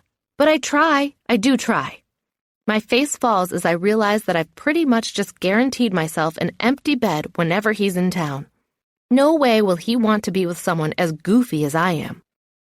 He leans down without saying anything and kisses me. Slowly at first, and then with more urgency. His lips move against mine. Somehow, we fit together perfectly. When he moves right to deepen the connection, I tilt my head left, and it works like magic. His tongue comes out to touch mine. It's big, just like the rest of him. Hot, wet, slippery. Oh my. Little shivers zing around inside me like they're electrified. I kind of melt into him, wanting to be closer. He pulls me against him, and I love how hard his muscles press into my softer parts. This was meant to be. It has to be. It feels too good to be anything else. His hands drop to my waist and rest there for a few moments while we play with each other's tongues. He grabs mine gently with his teeth, and I giggle, taking it back. Then he presses his hips into mine, and I can feel his hard length again. He pulls his head back and smiles down at me. Anyone who can kiss like you can't possibly suck in bed. And when I say suck, I mean not be good. I smile shyly, practically drowning in the kindness and promises I see in his eyes. You're just being nice. No, I'm just being turned on as hell and really looking forward to being inside you. He smacks me hard on the butt and steps away. Not now, though. Business before pleasure. I stand there in the middle of my living room, stunned. My panties are damp, my body is ringing with unspent passion, and my brain is spinning circles around itself. What just happened? He wants to be inside me? Hallelujah, baby. I'm gonna get laid tonight. Just the thought has me panicking all over again. He, of course, is oblivious to my mental anguish, probably never suffering a single nanosecond of self-doubt in his life. His voice comes out like a drill sergeant's. Come on, chop chop, get the lead out. We've got some packing to do. He's already halfway up my staircase. I look over at the dogs. Both of them are asleep. Neither of them knows that my world just got turned upside down and inside out by a guy who used to have the most horrible beard on the planet, but who now looks like he stepped out of my hottest, sexiest, wettest dream ever. In my next life, I want to come back as a dog. I think everything will be a lot simpler than the stuff going on in this crazy world I'm living in right now. I sigh and follow in Ozzy's trail.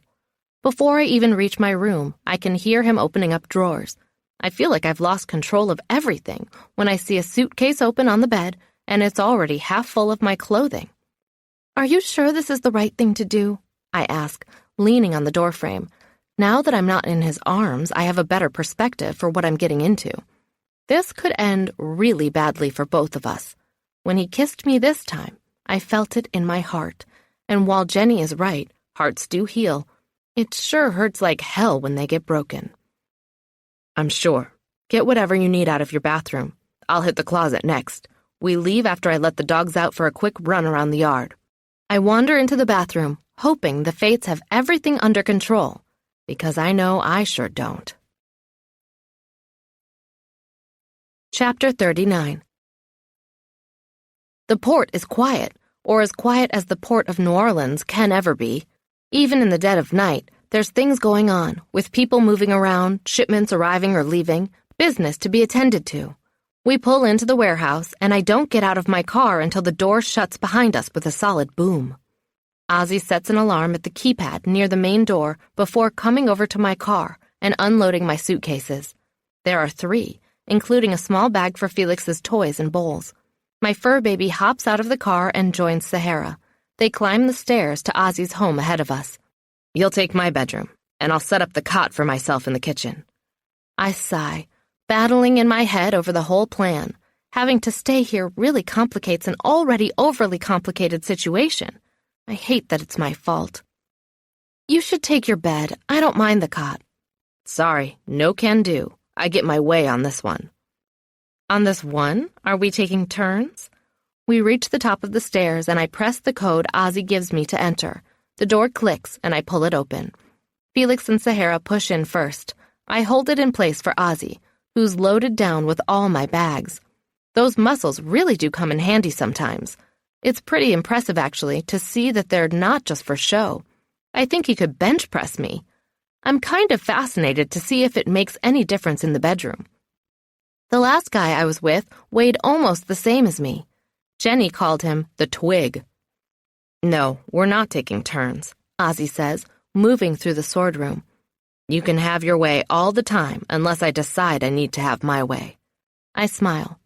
I guess I can handle that, as long as you don't decide you need to have your way more than half the time. His response is a grunt. Moving down the hallway, I feel my steps slowing. This is his domain, not mine. His business, his home, his kitchen even. What am I doing here? Is he going to hate me when he wakes up with a sore back from that cot? Am I taking advantage of his hospitality, of his need to care for his employees? He puts my cases down on the floor by the bed. I can clear a couple drawers out for you here so you don't have to live out of your suitcases. He moves over to a bureau. I know 2's not enough, but I can move a rack in here for your hanging things. I walk over to put my hands on his arm. Ozzy, stop. I look up at him, pleading with my eyes. His hands drop to his sides. Stop what? Stop doing all this, taking care of me while you're throwing yourself out of your own room. His voice goes very soft, very calm. I'm not going to stop, May. I'm sorry. It's not who I am. I stomp my foot, frustrated with our situation. Why? This is going to doom our relationship, or any chance at a relationship that we might have had. It's so unfair. He takes one of my hands by the fingers and shakes it a little. You're getting really worked up over nothing. I've slept more nights on the ground than I care to remember. That cot's a big step up. He looks over his shoulder at the bed. That mattress is way too soft anyway. You'll be doing me a favor. You're just saying that so I'll sleep there. He moves closer and pulls me into a hug, resting his chin on my head. I try to wrap my arms around his upper back, but I can't. He's too big. I settle for his waist, which is much narrower. Now I can reach my hands around the other side of him the right way. I squeeze with as much appreciation as I have in me. You're too nice, I say, sadness tinging my voice. I'm afraid it's going to ruin everything. Nothing's going to get ruined by me treating you the way you deserve to be treated. He pulls back and looks down at me. Are you one of those women who's been treated bad, told she's worthless or something? I shake my head. No, I've just had a few boyfriends, and they were all nice enough, I shrug. Not the right one for me. He holds me again, like he's enjoying standing there in the middle of his room doing nothing but trying to make me feel better. I love the strength of him I can feel, not just through his muscles, but in the way his mind works and his heart is. Ozzy being in charge of security makes all the sense in the world. I can't feel anything less than totally safe in his arms, protected, cared for even. I can't make you any promises, except to say that I'll keep you safe, he says, his voice gruff. He assumes my only fear is of the man who tried to shoot us back at Frankie's. He's right about that partially. I am afraid of that man. But that's not the only thing worrying me. Jenny calls me tender-hearted, and I wouldn't disagree with her on that. But what if the danger is coming from you? I whisper back. My heart twists inside my chest as I imagine falling in love with him and then being cast aside. Committing to a real relationship is hard enough, but to take the risk and then get burned for it? I'd have to move in with my sister so she could take care of me for the rest of my life. I'd be that devastated. You have nothing to fear from me, I promise. I don't fear being hurt, I say in a small voice. I fear being shattered. He lets me go. The pain starts to come from what I assume is his rejection, but then it's swept away when he picks me up in his arms like a baby. How about we go to bed right now and worry about all the things that might never happen tomorrow? He uses his elbow to shut the light off. One lamp remains lit next to the bed, casting a faint glow around the room. It's the sexy kind of lighting that makes me look really good naked, or as good as I can look without my clothes on. Score! I reach up to slide my hand over his chest. That sounds good to me. My head rises as his falls so we can meet in the middle for a kiss. It's over much quicker than I anticipated, though. I have no time to figure out why that is before I'm lost and confused, flying through the air as he launches me out of his arms and toward the bed. I'm airborne. Oh my God, will I die? Boof! I land on the mattress on my back and bounce high once before coming to a halt in the middle of the covers. I stare at the ceiling while my brain computes what just happened. Oh my God, he actually threw me! Wait here for me. I'll be right back. He grins at me and takes off jogging from the room. Ozzy! I screech, trying to get my breath back from that near-death experience. My head turns right and then left. I am still alive. Nothing's broken. My breath was stolen from me a bit, but it's back. I literally flew 4 feet up into the air on the first bounce off that too-soft bed. What the hell? I'm going to kill you for that. I scan the room for a weapon. I swear I'll use it too. He's trained, he can fight back. If he chooses to let me win, well, that's his problem. His warm chuckles come down the hall from the kitchen, and instead of making up plans for retribution, I scooch back a bit and recline against the pillows, wondering what he's up to now. I have a feeling I'm going to like it a lot, and I can't help grinning about it. Being with him is like being at a crazy amusement park. I never know what's going to happen next, but it's always fun. Chapter 40. I hear a tinkling of glass before he rounds the corner. He has a bottle in one hand and 2 tall champagne flutes in the other. I was saving this for the next birthday, but figured we could have some now. I sit up slowly, a little stunned by what I'm seeing. Ozzy is usually so reserved. This enthusiastic, happy person is not someone I've met before.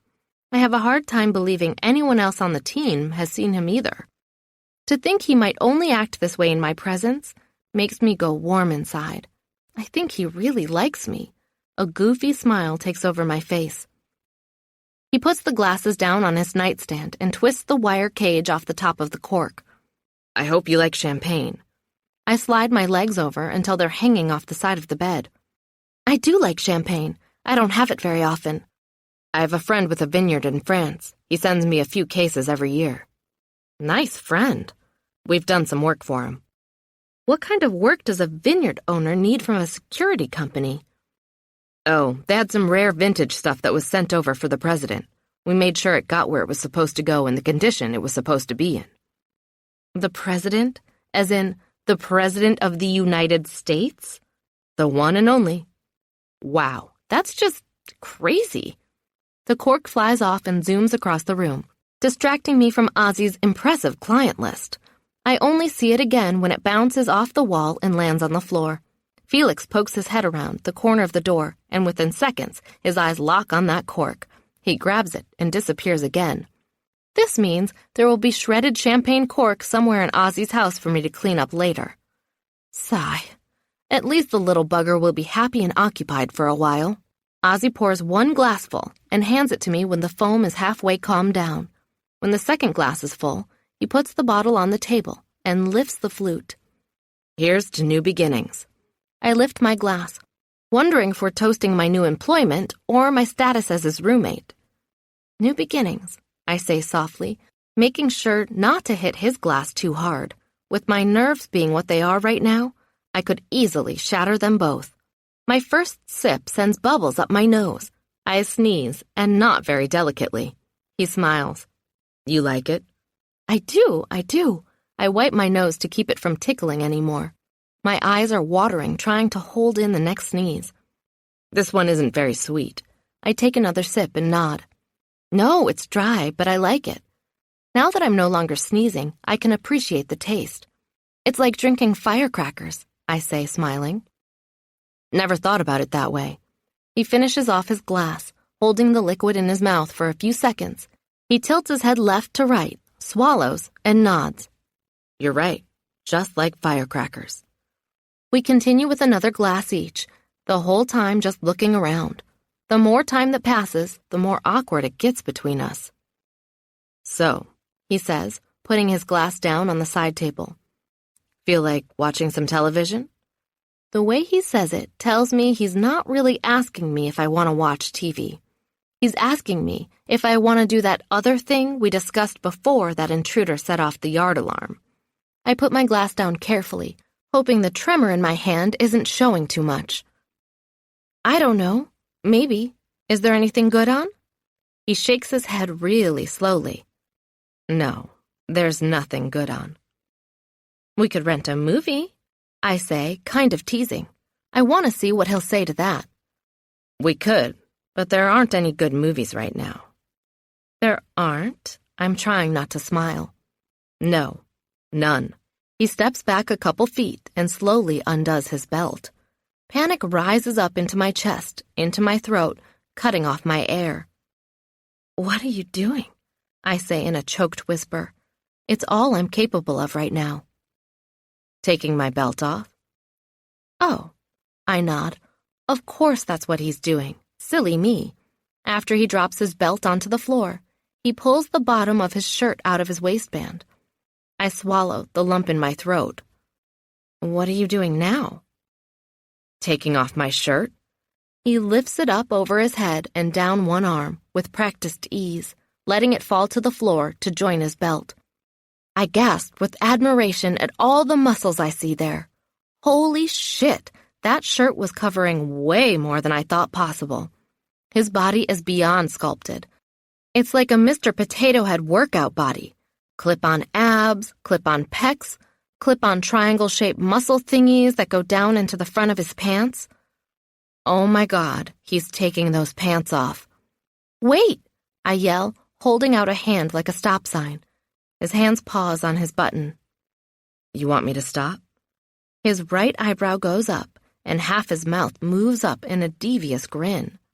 Yes, stop. Stop right there. His hands fall away from his pants and hang at his sides. His grin slowly falls away too. I fold my hands in my lap and press my lips together. I have to make sure I don't say the wrong thing. I need to get it all organized in my head before I start. It's not that I don't want to see him naked.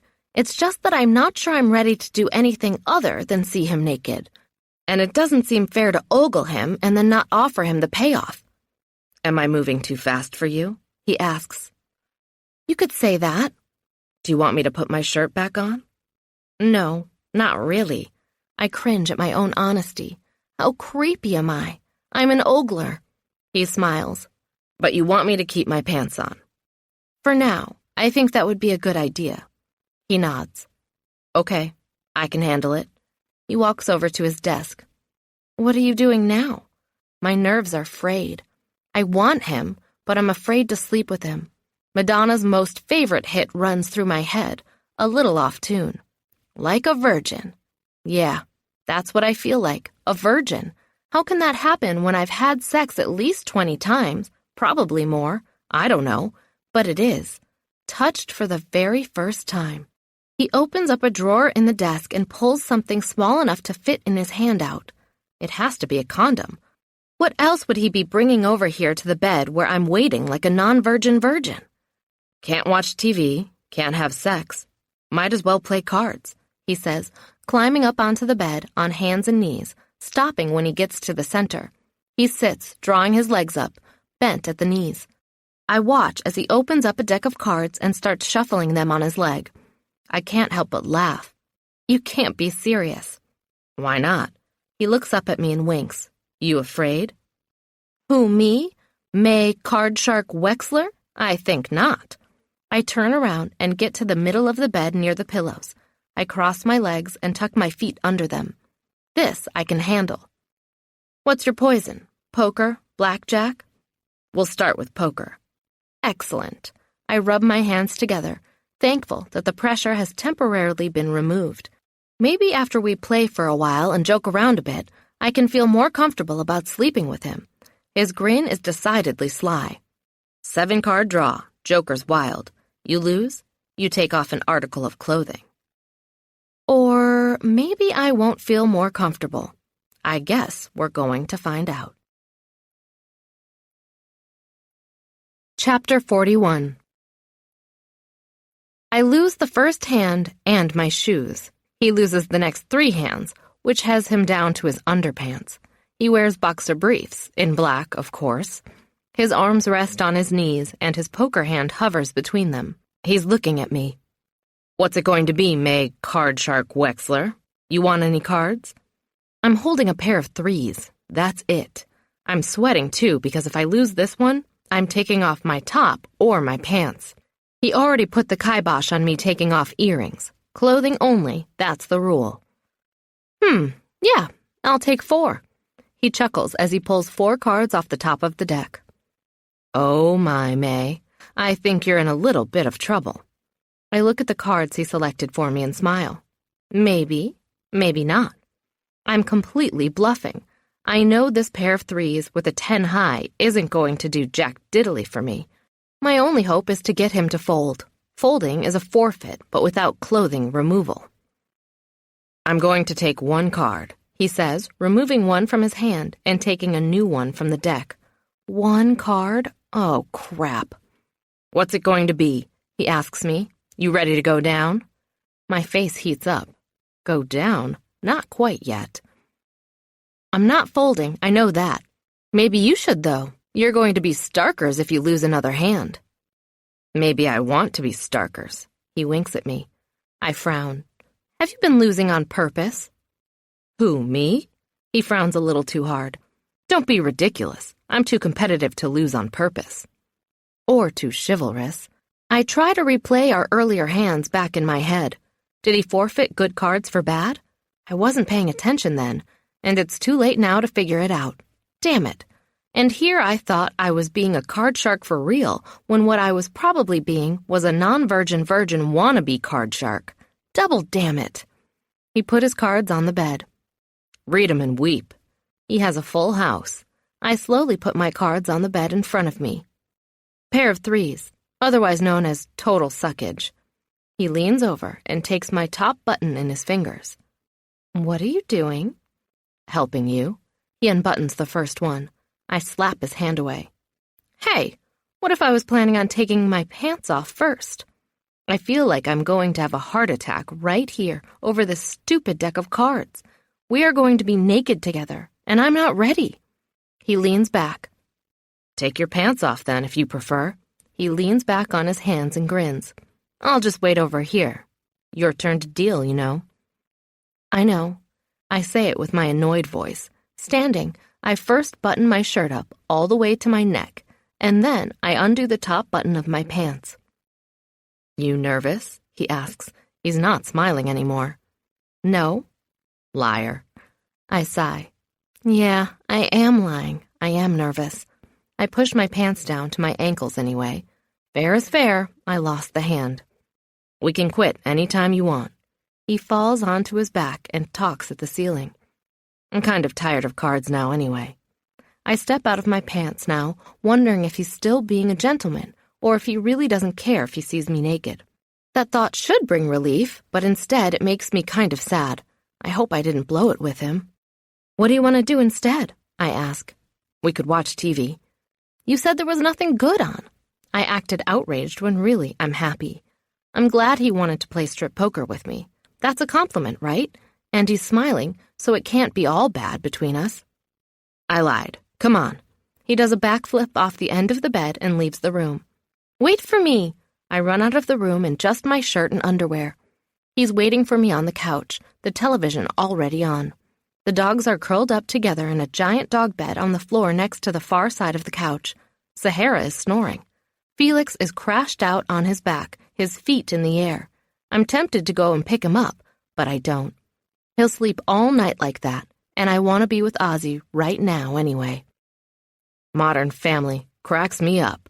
He points the remote to the wall-mounted television set, and the channel changes. I see the familiar faces of Claire and Phil. You don't seem like the Modern Family type, I say, lowering myself onto the couch, one cushion away from him. I'm near the end. He's in the middle. The thing is big enough for 6 people, probably. He flips himself around and lies on the couch, putting his head in my lap like it's the most normal thing in the world. The two of us watching a sitcom, half naked, in the sword room. I'm obviously living in crazy town. Instead of overanalyzing something that defies analysis, I sit back and watch the show. My hands find their way to his head, where I massage his scalp, lightly drag my hands over his temple and cheek, and play with his ears. They're soft, where other parts of him are decidedly hard. When he laughs, the entire couch moves. He's adorable and charming when he's watching this silly show. It's definitely my new favorite. At some point during the first half of the program, one of his hands goes under my thigh. Then, a little while later, the other one reaches up and goes behind my back. It doesn't look very comfortable, but when a commercial comes on, I see how well it can work for both of us. He flips over onto his back, and the arm that was under my thigh comes out. His hand floats up to my shirt button, the one I closed at the top of my neck. I pretend to be enthralled with the excellent cleaning features of the Tide stick that's being advertised, while he unbuttons 3 buttons, revealing the edges of my bra. I laugh at a commercial that has a small dog chasing a cat who took his toy, but can't keep up the charade when his fingers pull the top of my bra down and he cups my breast. I tilt my head down and stare into his eyes. He's all seriousness now. I like you on my couch, he says. Aren't you worried someone from the team is going to come in? No, I have security, remember? He glances over at the hallway leading to the outer door. I disabled the lock. No one can get in. Even with the code? Even with the code. You could run around here naked and no one would ever know. The idea makes my ears burn. You would know, but I'd never tell. He pulls me down and kisses me on the mouth, his tongue coming out and reaching up for mine. It's not the most comfortable position in the world, but it's hot. He's managed to get me half naked and not self-conscious about it. I can see his hard-on in his boxer briefs, so I know if I just said the word, he'd be all over me. But instead, he lets me go and just looks at me, watches me for a reaction. I'm not as nervous as I was earlier, I say. I need him to know I appreciate what he's doing. Good. You want some popcorn? He sits up. I frown. Do you? He shrugs. Not really, but if you want some, I'll make it. I shake my head. No, it's late. I think I'll pass. He sits up with his back against the cushions and pulls me into him. The skin of his thigh is warm against mine. I'm so glad I shaved today. The dark, wiry hair of his legs tickles the delicate skin of mine. It makes me think of him and me in bed together, touching everywhere, no clothing getting in the way. He squeezes me tight and kisses me on the top of the head as the show comes back on. Wait until you see this part, he says, his mood lightening as he switches into television viewer mode. So much for a raging hard-on. I sneak glances at it as it shrinks down to regular size, which, for the record, is still big enough to tell me that he must have a hard time finding pants that will fit properly. Wowza! The longer I sit with him as he gently strokes my arm with his fingers, touches my hair, pulls me into him, the more comfortable I feel. And with this comfort comes a frustration. We are so close to getting sexual, but we're just not doing it. He's being a total gentleman, and it's driving me crazy. Something needs to be done about this. Something needs to be done about this now. Chapter 42. I pick up the remote and turn the television off. Ozzy's hand freezes in the middle of stroking my arm. I wait for him to make the next move. You turned off the show. Yes, I did. My heart is going wild. Does that mean you're ready for bed? Easy, May, easy. You can do this. Not exactly. He lets out a long breath of air. For a second, I think he's angry. But then he speaks.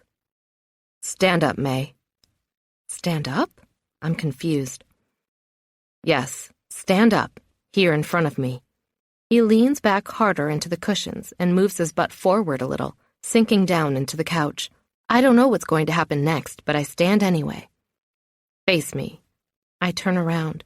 He takes my left hand and pulls me to the left until I'm standing between his knees. Take your shirt off. I swallow with difficulty. We're totally going to do this. We're going to have sex right now, in this room, on this couch. Holy shit. I reach up with trembling fingers and undo my remaining buttons. It's all I have strength for, though. When I'm done, my hands fall to my sides. I'm chickening out, and I'm not even naked yet. I hate myself. My head drops to my chest. Ozzy sits up and pulls on my sleeve, making my blouse fall over to one side. Take this off, he says in a calm voice. The fact that he's not sounding angry or scary is freaking me out. It's like he's my boss again, doing some sort of training exercise. Take off your shirt, May. Don't make me say it again. A shiver moves down my spine and right into the spot between my legs. Kazow! I do what he says because I'm not an idiot. Good girl, he says, his voice low, almost dangerous sounding. I'm there in my matching bra and panties, a set I splurged for last year when the wedding bookings were plenty. I'm so glad I put them on today. Did I know I was going to be stripping in front of Ozzy? Maybe. I guess I'd hoped so. God, I'm so easy. Take off your bra. He's leaning back on the couch again, his eyes running up and down my body. The television is back on, but the sound is off. Light flickers behind me. I hope it's making me look mysterious and sexy, and not fat. I lower the straps from my shoulders first, thrilled to see his bulge move in his boxers. He reaches over and squeezes it as his pelvis moves up. That sends a shock running through my body. I never thought a guy touching himself would turn me on. But I was wrong. Wrong. As my straps hang loose over my upper arms, I reach behind me and undo the clasp. Crossing my arms across my chest, I hold the loose material against me, revealing my upper body in its utter nakedness while he sits there below me is too much. It's going to take a lot more confidence than I have right now to pull that off. Let it go, May. I can't. I'm trembling again. I'm not sure if it's fear or anticipation in charge. You can, and you will. I shake my head no, but can't speak. Fear and nerves have my tongue, and they're not letting it go. He leans forward and reaches up to put his hand on my thighs. His fingers are hot on my air-cooled skin. Slowly, they climb over my hips and my waist to my elbows. Give yourself to me, May. Tears make my eyes bright. I can't. Of course you can. He takes the edge of my bra and gently tugs it out from under my arms. I let it go because the bigger part of me wants to do this, wants to be naked with him. The smaller part of me that's self-conscious and finds me lacking wants to run for the hills and never look back. A fall from this height is going to be really, really painful, and we haven't even had sex yet. Now, the only thing covering my chest is my arms. Why do they have to be so skinny? My breasts are falling out everywhere. He leans back onto the couch again, bringing the bra up to his face. He closes his eyes as he inhales. Smells like your skin. His eyes open and he smiles. I almost laugh. Creepy. He tosses the bra aside and sits up again. His hands start at my calves and slowly draw upward, both tickling me and setting me aflame. Goosebumps rise up everywhere. I love the way you smell, the way your skin feels, the way you stare at me with that wrinkle between your eyes. Wrinkle? What wrinkle? I'm too distracted to realize what he's up to until his fingers are at the edge of my panties, near the top. I grab my chest with one arm, while the other hand goes over my panties. What are you doing? You want to keep them on? He shrugs. Okay by me. He leans in and puts his face on the front of me, over my panties. Holy crap, what's he... Oh my God, that's nice. My hand is in the way, but he moves his face around until he can get his mouth between my fingers. His hot breath comes through the light, silky material, heating up my most sensitive area. I think that's about as sexy as this thing can get. And then he starts moving his mouth around, and I realize I was way wrong about that. I moan when the feelings start to get out of control. How is he doing this to me? He's moaning too, and moving his mouth and breathing hot air everywhere, and it's making me feel like I'm going to have an orgasm with my panties still on. What the hell? I don't even have orgasms. My orgasm maker is broken or something. I figured that out a long time ago, and it's been confirmed by every boyfriend I've ever had. I'm just one of those women who never gets them. The hand of mine that was trying to guard against his invasion moves back up to my chest. Pretending I don't want him doing what he's doing is ridiculous. I'm not fooling anyone. He takes advantage of my surrender by pulling my panties down and burying his face in my mound. I was totally not expecting that. I gasp and drop my hands, putting them first on his head and then his shoulders. I need to hold on to something so I don't collapse.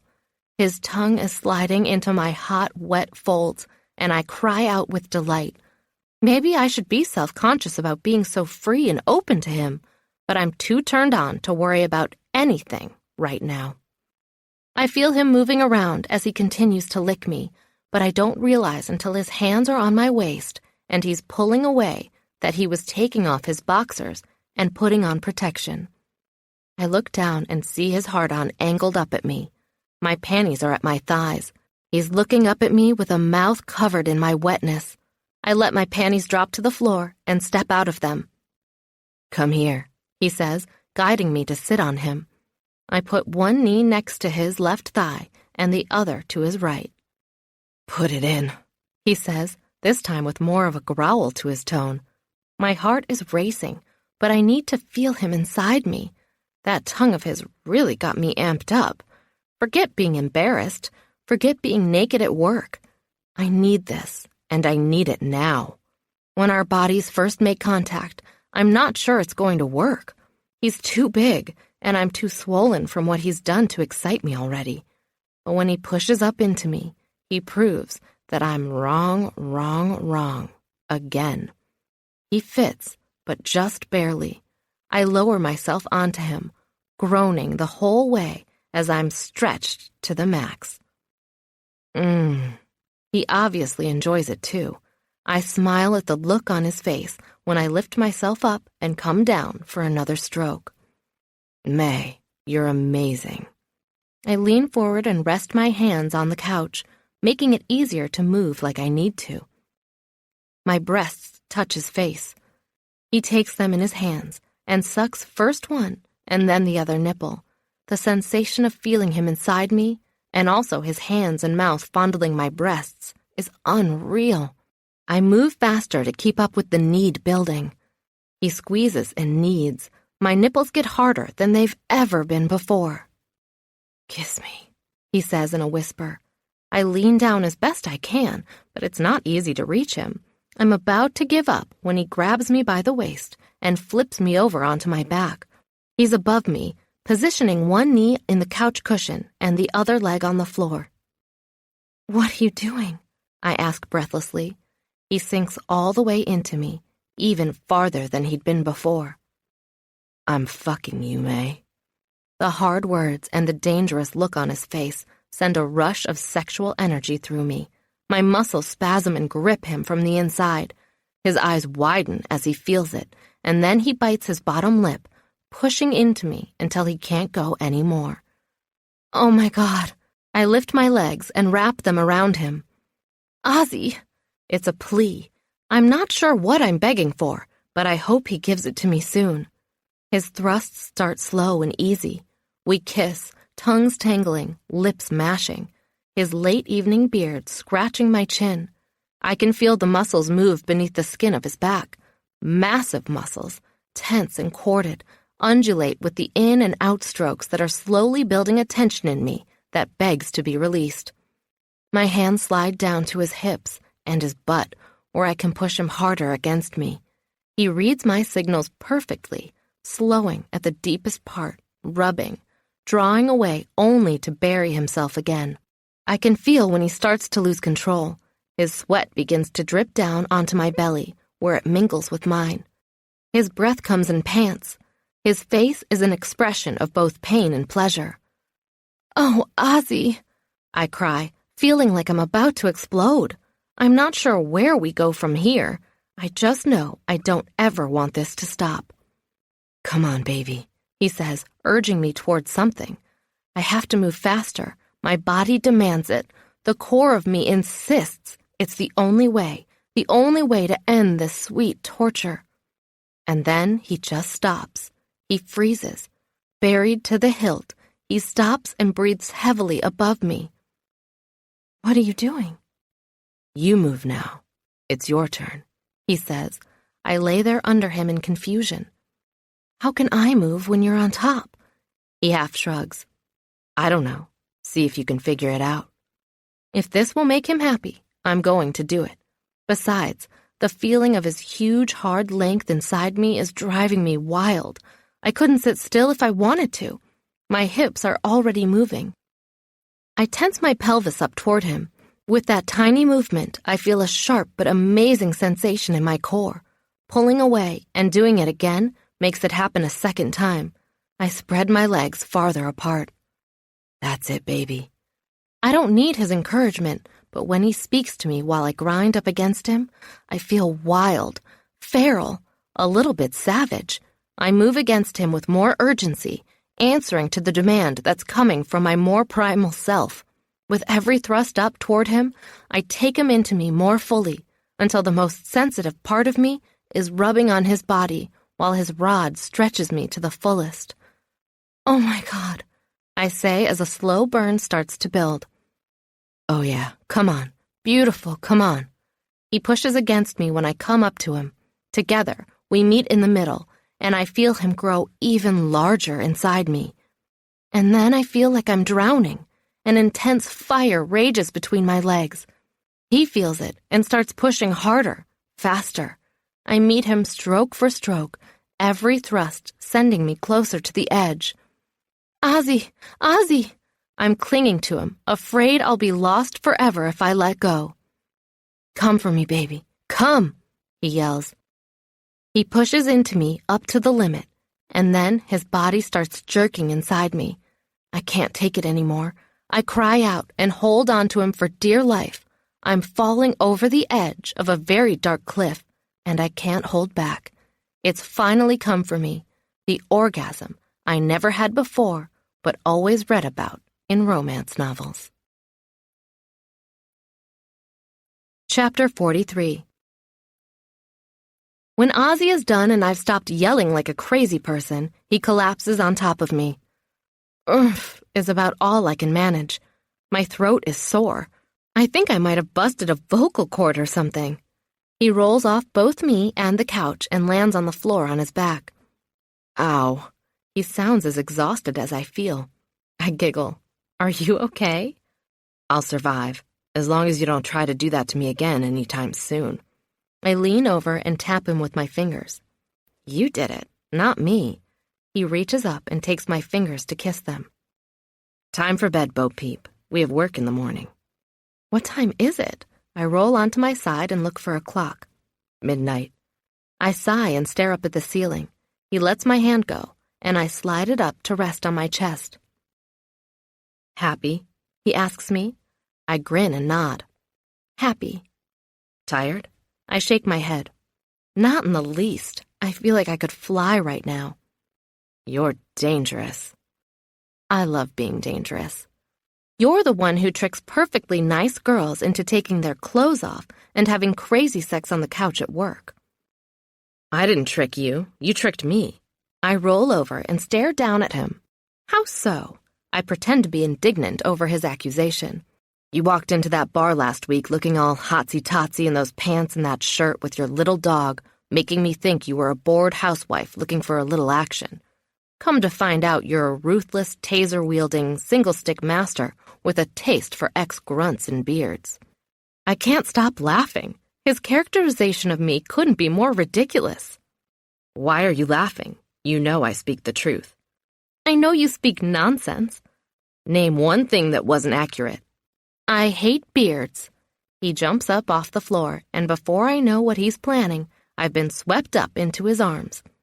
What are you doing? I yell. I sound way too happy for him to mistake my reaction for anger. I'm bringing you to bed to give you a spanking. Ooh, a spanking. I'd like to see you try. I left my taser in my purse in his bedroom, and if he even thinks about spanking my butt, I'm going to light him on fire. We fly out of the room and down the hall, with me laughing all the way. I feel like I've been tased or something, the way I can't control myself. It's like all my life, the light switch that is the real me has been turned off, and Ozzy somehow figured out how to turn it on. This is me, the real Mae Wexler, running through a house naked with Ozzy. So crazy town right now. I am Mae, the orgasm queen Wexler. I'm not one bit surprised this time when he launches me into the air and onto the bed. I am, however, when he flips me over and smacks me on the butt. You! I scream. You're going to pay for that. I twist my body over and make a grab for his arm, but he's too sweaty to hang on to. He pushes me back down onto the bed, face first. You stay there, girl. I'm going to teach you a lesson in manners, saying my beard was horrible. How dare you? I'm lifting my head to defy him when his hands come to my waist and yank my hips up. What are you... Suddenly, he's there, behind me. Surprise, he says, an evil grin on his face. He's pressing his hardness against me. It easily slides into the wetness there between my legs. Again? I ask, my voice barely coming out. Already? He smacks me on the butt, lightly this time. Here I come, baby, ready or not. Oh, I am so ready for him. He puts on a condom, and I lift my butt as high as I can, sighing with pleasure as he fills me once again. He goes slow this time, building the passion, mindful of my sensitivity. His fingers find their way around to the front of me, stroking me in time with his rhythm. "You like that?" he asks, pulling me against him hard as he swivels his hips against me. My eyes are closed, but I'm smiling. I stretch my arms out to the sides and hang onto the sheets. His rhythm is picking up, pushing me into the mattress. "That's it," I say, encouraging him. "Harder." And harder he comes, thrusting in and out, faster and faster. I push into him, letting him know I need even more. He leans forward, putting his fingers on me again. "Come on, babe." "Fuck me, Ozzy." The words slip out, but I don't regret them. "Say that again," he growls. "Fuck me." I have to pause for breath. "Ozzy." He roars like a wounded lion and shoves into me so hard we both collapse. His body jerks above me like he's being electrocuted, and I can feel him come inside me. His hand is still below me, and now it moves again. Knowing I drove him over the edge with my body and my words is all I need. I cry and struggle with the orgasm that racks my body. I've lost complete control of myself, and I don't care. When it's finally over, what seems like several minutes later, I feel as though I've died, or at the very least, run a marathon. I cannot move. "I'm glad you decided to come over," he says in my ear. I giggle like a schoolgirl and then snort lazily. "Me too." He rolls off me and lies on his back next to me. I turn my head to look at him. "Happy?" he asks. I grin as best I can. My face doesn't really want to work. "Happy." "Good." He leans over and kisses me before getting up. "Where are you going?" I ask. "Bathroom." "'Kay." I rearrange myself on the bed, getting under the covers and resting my head on the pillow. This bed is so comfy. I'm just going to relax here until he comes back. Maybe he'll want to talk or something. We probably should discuss how we're going to handle working together tomorrow. I don't want things to be awkward, and I'm sure he doesn't want that either. That's the last thought I remember having before an alarm is going off next to my head, and I see a clock reading 7:30 in the morning.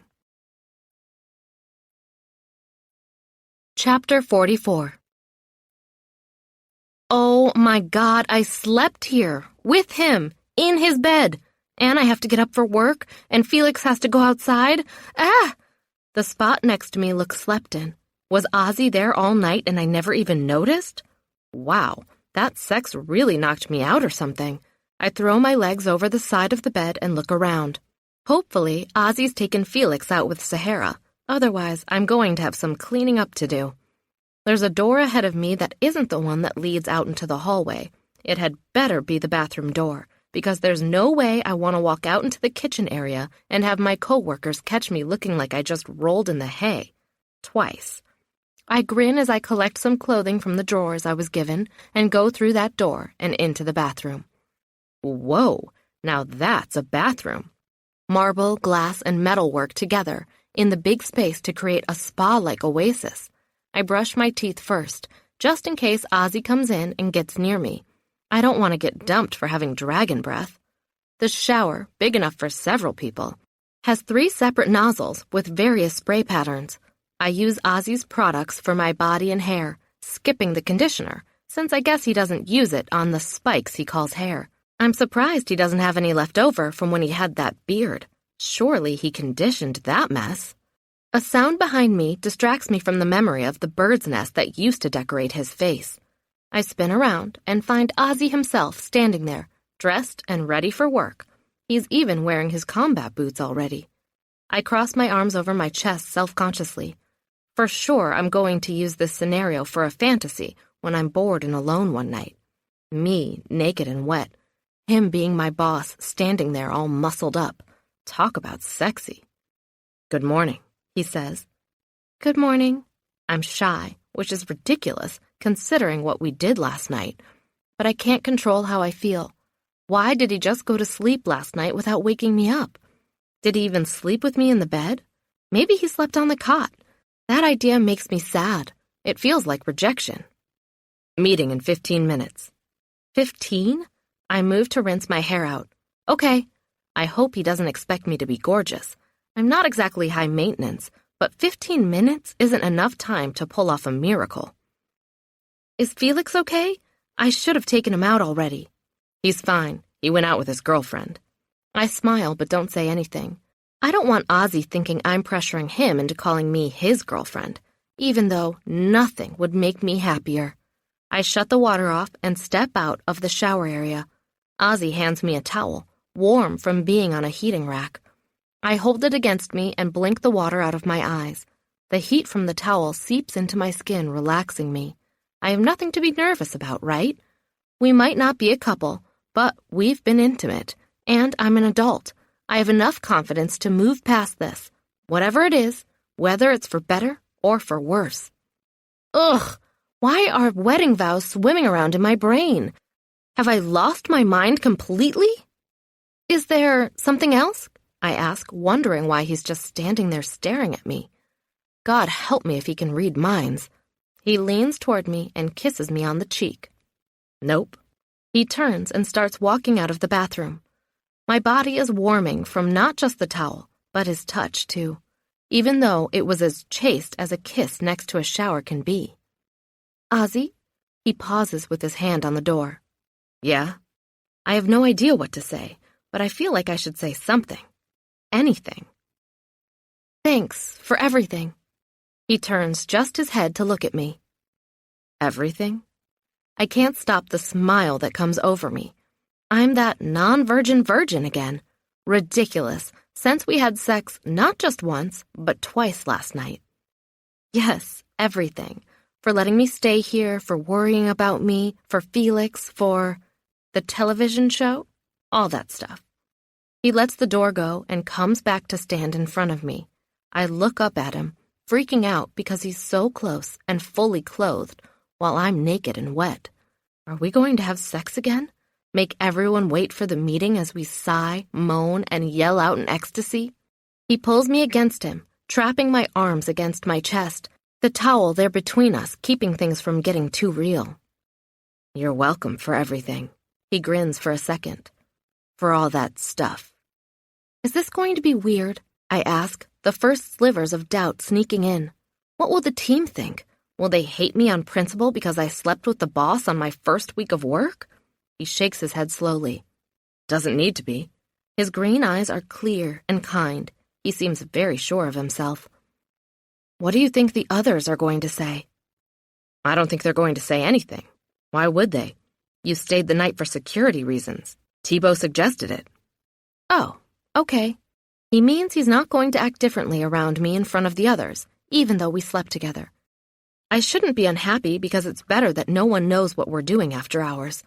I just have to suppress the silly schoolgirl in me who wants to walk the halls holding hands. Good. Don't worry, he says, his face expressionless. I'm not worried. You look worried. I'm not. You sound worried. I frown. No, I don't. I sound fine. I made you an omelet. You did? I'm getting warm again. Did you make one for everyone? No, just for you. He stands there, letting his words sink in. The way he's looking at me, I swear I can tell he cares about me. Why else would he make me my very own omelet? Something that feels a lot like love rushes into my heart and takes hold of me. He leans down, and I let go of the towel so I can wrap my arms around his neck and give him the kiss he deserves. His tongue and mine begin the dance again, the one that we started and perfected last night. His big warm hands span my lower and middle back. It gets hot between us within seconds. I moan as the feelings start to take over.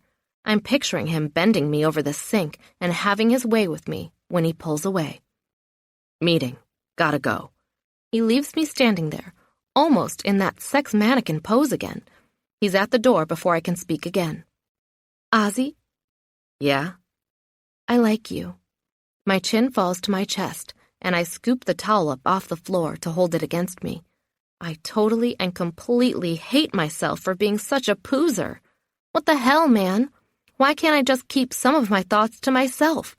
His kisses loosen my willpower and my tongue way too much. I like you too, Bo Peep. But don't think for 1 second that's going to earn you an easier workout today. I grin really hard into the towel, praying he's not looking at me right now. No way can I check to see. When I have control of myself, I move the towel from my mouth and dry my belly with it. I'm afraid to move it away from my chest and expose myself. Silly non-virgin virgin that I am. We're working out today? I ask, aiming for light and casual. You'd better believe it. Flashes of Dev with a sword come to mind. Is Dev out there waiting to attack me? I guess you're about to find out. He opens the door and walks out, leaving me alone in the bathroom. My heart leaps. He likes me too. And he's still going to train me and let me be in the company. I throw my arms out to the side and spin around. That was a mistake since my feet are still wet and the floors are marble. I slip and barely catch myself. Now the adrenaline is flowing too. I almost hope Dev will be out there, doing another one of his stupid sneak attacks. I will be totally ready for him. Ka-chow! Judo chop! I finish getting ready in record time, sliding out of the door of his bedroom, exactly 15 minutes after my wake-up call in the bathroom. Yeah, baby, I'm so handling this new life of mine like a boss. Chapter 45. I sidle down the hall, waiting for the attack.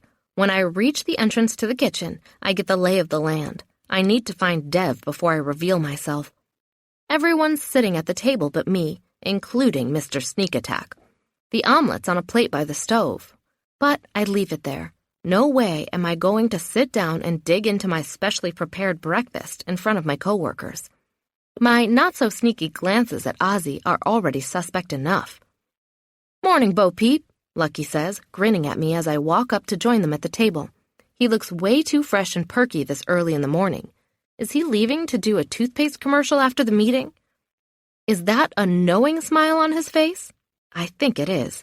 I try to act natural. "Good morning, Lucky. How's your goldfish?" "Sunny's great. Thanks for asking." I pull out my chair and sit down, pushing the files around in front of me, trying to appear busy. I can't look at Ozzy. For sure, I'll go all goo-goo eyes on him, and then Tony will want to punch me in the face. I have to figure out what to do about her. I need to find out if she likes him or what her issue was with me staying overnight with him. She didn't seem to like the idea much yesterday. "Morning, everyone," Ozzy says. "Let's start with the Harley op. As of last night, we have ears on the target. Backyard for now, but I'd like to get inside." "You should give Bo Peep a try at it," Tony says, sounding a tad bitter. "She handled the parrot just fine." "What do you think, May? Willing to give it a shot? Want to try to fly the bug into the house? We can practice with another one we have." I look up at my boss, all business. "Sure, Ozzy, I'd be happy to." I grin enthusiastically, but realize it's too much when everyone stares at me. My smile falls away to be replaced by embarrassment. Damn it.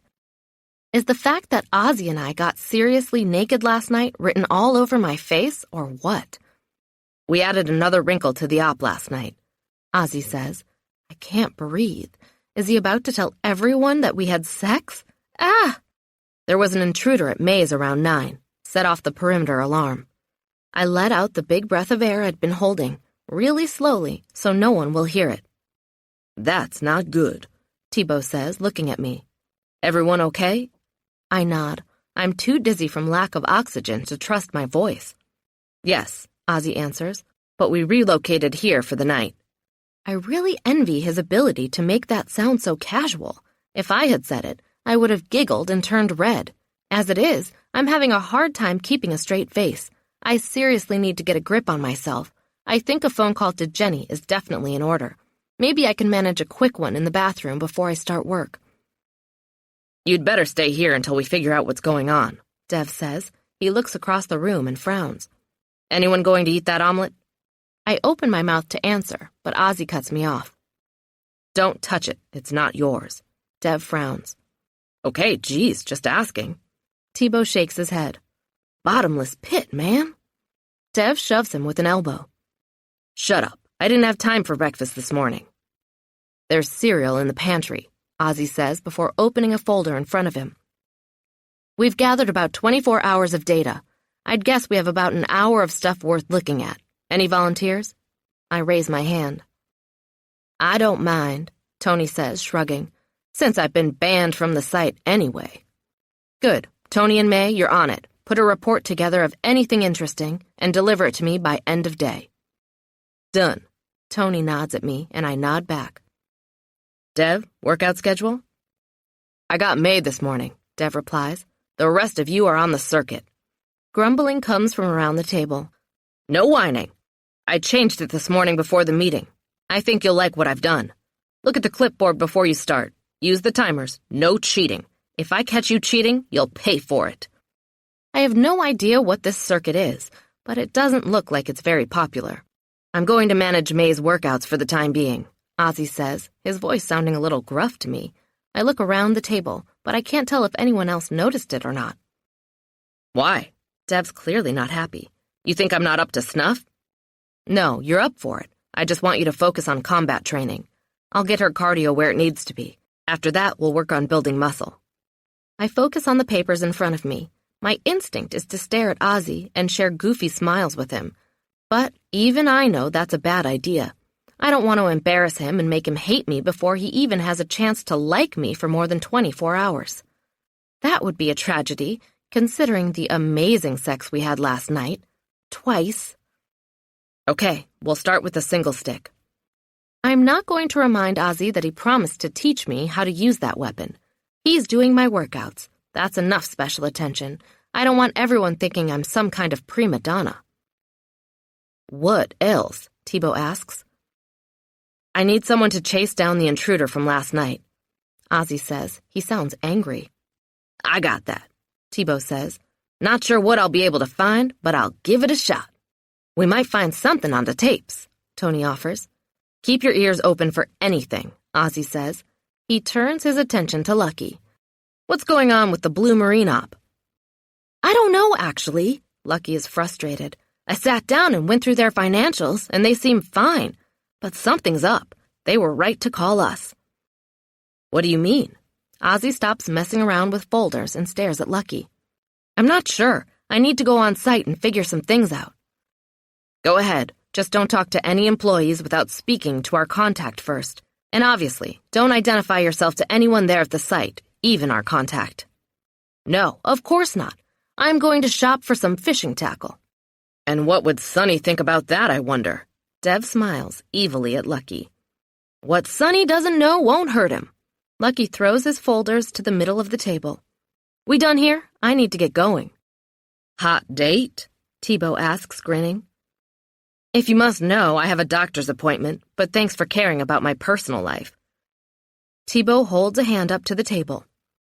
Speaking of which, I need everyone's timesheets by the end of the day. Payroll is Friday, don't forget. And if you want to get paid, get me your timesheets. No excuses. Groans come from around the table. I'm a little worried myself since I don't know anything about timesheets. Do I need to do one too? Or is being on probation somehow exempting me from that? Tebow rolls his eyes. I'll say it again. Since we have a new hire at the table, fill out your sheets every day as you book the hours. That way, it isn't a big chore at the end of the week. He points at me. I'm doing yours for now, but after this week, you're on your own. I nod. Boo, Dev says with his thumb pointed down. Tebow shakes his head. Jesus, people, grow up. It's a timesheet, not a calculus test. Ozzy stands.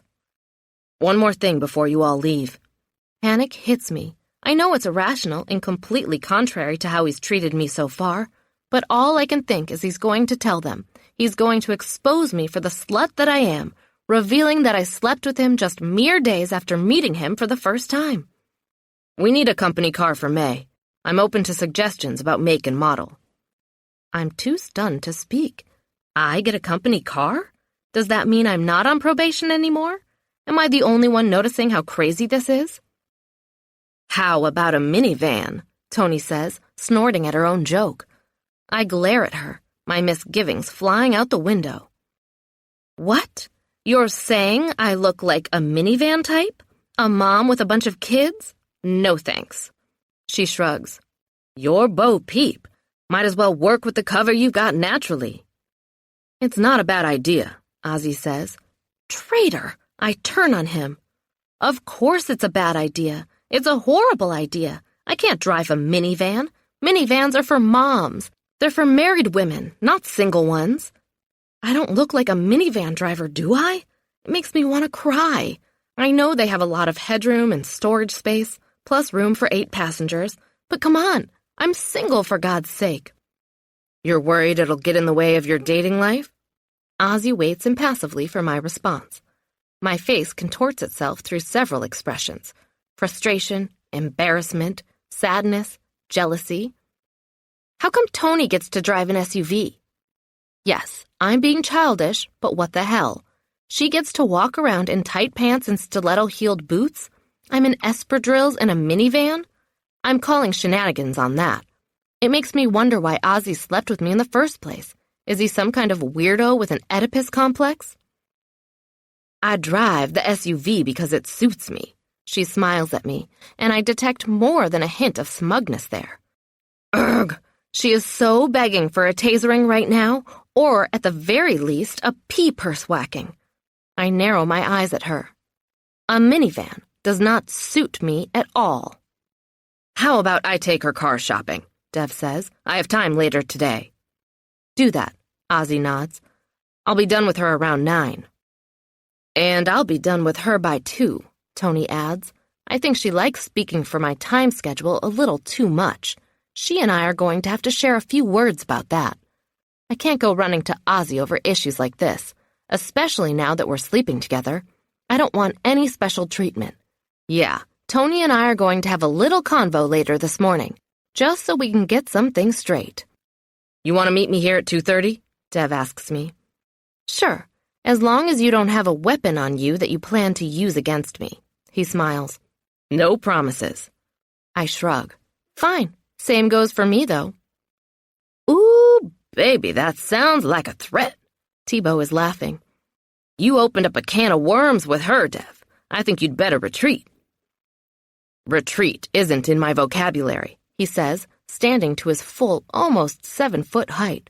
I have to admit, it's pretty impressive, but I'm not going to let anyone know I'm affected by it. I shrug. Don't worry, Tebow. You know what they say about guys like him. I gesture at Dev with my chin. Tebow's eyes are practically sparkling with glee. No, what do they say? The bigger they are, the harder they fall. Even Ozzy laughs when Dev replies. Oh, it's on, Bo Peep. It is so on right now.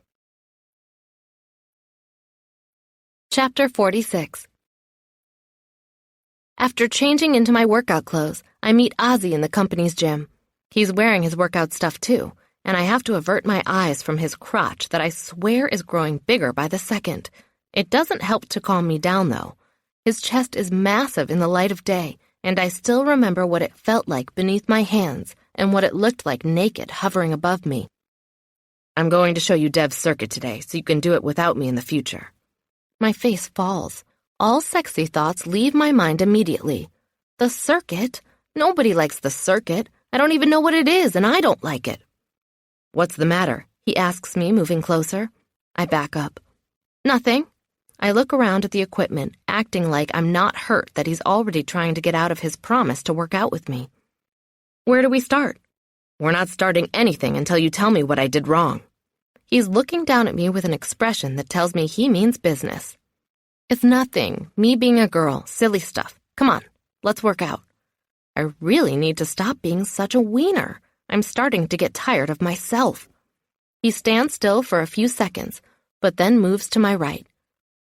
Over here is the famous clipboard. He picks it up from the table and holds it up for me to see. His muscles flex even with just that small movement. Yums. Dev has a list here of exercises that need to be executed on certain machines. Each one is done for 1 minute total, as many reps as you can bang out with good form, with a 15-second break in between each one. You can't rest for more than that or he blows a gasket. How does he know if you followed the plan or not? Because he's a freak. Trust me, he can tell from looking at you if you've been cheating. I don't know if he secretly counts out the seconds from across the room or what, but he knows. Cheating the circuit is cheating yourself, and cheating yourself is cheating the team. So just don't cheat. Follow the rules of the clipboard." "Sounds ominous," I say, trying to joke about the fact that I have a Nazi war general in charge of my exercises. I'm not as sure now as I was before that I want to get in shape. "Nah, you'll get used to it. Besides, it gets results." He shows me the clipboard. "Here's the first exercise. Dev numbered the machines. This first exercise is done on number 8. You do pull-downs, behind the head. Pictures of how to do the exercise are on the machines themselves, so you can follow them as you work out." He points to the paper and then walks to the machine. "Have a seat." I sit on the cushioned black mini bench and wait for Ozzy to do his next thing. He puts a pin in some weights I'll be moving. In front of me, I notice the picture he mentioned that describes how to do the exercise. It's a drawing of a person pulling the bar down to the back of his neck, just like he said. I nod. It looks easy enough. "Grab that bar over your head and pull it down behind your neck. Slow, controlled movements. Do as many as you can with your hands spread apart wide." He leans over and presses a button on a timer that's been stuck to the machine with sticky tape. "Timer set." He presses another button. "Go." Seconds tick down from 60. I pull the bar down and smile when I see that the weight he's selected for me is manageable. I can do this. I won't even need to cheat on the seconds. Ozzy stares at the bar coming down. Then he watches me, focusing on my face. "You didn't eat your omelet," he says in a lower voice, designed not to carry across the warehouse. I know. I wait while I pull the bar down again before continuing. I didn't want everyone to see. Air hisses out of me as I try to keep the bar from flying back up above my head. Okay, it's not as easy as I thought. Did I embarrass you by making it? The weights clang together when I accidentally lose control of the bar. "Easy," he says. I hold the bar better and go for another repetition. "No, you didn't embarrass me at all. I like that you did it. I just don't want anyone to know anything you don't want them to know." "And what would that be?" he asks. I struggle letting the bar go back up slowly. I think the weights are getting heavier somehow, even though I can see Ozzy hasn't touched them. "You know." My face turns red, partially from the exertion, but also from his questions. "Don't make me say it." "You don't want anyone to know we slept together." I let the bar race back up to its position above me. The weights bang together. "I didn't say that." I have to rub my hands on my shorts to dry them off. I'm already sweating. I'm not sure if it's the workout or our conversation at the root of it. "If you want to keep everything on the down low, we can do that." Ozzy shrugs. "I just think that if people know, they'll think badly of me." "And then they'd have me to deal with," he says. I'm not sure he realizes it, but his chest puffs out a little when he says that. I smile, seeing that protective instinct coming to the front again. It really is one of his most attractive qualities. "I can fight my own battles if you don't mind." "Fine, but tell me if anyone gives you a hard time." I shake my head. "No, I'm not going to do that." "Cheating!" yells a voice from the other side of the warehouse, making me jump. Ozzy waves the clipboard at me. "Come on, next exercise." He walks over to another machine and points at the seat. "Set the timer, 1 minute, then rest for 15 seconds before you start it." I push the button on the new timer, like Ozzy did on the one before, and then rest my hands on my legs. I'm actually a little breathless already. How lame. "Set your weight at 60 pounds. Do I do that on all of them? I lean forward and pull a metal pin from the stack of weights, sliding it to the number 60. "No, Dev gives us a list of what we should be lifting. Here's yours." Ozzy points to a chart up on the top page where everyone's weights for each machine are listed. Ozzy's are big numbers, of course. Huge compared to mine. He's supposed to do 175 pounds at this one. Is that even possible? I look down and see that the weights only go to 150. Wow, is he anal about workouts or what? Ozzy talks in a near whisper. Let's just say he takes his job seriously. "I see you cheating over there," Dev yells. 15-second rest periods, not 15 minutes. I press the button on the timer and start the exercise, lacking half the strength I need because I'm trying so hard not to laugh. Ozzy has to turn away from me to not laugh too. "So, what's Tony's deal?" I ask, feeling stronger now that my mind is focused on her being mad at me for some mysterious reason. The weights practically fly off the stack. About what? About you. Did you sleep together? Ozzy's face scrunches up. Tony? And me? Yeah, I pretend not to care, staring at the weights slowly going up and down at my command. No, never. Then why is she mad about me being with you overnight? I don't know. He shakes his head. Maybe she's overprotective. Of you? I snort. That's funny. Tony's loyal. She takes it personally when an outsider messes with her family. And I'm the outsider. It makes me so sad to hear myself referred to in that sense. I want to belong here more than anything. I haven't thought about wedding portraits in like 48 hours, when for the past 7 years, that's all I ever thought about. Freedom. I don't want it taken from me when I've finally gotten a taste for it. I can admit to myself now that I hated what I was doing before. It took Bourbon Street Boys to show me that, to make me be honest with myself. I wouldn't say you're an outsider exactly. You're just on probation in her mind. Don't worry, though. She'll accept you eventually. If I measure up. You will. I push the handles in front of me for the 10th time as the beep goes off on the timer. I grunt, pushing past the weights that now feel 4 times heavier than they did when I started. Get it, girl, Dev yells from across the room. I laugh and drop the handles before the rep is finished. Ozzy rests his hand on my shoulder. 15 seconds. Rest up. You're going to need it. I look up at him, sweat pouring down my face. Is the next one hard? He grins and drops his voice to a whisper. No, but I have plans for you tonight. I cannot for the life of me remember any more of the exercises I did during that workout. I was too distracted, wondering what he was going to do to me and how many orgasms it was going to involve. Chapter 47. It's called data mining, Tony says, booting up a computer I hadn't realized existed before, located in a set of cubicles in another part of the warehouse we reached after going through a maze of doors and corridors. We get all the raw feed in, drop it into folders, and sift through it when we can. Sometimes we use computer programs to help, and sometimes it's just a matter of watching the stuff on fast forward until something interesting pops up. She opens a folder and clicks on a file. This is what we got from DeParrott yesterday. This feed covers through 9 this morning. She stands and moves to a cubicle next to the one I'm sitting in. I'll start with the dragonfly, and you start with the parrot. We'll pick up the GoPro action we got after. She sits down at a second computer and clicks on another folder, picking up some earphones from the desk and sliding them onto her head. I tap her on the shoulder, and she looks over. So, what exactly am I supposed to do? She grabs her headphones and pulls them off with a sigh. Watch the video. Write down the timestamp of anything interesting. Screenshot faces if you see any. She's about to put her headphones back on, but I stop her with another question. Talk to me about interesting. She rolls her eyes. Jesus, Bo Peep, you want me to spoon feed you lunch too? I sit back in my chair and cross my arms. I'm too tired from my workout to have patience for this. Lifting weights drains my body and my brain, I guess. Maybe before you do that, you can tell me what the hell your problem is with me. Her expression is mutinous. I don't have a problem with you. Of course you do.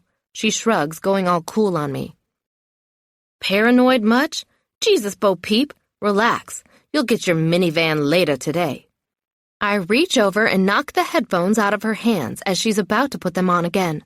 Minivan, my butt. I'm not driving a stupid minivan anywhere. She spins around and glares at me. You better watch yourself, Bo Peep. Nobody's here to protect you from that smart mouth of yours. I raise an eyebrow. And that's supposed to scare me? Maybe yesterday it would have, but today, knowing Ozzy has my back, not so much. Obviously, she has issues, and if I'm ever going to work here permanently, I feel like we're going to need to get them out on the table. It's also possible my workout used up all my fear factor juice, and I have none of that chemical left to respond appropriately to Tony's threat. I should probably be scared crapless, but instead I'm antagonizing her. If you were smart, it would. I rest my hands on the arms of the chair. Let's just say I'm not smart. What are you going to do? Hit me? Tackle me here in the computer room? Teach me a lesson? She frowns at me like I'm crazy. No. Then what? I shrug. What's your problem? Why are you acting nice to me one second and kicking Tebow under the table the next? There. It's out there in the air between us. I pray this isn't a mistake bringing it up. What are you talking about? You kicked Tebow in the leg under the table when he suggested I stay overnight with Ozzy. I did not. Yes, you did. I saw it. My foot just slipped. It was an accident. Please, just move on from that BS and tell me why you did it. Are you in love with Ozzy or something? Are you jealous? Her jaw drops open. No one would blame you, you know. He's handsome, strong, single, the boss of his own successful business. He's a great catch. He's not my type. Tony turns her head away and picks up the headphones. I don't believe you. She shrugs, putting the headphones on her cheeks. Believe whatever you want. It doesn't matter either way to me. She pushes the ear pads over her ears and presses a button on her computer. It's on the tip of my tongue to call her the B word, but I refrain. Instead, I pick up the pen on the desk and slide the legal pad over to the left side of the desk so I can take notes. Tony doesn't want to discuss her crush on Ozzy, and neither do I. She's just going to have to accept the fact that he's mine. Mine, all mine, all mine. I feel like a greedy Daffy Duck hoarding a huge pile of gold and freaking out thinking someone's about to steal it. Man, I've got it bad for that man. I sigh and press the start button on the video, watching as the trees around the house begin to move with the wind. Nothing and nobody is doing anything in this movie except the greenery. After the first 10 minutes of seeing absolutely nothing, I realize what a crap job this data mining thing is. No wonder everyone seemed happy when we volunteered. I throw my pen down on the table and lean back in the chair, rocking it back and forth, back and forth, back and forth. Would you quit doing that? Tony says, pulling her headphones off. Doing what? I keep rocking. Moving around. She grabs the arm of my chair and tries to stop me. I shove her off with my elbow and rock harder. I can rock if I want to. It's a free country. She doesn't want to talk to me about anything real, but she's going to bitch and whine when I try to stay comfortable in this hard chair? No, I don't think so. I reject that nonsense. I stare at the computer screen, pretending like it needs all of my concentration. Adrenaline pumps into my bloodstream. I have a very strong suspicion that Tony's going to jump me any second now. If I had my taser on me, the safety would be off. As it is, I'm thinking about our little area here and anything that might function as a self-defense type weapon. Dev would be proud, even though the only thing that comes to mind is her headphones. What am I going to do with those? Bap her about the head and shoulders with the ear pads? Do you even hear yourself? She asks. It's a free country? Seriously, what are you, 10 years old? Old enough to recognize jealousy when I see it. I roll my eyes, purposely taunting her. Maybe if she gets mad enough, she'll admit what her problem is. Jealous? Me? You think I'm jealous of you? Of course you are. Why else would you be acting like a bitch toward me all the time? I have no time to prepare. 1 second she's sitting in the chair next to me, and the next she's leaping on top of me. I'm in a headlock a half second later, and my chair has flown out from under me. I'm halfway crouching under her, and most of the way to my knees on the floor. How dare you call me a bitch? She yells. My hands are reaching out for something, anything to make her stop. You're hurting me, I yell, grabbing her leg. She squeezes me harder. Let go of my leg, Bo-fucking-peep. Stop calling me Bo-peep. Make me. Now who's 10 years old? Shut up. My fingers scrabble for the headphone cord and I grab onto it, yanking it for all I'm worth. I hit her in the shin, just as I'm getting my legs under me. She won't let me go, though. I reach up as high as I can with my free hand and find some of her hair.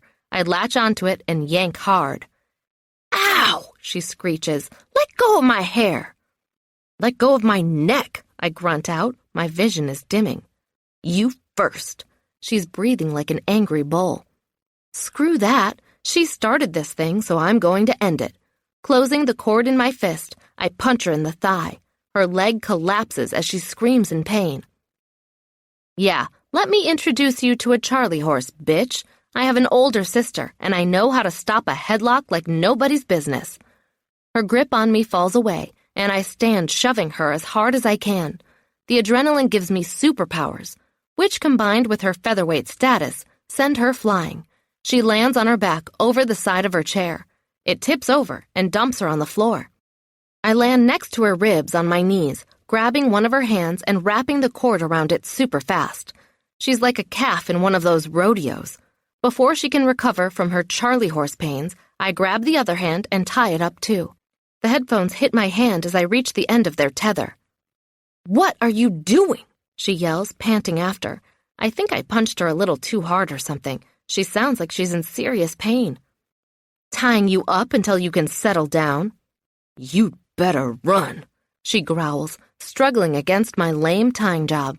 I have no way to knot the cord, so it's only a matter of time before she escapes and tries to kill me. I search the immediate area for a solution. The only things there are the 2 chairs. I grab one and flip it over, dropping it over her, the back of the chair on her right side, the arms on her left. It makes a bridge over her tied hands. Leaning over it, using my weight to keep it there, I hang over her beet red face. "Say uncle, and I'll let you up." "I'll say uncle when I have a knife to your throat, not before." She's practically spitting, she's so mad. I blink a few times, trying to figure out if she's serious. She looks like she is. "You'd use a knife on me?" I'm kind of hurt by the idea. I feel pretty confident that she wouldn't do that to any of the guys, even if she were this mad at them. She doesn't answer. She just glares at me while she continues to struggle. She's probably pretty close to getting the cord off, but with me on top of this chair, she's not going to get very far. "Let me out," she says, her voice calmer. It's kind of a deadly calm, though, so I don't trust it at all. "Can't. I don't want to die today." I grin at her. This whole thing is too ridiculous. We're 2 grown women, and we're fighting like children. At work. I pray none of the guys comes back here and catches us. "Then you shouldn't have attacked me." I frown. "Hey, that's not fair. You moved first. I just defended myself. You asked for it." I shake my head. I asked you to explain why you were acting jealous about me being here with Ozzy. It was a fair question. She stares at me for so long, I'm starting to think she's suffering from lack of oxygen or something. "Are you going to say anything?" I finally ask. I'm not sure I should. Her chin goes up a fraction. "Why not?" "Because you probably won't even be here next week." "Says who?" "Says me." "Wow, thanks for the vote of confidence." "You don't belong here." "Ow!" I rub my chest with one hand. That actually kind of hurt. "Shut up." "No, I'm serious." "See? You're too sensitive. You don't belong here. Why don't you do everyone a favor and just bow out gracefully?" "Is that what you do?" "No, of course not." "Then I'm not going to do it either." "You're not me. We're nothing alike." Obviously, I've insulted her by basically telling her I admire her. How's that for screwed up? "Maybe I want to be more like you," I say, experimenting with the truth. "Maybe I want to be tougher, more self-reliant." She searches my face, maybe looking for evidence that I'm not yanking her chain. She's obviously conflicted. I've paid her a pretty high compliment, but will it be enough to break through her anger at me? I'm starting to think I know where her emotion might be coming from. "We're too different," she finally says.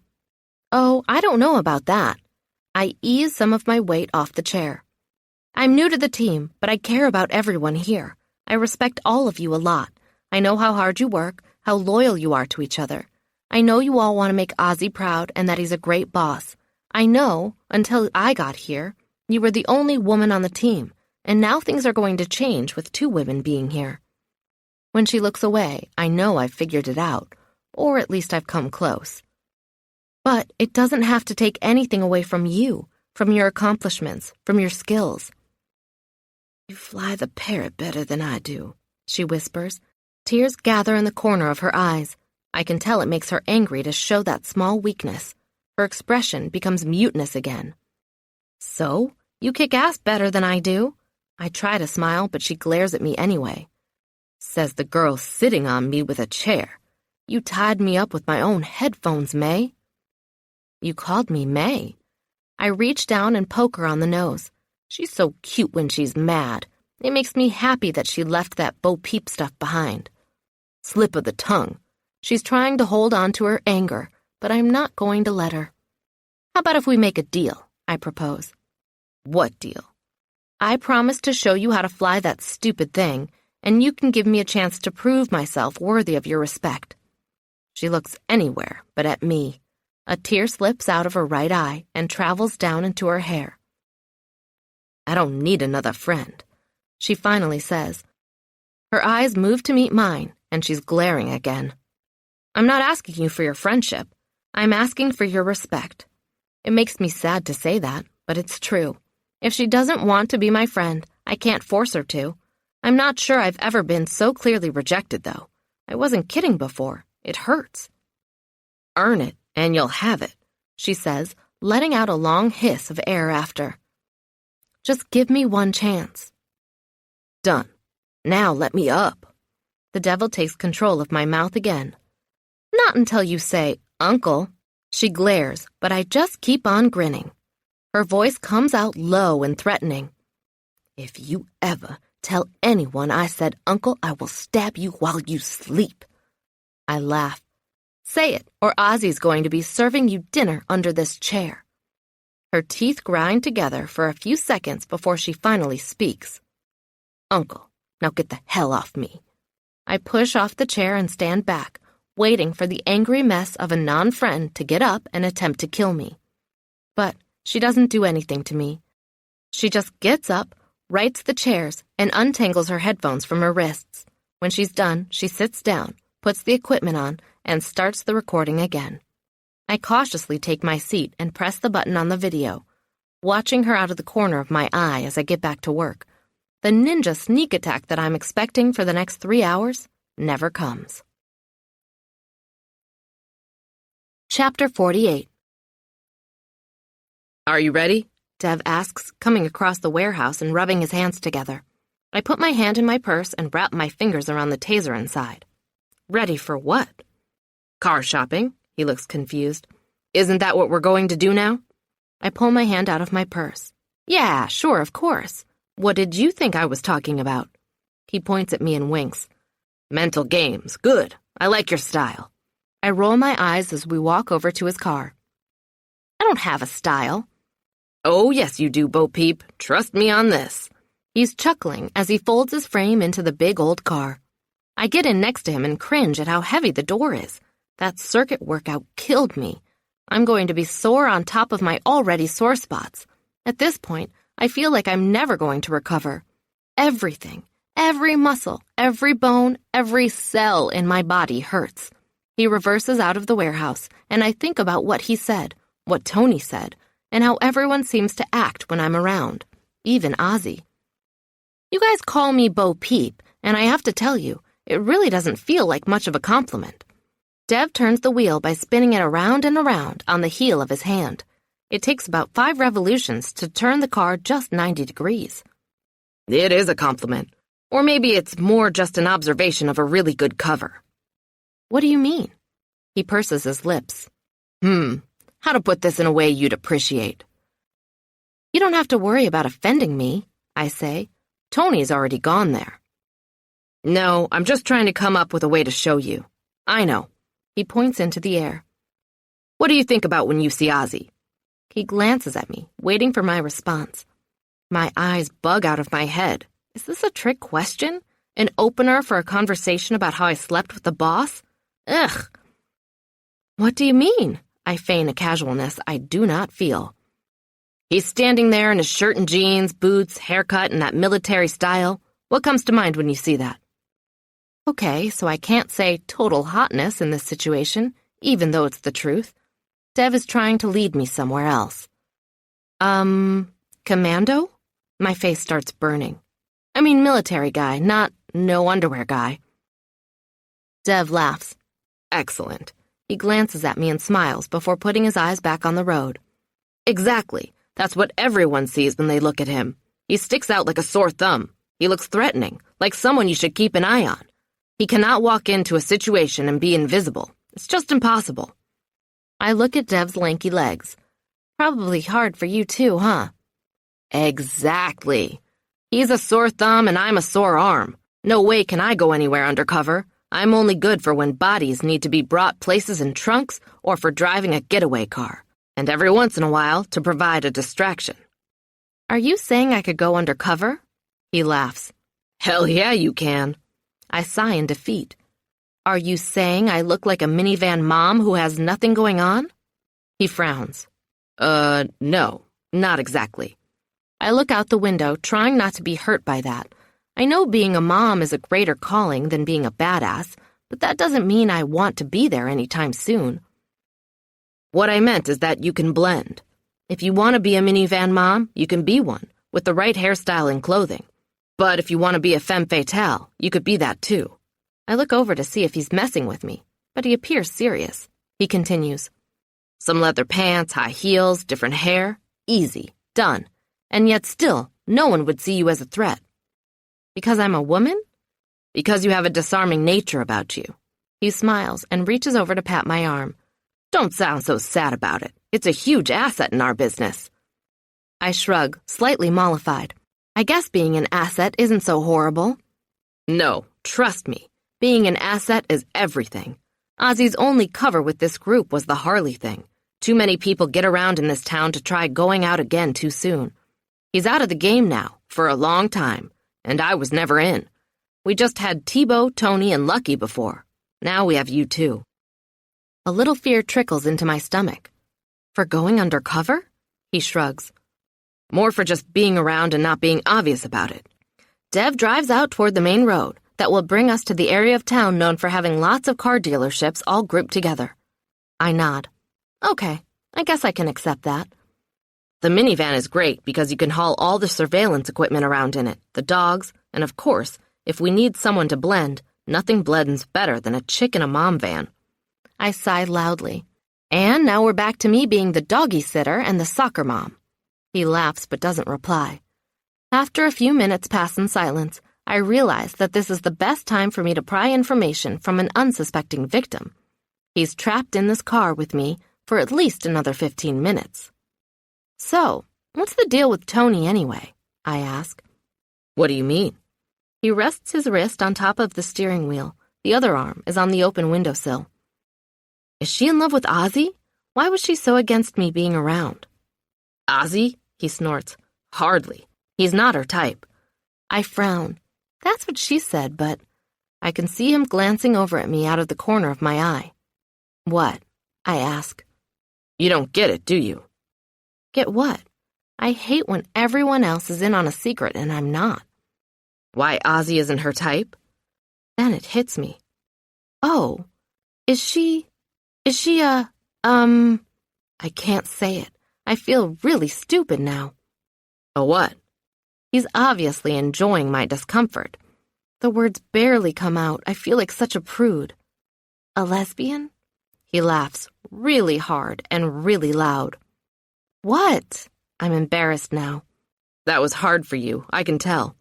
Shut up. I stare out the side window, my face flaming. I'll have you know I know plenty of gay people. I have several friends who are gay. Sure you do. I do. I glare at him. How does he know I have exactly one gay friend? Has he been spying on me? Well, that's nice, but Tony's not a lesbian. Not as far as I know, anyway. I hit him in the side. Why'd you make me say that if she's not a lesbian then, you idiot? He's still laughing as he holds his ribs where I jabbed him.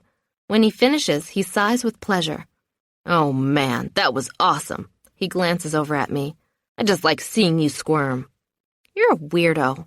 I'm kind of smiling, but trying to stop. He waits until he's done laughing before he tries to speak again. She's got a past. Ozzy's helping her through that. Regardless, she wouldn't go for a guy like him in a million years. A past? What kind of past? I'm not sure she'd want me sharing it, but you could ask her. He sounds way too happy about that idea. And get my butt handed to me on a platter? No thanks. Word on the street is you can handle it. There's an air of mystery surrounding his tone. What's that supposed to mean? Oh, a little bird told me there might have been some hog-tying going on this morning during the data mining session. I feel sick to my stomach. What? Who told you that? He snickers. Not Tony, I'll tell you that much. So someone was watching us this morning? How rude. Hey, you make a ruckus, and people are going to come investigate. He shrugs. I drop my face into my hands and leave it there. Oh my God, Tony's going to kill me. Oh, don't worry about Tony. Just make sure you always have a pair of headphones on you, and you'll be fine. My mind goes around and around that incident as Dev continues to drive. Now what the hell am I going to do? She'll never forgive me for trapping her under that chair if she knows the team saw it happen. Dev pats me on the shoulder. Don't worry about it. No one's going to say a word to her. She'll hate me forever. I lift my face from my hands. I'm already on the poo list with her. Don't worry. Just keep working hard and she'll come around. I snort. Yeah, right. She's tough, but she's not stupid. She'll see you're a good addition to the team and she'll lighten up. What makes you so sure I'm that? A good addition? You got the drop on me twice. On Tony once. No one's ever gotten you yet. He shrugs. And like I said before, you have the perfect cover. You're a chameleon. My words come out mumbled. I prefer that nickname to Stupid Bo Peep. He laughs, chuckling all the way into the used car lot with 10 minivans parked right up in front. Chapter 49. 2 hours later, after browsing, test driving, and dickering over prices, I pull into the warehouse in my gently used work vehicle, a gold Toyota Sienna. Ugh, I hate this thing. I feel instantly 10 years older when I'm sitting behind the wheel. I should probably go trade Felix in for a golden retriever and round out the look. When I see him racing across the warehouse toward me, so excited he's curved in the shape of a comma, I decide that's a stupid idea. Felix is my little man. Maybe I can get him a little doggy seat to strap into the back. If I'm going to look like a soccer mom, I might as well have a baby seat too, right? Ozzy comes down the stairs and shuts the driver's side door for me as I bend down to get Felix into my arms. I revel in the happy puppy love for a few seconds, using it to calm my racing heart. Ozzy is trying not to smile at my arrival. I know he is. His face is twitching. I like your new ride, he says. I hate it. When I catch the look on his face, I hurry to amend my statement. I mean, I don't hate it. I just don't like it. Wow, the guy gives me a company car and I tell him to suck it? Nice. He raises an eyebrow at me. I sigh. I hate looking like a soccer mom when I'm not a soccer mom. I never pictured myself as that person, I guess. The pout that comes out is not faked. He pats me on the back and takes Felix from me, playing with his tiny ears as the mutt tries to lick him to death. I don't even think he realizes he's doing it. My heart calms and starts to go all gooey. He's forgiven for making me drive a minivan. It's just a work vehicle. If you don't want to drive it after hours, that's up to you. But I'd rather you stuck with the van for now, just until we're sure it's all clear at your place. Dev climbs out of his car and walks over. You up for the training session, Bo Peep? I guess. I just need to walk Felix first. I reach for the dog, ignoring the thought that driving my red car might be dangerous. I don't want to believe that. Already done, Ozzy says, turning so I can't take him. Go on with the training. I'll join you guys in a few. I move slowly over to the area where Dev has mats on the floor as Ozzy walks away and puts Felix down by his girlfriend. The two canines trot off to another part of the warehouse, leaving us humans behind. My body is in full protest over the activity my brain imagines Dev and I are about to engage in. Enough is enough, it's telling me. No more fighting for today. But Ozzy's watching, so I can't wuss out. Besides, if I ever want Tony to trust me and stop being a pain in the butt where I'm concerned, I have to do this. I have to do whatever she would do in my situation, and I'm pretty sure Tony would fight until she was collapsing with exhaustion. Dev picks up some arm pads. Put these on. I'm grateful for the protection. What about you? He's just standing there doing nothing. I don't need them. I snort. We'll see about that. He turns to a table behind him and takes 2 single sticks from the top of it, handing one to me. Okay, so the first thing you need to know is you hold it here, on this end, behind the leather hilt. I roll my eyes. Yeah, as if I couldn't figure that one out for myself. You're a lefty? Okay, fine. Put your right hand behind you. Rest it on your lower back.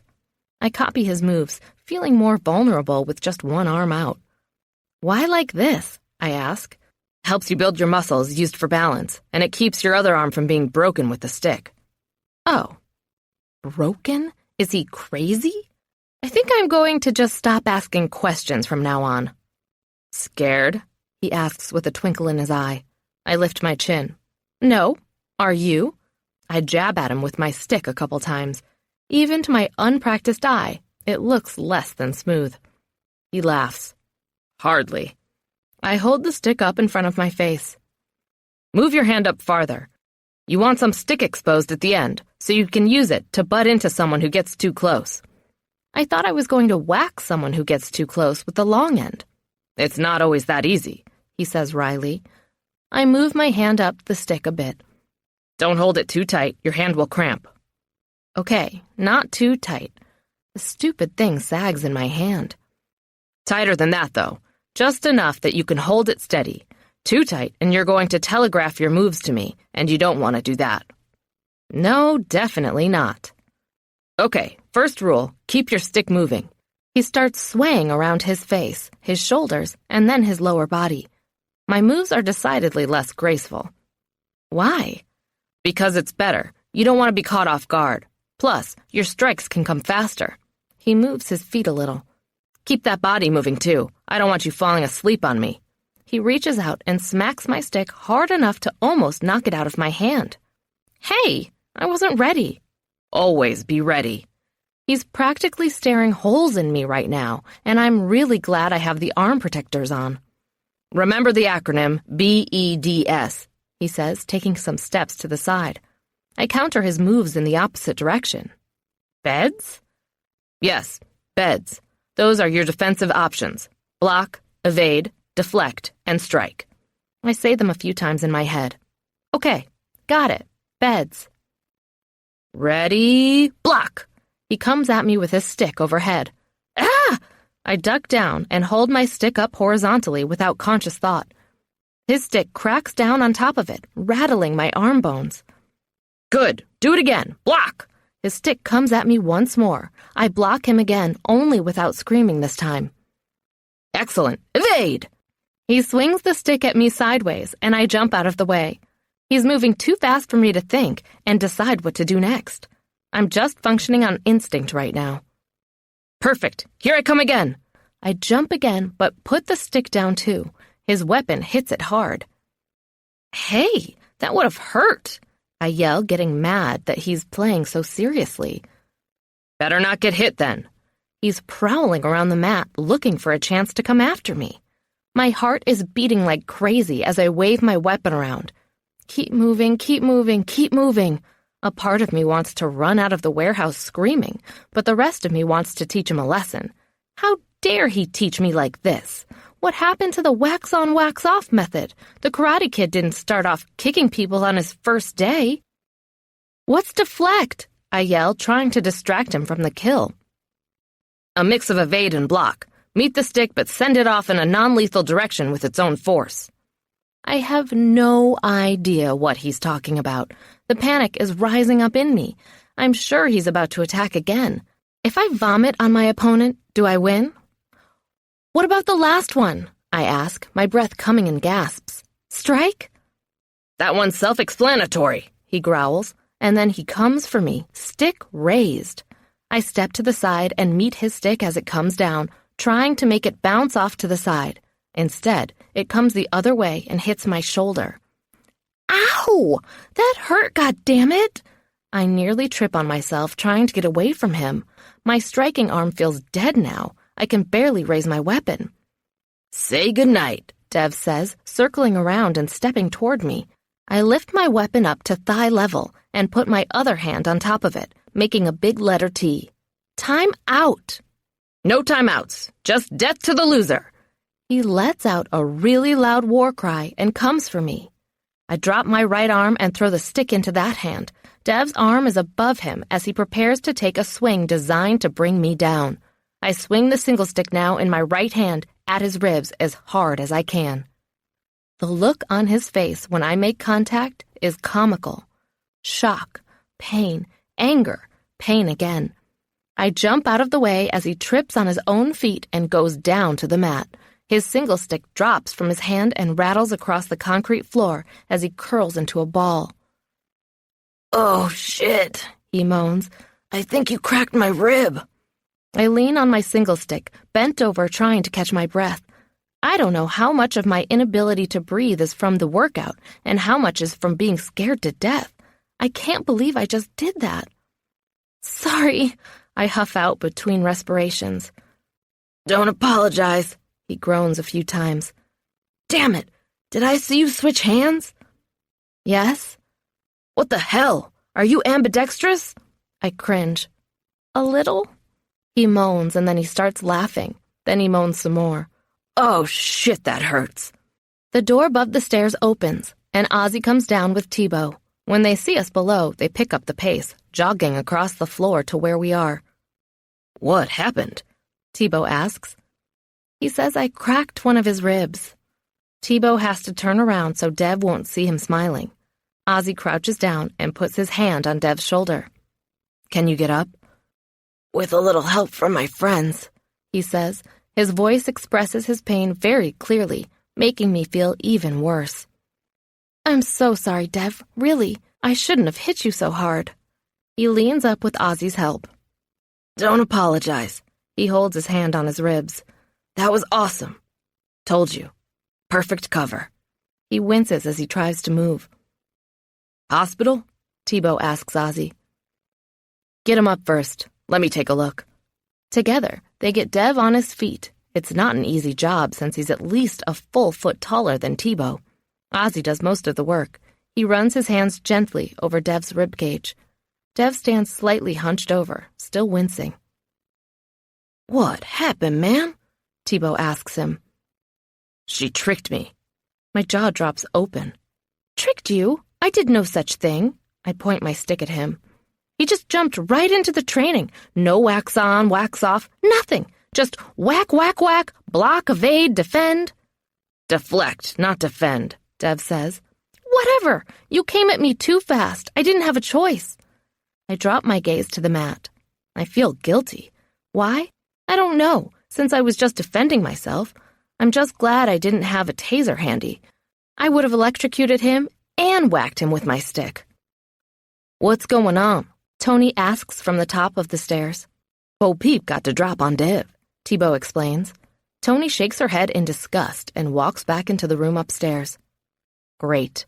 Just what I needed. Tony pissed at me for this, too. "I don't need to go to the hospital. I'm fine. I think it's just bruised." He stands up straight and then immediately bends a little again. "Maybe." Ozzy points to the warehouse door. "Get it x-rayed." Dev shuffles off, but he looks over his shoulder as best he can when he's a few feet away. "Keep the stick. Practice. You won't get so lucky a second time." "I'll drive him," Tebow says. He walks over to me and puts his hand on my upper arm. "Well done. Don't beat yourself up about it. You won fair and square."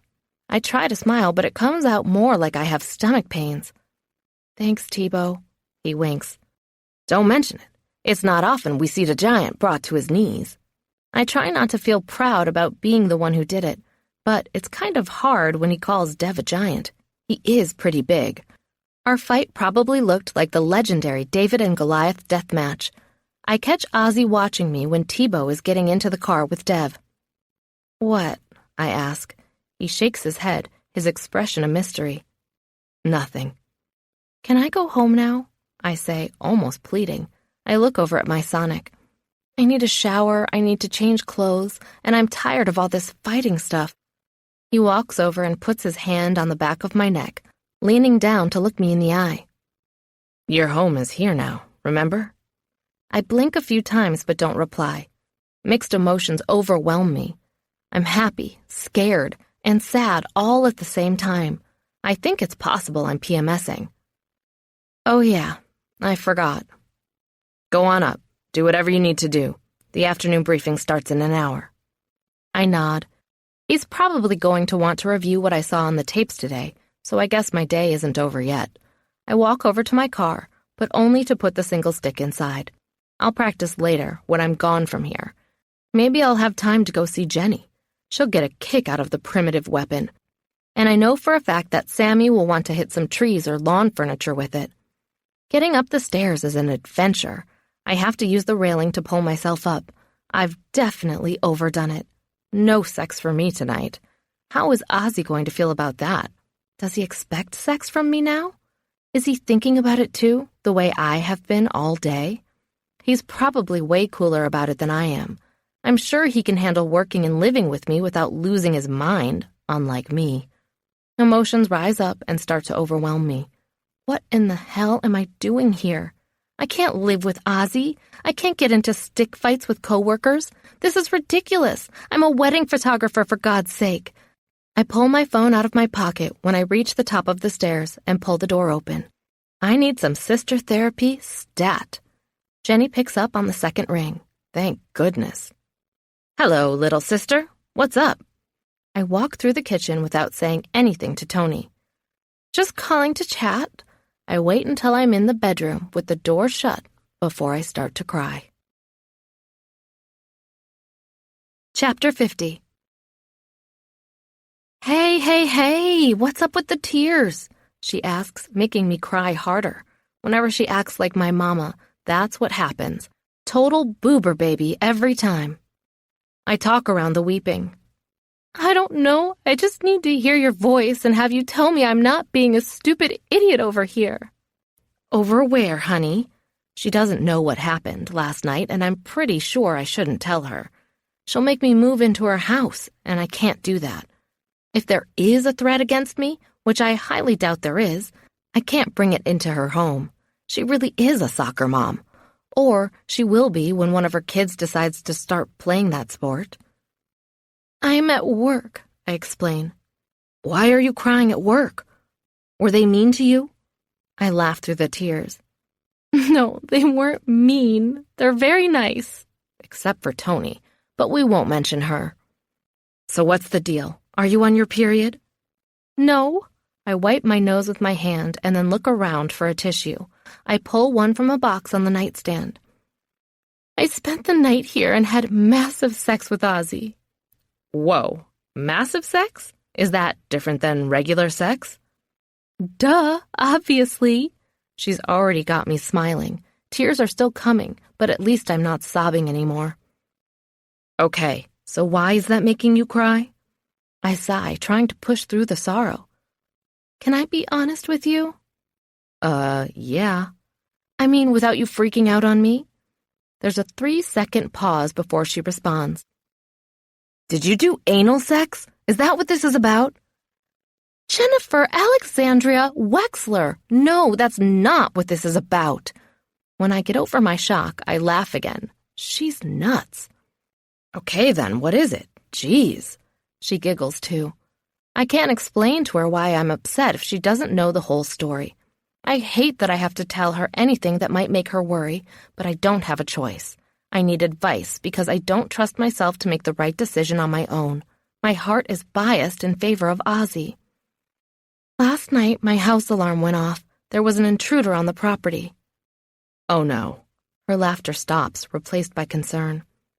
Ozzy was with me. He handled the call to the alarm company after he made sure no one was there, but he said I needed to come to his place and stay until he could figure out what was going on. Sure he did. I can hear the smile in her voice. It's not a joke, Jen. No, of course not. I'm glad there wasn't anyone trying to break in and that Ozzy was there for you. Continue. One thing led to another, and we had sex. Twice. And it was really, really good. No anal, though, eh? Stop! I laugh again. I can't help it. It's way better than crying, anyway. I'm sorry. I couldn't help myself.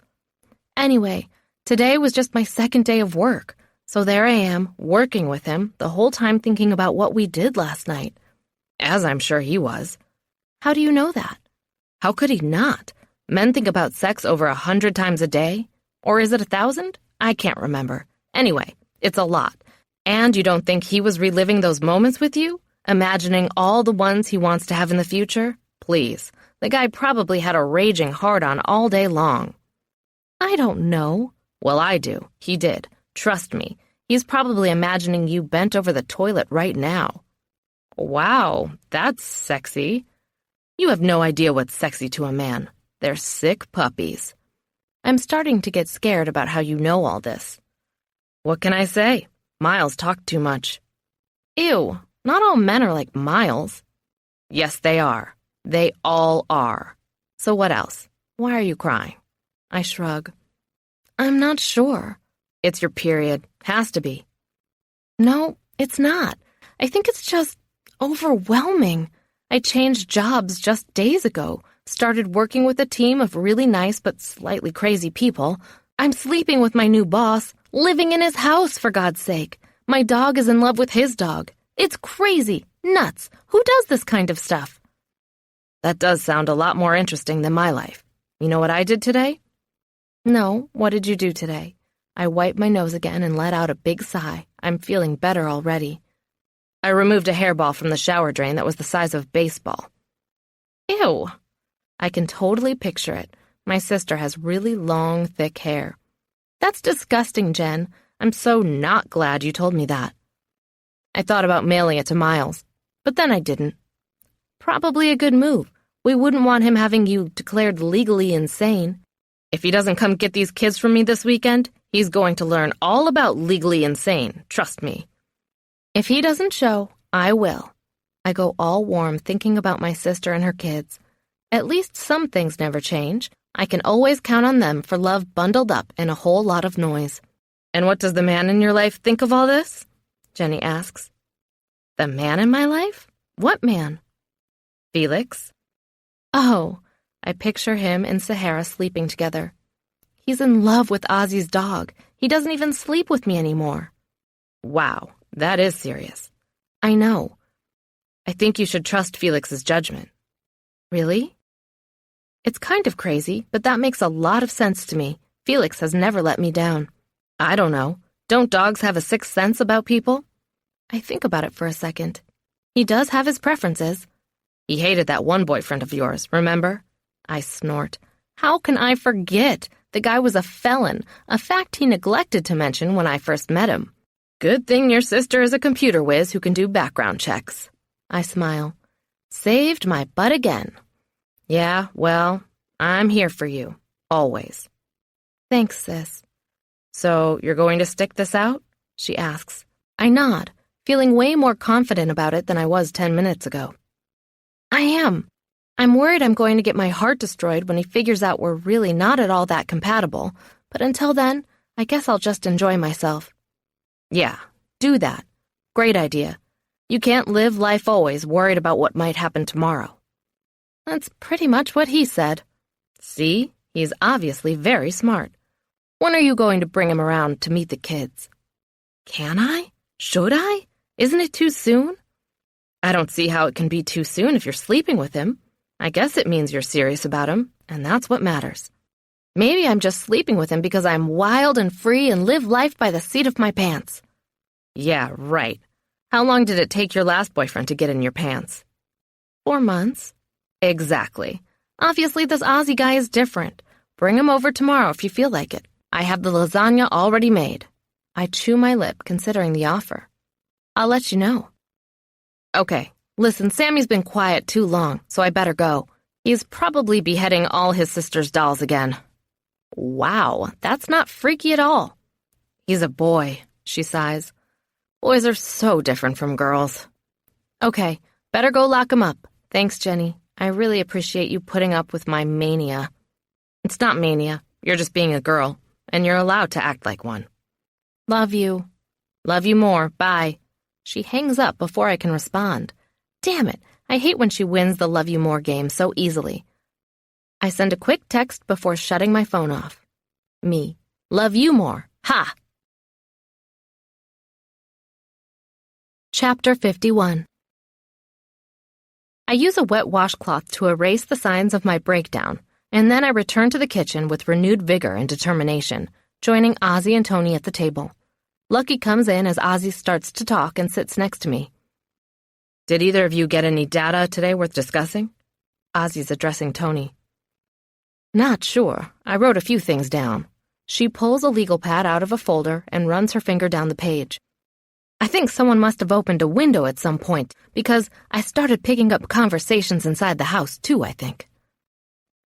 Good, Ozzy nods. I heard a lot of the regular BS, people just shooting the breeze and messing around, but then there was some talk about a problem they were having that hadn't been resolved yet. Did they say what it was? No, they just kept talking about Petit Rouge. That's who or what their problem is. They talked about shutting it down. Ozzy nods slowly, his eyes distant. What does that mean? I ask, mystified. Gangs use code all the time for just about everything. Petit Rouge could be a shipment of drugs, illegal imports, a rival gang, an operation not paying protection money, a single person. Until we can put it in context, we won't know what it is. Ozzy returns his focus to Tony. Any luck with that? She shakes her head. No. I can tell you, though, that most of the talk about it came from one guy. I think he arrived late to the party. I got the impression it was a rival gang member or business they were talking about. Ozzy's eyes narrow. What's the timestamp the first time you heard his voice? Tony scans the pages in front of her. She stops on the 4th page. 11:33 p.m., or around then. Ozzy looks to me. Look up that timestamp in your notes. You see anyone coming in just before that? My job was easier than Tony's by the looks of our notes. I have less than half as many. Only 7 people went in and 4 went out. I look down the page, trying to find a time that matches up with Tony's observations. There were 2 people who came in before she heard that conversation. I shuffle through my stack and find the 2 people I took screenshots of. You can't see their faces, just their heads and bodies. It was pretty dark. I hand them over to Ozzy, who studies them carefully. When he gets to the second one, he frowns and turns it around, holding it up so I can see it. Recognize this one? All I can see is a hunched-over figure in a dark coat with a shiny head. His dome is reflecting the light coming from the street lamp nearby. Not really, I shrug, feeling like I should apologize. I didn't realize there was going to be a quiz. Ozzy flips it around and stares at it a few more seconds. I think this is Doucette. Tony holds her hand out for it, and Ozzy slides it over the table to her. Who's Doucette? I ask. Tony nods. I agree. There are several points of likeness. Shoulder width, stature, bald head, of course. Ozzy sighs, looking at me with what appears to be regret. David Doucette is the man who pulled the gun on us at the bar. A shiver passes through my body, and my mouth goes suddenly dry. David Doucette is the shooter? His very name strikes fear into my heart. Yes, he's the brother of Guy Doucette, the one who runs the show in this part of town. So, you think he's the one talking about Petit Rouge? Tony asks. Could be. Ozzy gestures at Tony. What else you got from him? She shrugs. I could go listen again. Maybe now that I know who the voice belongs to, some of the things he said will make more sense. Yeah, why don't you do that? Tomorrow. He looks at me. What else do you have on arrivals and departures? Let's see. I have these guys all coming in. I pass over my screenshots, but only the first 4 came back out. The last ones to arrive stayed for as long as the tape ran. And when did the recording stop? I look at my last page of notes. 2:14 in the morning. Ozzy turns his attention to Tony. Pull more of the tape from the parrot. I want to see until 6 in the morning. You got it. She moves to stand. Tomorrow. You've done enough today. Sure. No problem. Tony sits back down. Anything else I should know about? He looks around the table. Bought some tackle today, Lucky says. And things aren't adding up over there, literally and figuratively. How so? Lucky scratches his head. I'm not exactly sure. His expression is pained as he crosses his arms over his chest. They have the typical expenses of a retail business that also has a service aspect to what they do. he shrugs. They sell products, and they also repair marine engines, usually off-site. They have contractors who do some jobs for them, both on and off-site. They also pay for services done on and off-site by other vendors as a result of the work done by the contractors. But if you run through their financial reports, you see they have an inordinate amount of money being spent in areas that should just be a minor % of their total business expenses. Such as... Ozzy has all his attention on Lucky, as do Tony and I. Well, take, for example, their hazardous waste disposal. They have used oil they have to get rid of when they drain it from marine engines. Most places pay to have it picked up and treated. No big deal. So does Blue Marine. Problem is, that service should be less than 1% of their total expenses. For Blue Marine, it's at almost 10%. That's ridiculous. Ozzy looks pissed. I know, and there's more. The janitorial service that's supposed to be worth another 10%? I went into the store. There are dust bunnies everywhere. The bathrooms haven't been touched in weeks. Employees who work in the store say that the garbage gets emptied and they see someone there at night once in a while, but for what they're paying, everything should be sparkling. They could practically pay a person to be there full-time with what they've spent this year. What else? The list goes on and on. Remachined parts, returns, one-off services, you name it, their numbers are whack. So, what's our next step? Ozzy leans back in his chair. Lucky unfolds his arms and puts his hands on the table, palms down. I need to contact these providers and see what's up.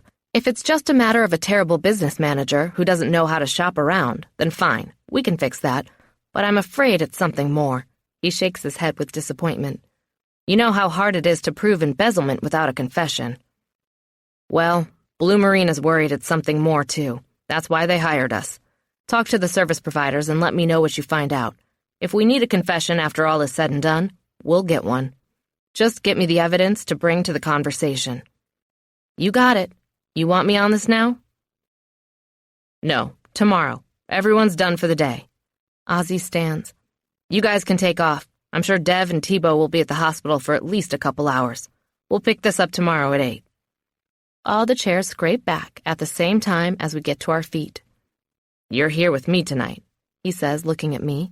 He's talking like my boss, but the look in his eye is coming from my lover. I think Jenny was right. He has been thinking about having sex with me. A whole other kind of shiver is running through me now. You mind if I talk to you in private for a minute? Tony asks him. I get the impression she's specifically not looking at me, even though she wants to. I'm immediately suspicious. Sure, I'll walk you out. I pretend to be busy with paperwork as they all leave the kitchen together. Felix comes running through the kitchen and jumps up on my lap, trying to reach my chin for a lick attack. Where have you been, you little rascal? Zahara comes walking into the room behind him, ambling over to sit next to my chair. I scratch her behind the ears a little before I get up and put Felix on the floor. So, what up, dogs? I giggle at myself. Lame humor is my specialty. Have a fun day today, smelling each other's butts and eating the same meal you eat every day? They both look up at me with stars in their eyes. I'm not giving you any treats. Don't look at me like that. Felix whines. Okay, maybe a little treat. I walk over to the pantry and step inside, searching the shelves. It's kind of fascinating seeing inside the heart of Ozzy's kitchen. Everything is lined up with labels pointing out. Canned goods are in one section, boxed goods in another, arranged so that dinner foods and cereals are not together. I hear noises outside the pantry door that I assume are the dogs messing around, but then I freeze when voices come too, entering the kitchen from the sword room. Just let me grab this folder and I'll walk you out, Ozzy says. We might as well talk here, says Tony, sounding frustrated. The warehouse has too many ears. So talk, what's on your mind? I just don't want her in my business. I'm guessing I'm the her she doesn't want around. I understand, but I want to assure you that you have nothing to worry about. She snorts her disbelief. Listen, I know you want to think you're being third-party removed and all that, but you're not. Everyone knows you're into her. What makes you say that? Please, it's obvious. You set her up on a 90-day probation, and the next day you buy her a company car? You move her into your apartment? Jesus, Oz, why don't you go buy a fucking ring and ask her to marry you already? That's out of line. Ozzy sounds angry. I take a small step deeper into the pantry. The door is slightly ajar, and I pray they can't see inside it from where they're standing. They'll think I snooped on purpose. What, I'm not allowed to speak my mind here anymore?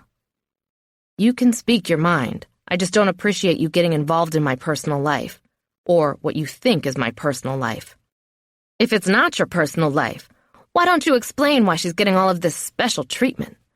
I hate those words. Special treatment. I knew it would piss her off that everyone was coddling me so much. Damn it. I don't have to explain anything to you. In case you've forgotten, I'm the boss here. There was a time when you shared everything with me, Ozzy. What happened to that? What happened to us? It was so good between us for a long time. My heart collapses in on itself. He said they'd never had sex. He lied. What else could she possibly be talking about? Tears spring to my eyes. Horrible memories of my father come rushing into my brain. Visions of my mother, sobbing, drinking, trying to erase the pain he caused. His stories that were supposed to be believable. The suffering it brought to all of us. I'll never be able to forget that part of my life, and now it feels like I'm reliving it. Only this time, I'm my mother, and Ozzy is the liar. Of course Ozzy lied. He was too good to be true. I built him up to be this perfect specimen of a man, a superhero no less, but I should have known better. No man is perfect, including Ozzy. He's just like the rest of them. I'm devastated, shattered just like I predicted I would be. Of course I thought it would take at least a few weeks for that reality to hit me like a ton of bricks. But whatever. It's here now. Thanks a lot, asshole, for getting my hopes up and then slapping me down. Damn it, he was so cute and fun, and we did have massive sex, too. My heart literally aches. I can put up with a lot of crap, but lying is not one of those things.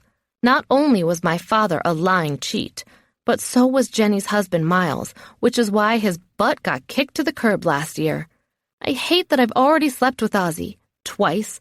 I can't stay here tonight. No way. I'm busy planning my excuse for why I have to leave when he responds. You moved on, Tony. You don't need me that way anymore. Says who?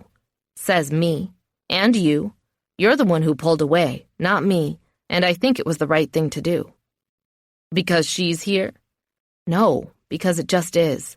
It's time to move on from the past. Look to the future. My past is my future. Her words sound vicious, even way over here in the back of the pantry. The boots she's wearing strike the floor hard as she walks away. Only if you want it to be, he shouts out after her. The door to the warehouse slams shut. God damn it. Ozzy sounds totally defeated. His footsteps moving down the hall toward his bedroom fade away as I tiptoe up to the pantry door. I need to get out of here ASAP before he has time to find out I'm not in his bedroom and that I was hiding in the pantry the whole time. Chapter 52. Thank God I left my purse downstairs in a locker. I race down the stairs and sprint over to it, yanking it out of the metal space. Felix is struggling to get out of my arms, probably because I left Sahara upstairs. Stop it, Fee. We have to go. I'm sorry about your girlfriend. The tears want to pour out of my head, but I won't let them. Not here. I'll collapse in a soggy pity party later when I'm home and drinking copious amounts of wine. I fish around in my bag for my keys and find them just as I'm getting to my Sonic. Less than a minute later, I'm pulling out of the warehouse, thankful that Tony left the door open. I didn't realize how much Ozzy's home could be like a prison until I remembered I don't have a key fob to use to get in and out of the big door. I could have left through the small door, but that would have meant leaving my car behind. And no way am I taking that stupid minivan. I have to decide if I'm even going to come back to this place. As I drive down the highway, taking the fastest way home, my mind wanders.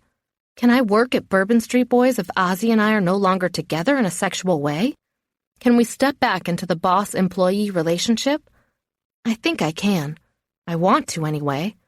I'll have to mourn the loss of that almost relationship first. But it won't take long, right?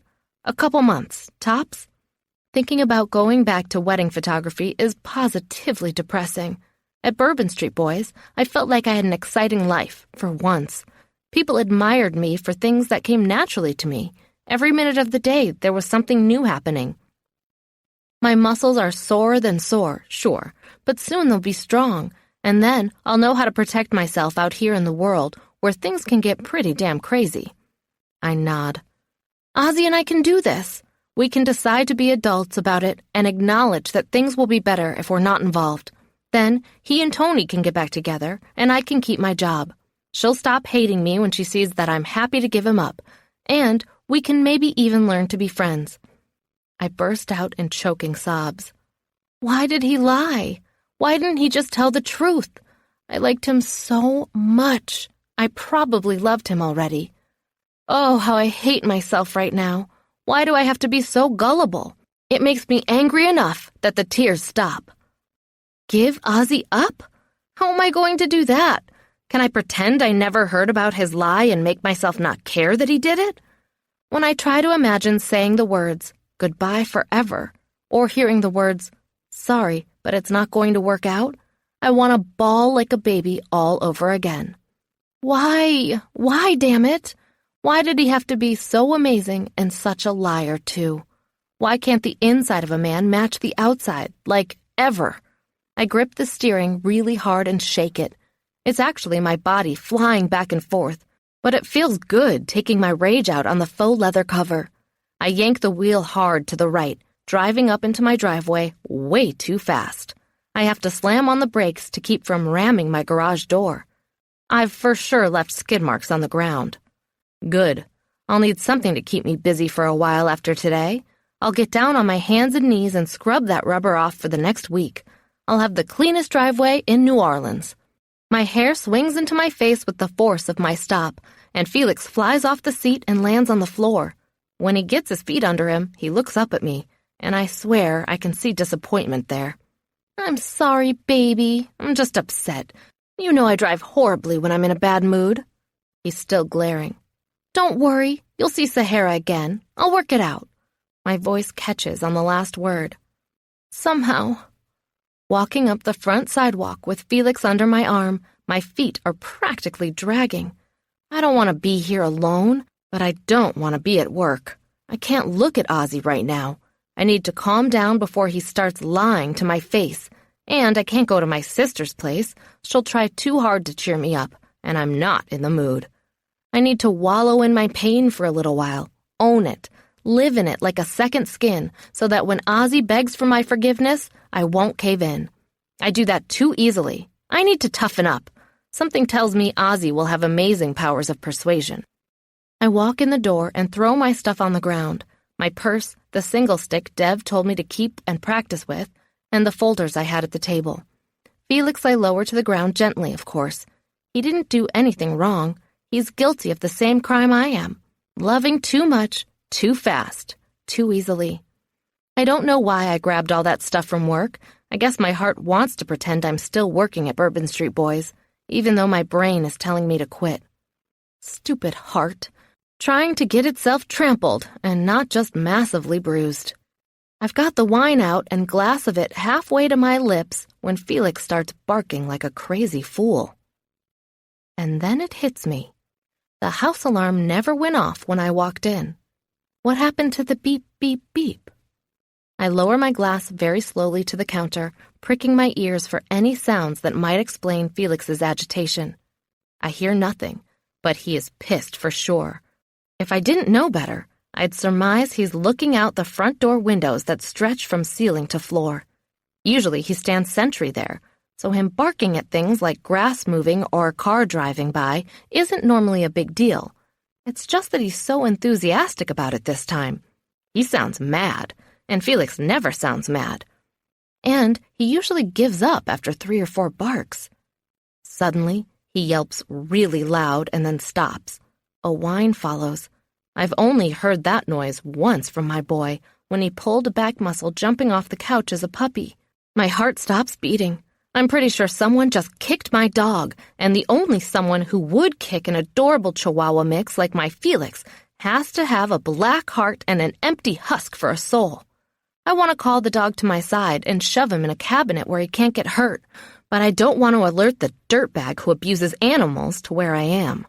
I slowly remove a knife from the block on my counter and sidle toward the doorway that leads into my dining room from the other side. Hopefully, whoever is out there will go down the hallway, and I'll be able to run out the door with Felix in my arms before he even sees me. Please, God, let Felix be okay, and let him still be in the hallway by the front door. Felix starts growling, and it lightens my heart just a little. If he's mad enough to be angry, that has to mean something good. I follow the sounds that are coming from his tiny throat. He's somewhere in the living room, and hopefully he's alone. Chapter 53. I'm leaning down to pick Felix up from the rug in the living room when the voice comes. Well, well, well, if it isn't Petite Rouge, he says with a Creole accent. My brain does a quick translation. Petite Rouge, Little Red. Then it hits me. Little Red Riding Hood. It's me. I'm Little Red. Then the second fact hits me. There's a frigging murderer in my house, and he's going to kill me. And then the third and final fact hits me. What is up with all the goddamn nursery rhymes being attached to my person anyway? I nod once at him, my body language expressing a cool I do not possess more than skin deep. David, the knife is up by my shoulder, trembling because my entire body feels like it's being overtaken by an earthquake. I'm not ready to die. I have so many unresolved issues to deal with. What will Jenny do without me and the kids? What about Ozzy? What about Fee? If this asshole even so much as takes a step toward me, I'm going to bury this knife in the closest part of his body. He has a gun in his hand, though, so I know it's not likely I'll ever get close enough to use my weapon. I should have asked Ozzy to show me that weapon first. Damn it. Now it's too late. It's too late for everything. I never wanted my life to end with this much regret. And you know my name, he says. How nice. The expression on his face is anything but pleased. Why are you here? I ask, hoping that if I keep him talking, maybe someone will come over and find me, rescue me, before he makes his move. I would have thought that would be obvious. I have been waiting here a while, actually. Where have you been all day, I wonder? I shrug. I'm a photographer. I'm all over the place. He stares at me for a long time. I have to shift my weight to the other foot. My leg is going numb from the stress. I have almost no power left anywhere in my body, thanks to my workouts today. I hate that I'm facing this guy with the strength of a 3-year-old. Sammy could beat me in an arm wrestling competition. Now, what is a photographer doing at Frankie's pub with Harley, I wonder? Harley? I look as confused as possible. I have no idea who Harley is. I was there to meet my sister. I'm probably going to die here tonight, but if I can leave this world restoring Ozzy's cover, maybe he can get to the bottom of what they're doing and help put them all in jail. It's not much in the way of revenge, but it's better than nothing. Maybe they'll put a plaque in the hallway at Bourbon Street Boys with my picture on it, next to the letter from the chief of police. I try to smile. The bartender told me your name when I mentioned you were cute. My smile falls apart at the outrageous lie. He's never going to believe that. He can't be that oblivious to his horribleness, could he? The guy smiles back, lifting his eyebrows a few times for good measure. Ugh, who am I kidding? He probably thinks he's God's gift to women with that lumpy bald head of his. So, your sister, eh? And who might that be? Maybe I know her. It's none of your business who my sister is. Right. Like I'd give that information up to a murderer. He must think I'm Little Bo Peep or something. He loses his smile and moves toward me slowly. I circle right, trying to get closer to the front door. My purse, my taser, and my single stick are waiting for me there, just 10 feet away. You saw me in the bar, he says, his hand going around his back, taking the gun with it. You weren't supposed to be there. Frankie's isn't your kind of place, am I right? I had a lot of friends there that night. but you weren't one of them. It was kind of hard not to see you, considering you shot a bullet at my face. You were with Harley. Don't try to lie and say you weren't. I saw the way he was looking at you. Sending texts to you. I was shooting at him, though, not you. I act disgusted. For the last time, I was not there with that Harley person. I was there to meet my sister. Some big, hairy Wookiee grabbed me and tried to attack me when I was there in the back room. I figured he was a friend of yours. His eyebrows go up. I tased him in the alley when he chased after me. I was in the alley. I didn't see you do that. It wasn't the alley right next to the bar. It was a few blocks over, and I know for a fact we were alone. That idiot ran after me, if you can believe that. Jerk. I fake a self-satisfied laugh. He probably thought I'd run out of steam and he'd be able to grab me and have his way with me. But I showed him, tased his ass. He fell like a big hairy rock right onto his fat, stupid face. I may still be angry at Ozzy for lying. That could explain why my acting skills have suddenly improved. I'll bet he did, David says absently, staring at me hard. His hands come out from behind his back without the gun in them. It's strange, but I'm even more afraid now than when he was holding the weapon out where I could see it. Why is he putting it away?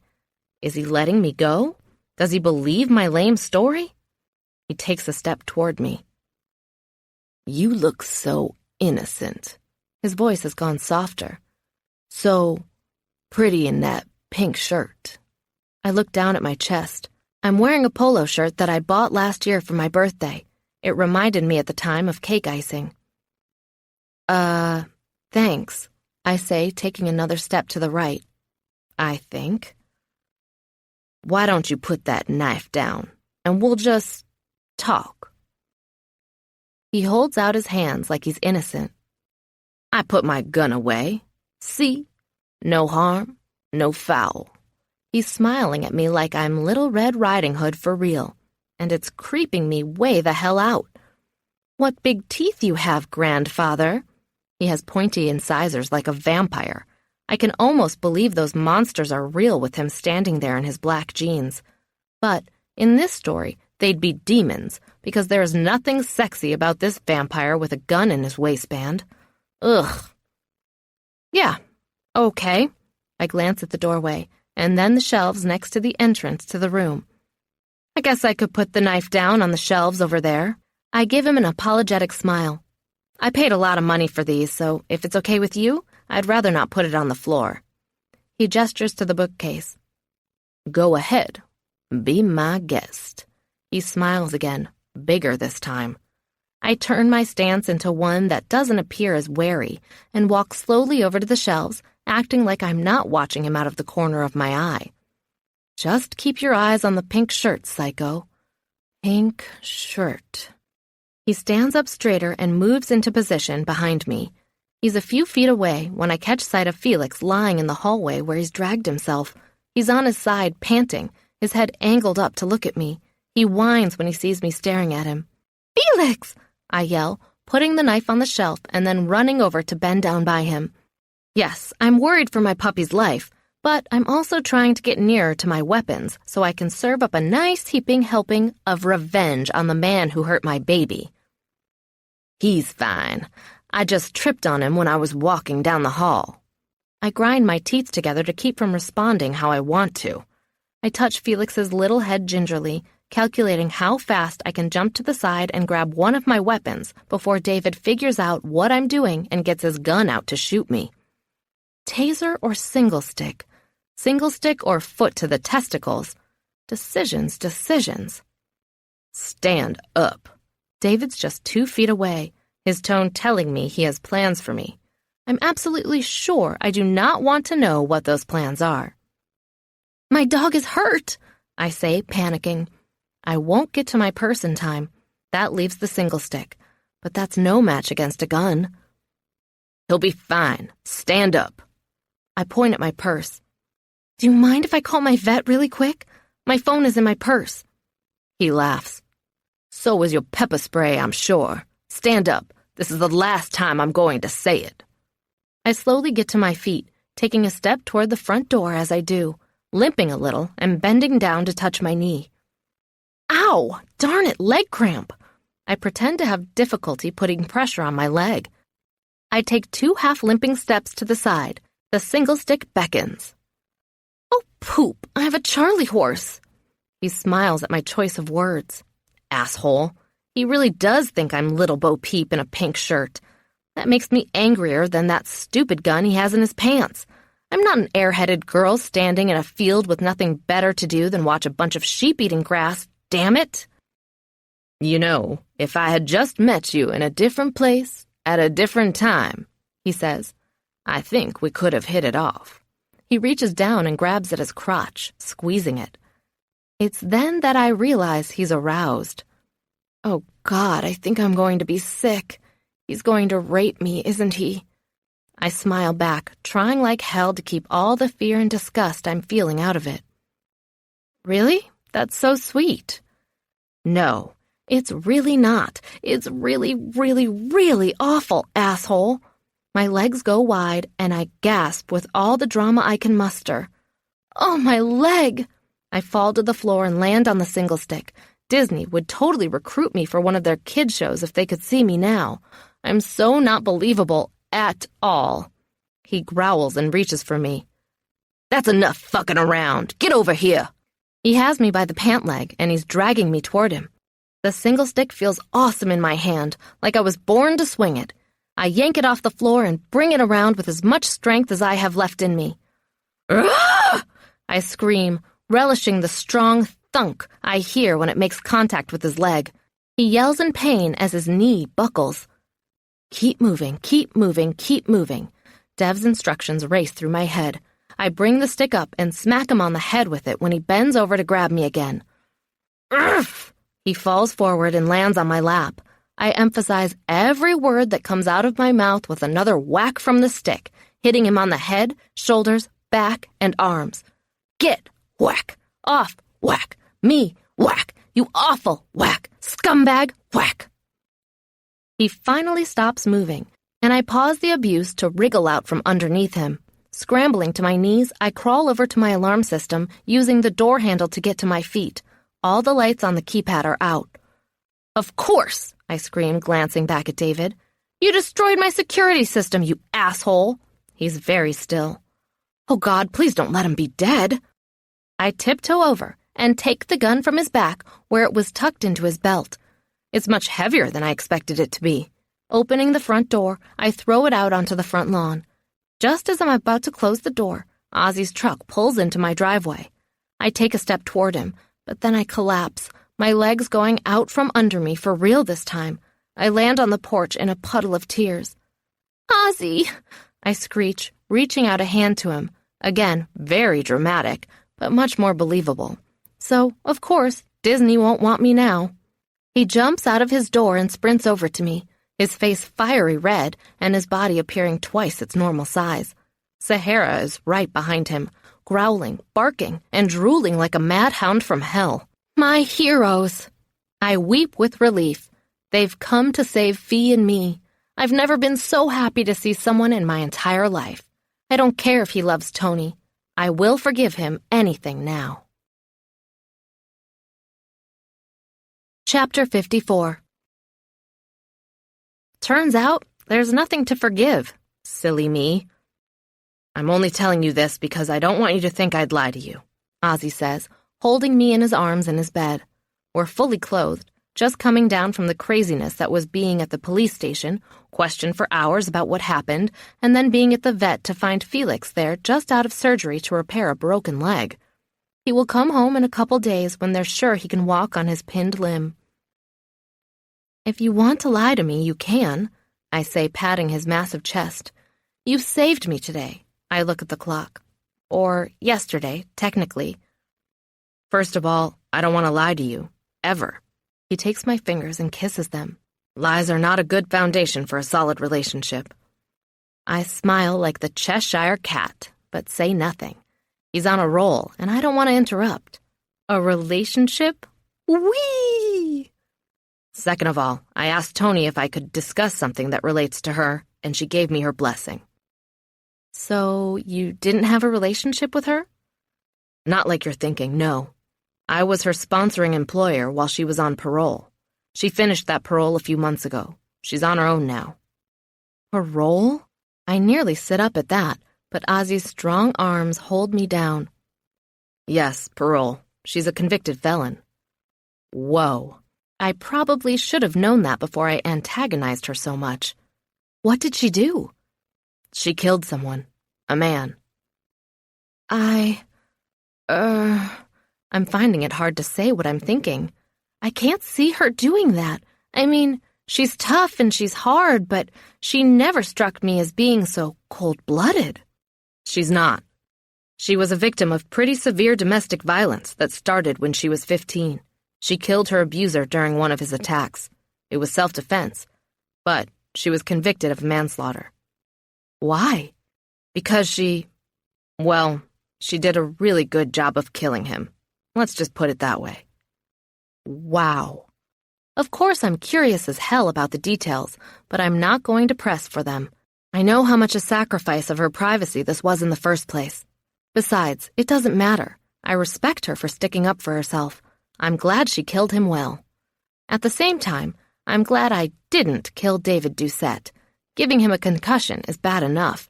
I don't think I could end a person's life without being tortured over it for the rest of my life. Maybe that's why Tony seems so angry. Maybe she's having a tough time with that too. I renew my dedication to become her friend. Now that I know I'll definitely be staying here at Bourbon Street Boys, and that she didn't sleep with my boyfriend. Are you my boyfriend, Ozzy? I feel silly saying it, but I need to know. Do you want me to be? Yes, but it doesn't matter just what I want. We both have to be on board. He chuckles. I'm on board. But I don't want people at work knowing. Fine by me, either way. Because it wouldn't be professional. What wouldn't be professional? He asks, rolling over on top of me. Us being intimate, at work. I can't stop smiling up at his handsome face. He leans down and kisses me ever so gently on the lips. I agree, 100%. I slide my hands up his back and revel in all the muscles I feel there. So you should probably stop kissing me then. He kisses me on the lips again. This isn't work. This is my home. I glance at the door. I'm pretty sure Dev and Thibaut are right outside that door. They're in the kitchen, which is 30 feet from that door. And they're not allowed past the kitchen. Is that the boundary? I ask, joking. As a matter of fact, it is. No one but you ever comes past the kitchen. Not even Tony? I feel silly asking it, but I do it anyway. I'm still in high school, apparently. Even Tony. I hug him hard, pulling him against me. I love you, Oswald. What if I grow my beard back? My face twitches as I try to hold back the giggles. Let's not test my love so soon, okay? He growls and buries his face in my neck. You're in trouble now, young lady. I laugh as I try to get away. No, not the 5 o'clock shadow cheek burn. He grinds his face against me until I start screaming. Shh, people are going to think we're being intimate at work, he says in a whisper. I grab him on either side of the head and try to glare at him. You're mocking me. Cut that out. The glare slips and I smile instead.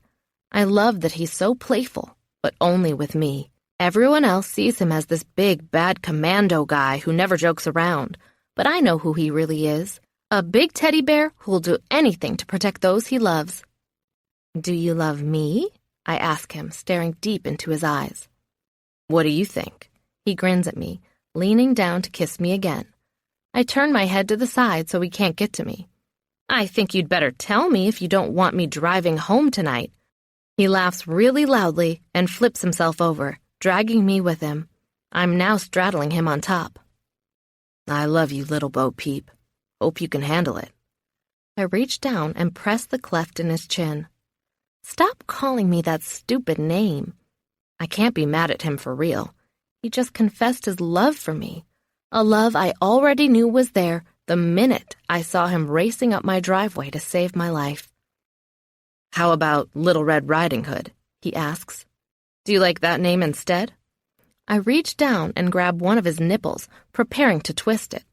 What do you think? He holds up his hands at the sides of his head. Mercy. I beg for mercy.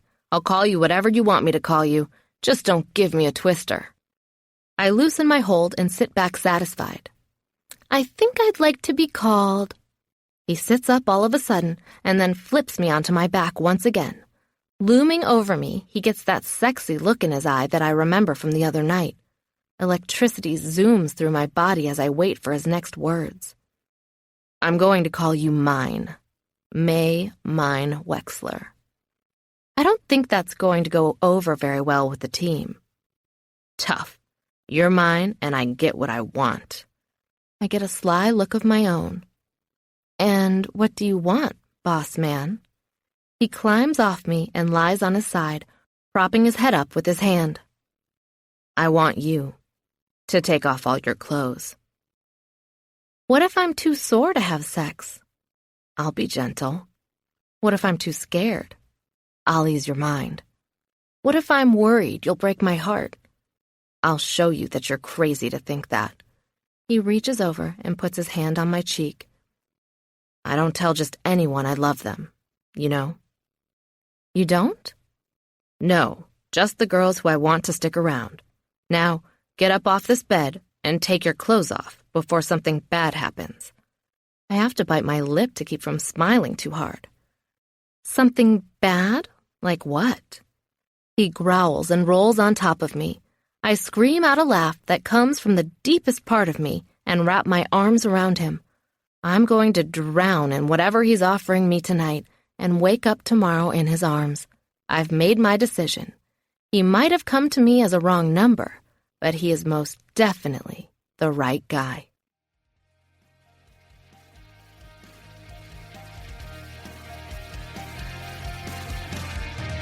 We hope you have enjoyed our presentation of Wrong Number, Right Guy by Elle Casey, performed by Emily Foster, directed by Jerry Maybrook. Performance copyright 2015 by Brilliance Audio. All rights reserved.